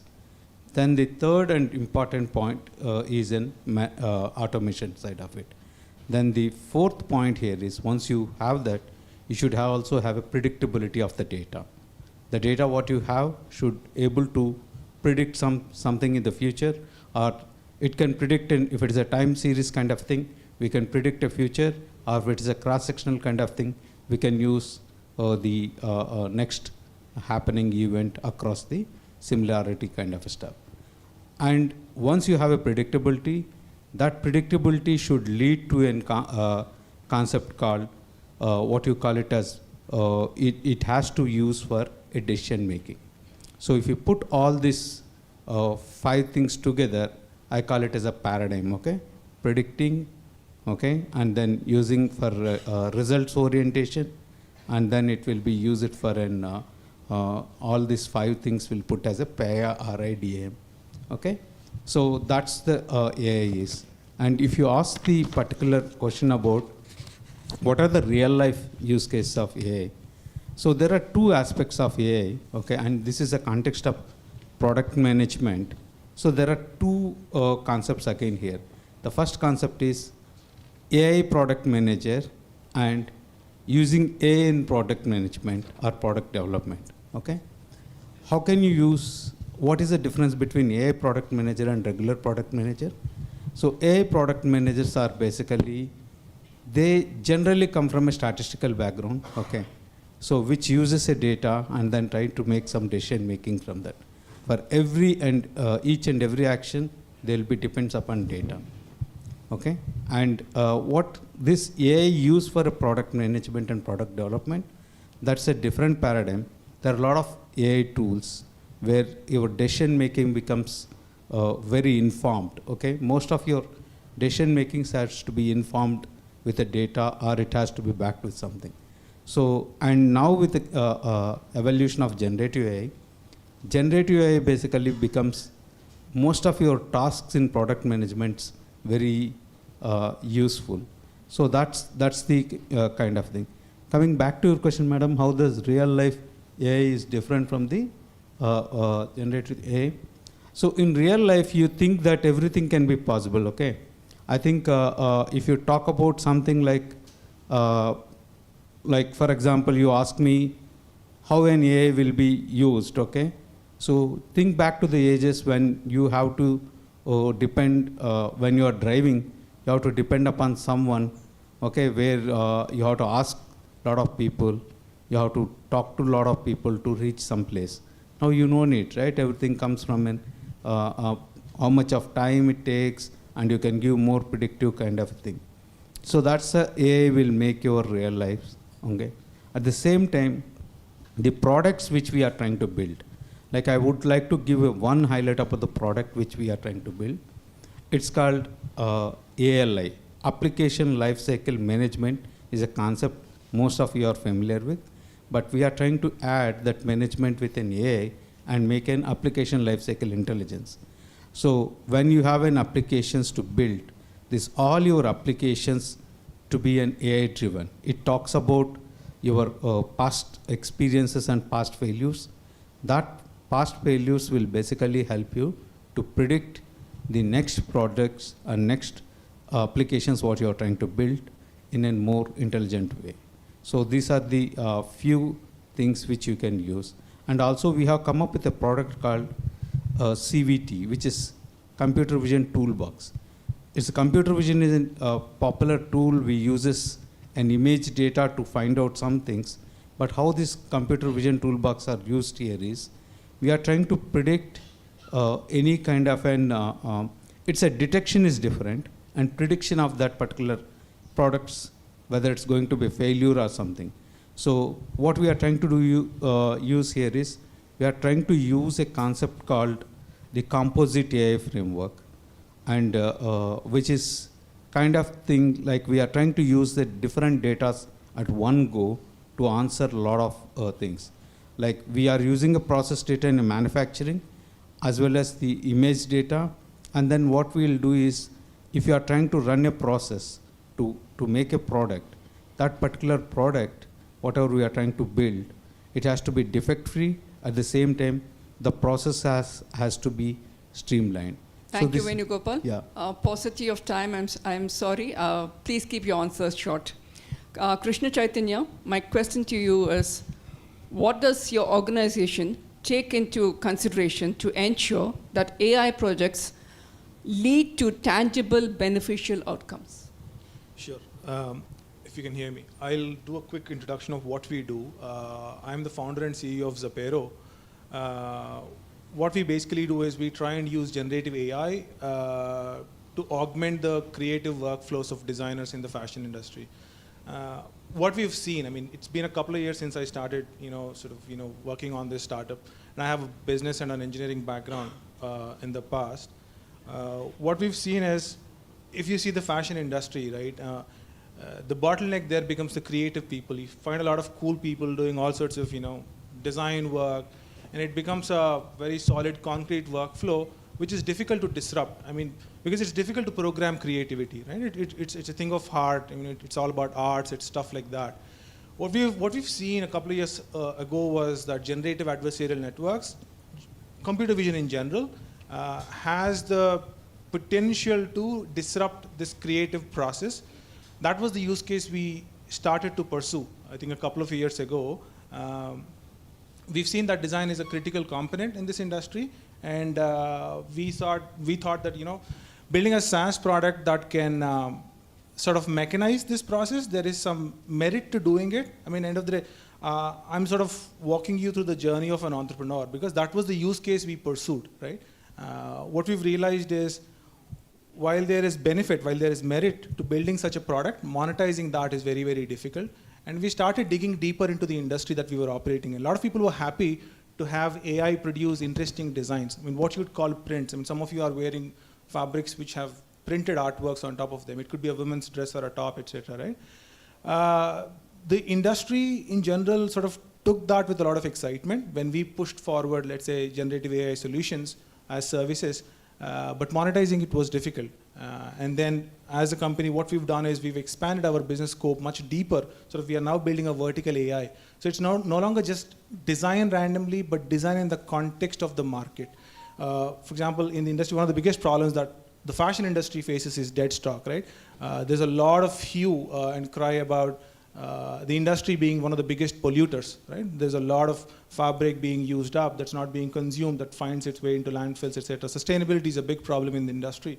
So it sort of comes from, let's say, the speculative nature of the industry as to how they design, what kind of volumes they commit, etc. So we are today at Zapero in the process of building AI which can produce designs that have an increased likelihood of success in the market. Right now we are sort of bringing a scientific approach to sort of committing fabric and garments. So the idea is to, as a company, make a dent in those dead stocks and sort of improve the profitability of the brands, etc. Thank you. My creative side perked me up, and I will take it offline with you to understand more about the creativity. Definitely. Amit, moving on to you. At Ericsson, what makes AI more accountable, accessible, and understandable for non-experts? Oh, yeah, so that's actually, that question can be taken up in two ways. One is how does AI become all of that for people who want to use AI to build solutions, and the other is how do we make it trustable and explainable to the end users, and both of them are pertinent. To the first question, there has to be an AI literacy in the org, and since you ask about Ericsson, I have seen there's a huge investment in bringing everyone up to a certain level of the AI understanding, its utility, application. Because unless we are there, there is always this either a terminator view of AI, maybe this mic's waxing and waning as they call it in telecom. So basically a training and a lot of this workshops to be able to lift off the entire Ericsson as an organization to a level where everyone gets it. But now the people who solve it definitely go through the next level of understanding, and there's a constant learning in today's world that has to be there to make such things feasible.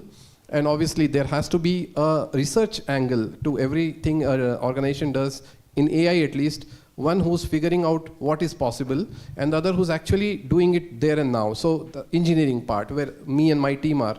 So we have a huge research team, and then we have this Gaia team, the Global AI Accelerator team, a bunch of data scientists, engineers, and product managers who work together to realize those AI visions from a feasibility study into the production view.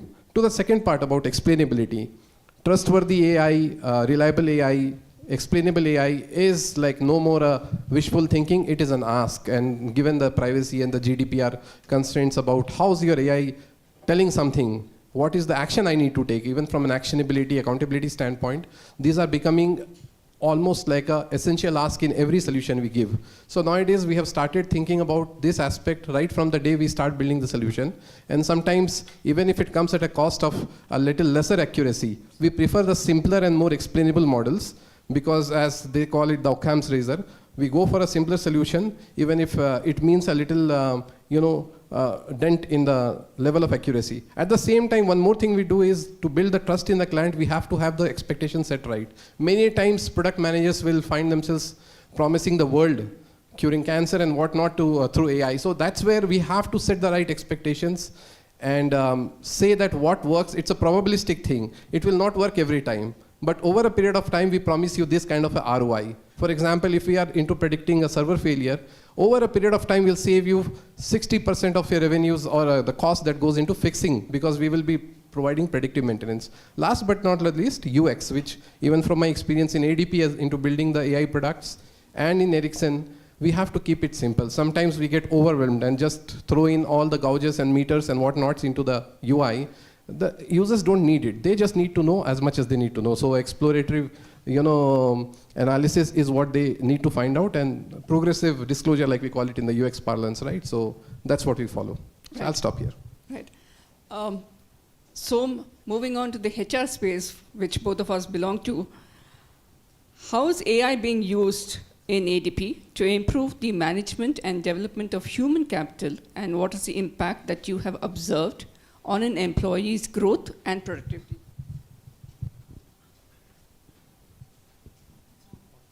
Okay. A bit of a loaded question, if I may say. It's a learning phase for across the board, especially in large organizations. Like I lean on what Amit mentioned about, and Mr. Dr. Venugopal also mentioned, data. Like we deal with huge, massive amounts of data. The first thing that comes to mind is, how do we have a governance model around this whole, it's definitely got everybody excited. But how can we build a governance model where we have, certain regulations to be taken care of so that we don't mess around with the data. There are data privacy laws we have to be extremely cognizant about, more from the state laws and the country laws. Then come in the client side as well. Like, privacy is very critical, and that's where we thrive on as most of the organizations thrive on that aspect. It's confidential, and you don't want to give out data. So how do we protect some of those aspects? That becomes the base foundational elements as an organization. But how do we then translate that back to the employees on the ground? How do they understand about it? One is educating them. We are telling them that yes, we all are excited about this. We want to dip our hands into this. We want this to be enabling our products and solutions to give a better experience for the clients. But at the same time, we need to do it in a measured approach, in a thoughtful approach. So how do we build that ecosystem, the safe space where we can experiment, where we can fail fast, but at the same time not at the cost of data privacy and confidentiality. So we conduct a lot of these forums, like Ranjan and his team have a lot of conversations. We want to encourage and bubble up the information, speak it up. We want people to talk about it and not be hush-hush about it. That's when most of these things can come up. It also helps us understand what the expectations are. How is it that we can enable those forums where people can speak up about some of these things, come up with their ideas? How is it that they can implement, etc., right? Again, I'll go back to the initial point that I had mentioned.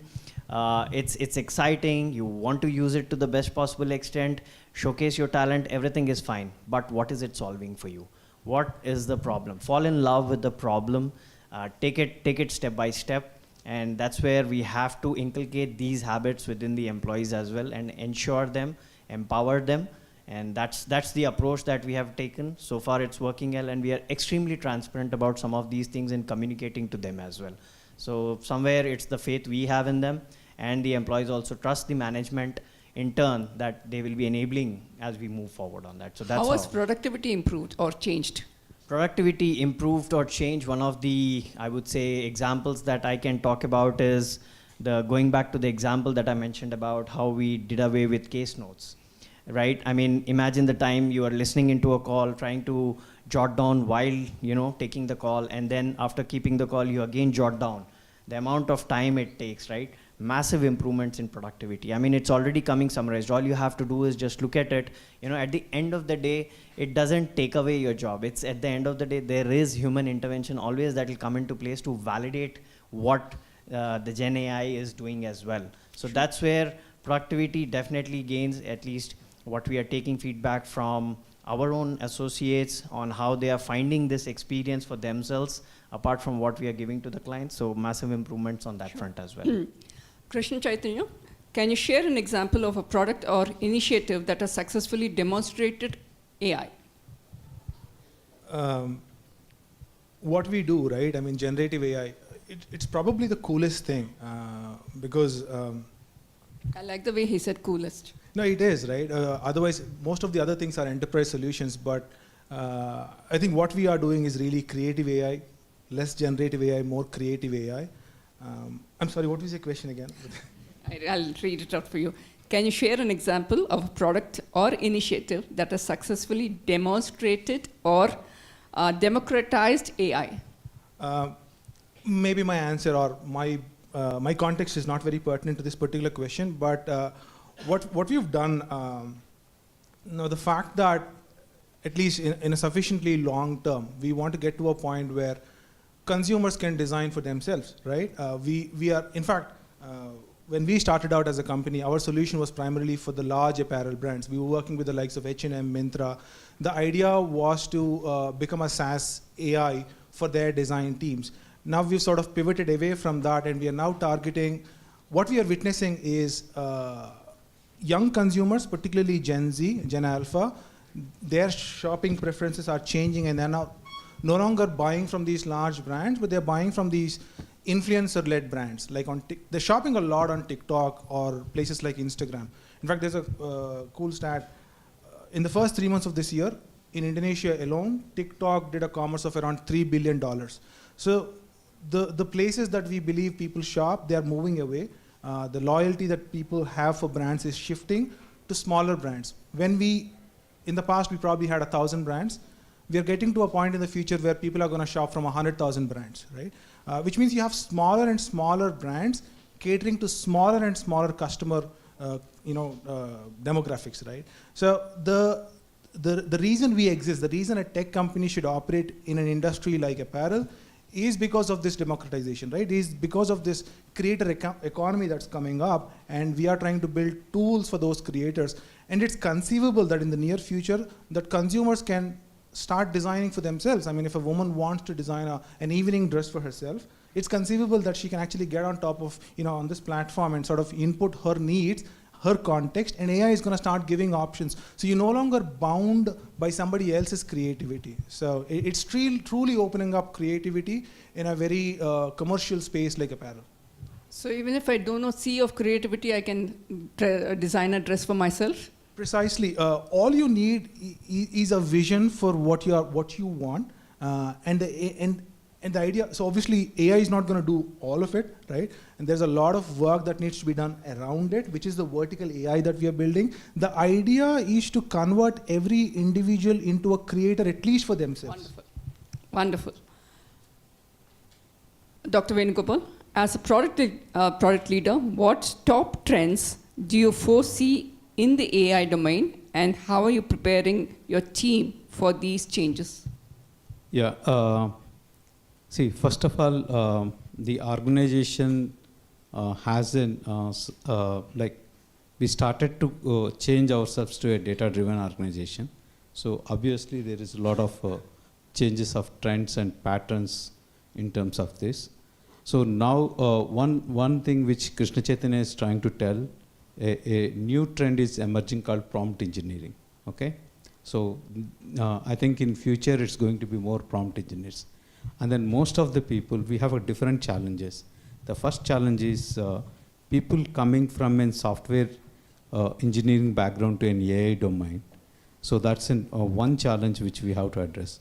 So what happens there is they use a different process at all. Like they use a process called DevOps kind of a thing, where they want to make their product into the existing.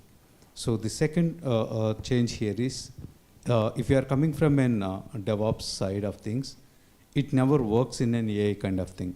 It's going to be, you have to use at one point of an ML.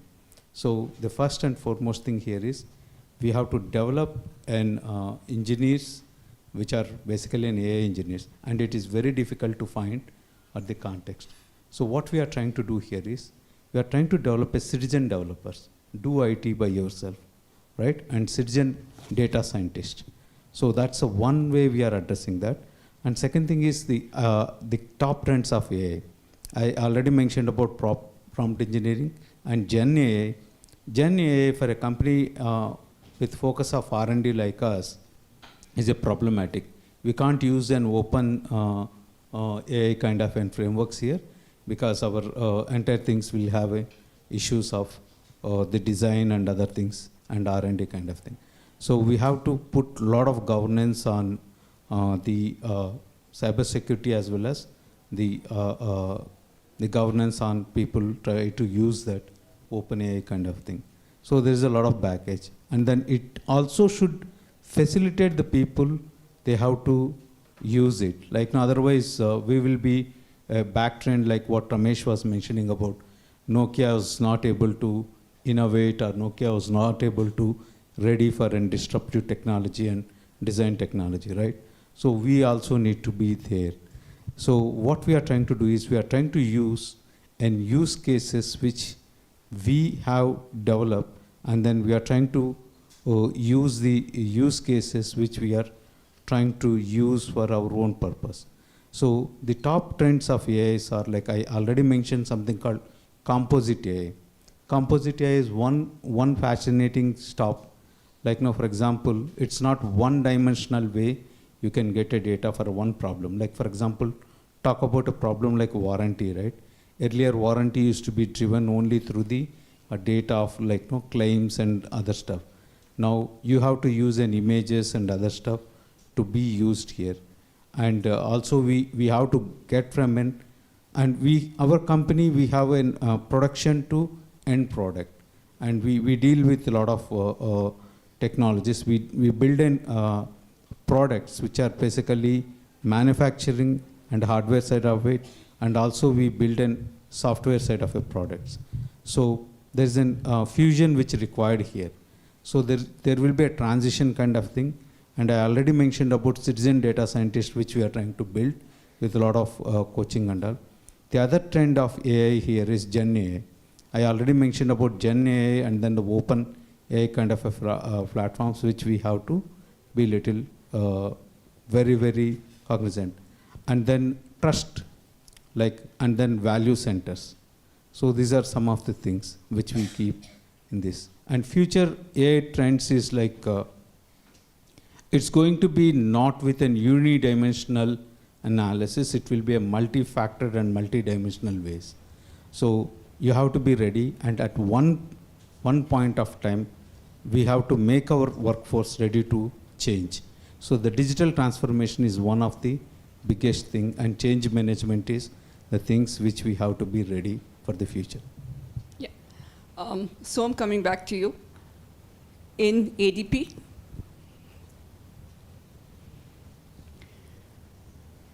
what is, from the HR space again, as we increasingly incorporate AI into our workplaces, what strategies can be employed to ensure that human skills and talents remain in the forefront of value creation?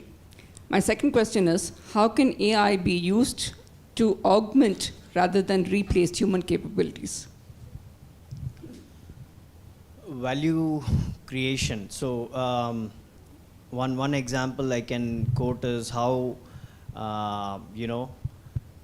we have a product called Role. Recently, it's something that has been, Role has been rolled out. And it addresses a market where, it's completely digital. There's minimal involvement. You just roll it out to the clients and, it's taken care. It's a conversational user interface, basically, right? So imagine where there are large products that need to be implemented, the amount of life cycle that from an implementation standpoint that you have to go to versus something like so simple that you just implement it quickly and then there is no maintenance needed, etc. So that is more from a value creation of how quickly it can be deployed to clients, how it starts learning immediately and it can answer completely, right? It's not about just somewhere. I remember Mr. Ramesh talking about chat interface where policies, if you have to look at it and it can give you the policy. But however, within the policy, if you have further deeper questions, who, what, why, where, this particular product of ours, it kind of addresses those aspects as well. So how did we get there? That is the second phase where, again, Gen AI, it's like a child. We are the people as human beings and practitioners who have to teach that. Unless it can only be as intelligent as the number of it's an iteration process. Just like a kid tries to walk, run, and other things, behave. Similarly, it has to be in the similar guardrails. Those guardrails needs to exist, but at the same time, how do we keep iterating it, training it, giving those responses, whether it is right or wrong at the end of the day, it cannot do it on its own. So that's where human element comes into play in how we can train it better, and that's how, we can go about it. Will AI replace HR department? I wouldn't be sitting here if that was the case, because long back I recollect, where a lot of HCM systems came into place, and I remember I started my career long back, 17 years ago, where I was filing documents, and now it's completely digital. You hardly have to file any of the employee records. Does that mean that my job has gone away? No. It's become much more meatier, actually, because I can spend that time in other things, right? We become creators, we become designers, developers, more strategic. We become product managers. Everything that we do when we interface with the business leaders on strategy, how do we go about it?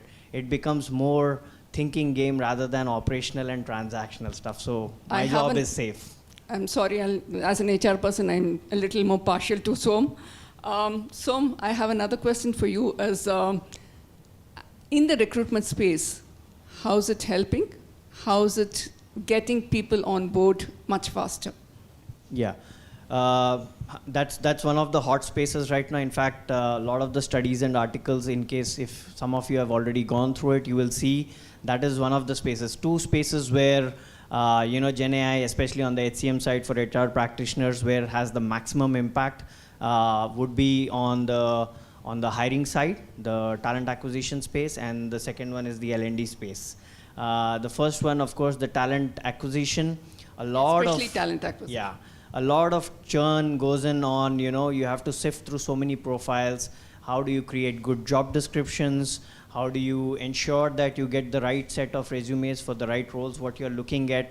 From the amount of screening that a person might have to do, how can you leverage that, the Gen AI into doing that for you? And rather than sifting, individually going through as a person hundreds of resumes, how can you get those top 20, 25 from Gen AI and then look at it to see the relevance and quickly take it forward from there? So that is one example I can quote. Thank you. Krishna Chaitanya, can you share an example of a potential risk or challenge you encountered in an AI project, and how is it mitigated? People talk about the risk AI poses to humanity, and I suppose most of the imagery is around nuclear war, or it's gonna weaponized AI sort of killing people and stuff like that, all that dystopian future. I suppose it is much simpler.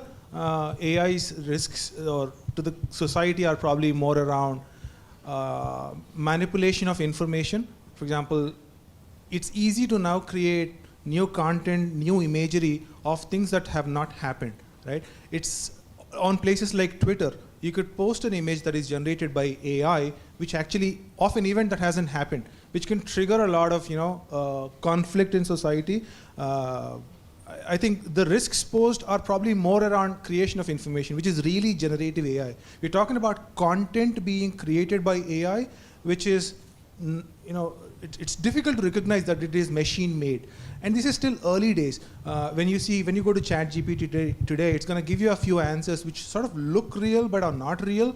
An expert can easily distinguish and say, hey, it's machine made versus human made. If we continue down the path that we are going down, in a few years from now, content generated by AI will be indistinguishable from human generated information, and that has serious societal implications. I suppose that is really the serious risk.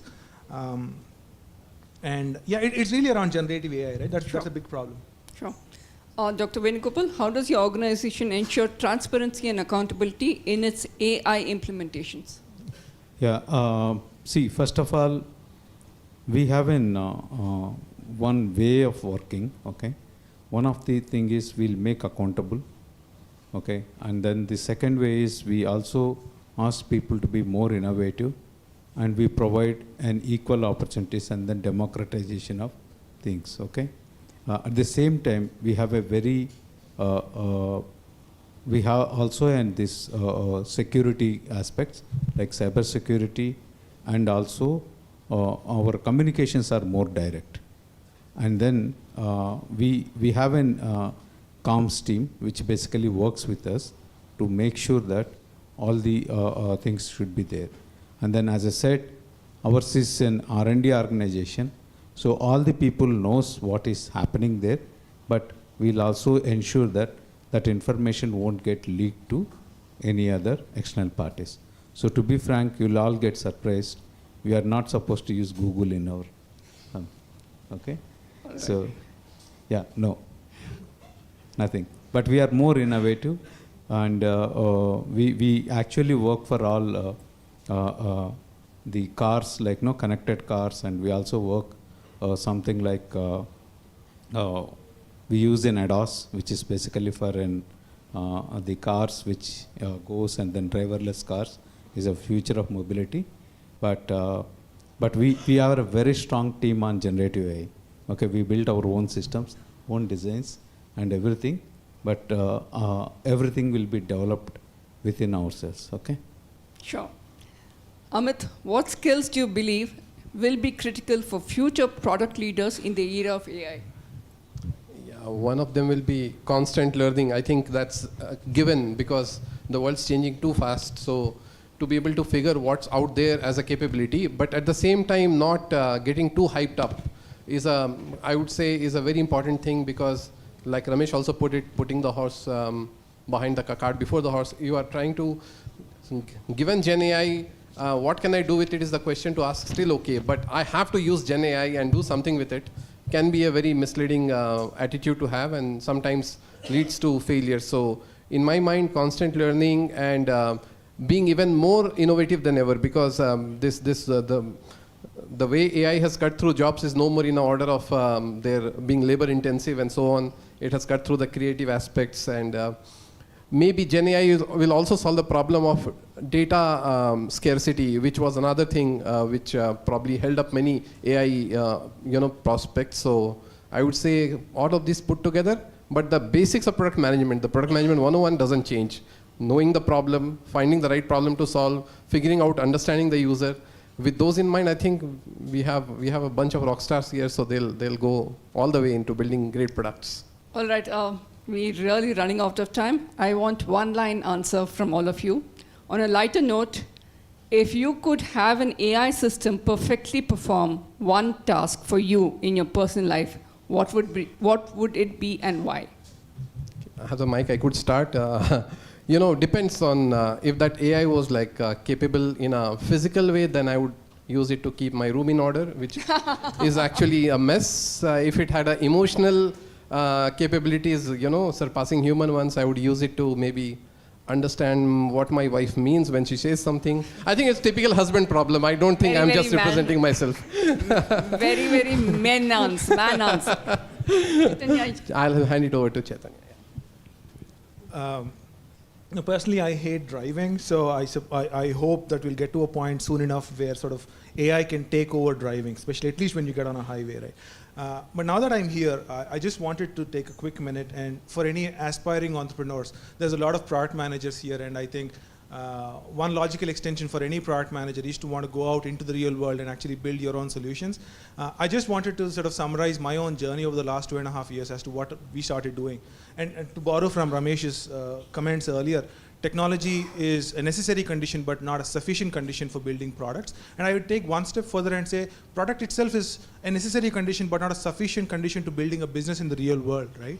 You may have a fully, a fluently functioning product, but if you can't monetize it, there's just no sense in doing it. In my own example, I wanted to build a SaaS which designers could subscribe, pay me $10 a month globally. That's, I'm thinking of $100 million revenue, right? Potentially, you're looking at the use case. We'll have to take it offline. Dr. Venugopal.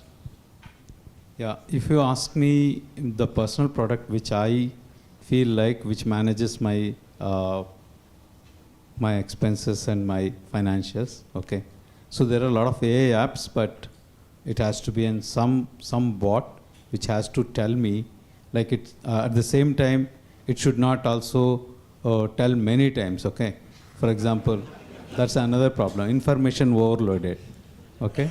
And then too much of information and then you become a digital addict, Okay, that's the thing. Okay, so it has to be.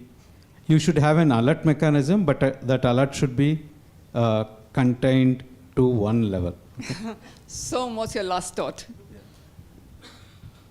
Personally, I have a background in computer science engineering and MBA in HR. Throughout my career, I have struggled. Still, actually, I try to find a balance between logic, because primarily I'm driven that way from my thought process, logic, and emotions being in HR. So something that I would probably leverage, Gen AI to find that balance and, make its life harder. Thank you so much. Wonderful talking to you and learning lots from you. To stay informed about the startup ecosystem, subscribe to MyStartupTV.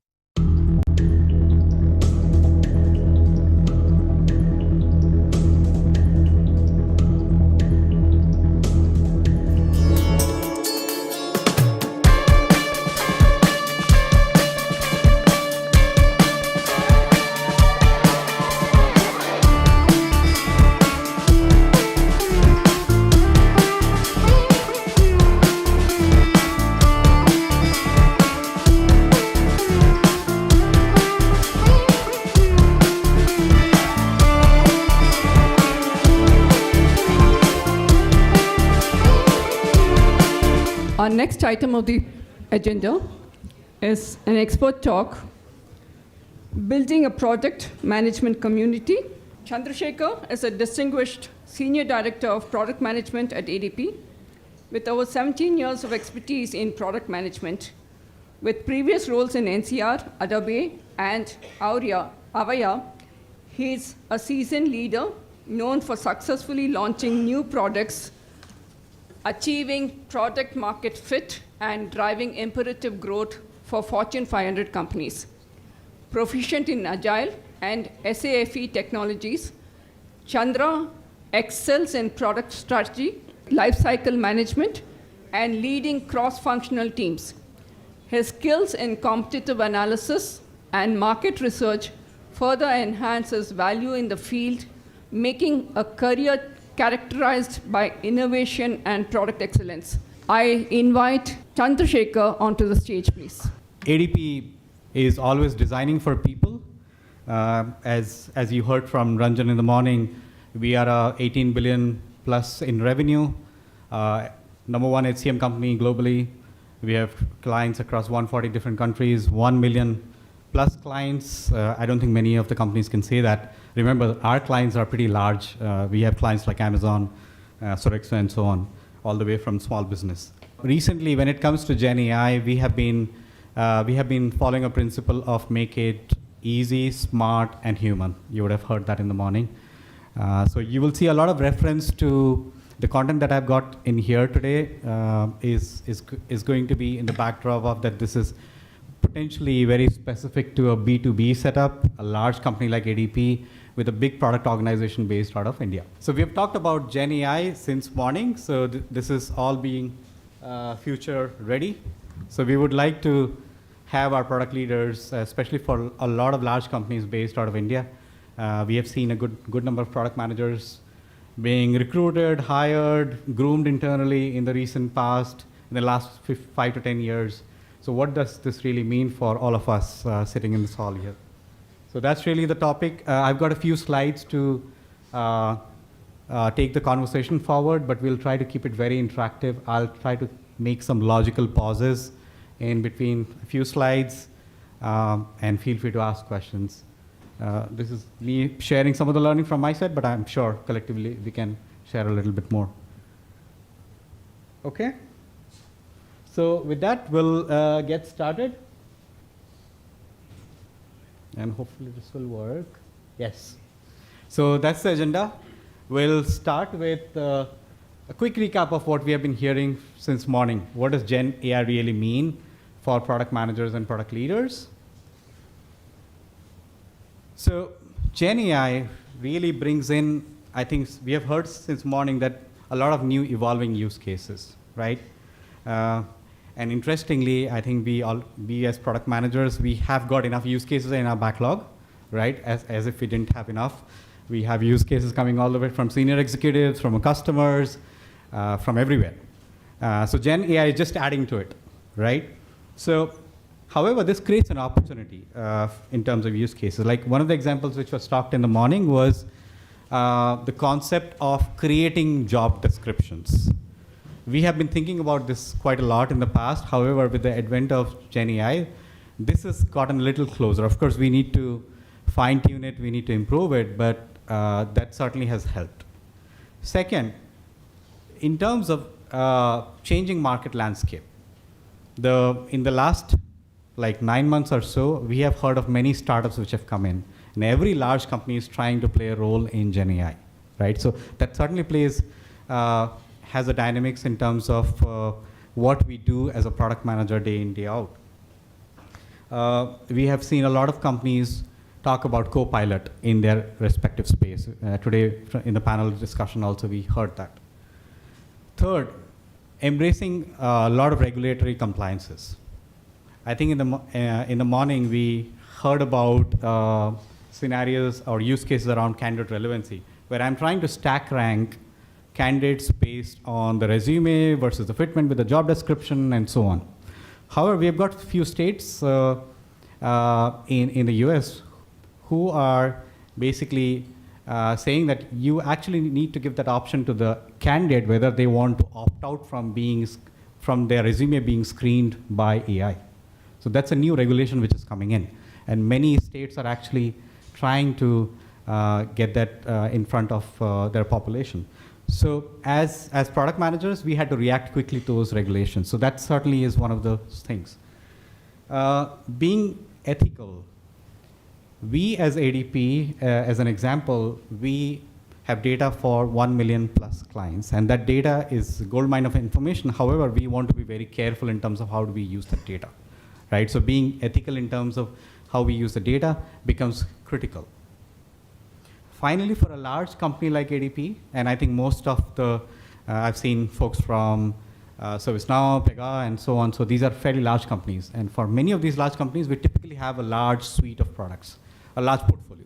And when Gen AI comes in, it is not just, I'm not trying to solve one specific use cases, we have to solve the use case across these products. And managing that scale of innovation for a large company, potentially a company which has evolved over years, is not that easy, right? So that's another additional challenge. So how do we manage these challenges as we go forward? I think we try to answer that. Is it me or something? Okay. Thank you. How do we manage this? So the first thing is, we in ADP, we have been investing in continuous learning. And this continuous learning is very specific to product management 101. I think we heard enough in the morning that whatever be the case, Gen AI or something else, knowing the customer, the product management 101 goes nowhere. So we need to keep learning and making sure that as we hire more product managers, as we get more product managers into our organization internally, we want to make sure we are giving them enough tools and frameworks from a product management fundamental perspective. And that is what we have been doing in ADP in the recent past.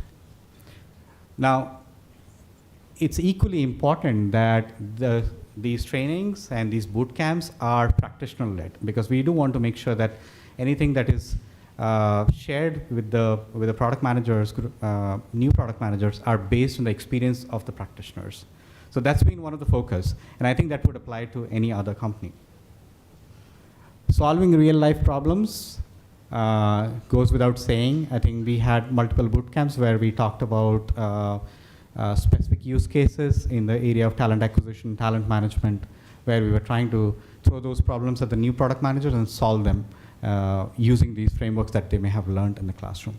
We partnered with a good number of B schools as well to bring in some fresh new ideas, right? And I think the last point is very important. We heard that during the conversation. We as product managers, especially, I think most of the product management organization in India has been built with the advent of agile, safe, whatever you call it, right? Starting with the product owners. And we are pretty good in terms of execution and the solution space. But what's equally important for us to innovate is we become comfortable with the problem space. And that's been the focus for us. Okay?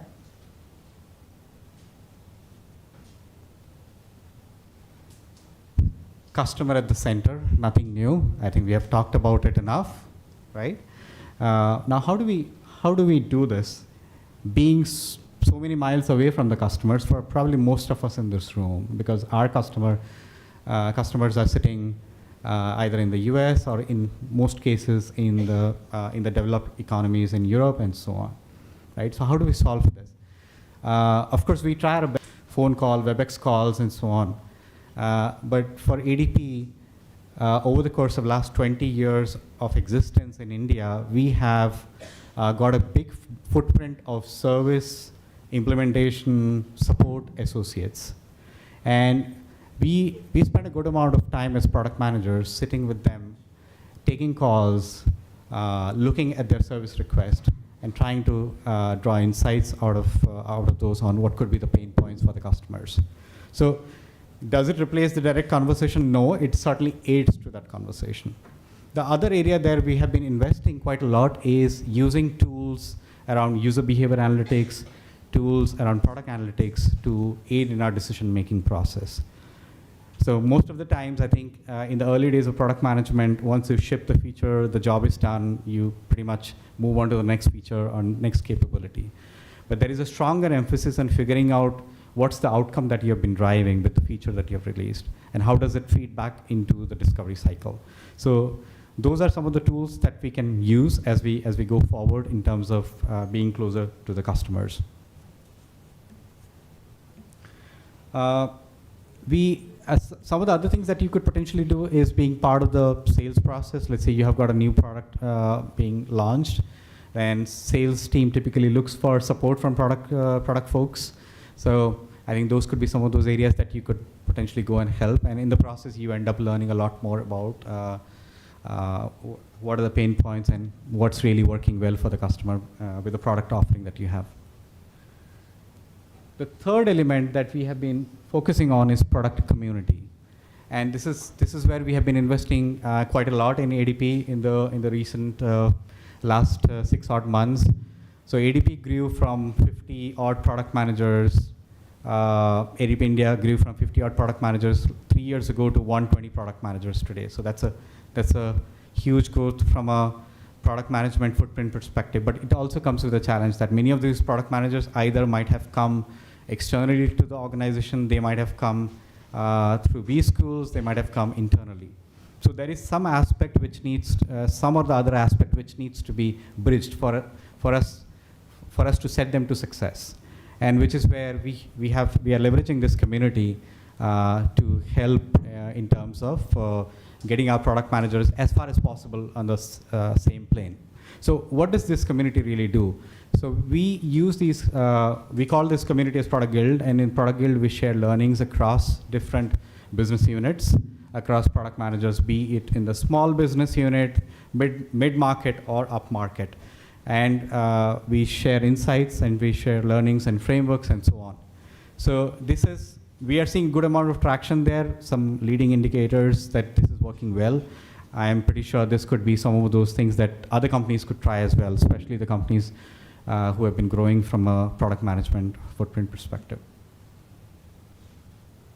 I think Industry Connect, when we heard about Product Leaders Forum happening in Hyderabad, after such a long time we have not seen any such event happening in Hyderabad.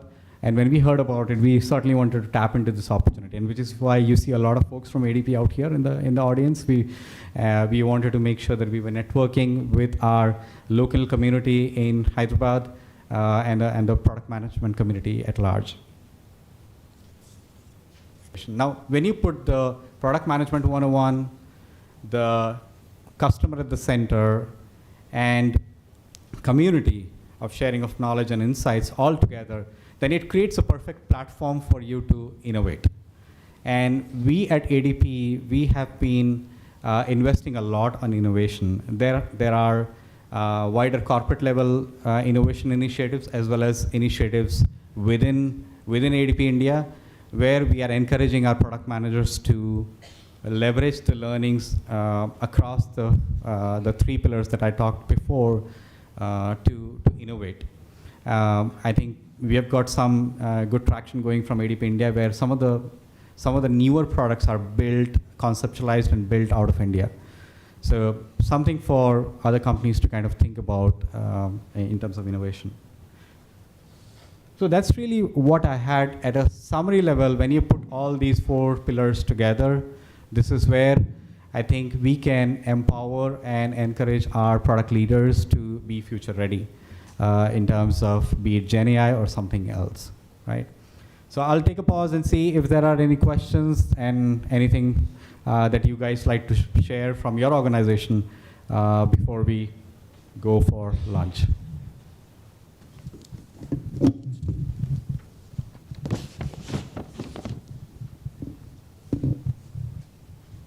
Yep.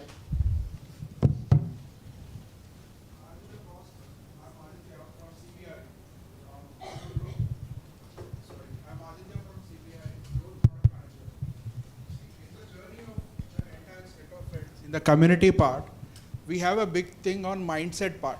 Mindset is another important aspect wherein everyone has to practice upon it. So how are you tackling it, and what are the tips or any suggestions on how do we have to follow with it? Because that's a interesting conversation to. There is a formula to build the product mindset, but what I would say is, as part of the product community and keeping the customer at the center, I think we have made some strides there. Example, we focus a lot on design thinking and user research. In terms of trying, before we get into building something, we spend a good amount of time doing market analysis and user research. And as part of these community, when we share some of these insights or case studies that we may have done for some of our products, that encourages the rest of the product managers to start thinking in those directions.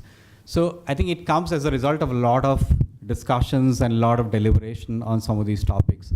I would say that's primarily what we have been doing.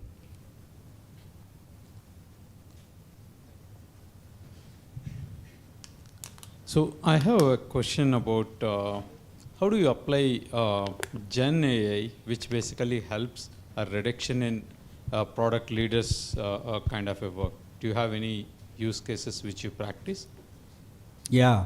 So I think we have heard of some use cases.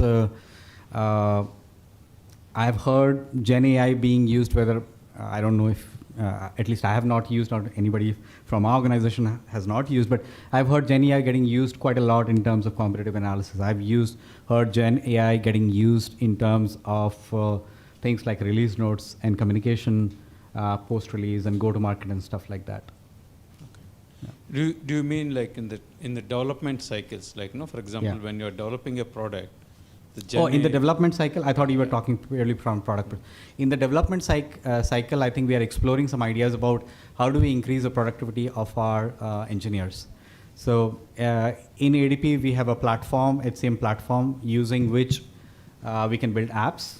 We are exploring ideas on can we, based on prompts, can we start building applications? And to the extent that we are even thinking that based on the what's been articulated as a requirement, can that start getting converted into some sort of a user experience options? And based on the user experience that you want to go with, can you start using the platform to build those apps? Because these are low-code platforms, so potentially you could do it. It's not really the code.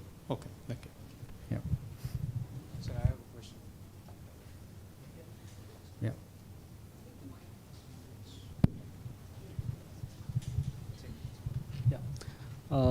Hi, this is Piyush. You just said that building the product mindset is like really difficult.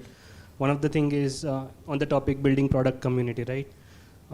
We know that product management is not still a very widely popular academic course, or like you can't have a degree specifically in product management if you are undergraduate. Are you building a path for, say, people from engineering or other backgrounds within ADP to transfer into role, and how do you support that that kind of environment where we can cultivate people to basically transition into this role while basically building the necessary skill set to basically excel at that? Yeah, I think that's a great question. So one of the things that we want to index quite heavily on in ADP as an example is the domain knowledge. Like, we have been a big payroll player for a long, long time. So there is a good amount of domain knowledge which resides within the company. So which is where it becomes important for us to encourage our internal engineers as well as service associates to move into product management should they want to. So we do create learning paths for them. Now, it's not as simple as creating a learning path and kind of leaving it to them, but we have a structured program which involves actually HR, which involves the leadership, because there needs to be equal buy-in from all the players to make it happen. So it's a combination of learning paths, mentorship program, and we try to create a roadmap for that person that maybe with hitting certain milestones, maybe in certain number of months, you would transition into product management. We can take one last question. Yeah. So, in large organizations, right, one-time training is not sufficient, Yep. or even one-time learning is not sufficient. Yep. How can Gen AI help in, improving the knowledge retention rates? To the same thing, one more question I have. As an employee, I might be, super knowledgeable, but I might be super inconfident.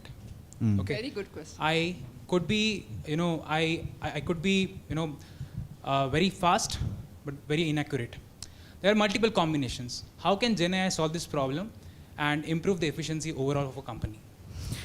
Oh, great question. I don't know if I have a answer to that question, but I think I'll try to answer the second part of your question to the best of my ability. So, how can we get the confidence? I think the question was, I may have the knowledge, but I don't have the confidence, right? So, as part of this community exercise that we are doing, there is a lot of emphasis on storytelling.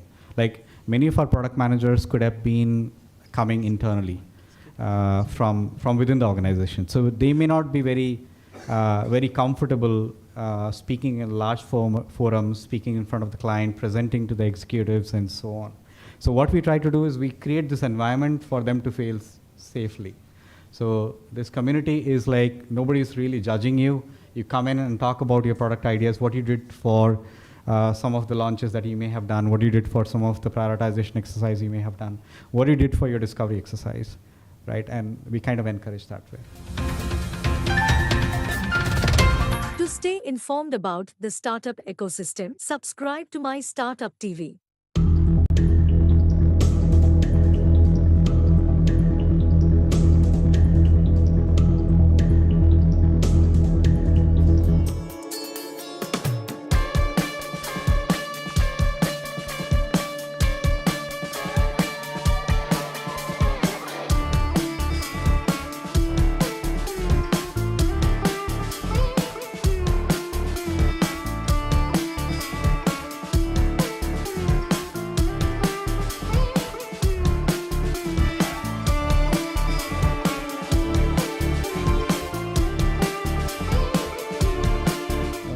I keep telling people, getting a 9 a.m. start in Hyderabad is like the promise of AI. Okay, it sounds interesting, looks like there are a lot of possibilities, but you're not sure what the end outcome will be, how many people will show up, right? And so far, nothing I've seen today kind of, leads me to believe that there's a variation on that thesis.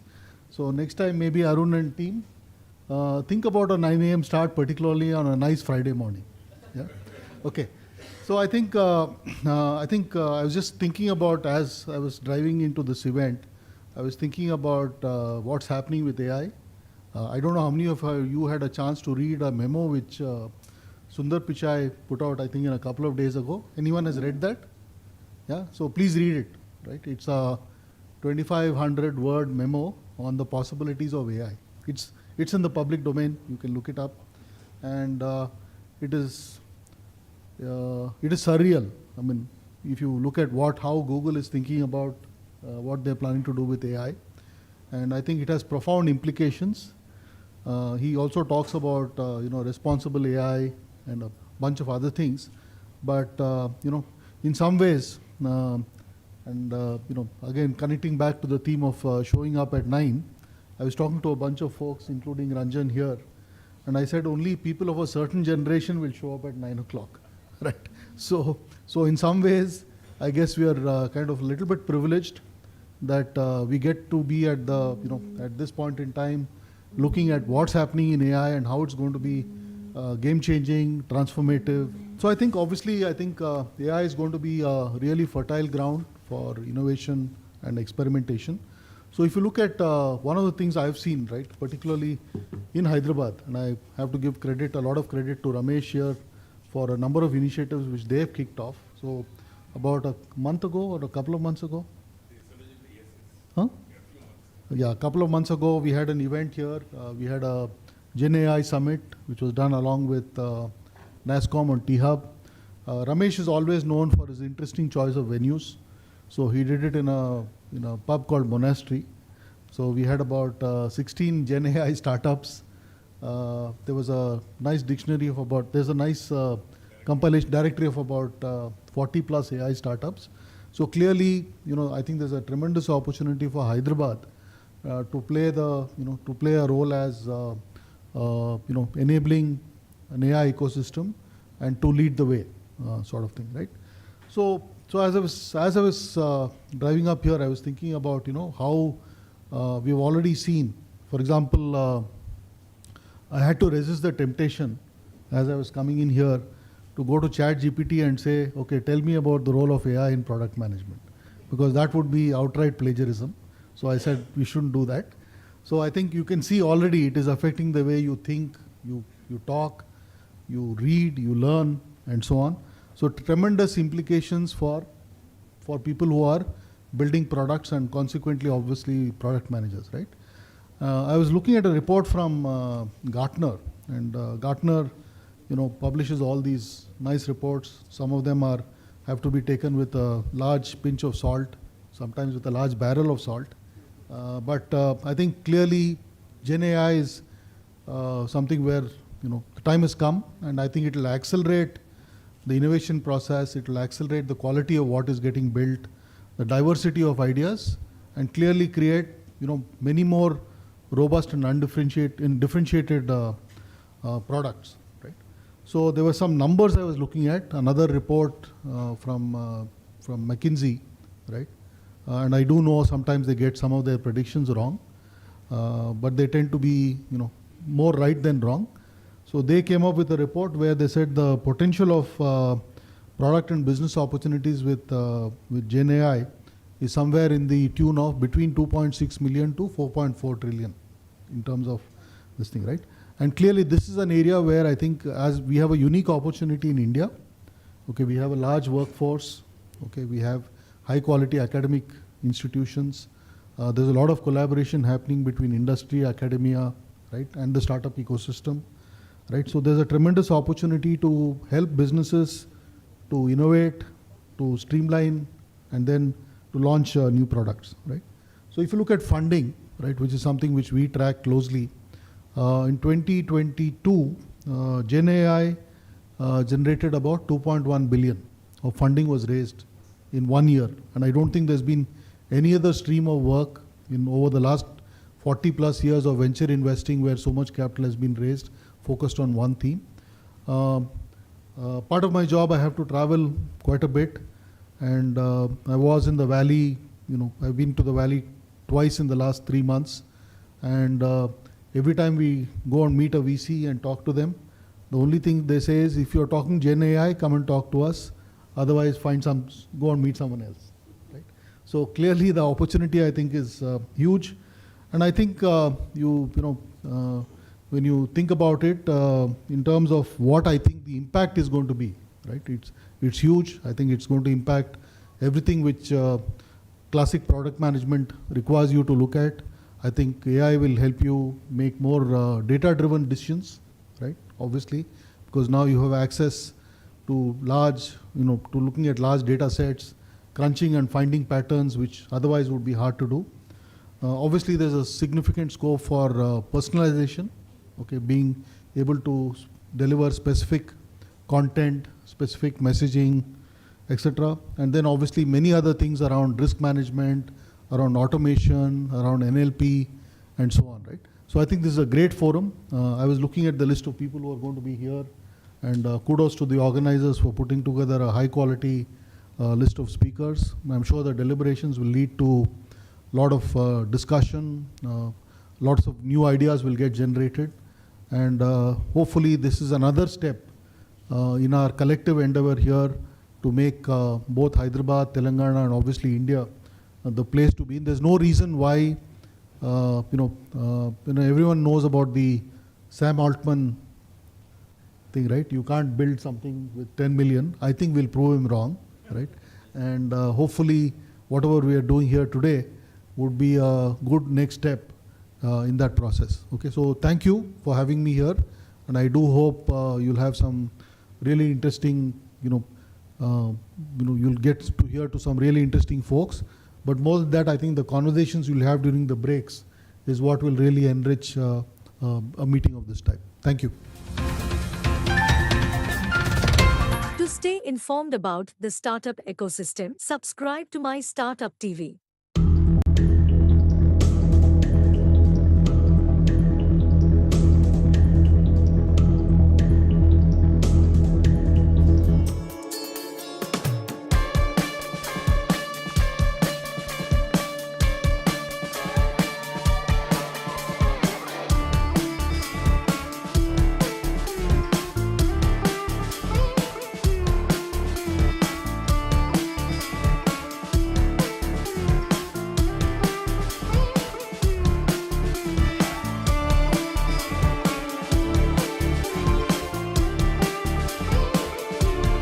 By the way, it's so awesome to see so many familiar faces here today. So that was wonderful.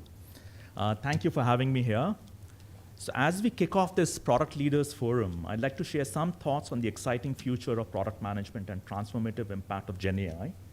Additionally, I'd like to highlight the growth of product management in India and discuss our vision for the future.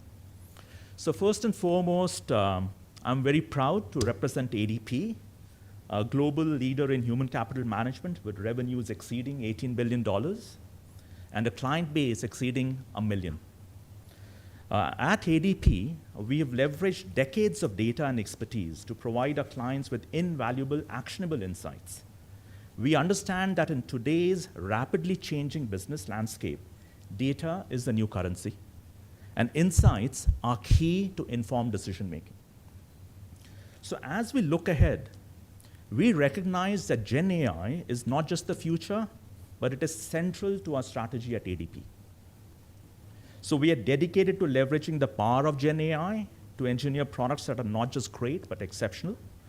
And we have distilled our strategy into 3 simple but profound principles: make it easy, make it smart, and make it human. So first, make it easy. In an increasingly complex world, simplicity is the ultimate sophistication. So we recognize that our clients want solutions that are intuitive, user-friendly, accessible.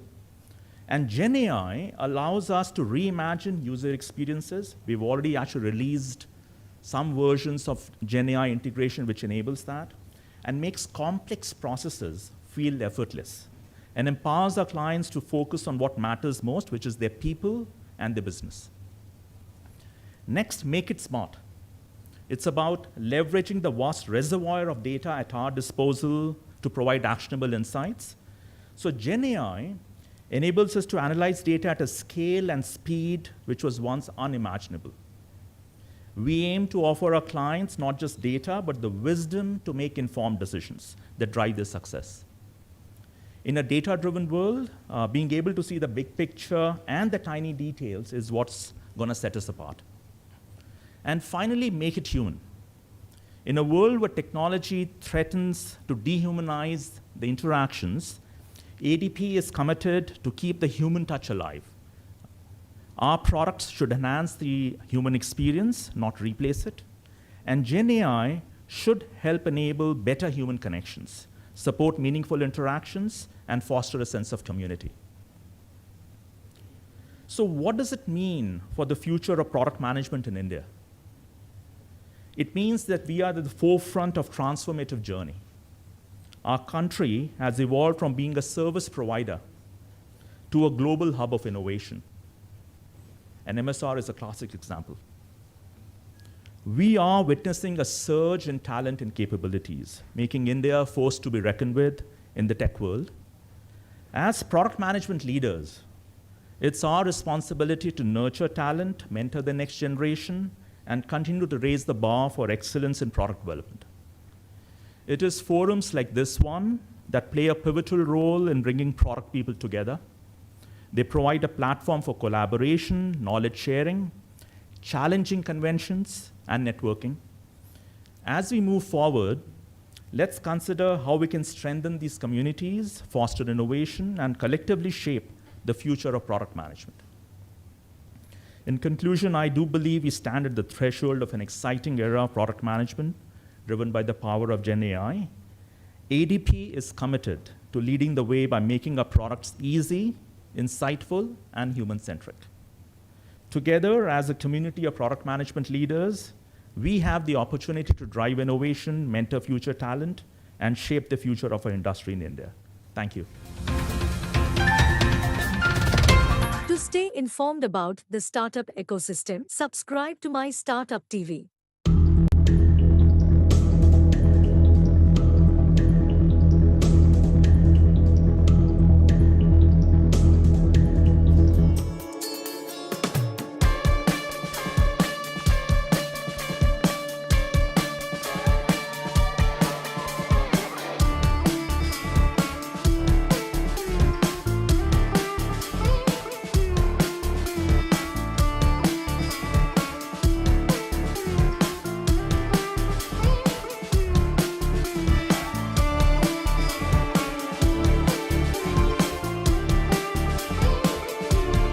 By the way, it's so awesome to see so many familiar faces here today. So that was wonderful.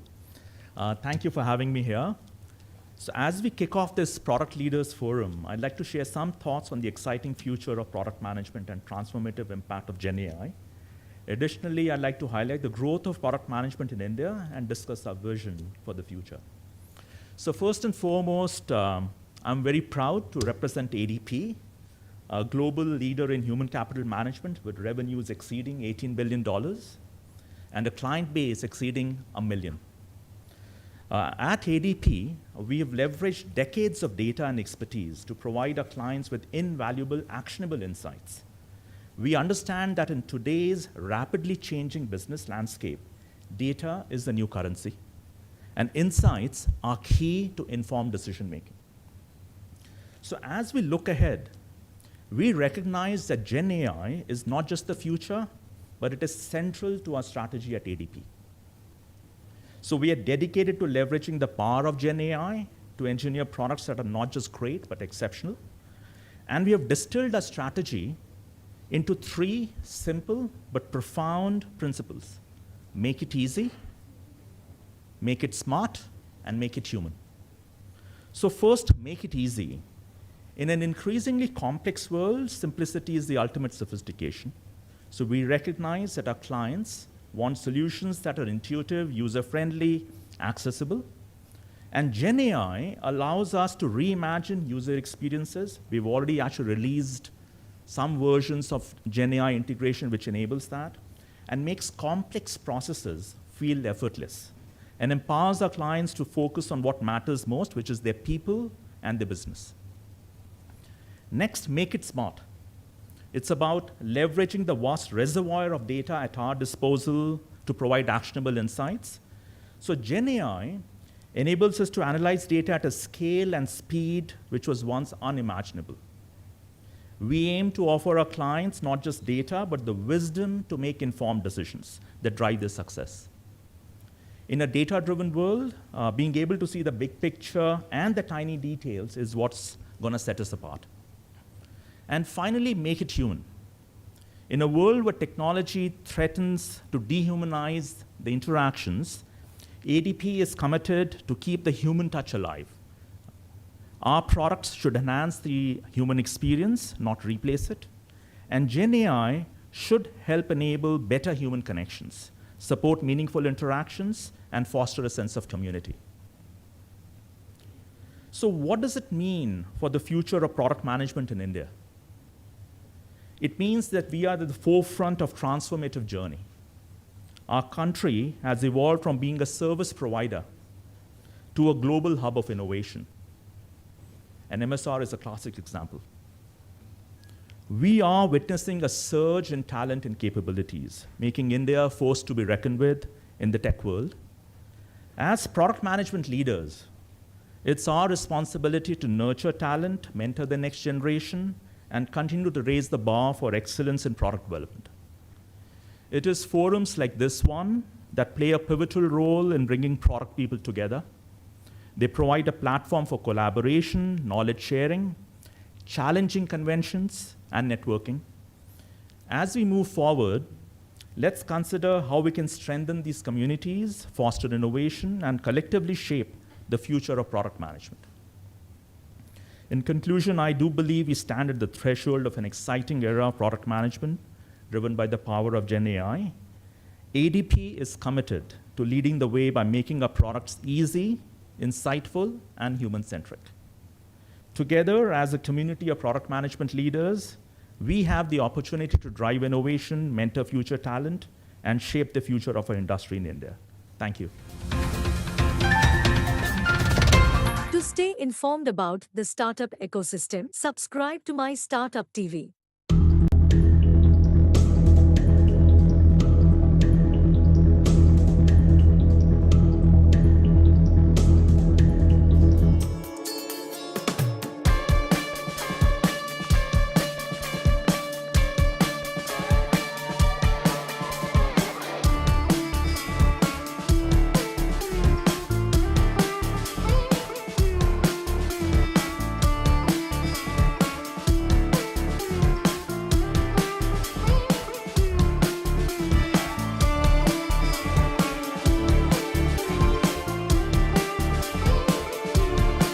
We have Ramesh Loganathan, who will be giving the keynote address. It's truly an honor to have you with us, Ramesh. Ramesh, I know you personally as well. It's been lovely knowing you for the last few years that I've known you. Ramesh Loganathan is a professor, a renowned personality in the world of technology and innovation. Professor Loganathan, as I should be introducing him as, currently holds the prestigious position of Head Research Outreach at IIITH, where he plays a pivotal role in steering all innovation initiatives. With a remarkable career spanning 25 plus years, Professor Loganathan has contributed significantly to the tech industry. He has held leadership roles in research and development, both in US and India, showcasing his deep expertise and passion for cutting-edge technology. Today, he is here to share his invaluable insights on building products for the future. Please join me in welcoming Ramesh Loganathan. I've always had huge regard for HPL, I mean the Product Leaders Forum, right? Starting with the Institute for Product Leadership and the forum, kind of two concurrent efforts. And I always used to tell them, like, you need to do more in Hyderabad. And so thank you. I know one event was done some years back, and then the pandemic happened, so everybody, like, I think our just worlds were turned upside down.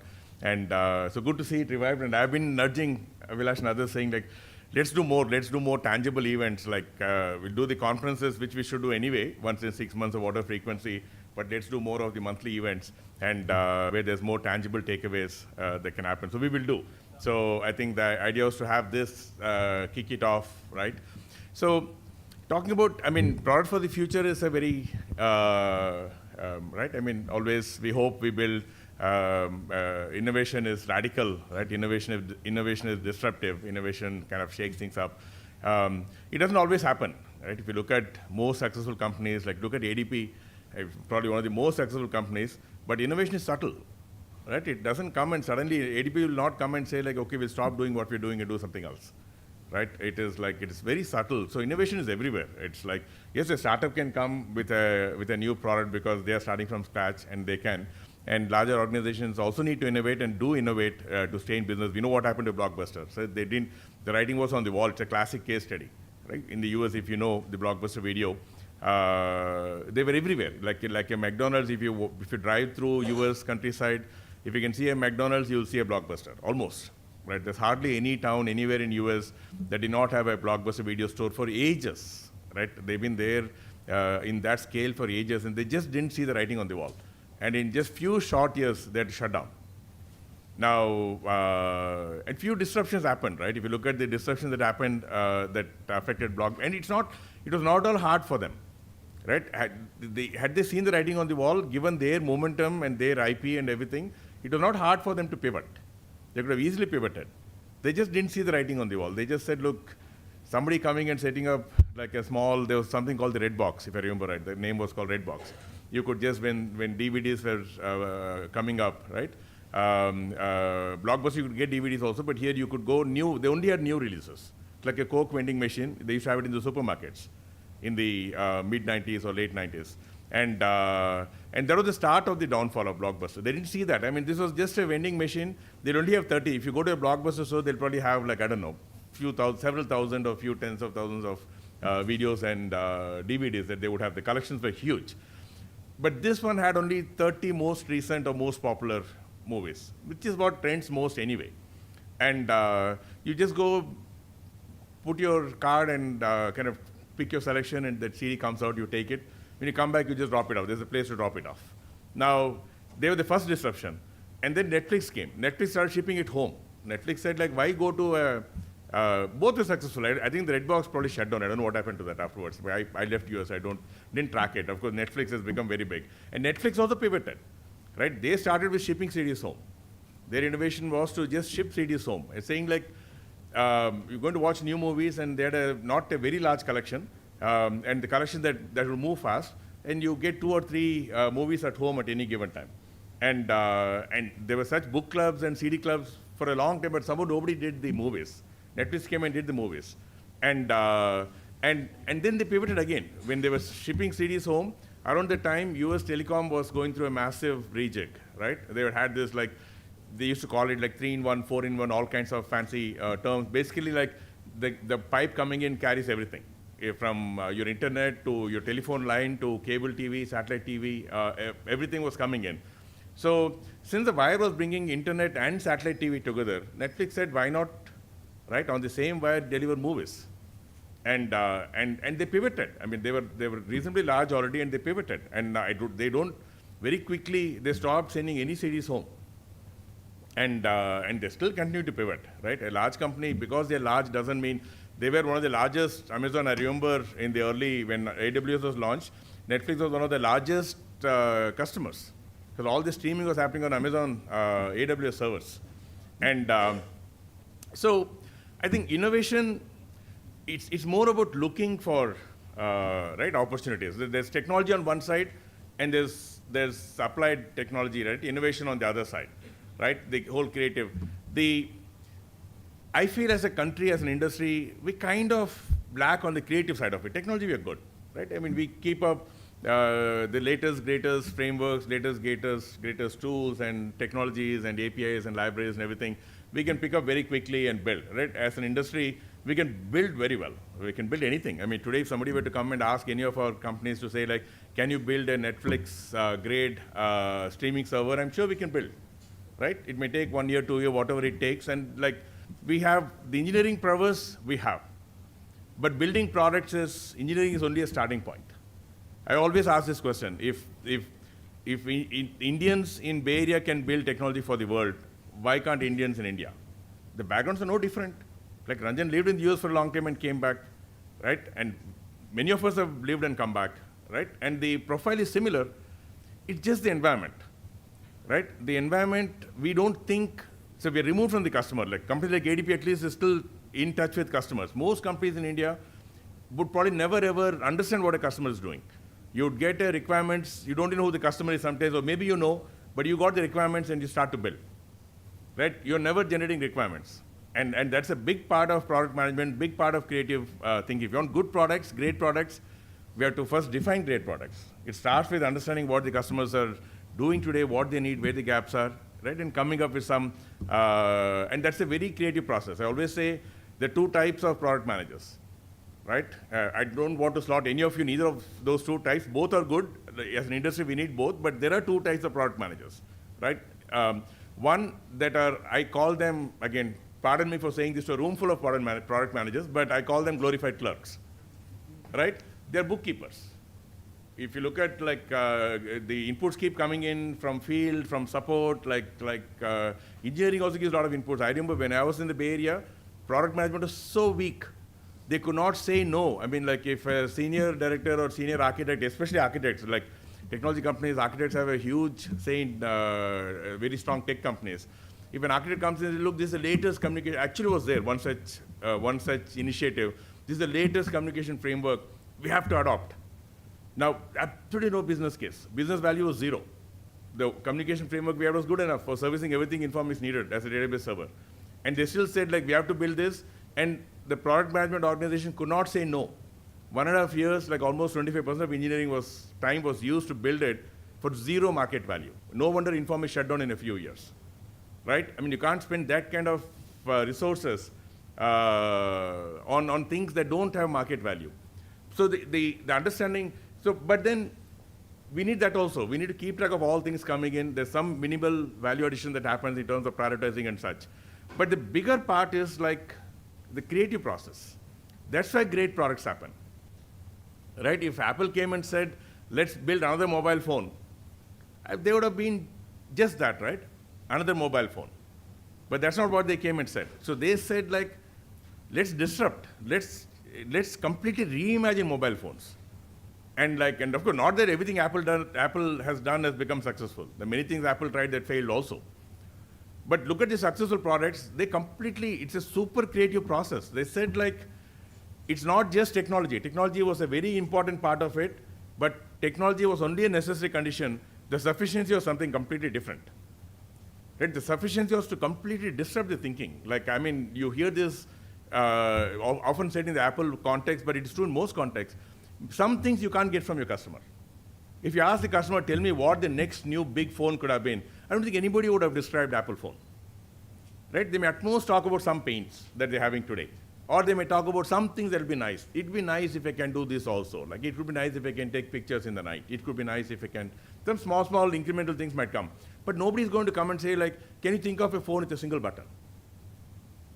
Right? Can you think of a phone with no manual? Can you think of a phone that just feels so different and fresh to the hand? Like, I mean, every aspect, they said, like, let's make it a piece of art, right?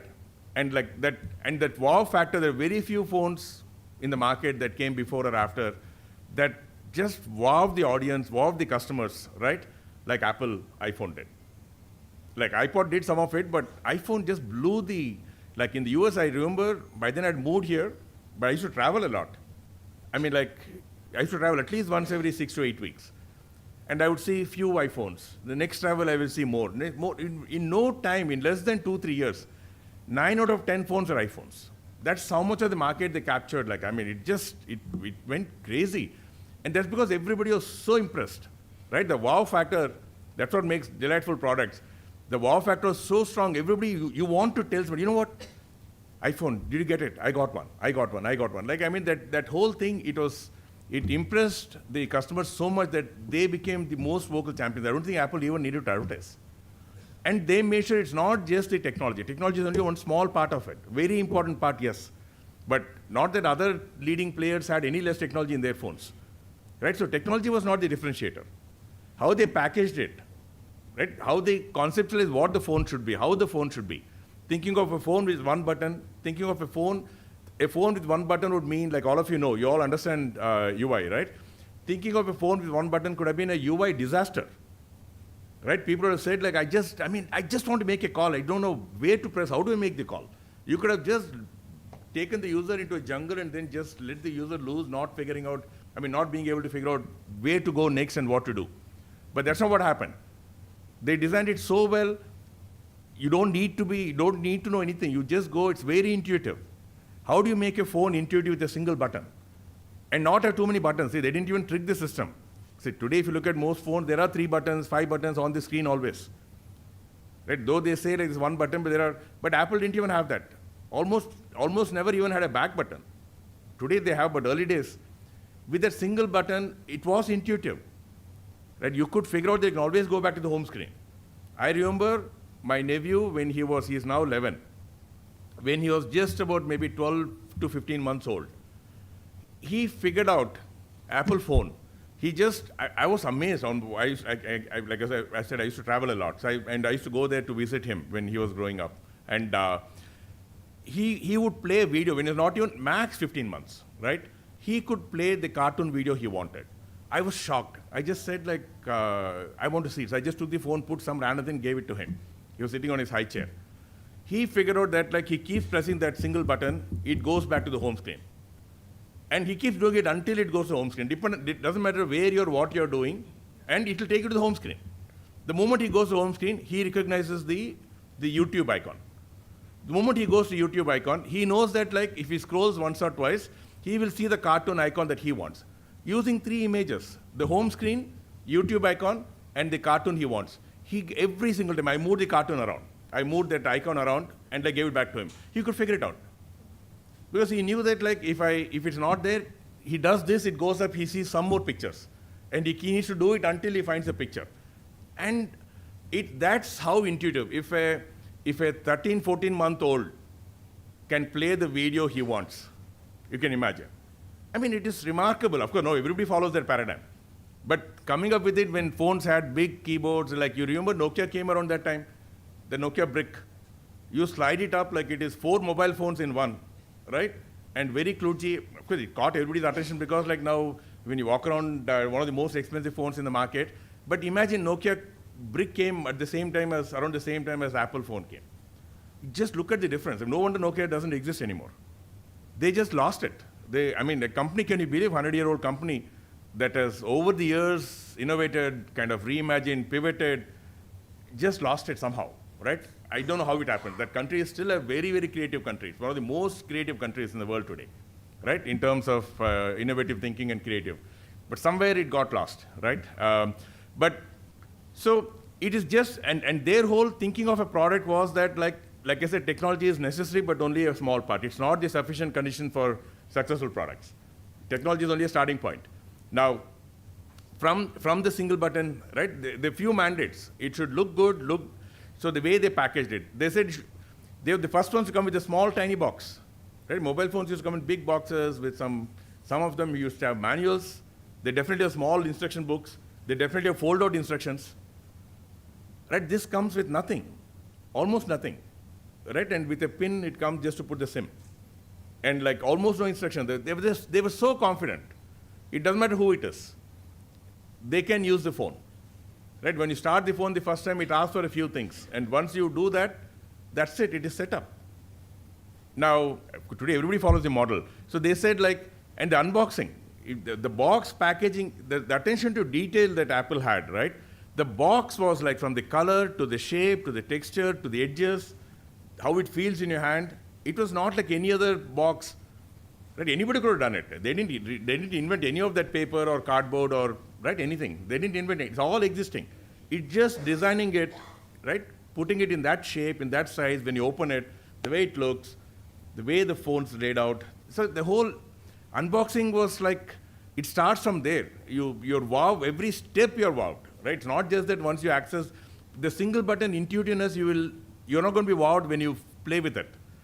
You'll only be wowed like several days later saying like, God, with single button I could manage to do all this. You can't, that's not something you can communicate, that you'll experience, right? You'll experience the lack of it. With single button, things didn't work. The second minute you would have said like, this is crazy. But when it's working, it'll take a long time to figure out that like, with single button I can do everything that needed like some 8 buttons in my previous phone. It takes some time to realize that like, I could do so much with just a single button. But the whole thing, the wow factor started from the box, unboxing, the phone, the way the phone looked, the way the phone felt, right? You turn it on, the UI, the icons, they came up with the tray of icons. I'm sure they didn't invent it. I'm sure somebody else must have had it by then. But they were the ones that first made it so neat. They said, since it's a single button phone, there had to be pre-packaged apps. Things that you may normally want to do should all be there out of the box, right? Well, they went and pushed the store a lot later, but they didn't start with the store. When you open the box, most essential utilities are already there. It's not just a phone. Now, so much goes into it. If you look at Some of the products, we try to create products here, right? I mean, Triple is an institute, research institute. Not many know that we are a research institute. How many of you knew that we are a research institute? Okay, thank you. At least like a third of the room knows that we are a research institute. Most people think we are an engineering college. We are not like an IIT, right? We are more like a CCMB, right? Little bit like IISc. IISc is a research institute, right? But we are a research institute that offers undergraduate program, right? Most organizations, research happens only through their PhD program. For us, for every paper that gets published through a PhD work in our campus, at least 6 gets published through undergrad work. Non-PhD, not undergrad, undergrad or postgrad, like work. So we have a very unique undergraduate research program. So we have a dual degree program, which is a BTech and MS by research. It's a thesis program. They have to get 2 publications to graduate. And then we also have the honors program in undergrad. Anyway, so we're a research institute. So we're organized at research centers. We don't have departments. Right? We only have research centers. So we're organized at research centers. The faculty can be part of multiple centers. It depends on what the current research interests are. So we have research centers. We have research-led pedagogy. And we have research. One of our objectives is research that matters. Right? We'd like research to mean something to the society, broader society. So we don't want to just publish papers. Well, that's very important. Without the research at the core, there's nothing to build. But we also want to build solutions. That's been an objective from the beginning. Professor Rajreddy, who was brought in from CMU to structure the institute, was the chairman till last week. Now we have a new chairman, Professor Ashok Junjunwala from IT Madras, the new chairman. But Professor Rajreddy was the chairman for the first 25 years. And a lot of his thinking, they started Robotics Institute, he started Robotics Institute in CMU in the mid-70s, which was the first formal AI research group in the world. And like, so he has 60 years. By the time they brought him here, he was already 45 years in research, like in CMU at that time. And so a lot of that thing went in experiences, so there's no departments. Everywhere its departments become silos. In India it becomes even bigger silos. So no departments, we have research centers. And like, so faculty can be part of multiple centers. And so we manage research areas.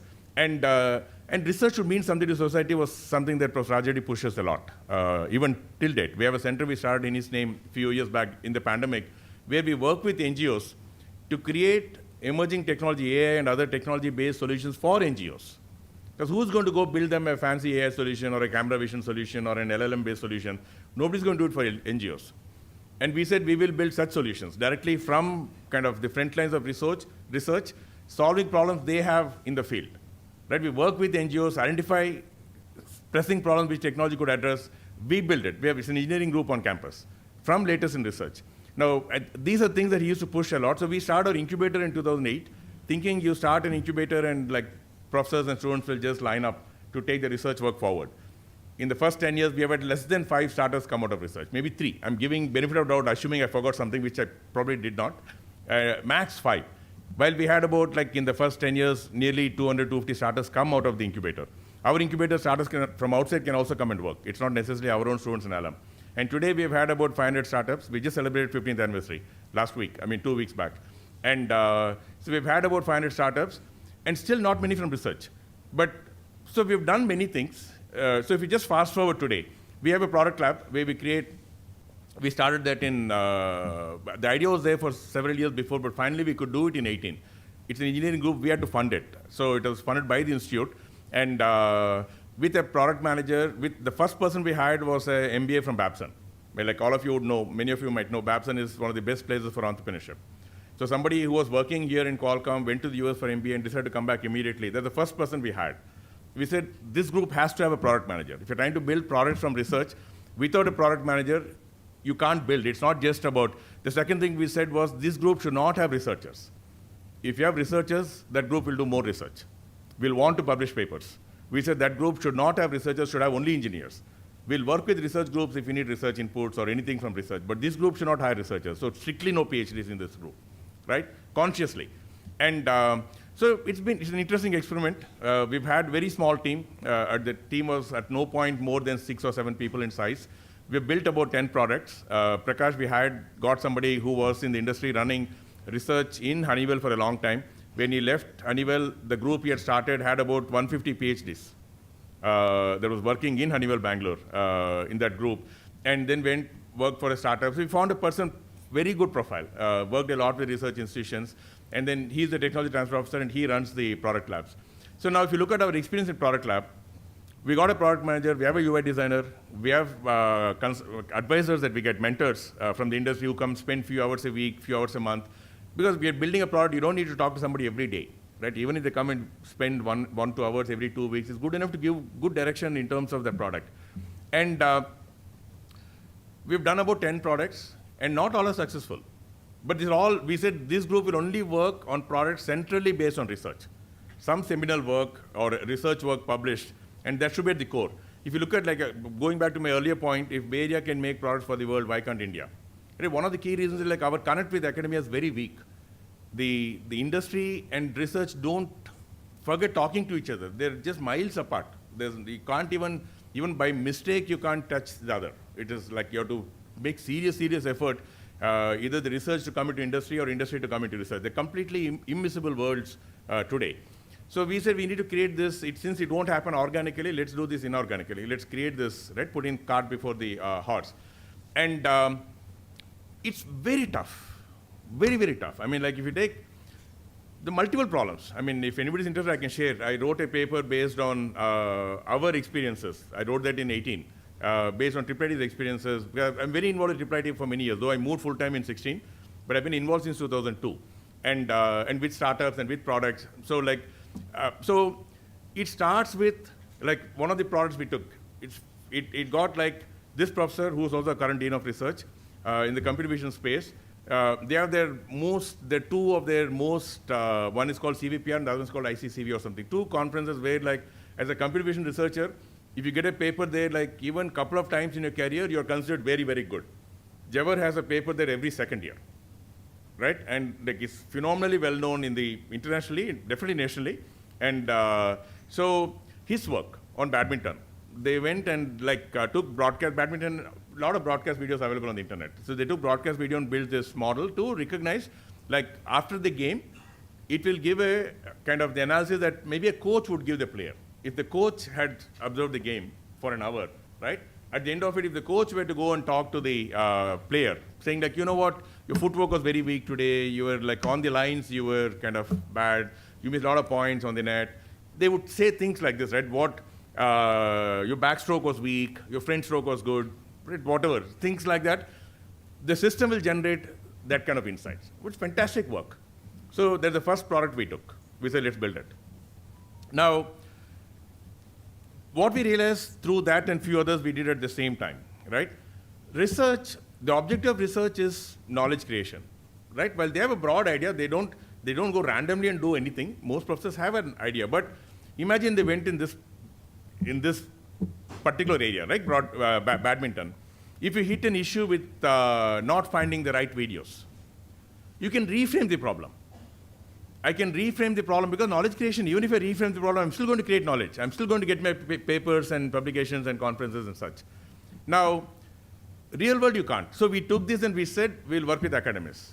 And we said, we'll work with one camera. You can't go have broadcast cameras in multiple 8 cameras, so we can't assume that. We said it should be one camera. Right there it came undone. The moment we said one camera, there were all kinds of assumptions built into the work that was done until then, because it was broadcast. Something as simple as a camera angle change, side change is seen as a point. Because it happens. Broadcast, they don't randomly keep changing cameras. They'll show from one side, and then when the point change happens, they'll show from the other side. And that's how all broadcast works in court games, like badminton. They'd use that to recognize that a point was won. Now, we can't, in single camera, you don't have that. Now, so just taking your real world you can't reframe the real world. If I'm building badminton, such a solution for the academics, I can't reframe how academics work. I can't go and tell Gopin's academy saying look, you know what, we have this problem, you have to have the players play this way, not this way. You can't. I mean, they do what they do. Technology has to fit in. Now, so to understand the real world is a creative process again. It's not always saying somebody comes and says, this is my requirement, build it for me. We have another technology which is kind of getting a lot of interest, but they're struggling to find the right sweet spot, right? Both products came around the same time. We started working in 18, 19, and then they incorporated in 20. So both the startups are around 3 years old. The other one comes from the document area. We're a very strong language technology group. So language technology, computer vision, and robotics, 3 areas we're very, very strong. among the best in the country, and robotics also among the best in Asia for research output. Now, language technology, today there's so much of noise on ChatGPT and such. The LLM work has been happening here for the last 6, 7 years. So out of one professor's work, this solution came out, which is like you can ask a question and it will find information from large documents, right? You have any number of documents, it will find information from large documents. Now, this is like they say in the product world, like they say in the product world, you have a hammer and you have to find the nail to bang. Now, this is a hammer, it's a tool, right? A hammer doesn't do anything. Unless I find the right nail, I can't just go keep banging everything. I have to find the right nail, right? They say like the silver nail or the golden nail. You have to find the right nail to bang. So this is a tool now. Now they are trying to find. Now building the tool is pure technology work. Look, a little bit more than technology. It's still package it. There's engineering involved, there's packaging involved, there's usage. There's some of that involved. It's a little bit of engineering, more than engineering. There's technology, there's some engineering, and there's some product packaging.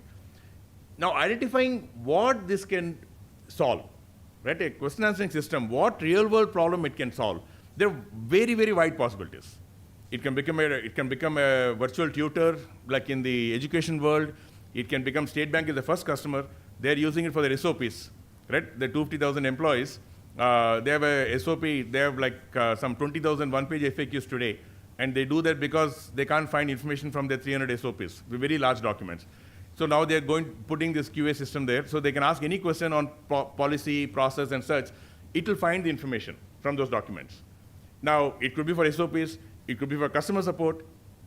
Now, they tried customer support. The problem with customer support was, if I just find the information from an existing knowledge base, that's not answering the question. It has information to answer the question, right? To answer the question, you need to go into generative AI. The moment you go into generative, which they can do very easily, because if they can find 3 pieces of information that is relevant, they can quickly kind of massage it and create a nice paragraph out of it.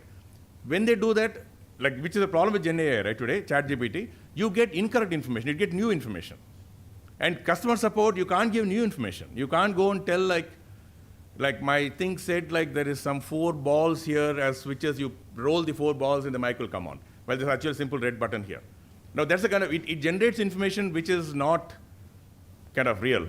Now, they're figuring out, they're in the market very actively for the last 1.5 years. They're getting some customers, they're still trying to figure out, now that's a creative thinking process you have to observe, right? Sometimes you get lucky where some customer will come and tell you, like, do this for me.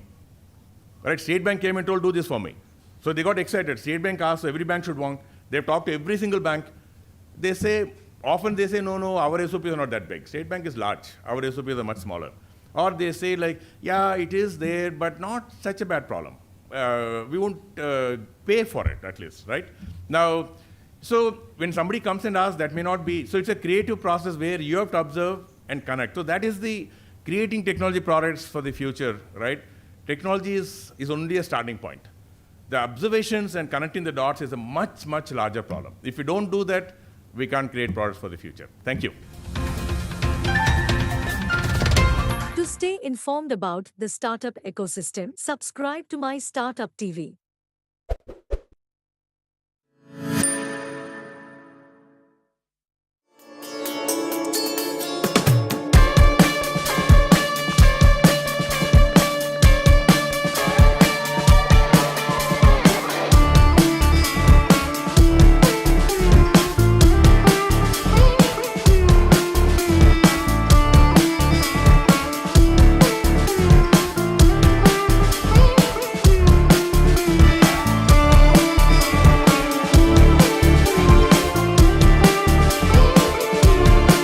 Have a second panel discussion, the topic being mastering product skills in Gen AI era. I invite Haripriya Shivram Krishnan, who's the moderator for this session. Haripriya, welcome. She currently is serving as a vice president at State Street Global Advisors. Prior to her role at State Street, Haripriya held key positions in prominent organizations including Citi, JP Morgan Chase and Company. Extensive experience also includes roles at Sun Microsystems, TCS, ABN AMRO Bank, NV, where she honed her skills in areas such as trade, operations, GIS analysis, and quality leadership. With a wealth of experience and expertise in the banking and business strategy domains, we welcome Haripriya to the dais and moderate the session. Our other panelists are Trinath Reddy. We are delighted to have you with us. Trinath Reddy, a dynamic, multi-skilled individual and head of technology at KK HR. Having spent almost a decade at KK and companies like Technovent, he played a pivotal role in shaping the company's technological landscape. Our second panelist is Ashish Mittal. Ashish, I know you personally as well. It's wonderful to have you here. He works with Srinidhi group of institutions. He's heading the HR department. He works as a chief HR officer. Ashish is a renowned figure in the HR industry, having earned recognition as one of Asia's 100 power leaders in HR and securing a spot in the prestigious Forbes India top 50 leaders. I think we need to give him a good applause. Also served as a general manager, head HR and deputy general manager in companies like Pearson, Infosys, BPN, Manipal International University.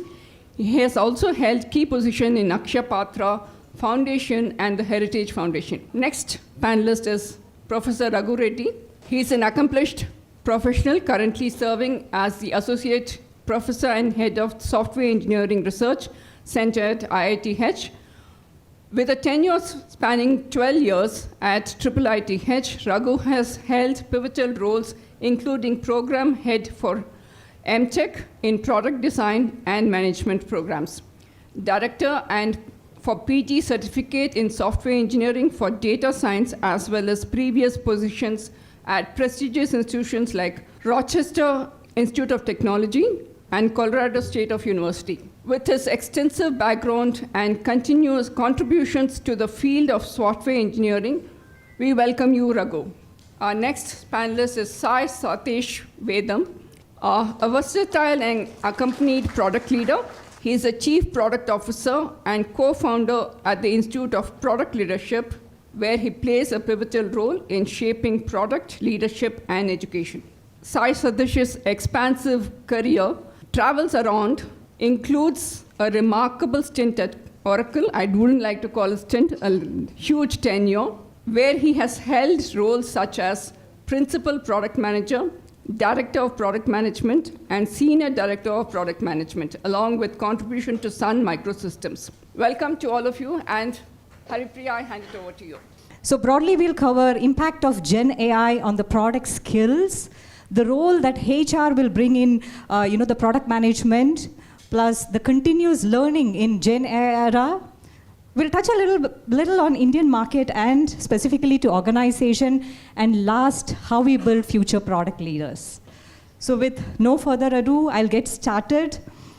Probably Professor Sai, I'll get started with you. You bring in a rich experience in product management, and your passion towards products is very, very inspiring. If I may ask, with generative AI integrating with product lifecycle, how do you think the traditional skills will have to diversify to, kind of blend into the new one? So allow me for 30 seconds to just understand our audience. Perfect. Like a good product manager, you should really understand whose needs are you addressing and how you're going to do that. So a really quick question. How many of you here are in product management roles with more than 10 plus years experience, or more than 10 years? Or at least you think you're in a product manager role? Now, I'll tell you why I'm asking that. Because we have very creative titles in India, isn't it? For product managers especially. You could be a requirement scientist for all you know. This is an emerging title in many companies that I see, right? So, good. So about 30% of you are in product roles with at least 10 plus years experience. The remaining ones either are aspiring to get into that role or you are curious about that. That's my assumption, right? Aspiring to and do that. Okay, so now before I jump into and answer that generative AI thing specifically, let me here is the perspectives that I will bring in. There are 3 points of view that I will bring in, right?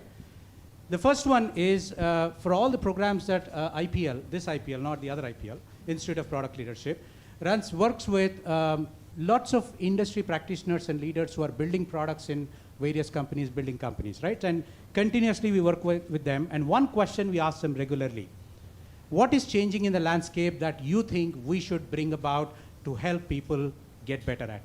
This is a continuous question that I ask. That's the first perspective. The second one is the hiring manager's perspective. Because almost about 8 to 9 companies every month come to hire at IPL, and all of them are looking at different skills, and are they changing?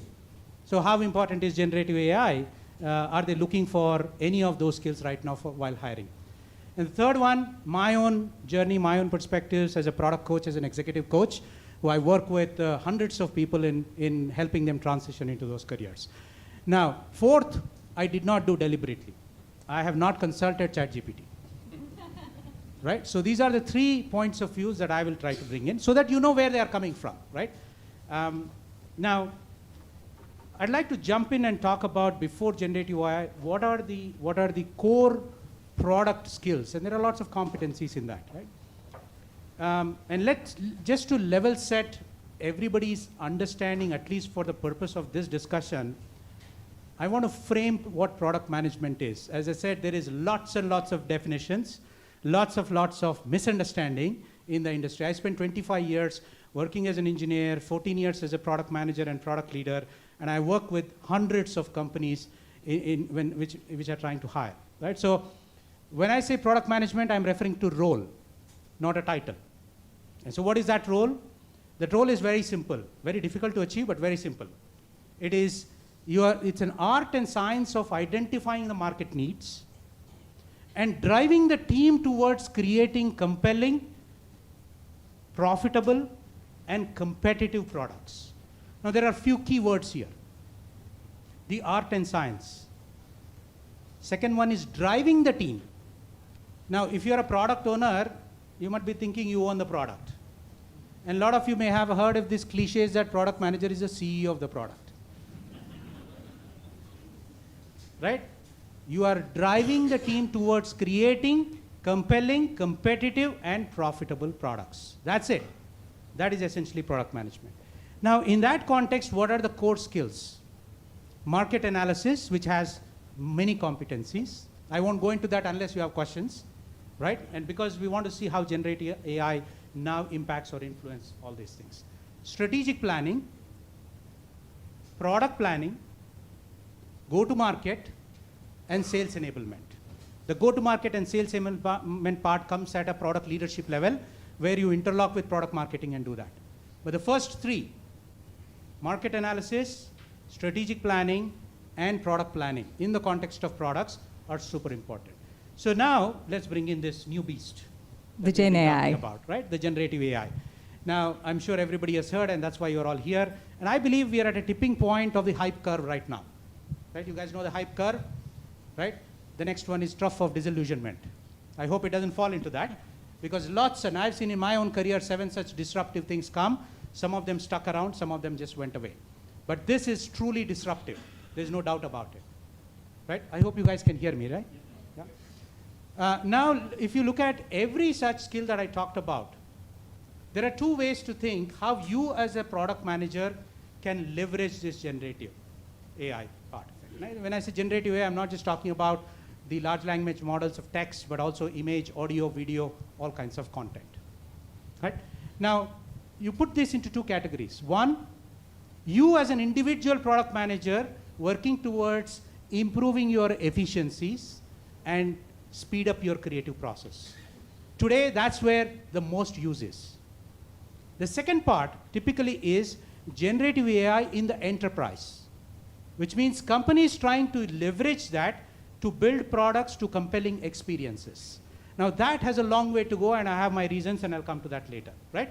But every aspect, including market analysis, which basically involves customer insighting, validation, competitive analysis, right? Strategic planning includes product strategy, portfolio analysis, and these things, right? And the third one, product planning, which a lot of product managers in India are currently in, which is requirements management, requirements definition, user stories, prioritization, roadmaps, and design. This is a subset of the overall product management skills, right?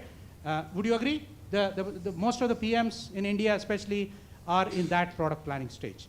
Now, every step, every competency can be, 10x, 50x improved in terms of productivity and efficiency with Gen AI. I can give several, I'm sure panel has lots of examples to do that. Right? Thank you. Thank you, Professor. Professor Raghu, maybe I'll shift gears to understand. I know you're leading the product management and design at IT and has also been leading the data science and software work streams here. So if you have to pinpoint on the specific skill set or competency that you would require from the traditional, whatever we have seen, I think Professor Sai touched a bit, if you can throw some light with your experience. Thank you, Haripriya. So I guess, so we are in the zillionth Gen AI panel, and I'm sure out there in Mars, there's one more probably going on in terms of Gen AI panels. That's how it's become, right? So every other street you turn to in an IT city, you will probably find a Gen AI panel. Fortunate or unfortunate, I'll leave it up to you guys, right? I know he touched upon a lot, and I'm sure from a product management perspective, right? So broadly, if you look at a product, I would want to at least divide it from an engineering lifecycle perspective and a management lifecycle perspective. And a lot of talk goes on from a management lifecycle perspective, right? We also, as product managers, need to look at the engineering lifecycle perspective. And to me, there's a lot that will probably happen from an engineering lifecycle perspective, because unless you drill down to actually being able to identify what's the specific support, right, that's available. And when I say support, it's not just in your team, it's the ecosystem. What support does the ecosystem provide you? If you don't have it, your product is bound to fail. No matter how complex your algorithm is, or how exaggerant or fantastic your actual management lifecycle is. It does not matter, right? Ultimately, you have to have the supporting ecosystem. And that requires a lot of tool support, right? So to me, a lot of skill set, at least from an engineering lifecycle perspective, needs to go into building these tools and managing these tools, right? Don't look at it as a large product, right? Small products, whatever that might be, that's going to support. Because you have a life cycle where you're looking at a traditional engineering life cycle going from requirements all the way to maintenance, right? And of course, at some point, end of life. And everywhere at this point, you'll have to look at what's the skill set needed to develop these tools and manage these tools. That, to me, is more important. Whether it be, let's say, I'm building a tool set for math, right? What's the mathematical knowledge that I need to build this tool set and use Gen AI to generate maybe a step-by-step solution for a particular math problem, right? Whether it's a SciMath or a Wolfram Alpha type tool, for example. Or maybe you're developing a product, I need to create design prototypes, right? What's the specific tool set that's needed? Because it's not just plug and play.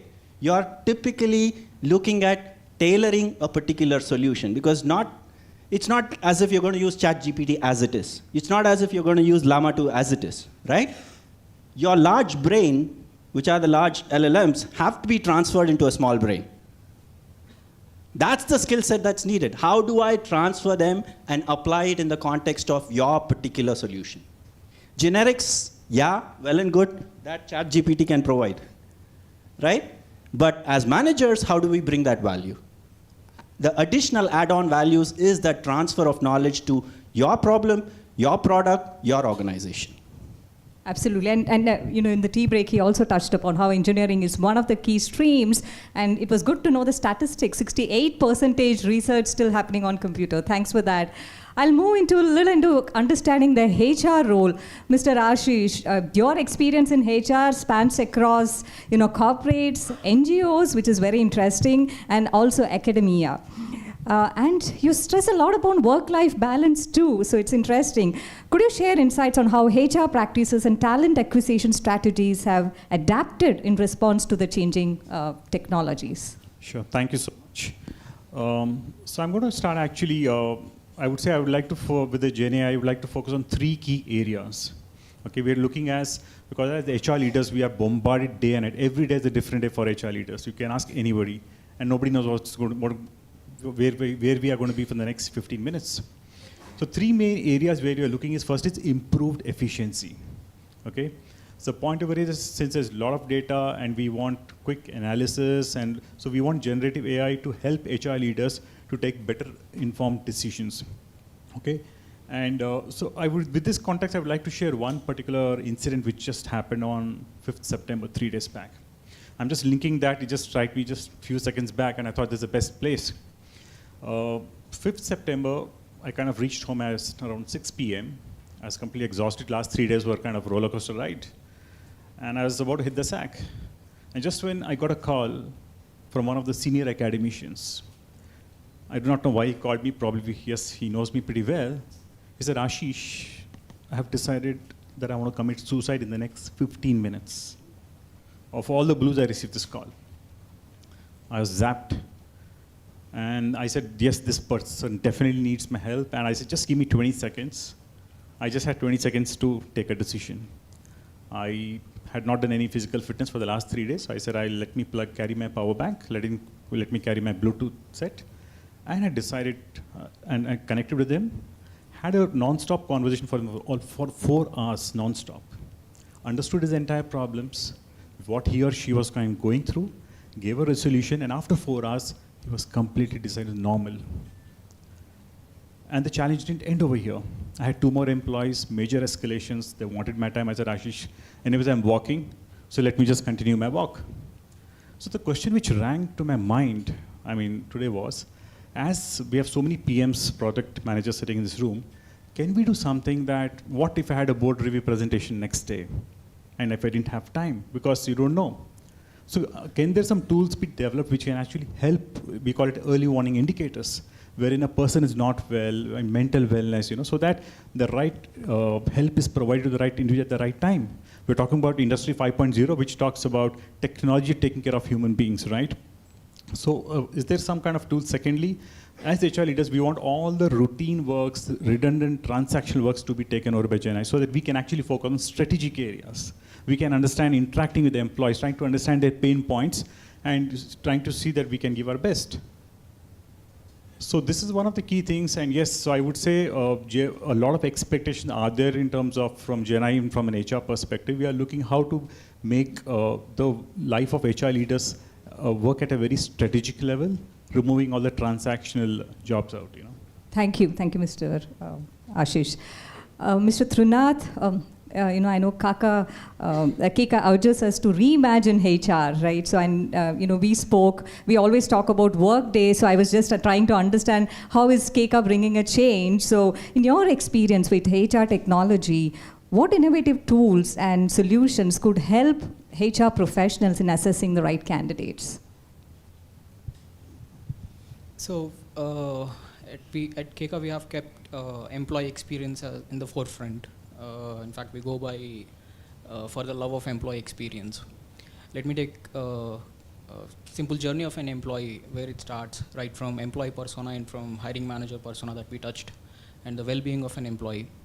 So in most of the cases, the tools, the technology where it can enable for a hiring manager when he gets to screen hundreds of resumes, be it 500, 600, because of the volume of resumes or the candidates, inflow of the candidates that they are getting, they typically go with algorithmic sorting kind of thing where they add some blind rules, 4+ years of experience, or we should have so and so XYZ skill set.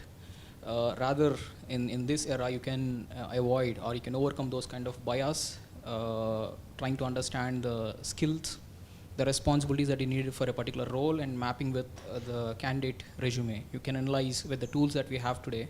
You can analyze and summarize the experiences that he come from, rather doing blind check with skills and the keywords that are there in the resumes. Coming to the employee well-being, if we touch the next aspect of it, which is the primary essence or function of the HR, there are many micro interactions that you get signs of an employee. If they are applying for a leave, how was their day? If they are just applying for a leave, we can simply check the pulse of an employee, a kind of a thing where you just rate they're still, I'm happy, I'm not happy, it's not a right day for me, it's not a great day. With these indications, over time, it will be able to tell you the pulse of an employee, how they are feeling in an organization, overall, what's the happiness indicator in the organization, which will greatly help the HR personals to gauge the mood in the organization or the teams. Or if you further drill down, you get to know which teams are having more sort of issues, or which teams are not feeling great at work, and how you can connect or align with your organization goal. So these are few factors where technology can enable and bridge the gap between the HR personnel and the employees. Very interesting. I think a lot of personalization, we try and do that as well to get into candidates. Before we switch gears to understanding about the continuous learning, let me pause to see if any questions from audience. We can take one question from audience. Please go ahead. Why don't you call out your name and then ask your question?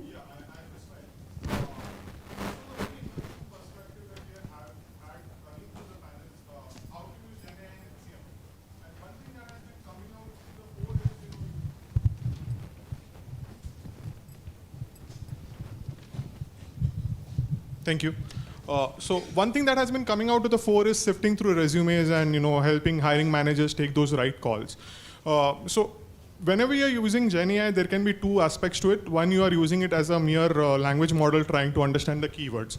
And the other is an outcome-based GenAI where you are actually understanding what led to successful outcomes. So when you're sifting through resumes, there could be numerous biases of hiring managers which might impact outcomes.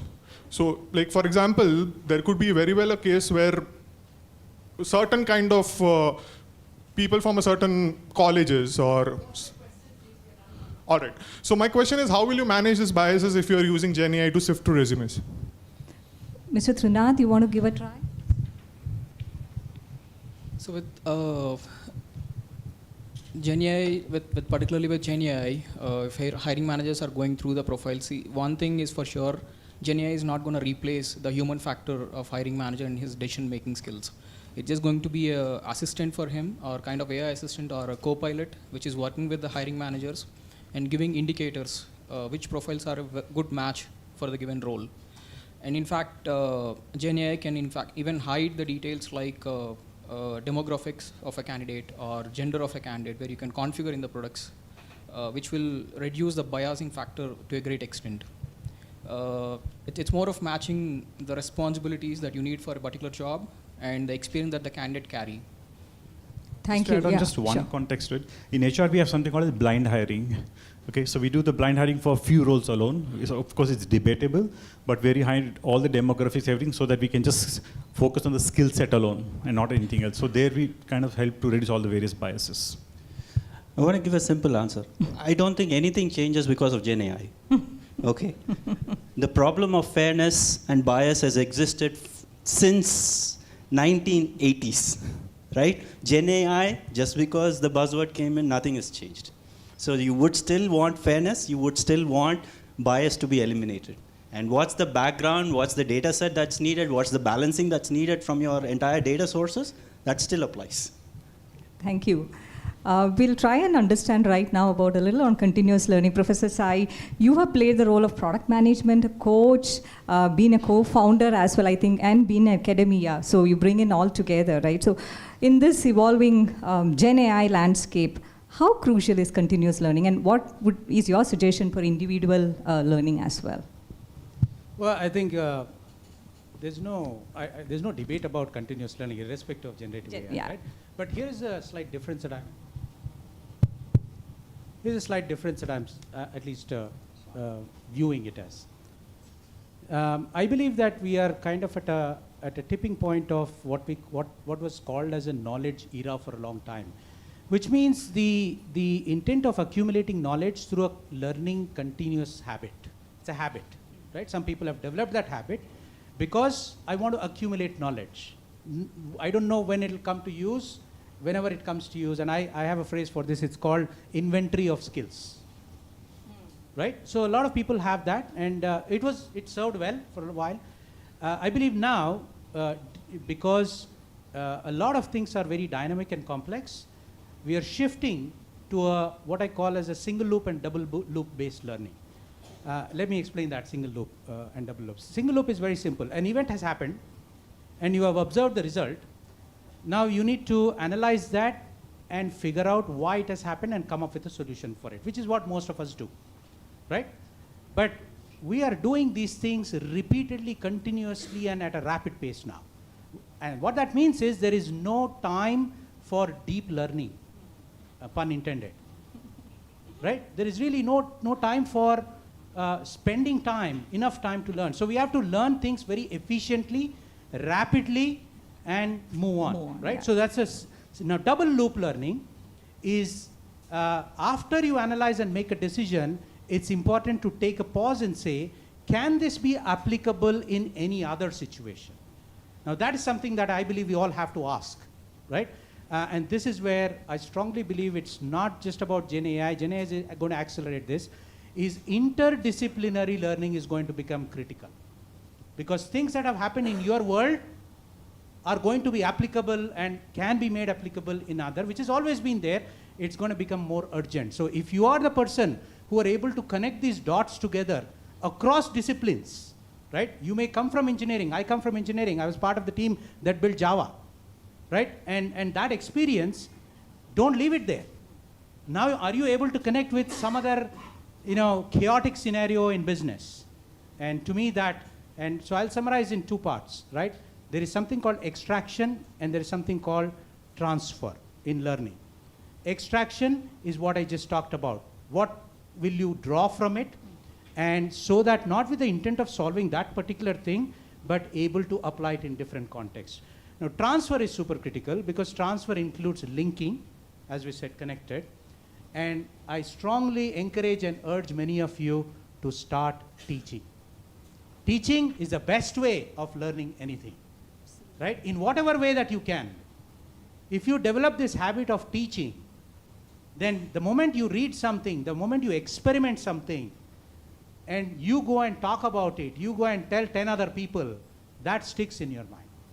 Thank you. And I'll bring it to our organization, like stated, wherein everybody wants to be in part of Gen AI, right? That's the latest one. So you're, like you said, the interdisciplinary skills, that's really going to move people, mobilize people internally. I think that's going to be a great support as well.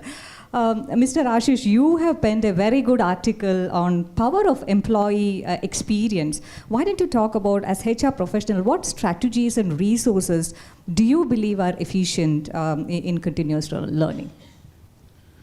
So I would actually just like to walk 2 steps back and say, sure. in terms of skills, because today's skill itself become like a commodity, just like a product has a product life cycle.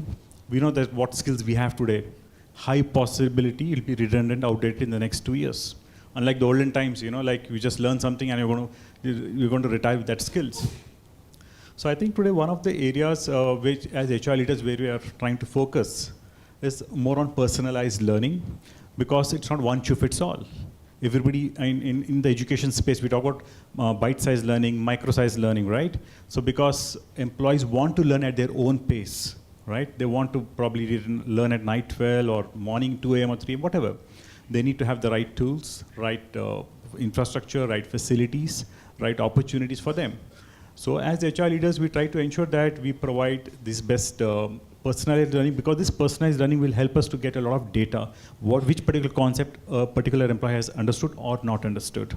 So with this, we are able to understand and provide the right kind of training inputs and training programs for employees at an org level. So this is what I want. Yeah, perfect. And I think that will lead to what Mr. Trinad touched on, happiness index probably. So that's good. Professor Raghu, I'm sure you have addressed many Gen AI kind of discussions, but can you share some insights and strategies that would be more efficient for an Indian market? If you can touch a little about that. Okay. Now that's an interesting question, especially because a lot of us obviously always talk about what's happening in US, what's happening in Europe, right? And just curious again, going back to what you started out with, how many of you actually have even looked at LLMs from India? Any LLM from India? Have you even heard about it? Yoga GPT, Gita GPT, no? Okay. It's now 9.5 months since OpenAI released its first version, right? And I'm surprised we haven't heard, right? That in itself should give us an answer why we need to work with an India-specific context, right? Especially with huge governmental support in terms of language. You know, projects like Bhashini, which do machine translation from multiple languages, right? So you start looking at it, you want to build data sets which are India-specific, whatever be the case. Forget about LLMs. Start off by looking at data sets that are India-specific. Data sets for Indian driving conditions. And look at it, you know, we are talking about autonomous driving cars, ADAS level 1, and then I proudly come back and say, oh, mine is level 2. And then we really don't understand what is level 2 in an Indian context. Right? What does it really mean to have ADAS level 2 in an Indian context? No, it's really different from level 1 in US versus level 4 in US versus here, right? So I would probably say that we need to start looking at building data sets as the first step from an Indian context. That will give us a lot more problems that are India specific, not just language, education, right? How do you educate? We talk about personalization. All these models, all these training sets are from somewhere. Can I now use that on some random person who's there in Chhattisgarh? It has to be contextual, right? We talk about prompt engineering. You know, that's the latest. Designation, isn't it? Prompt engineer. I want to be a prompt engineer. Your prompt engineer, unfortunately, is based on US data. So start thinking about it, and this is a genuine request to all the managers out here who are building products, right? Please look at creating India-specific models. Yeah. Absolutely. I think tying it back to what Professor Ramesh spoke in the morning as well. Indians, instead of Bay Area, Indians for Indian market, right? That's something that he touched upon. Ashwini Kumar gave a hint when the interviewer asked him, so when is India going to have its Chat GPT moment? Did anybody watch that? Or maybe I'm the only obscure guy who's watching this stuff. So he actually asked this very specific question. So when is India going to have its Chat GPT moment? And you know what he said? Just wait for 2 more weeks and you will be surprised. Hold on, that happened in March. And I was equally excited as you. I'm still excited, I don't know what about. Right? I'm sure there is a lot of stuff going on. But I think, everybody, especially in public domain, open source projects, these are the ones that need to contribute to, essentially, just to summarize Raghu's thing, number one, when we talk about LLMs, we are talking about 4 things. Data, language, and context, 3 things. That's all. But we have to build these 3 things, and it's not an easy job. I know engineering head, a CTO of a company called Reverie Technologies, who's actually an alumni of IPL, but this guy runs an engineering team who's doing a real-time translation of Indian language websites. Real-time, through mobile apps and everything. Right? So some interesting work, but to your point, I think the responsibility is in all of us. There's nothing else. Absolutely, yeah. We'll do one last question to this panel. Trinath, maybe I'll start with you. What are the key insights you share regarding the role of bridging academia, bringing and building future product leaders? Where do you think we should, what we should do to be future ready, I would say? So I'll start with open source contributions. That's something that is going to help students and particularly academia to understand what's happening in the space. There are many interesting projects, and if we talk about if we speak about we have Swecha, which does a lot of events around. A couple of you might have heard about it as well, where they have been doing sessions on different technologies and primarily focused on the open source technologies, where gathering industry experts, students, and then encouraging them for the contributions. The recent projects, like they have been working on one of the transport module to help understand the timings of metro or timings of public transport, where they're building an app particularly for different metro cities. So contributing for these open source projects is going to greatly help bridge the gap between the needs of the industry and the academia as well. Perfect. Mr. Ashish, your thoughts on how do we, bridge the gap between, academia and the industry, if I may say? See, one of the biggest aspect is, today we churn out a lot of students, IITs, IIMs, or various universities. But how well are they kind of having an industry exposure? Because gone are the days of bookish knowledge, right? And we have ChatGPT and various tools. So I think the best way to bridge the gap is to give them real-time projects, and also have a lot of academicians do work in the industry, so that they are able to go and translate and add value to the students, so that the students understand the concepts and also how to apply these concepts on a day-to-day basis. So once these two are kind of mixed, that will really help the students. No, absolutely. I'll echo that. I'm also pursuing my executive MBA product leadership, and the product labs. That is one of the interesting thing, wherein we learn experiential learning, a lot of learning. While in theory you can learn, and Professor Raghu, we just touched a little about that. So why don't you give your insights there? Okay, I guess as an academic I should have a better answer, right? Absolutely. So I'll first of all start by saying I don't think we should look at ChatGPT as a competitor.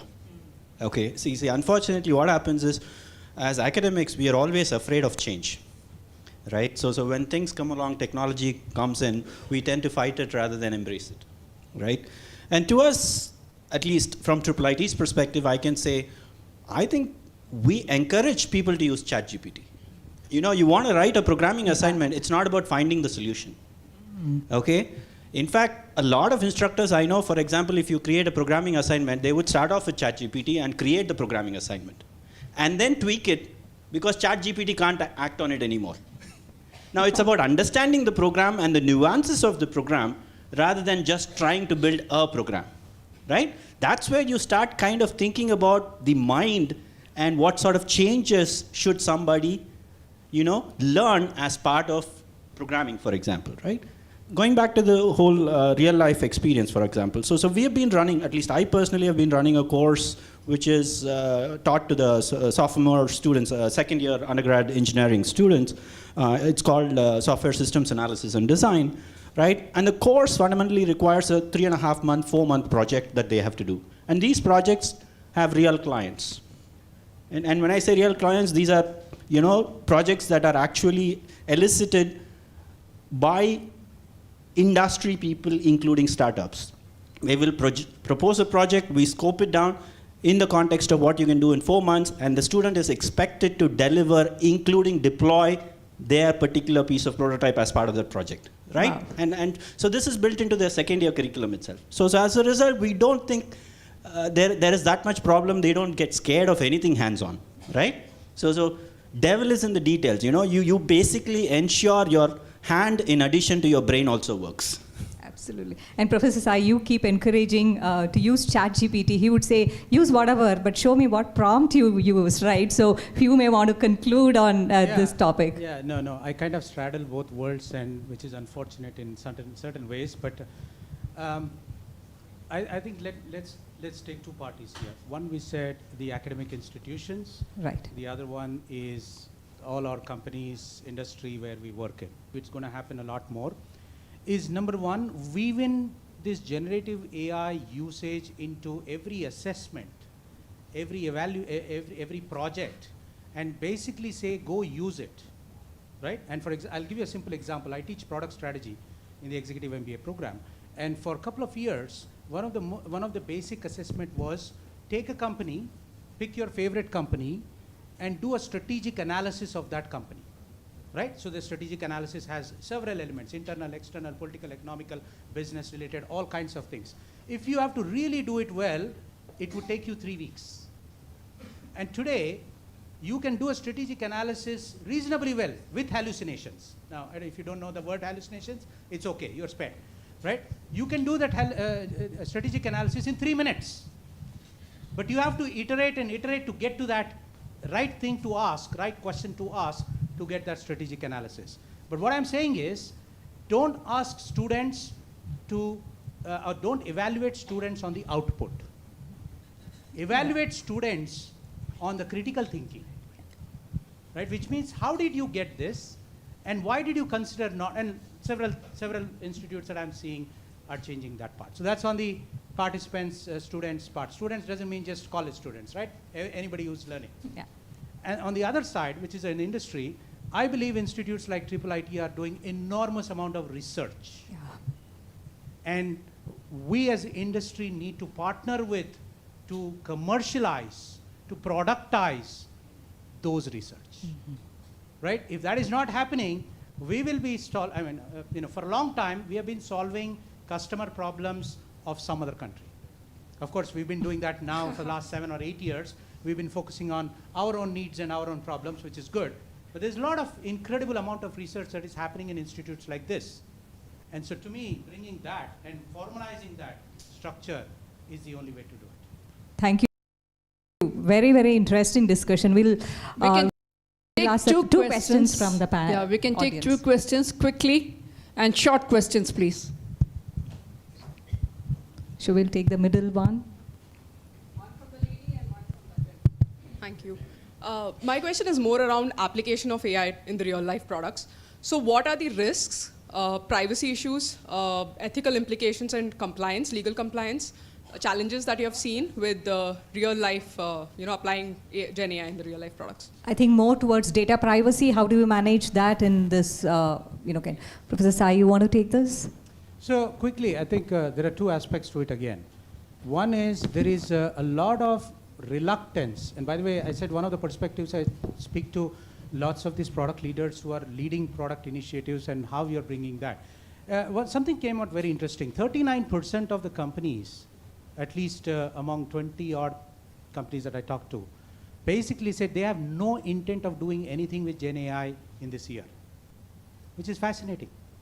Whereas 37% of them said that we are actually starting to approach, not because the technology is not mature or anything.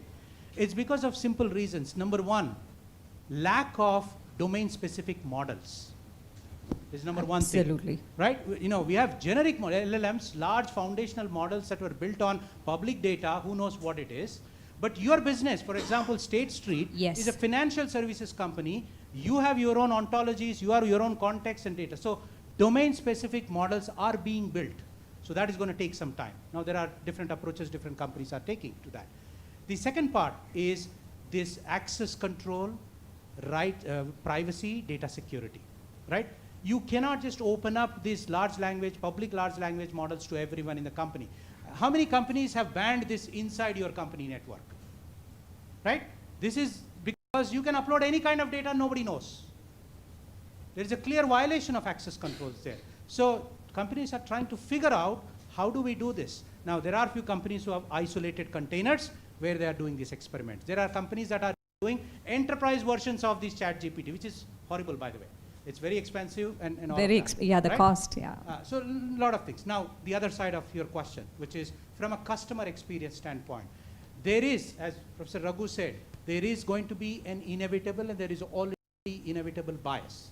Bias is something that can only be done if your data on which you have trained the models is bias-free, which is incredibly hard, but you have to make those. You have to fine-tune those foundational models. Otherwise, it will impact the end users in any way. But in other cases, personalization is superb.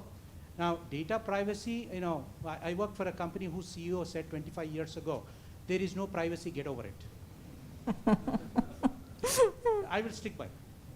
All right, we'll take one last question. Yeah. Go ahead. So my question is on the other side, like we know the advantages we have been speaking about, but if we take a look on the other side, like we know like on the past election, in US elections, there was some bots which were on the Twitter, which were tweeting and all. So how do we see that in Indian elections as well, or we have the general elections coming it's happening.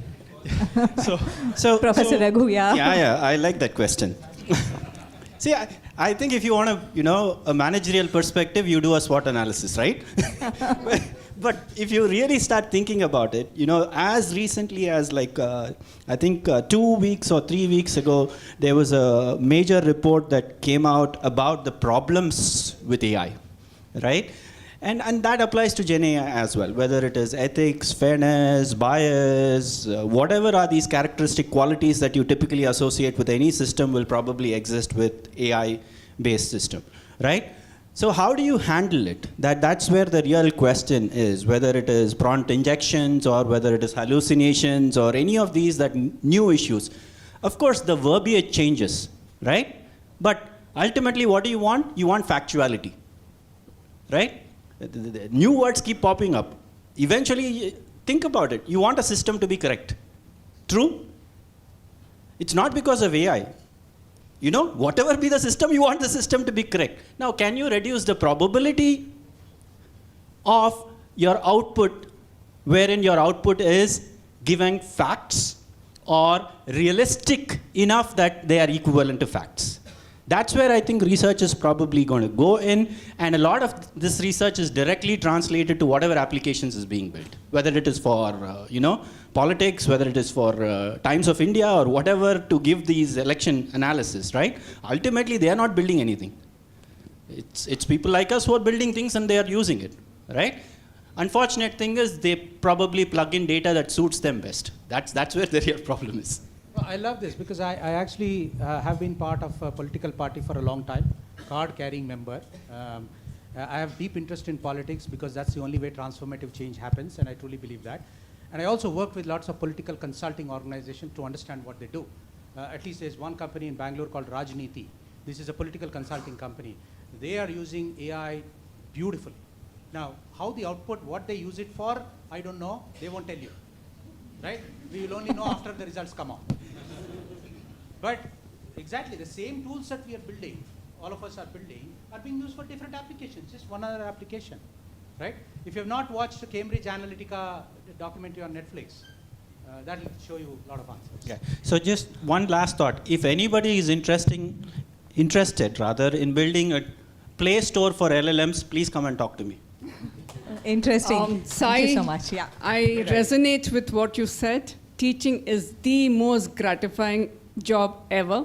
I'll take 30 seconds to tell you an incident. When I was all of 10 years old, 6th class, my mother has always been a teacher all her life. And she said teaching is the best profession, and I mocked at her.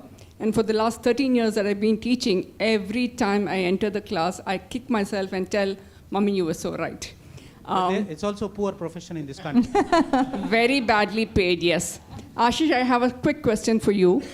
As with all the AI and generative AI, etc., the youngsters who are coming into the organizations, who've got lots of fire in the belly, but they have things to do quickly. So is it going to help them not do their jobs correctly? See, I'm just saying today it poses a lot of challenge actually. See, because everybody wants probably 2 minutes Maggi noodles. So my point is, today we have a very mixed gen set working in an organization. We have baby boomers, Gen X, Gen Y, Gen Z, millennials. So people want to do a smart work, not a hard work, right? They want to smart work, just finish it off and present it at the earliest. So definitely it is going to put a bit of challenge in terms of how we are going to assess their quality of work, because it's not just a tick mark. And second thing, just slightly digressing, I would also say one of the biggest key challenges is from a talent acquisition perspective. Today, for one job we advertise, trust me, there are more than 1,000 applications.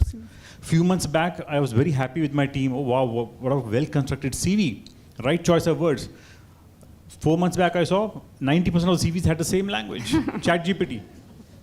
Same thing applies sick leaves today, right? I mean, your exit interviews, your resignation mails. It's all ChatGPT stuff coming. It's like so sick to even to read those mails because there's nothing personally involved in it. So I'm actually questioning myself as so many product managers. We should really try to see something, how it really helps HR, talent acquisition team to get the right talent for the right job. That's extremely important because with the use of AI, most of the CVs have the same buzzwords, same catchwords. We actually had this product many years ago before AI called Bullshit Detector. All right. I don't know if you know this, but I'll tell you. To stay informed about the startup ecosystem, subscribe to MyStartupTV.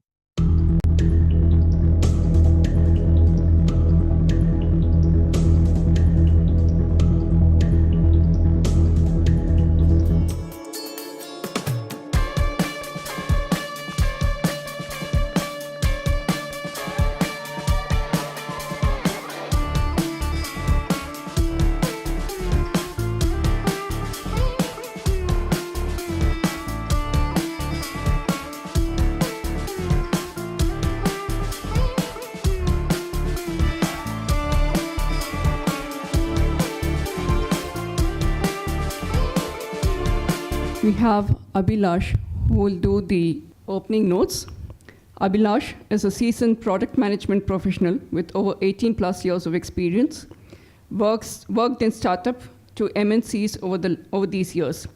He's a patent holder and passionate about solving people's problems and creating great product and product communities for people. Abhilash, we welcome you. One of the product management professional with ADP. I'm also the co-chair of this event. We gathered here today for discussing, there's a lot of talk about AI and we wanted to talk about how AI impacts the product management professionals.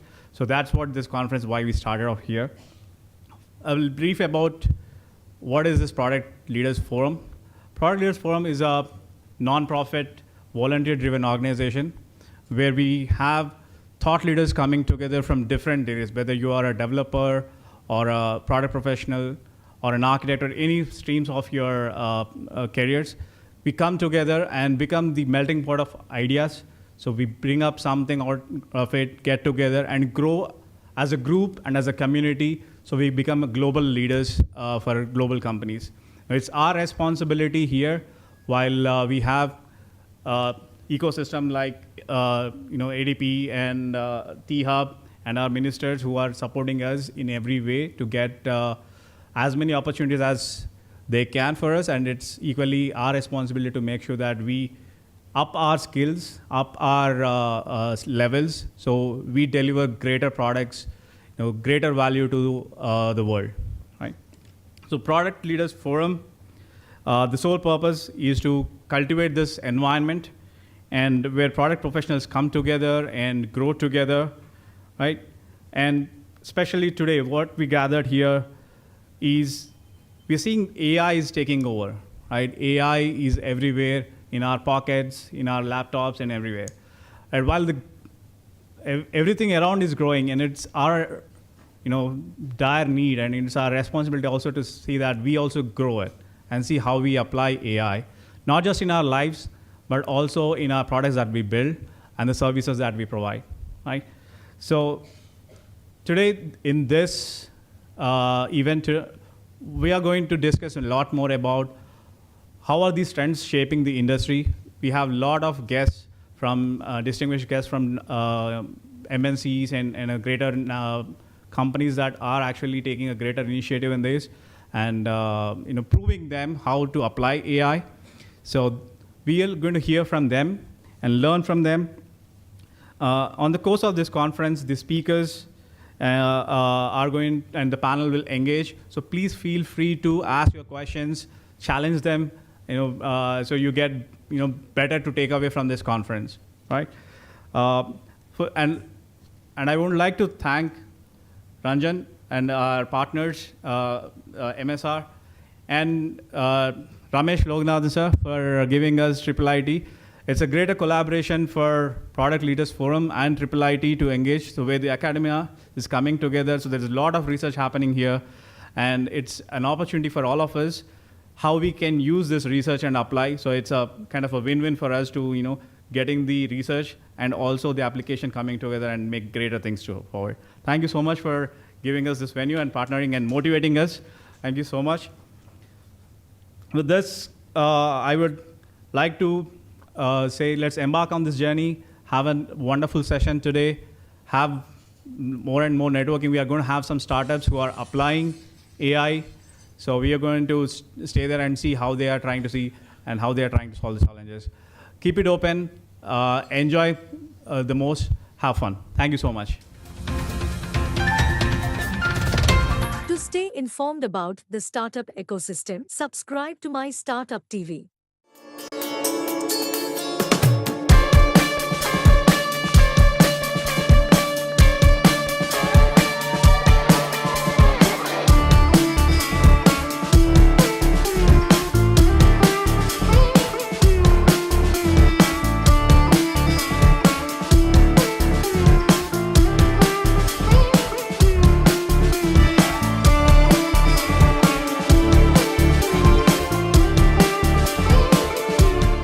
Today we have very promising startups. There are 7 startups who have who have been selected to present here.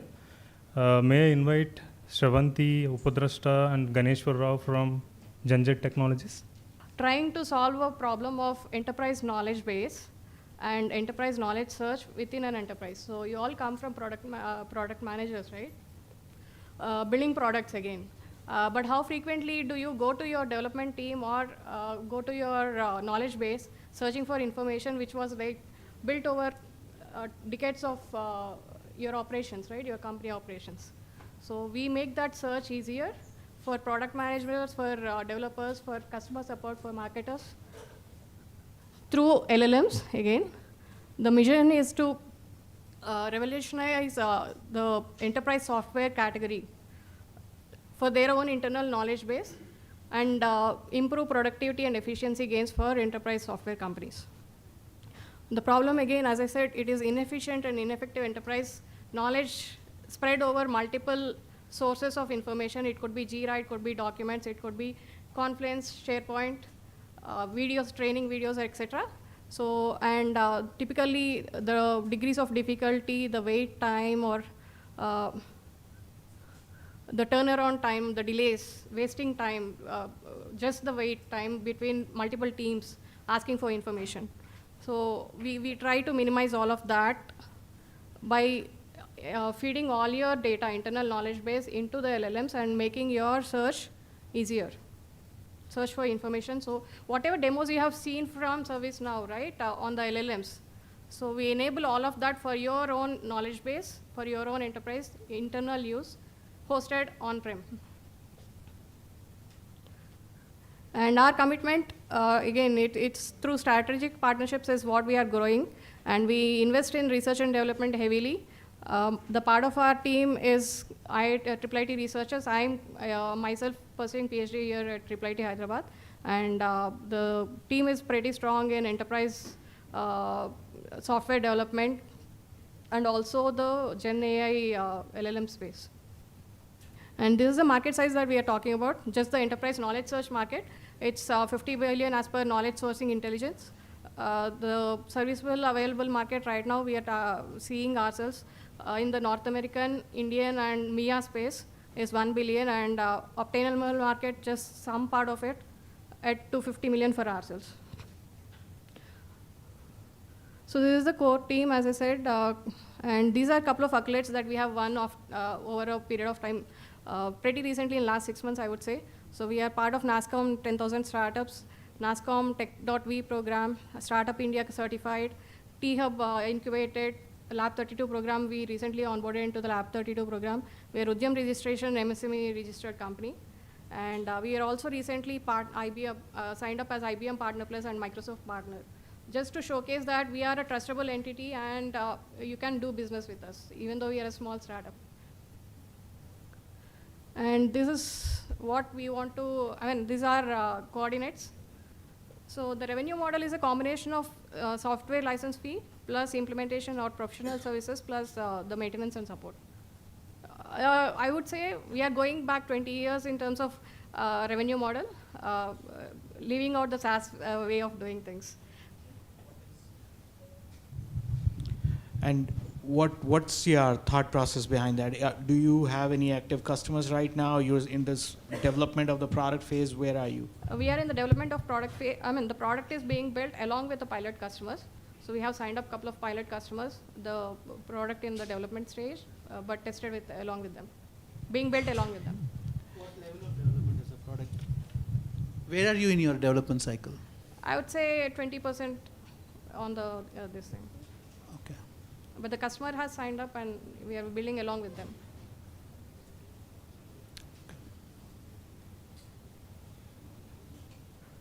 And how are you funded right now? We are right now bootstrapped. Bootstrap.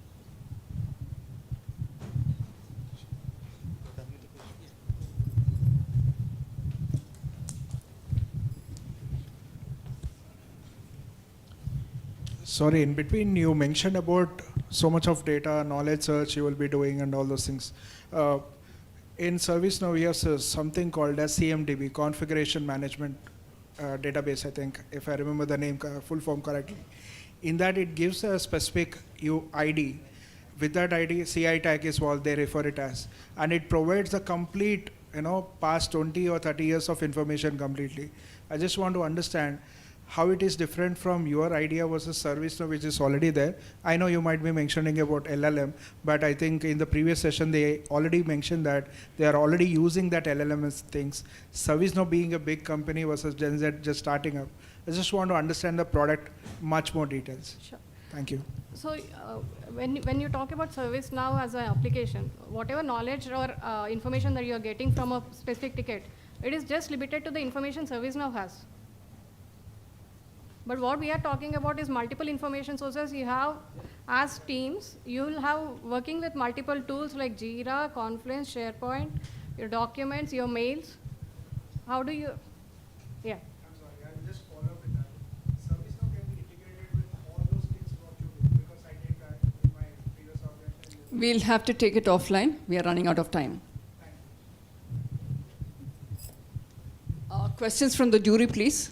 I am told, I'm just following rules.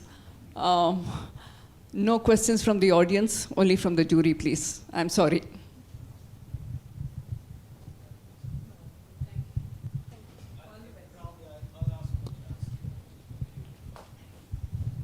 So, you're basing your solution on LLMs, and you're probably some algorithm you're using at the back end, OpenAI, or I don't know what you're using. It's private LLMs pre-trained just on the private data. So we are not using OpenAI, Azure, or any of the readily available. All right. So how do you see yourself different from somebody else who's building the similar solution, similar Gen AI-based solution? Sure. So right now, if you look at the market, right from Google, Microsoft, to a startup like me, everyone is trying to solve the same problem across the market. But what I believe is the enterprise expertise that we bring in, being part of the enterprise ecosystem, product development ecosystem, and also the execution speed that a startup has versus a bigger enterprise has, is definitely going to be an advantage for us. Understanding of the problem is definitely, being part of those teams is better with us. So these are the two things that I would see as a differentiator for my company. Otherwise, technology-wise and probably the content-wise, AI or Gen LLM is all democratized. Everyone has the same information. I don't have any further extra information in that per se. But the execution speed and the understanding of the problem is where we differentiate. So can you talk a little bit about your vision? Where do you want to take your company to in future once you have developed this product? See, this is just one use case that I'm talking about within the product landscape, the product value chain that I'm talking about. But if you take an enterprise, right, there are multiple departments which have similar problems. It could be HR department, again, as the ServiceNow demo you have seen, right? So it is catering to multiple things. It could be HR, it could be customer support, it could be finance domain, the corporate legal contracts. How do you manage those contracts? Sure. My question is, what is your vision? What are you looking at? For me, I want to be there in every place of an enterprise, every department of an enterprise. Okay. My solution has to be there. So it could be, right now it is just for the product teams, but eventually I'll have to be an enterprise LLM software. Okay, thank you. Thank you so much. So basically this is Rishikesh from Pushpa.ai, and we are presenting one of our product that is Vision over here. So if we talk about the Vision, that is almost we are targeting toward to automate the e-commerce workflow. If I talk about the e-commerce workflow, that is, if I talk about the pain points that we are trying out to cover. So if a person have to upload their product on the e-commerce website, they have to have a knowledge of SEO. They have to have a separate background to be removed, as well as they have to do multiple, almost have a content writer for the content description and all. So it took a very long period of time, sometimes 7 to 8 days to complete a total catalog to upload on a website. And each have their own standard. Amazon have their own standard, Myntra have their own. So based on that, it took a long time to upload the product over there. So we talk about, so the solution that is integrated with a single platform, that is a background remover, that is a smart tagging, visual search, and a smart recommendation. If I talk one by one through it, so image background remover. Here almost you can remove the background and you can apply the background of your choice. As well as if I talk about the smart lighting, that is the thing where we are almost using the computer vision, we are analyzing the product, and based on that product, we are generating the tags. And from tags, we are generating, using the Gen AI, we are creating the meta title as well as the description, as well as the alt image text, and almost suggesting the similar product, that is a visual search, and what are the associate products related to that product that can be shown on the product side. If I talk about this is a visual search and smart recommendations. And almost here you can apply the filter of having a similar look, having what are the associated products that you can show with this, and you can complete the look. And if I talk about the thing, why vision to be taken care of, so that is the thing, we are precise and powerful, and easy, and it can be easily indicated with multiple platforms. As well as you can export the file into the JSON format as well as the CSV format that can be easily be uploaded on the several platforms. As well as the time to market, that's a 7 to 8 days. Here you can able to do in a single click. That is almost 10 to 30 seconds of the timeline, and it is cost effective. If I show you one of the working demo. So here almost the image that I have uploaded over here. So I am taking a non-reviewed image. So here the AI have already identified the gender. Type is lehenga. The color. If you want the color is wrong, you can select the color also. It is selected. You can select the style. It is elegant. You can select the fabric. And you can click on save and generate.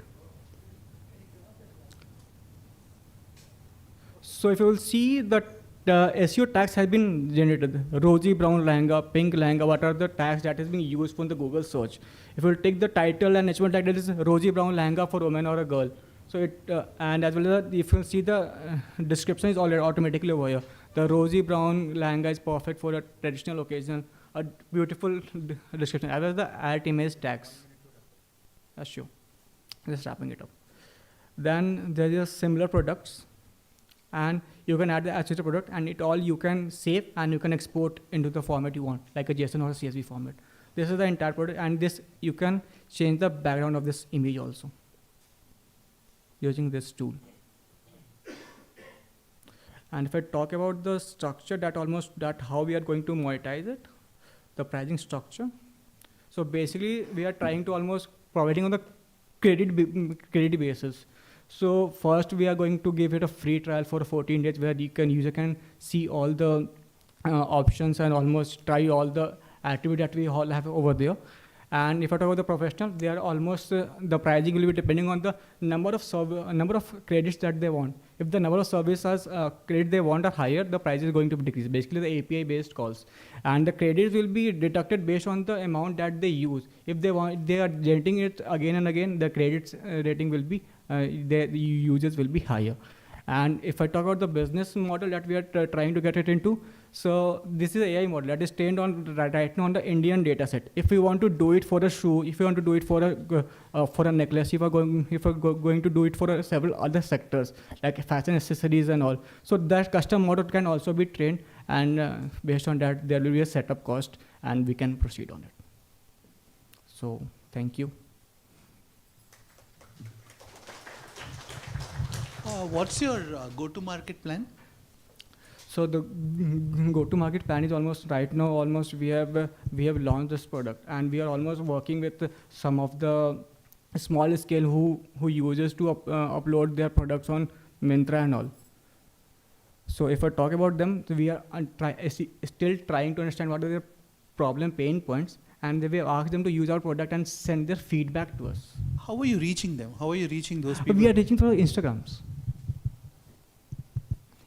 and Facebook, because they have their own Facebook page also and the Instagram page also. We are reaching out to them, and we are asking that what are their pain points which can be covered, and asking them the recommendation, what are the things that they want to improve in this product, the entire workflow.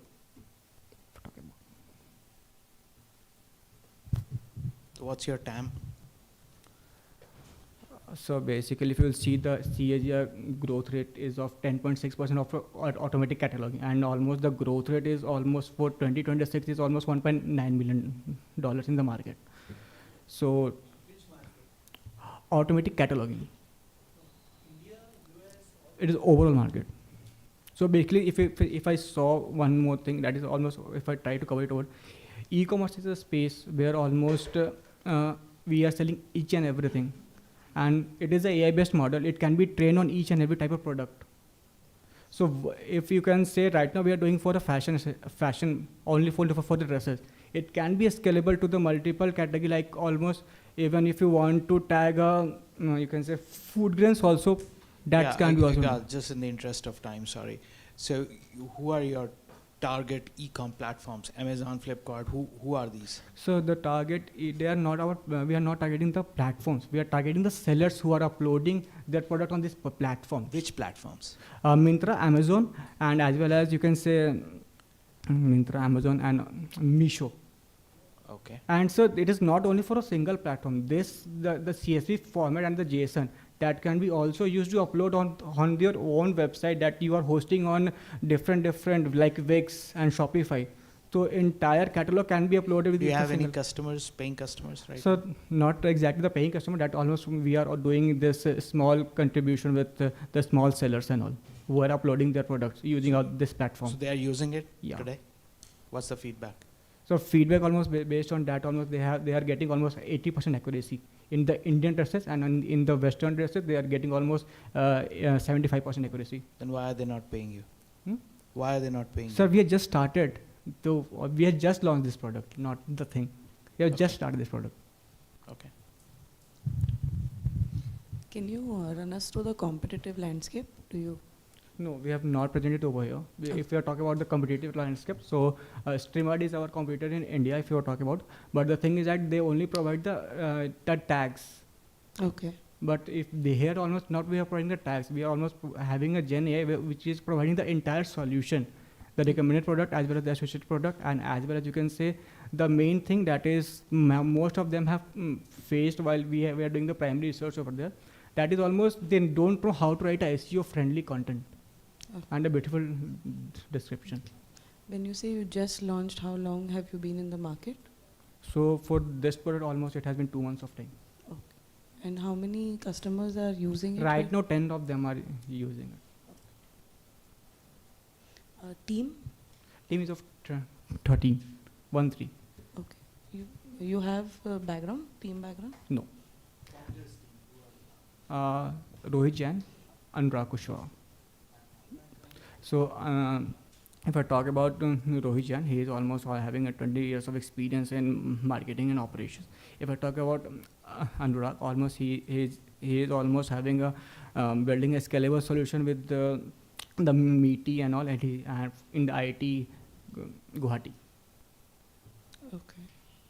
And right now this is bootstrap time. You Yeah, have got any grants or basically anything? this is we are pushback.ai. Almost we have a running revenue stream from Pushback where we are providing the security and surveillance solutions, and this is the product that we have come up with almost using the same technology for the e-commerce market. Okay, so there's a parent company. Yeah. Oh, okay. Got it. Thank you. Thank you. Good evening, everyone. I'm Venkat. I'm the co-founder and CEO of the organization. I'm from Adams State Technologies, a deep tech startup. A deep tech startup focusing on providing solutions. Focusing on providing solutions based on use cases and problem statements. That's our USP, because we want to be in enterprise space. So we have very strong background. As I have already told you, we are AI, ML based solutions we are providing to the customers. And we have a strong team of about 46 based out of Hyderabad. We are incubated at T-Hub. And also having our on-site bench in Mumbai. We have strong partnerships with CII, Center of Excellence, NASCOM, TAIM, and of course, T-Hub is our, I can say, pillar of strength, because that is where we have got the recognition. Why I'm starting with recognitions? Because I believe in stitching the alliances and relationships before really getting into deep-rooted presentation. Here, I'm not doing any presentation, but I'm just playing a small video clip, what exactly we do. One sec. And these are the use cases. And this we have done a live pilot for ICICI Bank. They're aligning with us as their marketing and branding partner. And these are all the real-time minutes of the meeting, which we have tested with live customers, live meetings. One particular meeting is almost attended by 600 people from different parts of the country. And these are all the generated generative AI images which we have created using our own modules. And we are quite strong in LLM building. We do the pre-training and train based on the use case and integrate without touching the data through APIs. And we are quite strong in data platform, data engineering. This is where our main customers like Skoda, in fact, Skoda is white labeling a product to monetize across the globe to their other organizations like Audi, Porsche, and all those people. Then another customer recently we have acquired is Honeywell. For the first time in the world, we will be providing them the cockpit management real time. So that even before black box provides you information, our model will provide the first-hand information. As I have already told you, we are completely based, we provide solutions completely based on use cases and problem statements. And we don't want to confine with one particular domain or one particular industry. So we are working with multiple diversified industries like automobiles in the form of Skoda, aviation, Honeywell, retail, and FMGC basically with Kevin Care. In fact, only yesterday we have signed the first contract. Our model is very simple business model. First we do the pilot in the form of POC, that's a free, just to gain the acceptance. During this particular phase, we do the discovery phase and understand and assess the gaps which they are having or the pain points which they have. Then we do the pilot. Once the pilot is successful, then the paid pilot, and after that, across organization implementation. This is the model which really works for every large enterprise organizations. How many customers do you have right now? Yeah, we have 6 paid customers. 6 paid customers. And any competition that you have in this particular space? These days, everyone talks about their AI-based, Gen AI-based. So without getting into those competitions, we just want to create our own space. That's the best. And how do you plan to go about doing that? I come from 35 years of sales, marketing, global business development background. So I know the value of partnerships. I align partnerships, permanent marriages. So that is what exactly happened with first it started with T-Hub, then CII Center of Excellence, because they receive a lot of problem statements from their members, and we are also a member, and we are their most recognized deep tech partner. So that is how we get a lot of inquiries, opportunities, pitching opportunities, and we compete with lots of other competitors, and we won the contracts. Yeah, so what's the plan? Where do you want to take it with this approach? Yeah, this approach is already taking us. We are entering global market also now. Our first customer, we have already signed the MSA. Still, we have to receive the contract.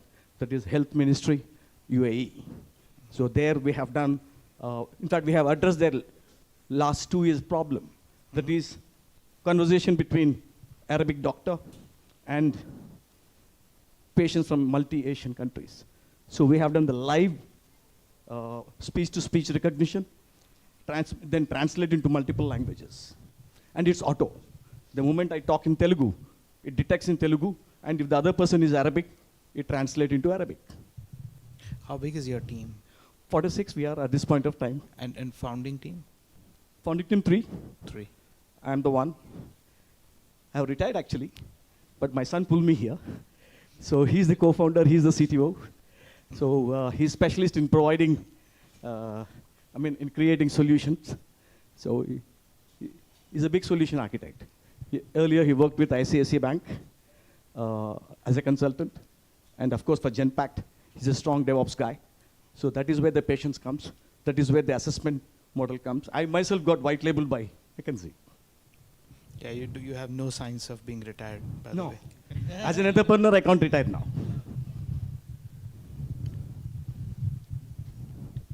See, you asked your question. We are already started investing in, participating in events like GTEx Dubai, because that is the place where we need to really showcase. And next is US FinTech. There we will be launching our AI-enabled secure computing. So only one question I had. What would you say is your core IP, if I have to say, in this organization that you have built over the past, how many years you have this company in? Core IP? IP, yeah. Yeah. Atomax, that's our core IP. Mhm. Everyone says, yes, they have developed AI platform, but we have different. Like me, I mean, I'm a mad guy. So I want my team also to be mad. We believe in chaos engineering. So the core IP is Atomax, that's AI, NL, EU engine. That's our core IP. And the certification process is on. And we are getting almost HIPAA and all those compliances also we have been working. So a lot of investment has gone in. We are 100% bootstrapped till now. Thanks to our paid customers, L&T Finance, Tata Insurance. Now recently we have signed with Honeywell, then Skoda, that will be huge. And the next will be Vedanta for mining. So we come out with the different solutions. The basic model for us is, thanks to our experience and a lot of research, we have identified about 172 use cases across the industry, which is meant largely for the large organizations. So it has given us an idea, the sort of demand which need to be created from the market. So that has made our life very easy now. So pre-trained models are ready. That itself, it comes with 60% of the solution. The remaining 40% during the training, while doing the model training. So we complete each and every implementation in maximum 3 months. Very good evening, everyone. Thank you, Pilaf, for the opportunity. I'm Swaminathan. I'm the co-founder and CEO of SmartTail. What we kind of do, we're a deep tech organization again, and what we kind of do is we deliver decision science very specifically to educators. Couple of accolades. We were awarded by NASSCOM's AI Game Changers in the category for education last year, 2022. And then also part of TAM, T-Hub, Karnataka's tech ecosystem, Startup TN, so on and so forth. So the beauty was, we are incorporated in Bangalore. We have the corporate office in Chennai, and though we were picked up by TAM in their second cohort, and then we are here. So a little bit of background about the founders. So I'm Swami. I'm engineer again. Did my master's in bits. Worked with Wipro for about 11 years, of which spent about 8 years in Japan, mainly enterprise solution architect. That was my predominant role. And building solutions, that was the thing that I was actually doing for quite some time. The other co-founder is Mr. Aslam. So he was again part of HCL and then on to US and then again handling big engineering teams. So in the interest of time, I'll jump right in. In what we do, in very simple terms, we mainly work with schools, K-12 to start with. Right now we've started working with higher ed as well. In a single line, we grade the handwritten answer papers of students using artificial intelligence. So if you have a paper, if you have the test paper that is actually written in the class, say unit test, term test, all of the tests that, so I mean, at least the first few rows you will have kids for sure. The last few rows, I don't know. So all those exam papers of what your children are actually writing, that is actually now graded using AI. That's the solution that we have actually developed. So we have our own proprietary model for the handwriting recognition and as well as for the grading engine as well. So this is what we have actually developed. Right now, we are in about 78 schools, 78 paying customers, including DPS Hyderabad, in Hyderabad, DAV Chennai, Doon Public School in Delhi, and so on and so forth. So we expanded all across India, right now venturing into markets like Singapore and as well as the Middle East too. So that's the solution. The core engine or the core entity of the solution is that when you give a simple sentence to a kid and then say, okay, write in your own words ABC, then he's going to use his own words and then write the same sentence. Now, how are you going to gauge, like, okay, this is what I'm expecting, and this is for which I have to give a mark or a grade. Now, how greatly can you actually give it? So that's the solution. And school is one of the most challenging sector. Very simple. If you do a mistake, the parent will come with the paper and ask for half mark more for their kid.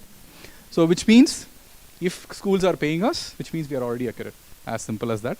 And we are scaling pretty well. Recently, we opened a 30-seater office in Siddipet, the Siddipet IT Tower. We didn't come to T-Hub. Siddipet was a little cheaper, so we went there. And yeah, note to T-Hub team to make it a little cheaper for us. and that's whom we are. And I'll stop now. The business model as such, we charge the school directly. It's more on per student per year pricing. The pricing will vary depending on the number of tests. There are different models. One is for all the exams, another is for only chapter-wise tests, and so on and so forth. This will all vary depending on what they actually taken. It's more of quantity driven, and then we charge them. Anywhere ranging from 800 rupees per student per year to about 1,600 rupees per student per year. That's the pricing model. We crossed about 1.25 crores of revenue from the time the product has been in the market. That's exactly around 16 to 18 months right now. And then looking at very positive growth and scale. So I'll stop right now. Any questions? Happy to answer.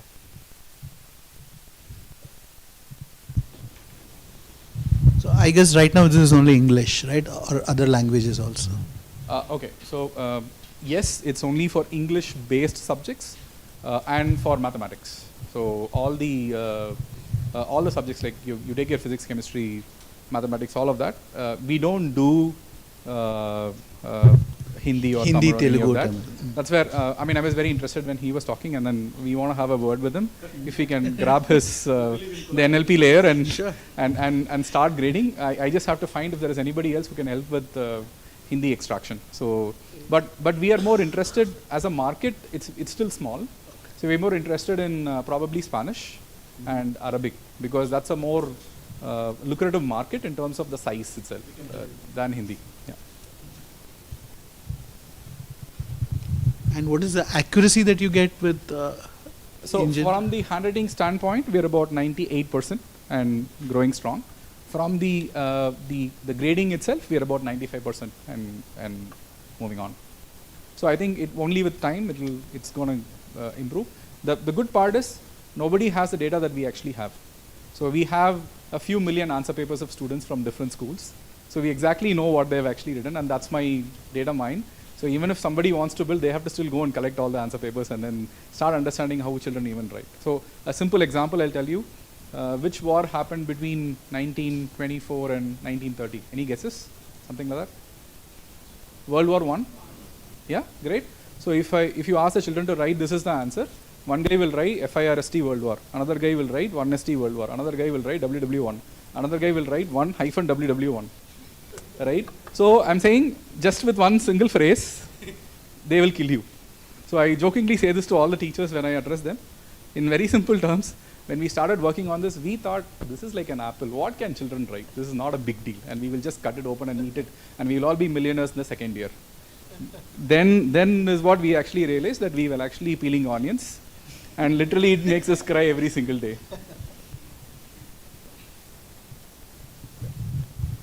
Yeah, so nicely put there. But where do you see yourself going with this? So very simple. We are looking at ontology-specific training models as well.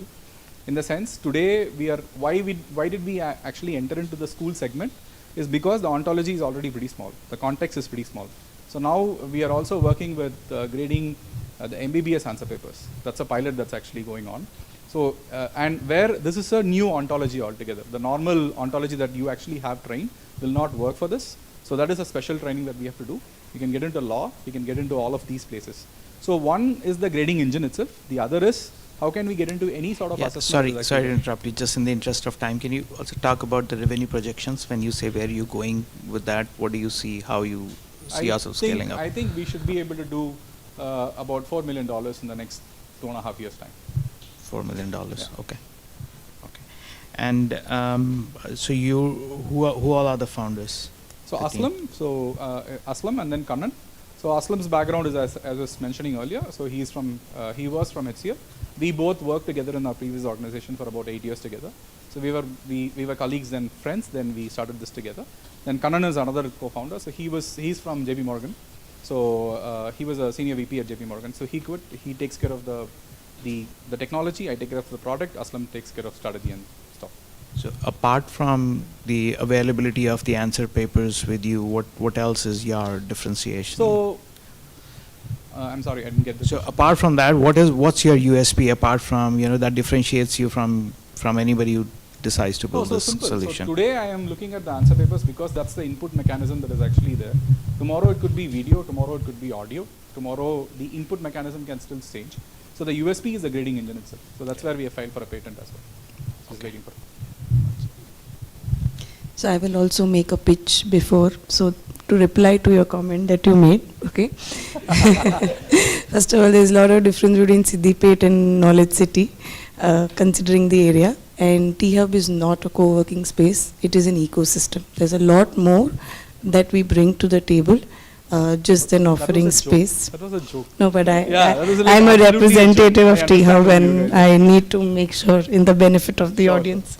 So, you get amazing mentors in T-Hub. yes, two of them are sitting right here. So, okay.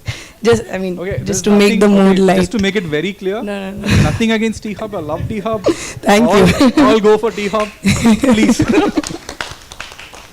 Okay.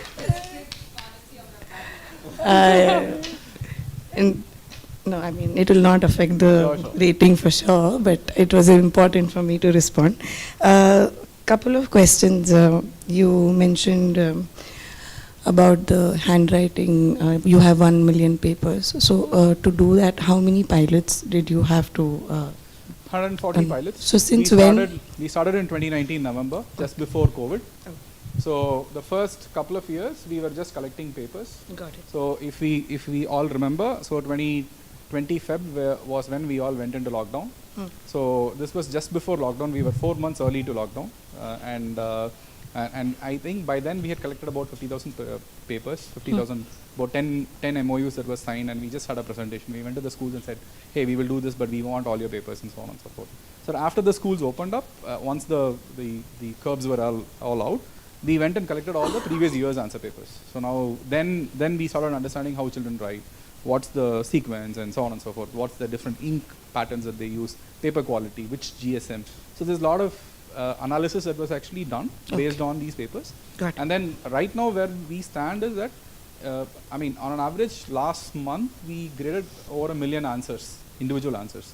So about 40,000 different answer papers. So in simple terms. Okay, a very fundamental one, a basic question. So how does the process of a school putting up on your platform, like how does it work and how simple is it? So in terms of the sales cycle or in terms of not implementation the implementation. So the exam is conducted right now. So yeah, and so, then so very simple. First is the question paper itself, the questions. And then if we are giving the questions, then we also give the answers, saying this is the answers that we are expecting. The school says, they will say, okay, this is the questions and this is the answers that I'm expecting from the kids. There will be some plus or minus modifications that will happen. That will be keyed into the system first. That's a pre-prep model.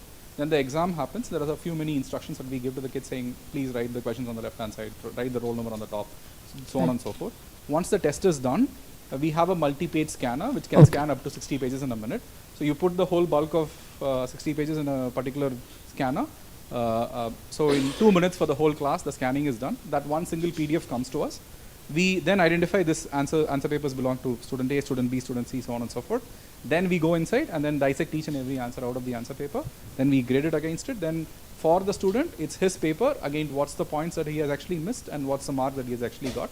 For the teacher, it's more detailed. It's more detailed in terms of saying, okay, against the whole class, say for this question, these points were answered really well. So how much time it takes from the day of your So from the time we get the answer paper to get back at the school, it's between 24 to 48 hours. Because sometimes the scanning is not proper. Sometimes the roll number is not written. Sometimes we also do a pre-check, a post-check on how the AS. Have you raised any funds? Yeah, we have raised about $1 million, and we're looking to raise about another $500,000 right now. Got it. Thank you. Yeah, thank you. Good evening, everyone. I'm Teja Kancharla. I'm the Chief Product Officer at UpSquad. At UpSquad, we have created a dynamic digital ecosystem for the organizations who are into the workforce development in the United States. They basically tries to enhance the lives by using a workforce development, by upskilling, mentoring, and reskilling, so that they provide an opportunities. One of the key challenges that we are actually trying to address, we are addressing is they lack a lot of lack of engagement because they don't have a digital ecosystem in place. That's where we came into picture. We created a digital ecosystem for them, usually for the organizations who are into mentoring, upskilling, and reskilling in the United States. So why exactly we are doing it is because currently the US job market is undergoing a profound transformation, and this transformation is actually creating an issue of skill gap. And there are a lot of people alone in the United States. We are expecting around 12 million people are going to have a switch their career or a job. And during this, the key challenge is for these organizations, they are not able to bring people together, engage them well, and train them and upskill them because they they don't have any unified solution in place. And so that's where we created a unified platform for them, and they are trying to use it. So currently we are addressing the US market because there is a vast opportunity, and they are providing with a target market like around $4 to $8 billion. Currently our strategic aim is to address the needs of nonprofits, schools and universities, and economic development corporations in the United States, because they are the ones who are playing a major role in the workforce development. And thing is this opportunity also well aligned because of the latest legislative developments that was happened, like American Rescue Plan Act, Department of Labor and Training and Employment departments alone funding $2 trillion for the workforce development in the United States. And this further emphasizes the crucial role that as an UpSquad we can play in facilitating an effective workforce development. So what we did, we built our unique web platform in 2019, and we have launched it. And we have recently, like in the first quarter of 2023, we have launched our mobile app as well. And we have seen the results that the engagement for these organizations has been almost increased by 50 to 60%. And they are seeing the results with respect to how many people are actually benefiting out from the platform. Earlier, they have a challenge of finding out whether their initiative has really been successful or not, and at the same time, whether how much successful they are not able to quantify it. But because of a unified platform, now they have all the metrics in all the data in place, where they will be able to see how many people are actually gaining benefit out of this platform, as well as they are able to measure the success of the initiatives that they have taken. And coming into deep diving into a solution, as I said, we have a comprehensive custom branded digital ecosystem where we have all the integrations with respect to all the video platforms like Zoom, Teams, and things. And our customers need not to pay even a single rupee for any of the Zoom licenses. They can simply get it with our subscription. At the same time, we have our own personalized video platform where the organizations can actually share the success stories as well as the trainings and other aspects one-on-one. And we have our custom groups and messaging and personalized communication, social forum, events, as well as the job board. Earlier, each organization used to use Eventbrite for events and Indeed for jobs, as well as Zoom for video platform or Google Meet for video platform. Now that everything is together, then they are easily able to use our platform and get benefit out of it. With respect to competitor landscape, UpSquad standouts, and it comes into the community management and workforce development. There are other solutions also in the market, like Mighty Networks, Highbright, or with respect to job placement like LinkedIn, Foundit, and Indeed. But they are more focused in the general careers or community management. But now we are more focused in the community management with the features that are much aligned for the workforce development organizations. currently we have around 20 customers, 20 paying customers, and with an annual recurring revenue of 220K. And we can see that our customers are currently, we have covered all the personas of our current target market that we have. Like we have universities, we have economic development corporations, we have colleges, we have non-profits as well. Yeah, it's just 2 slides. And our revenue model is quite simple. It's a SaaS-based revenue model. Depending upon the size of an organization, we are going to charge them an annual fee. And we also provide a custom code for the organizations with more than 1,000 plus users. We have a free trial for the organizations to try out.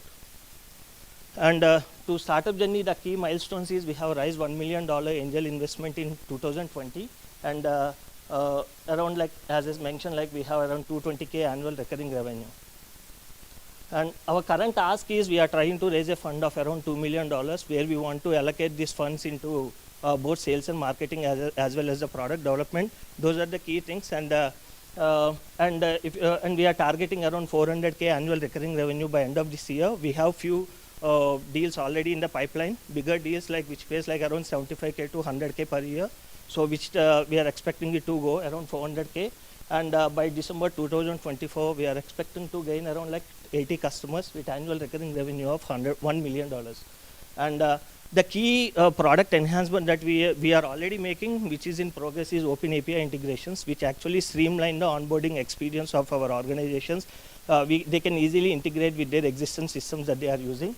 And also payments integration.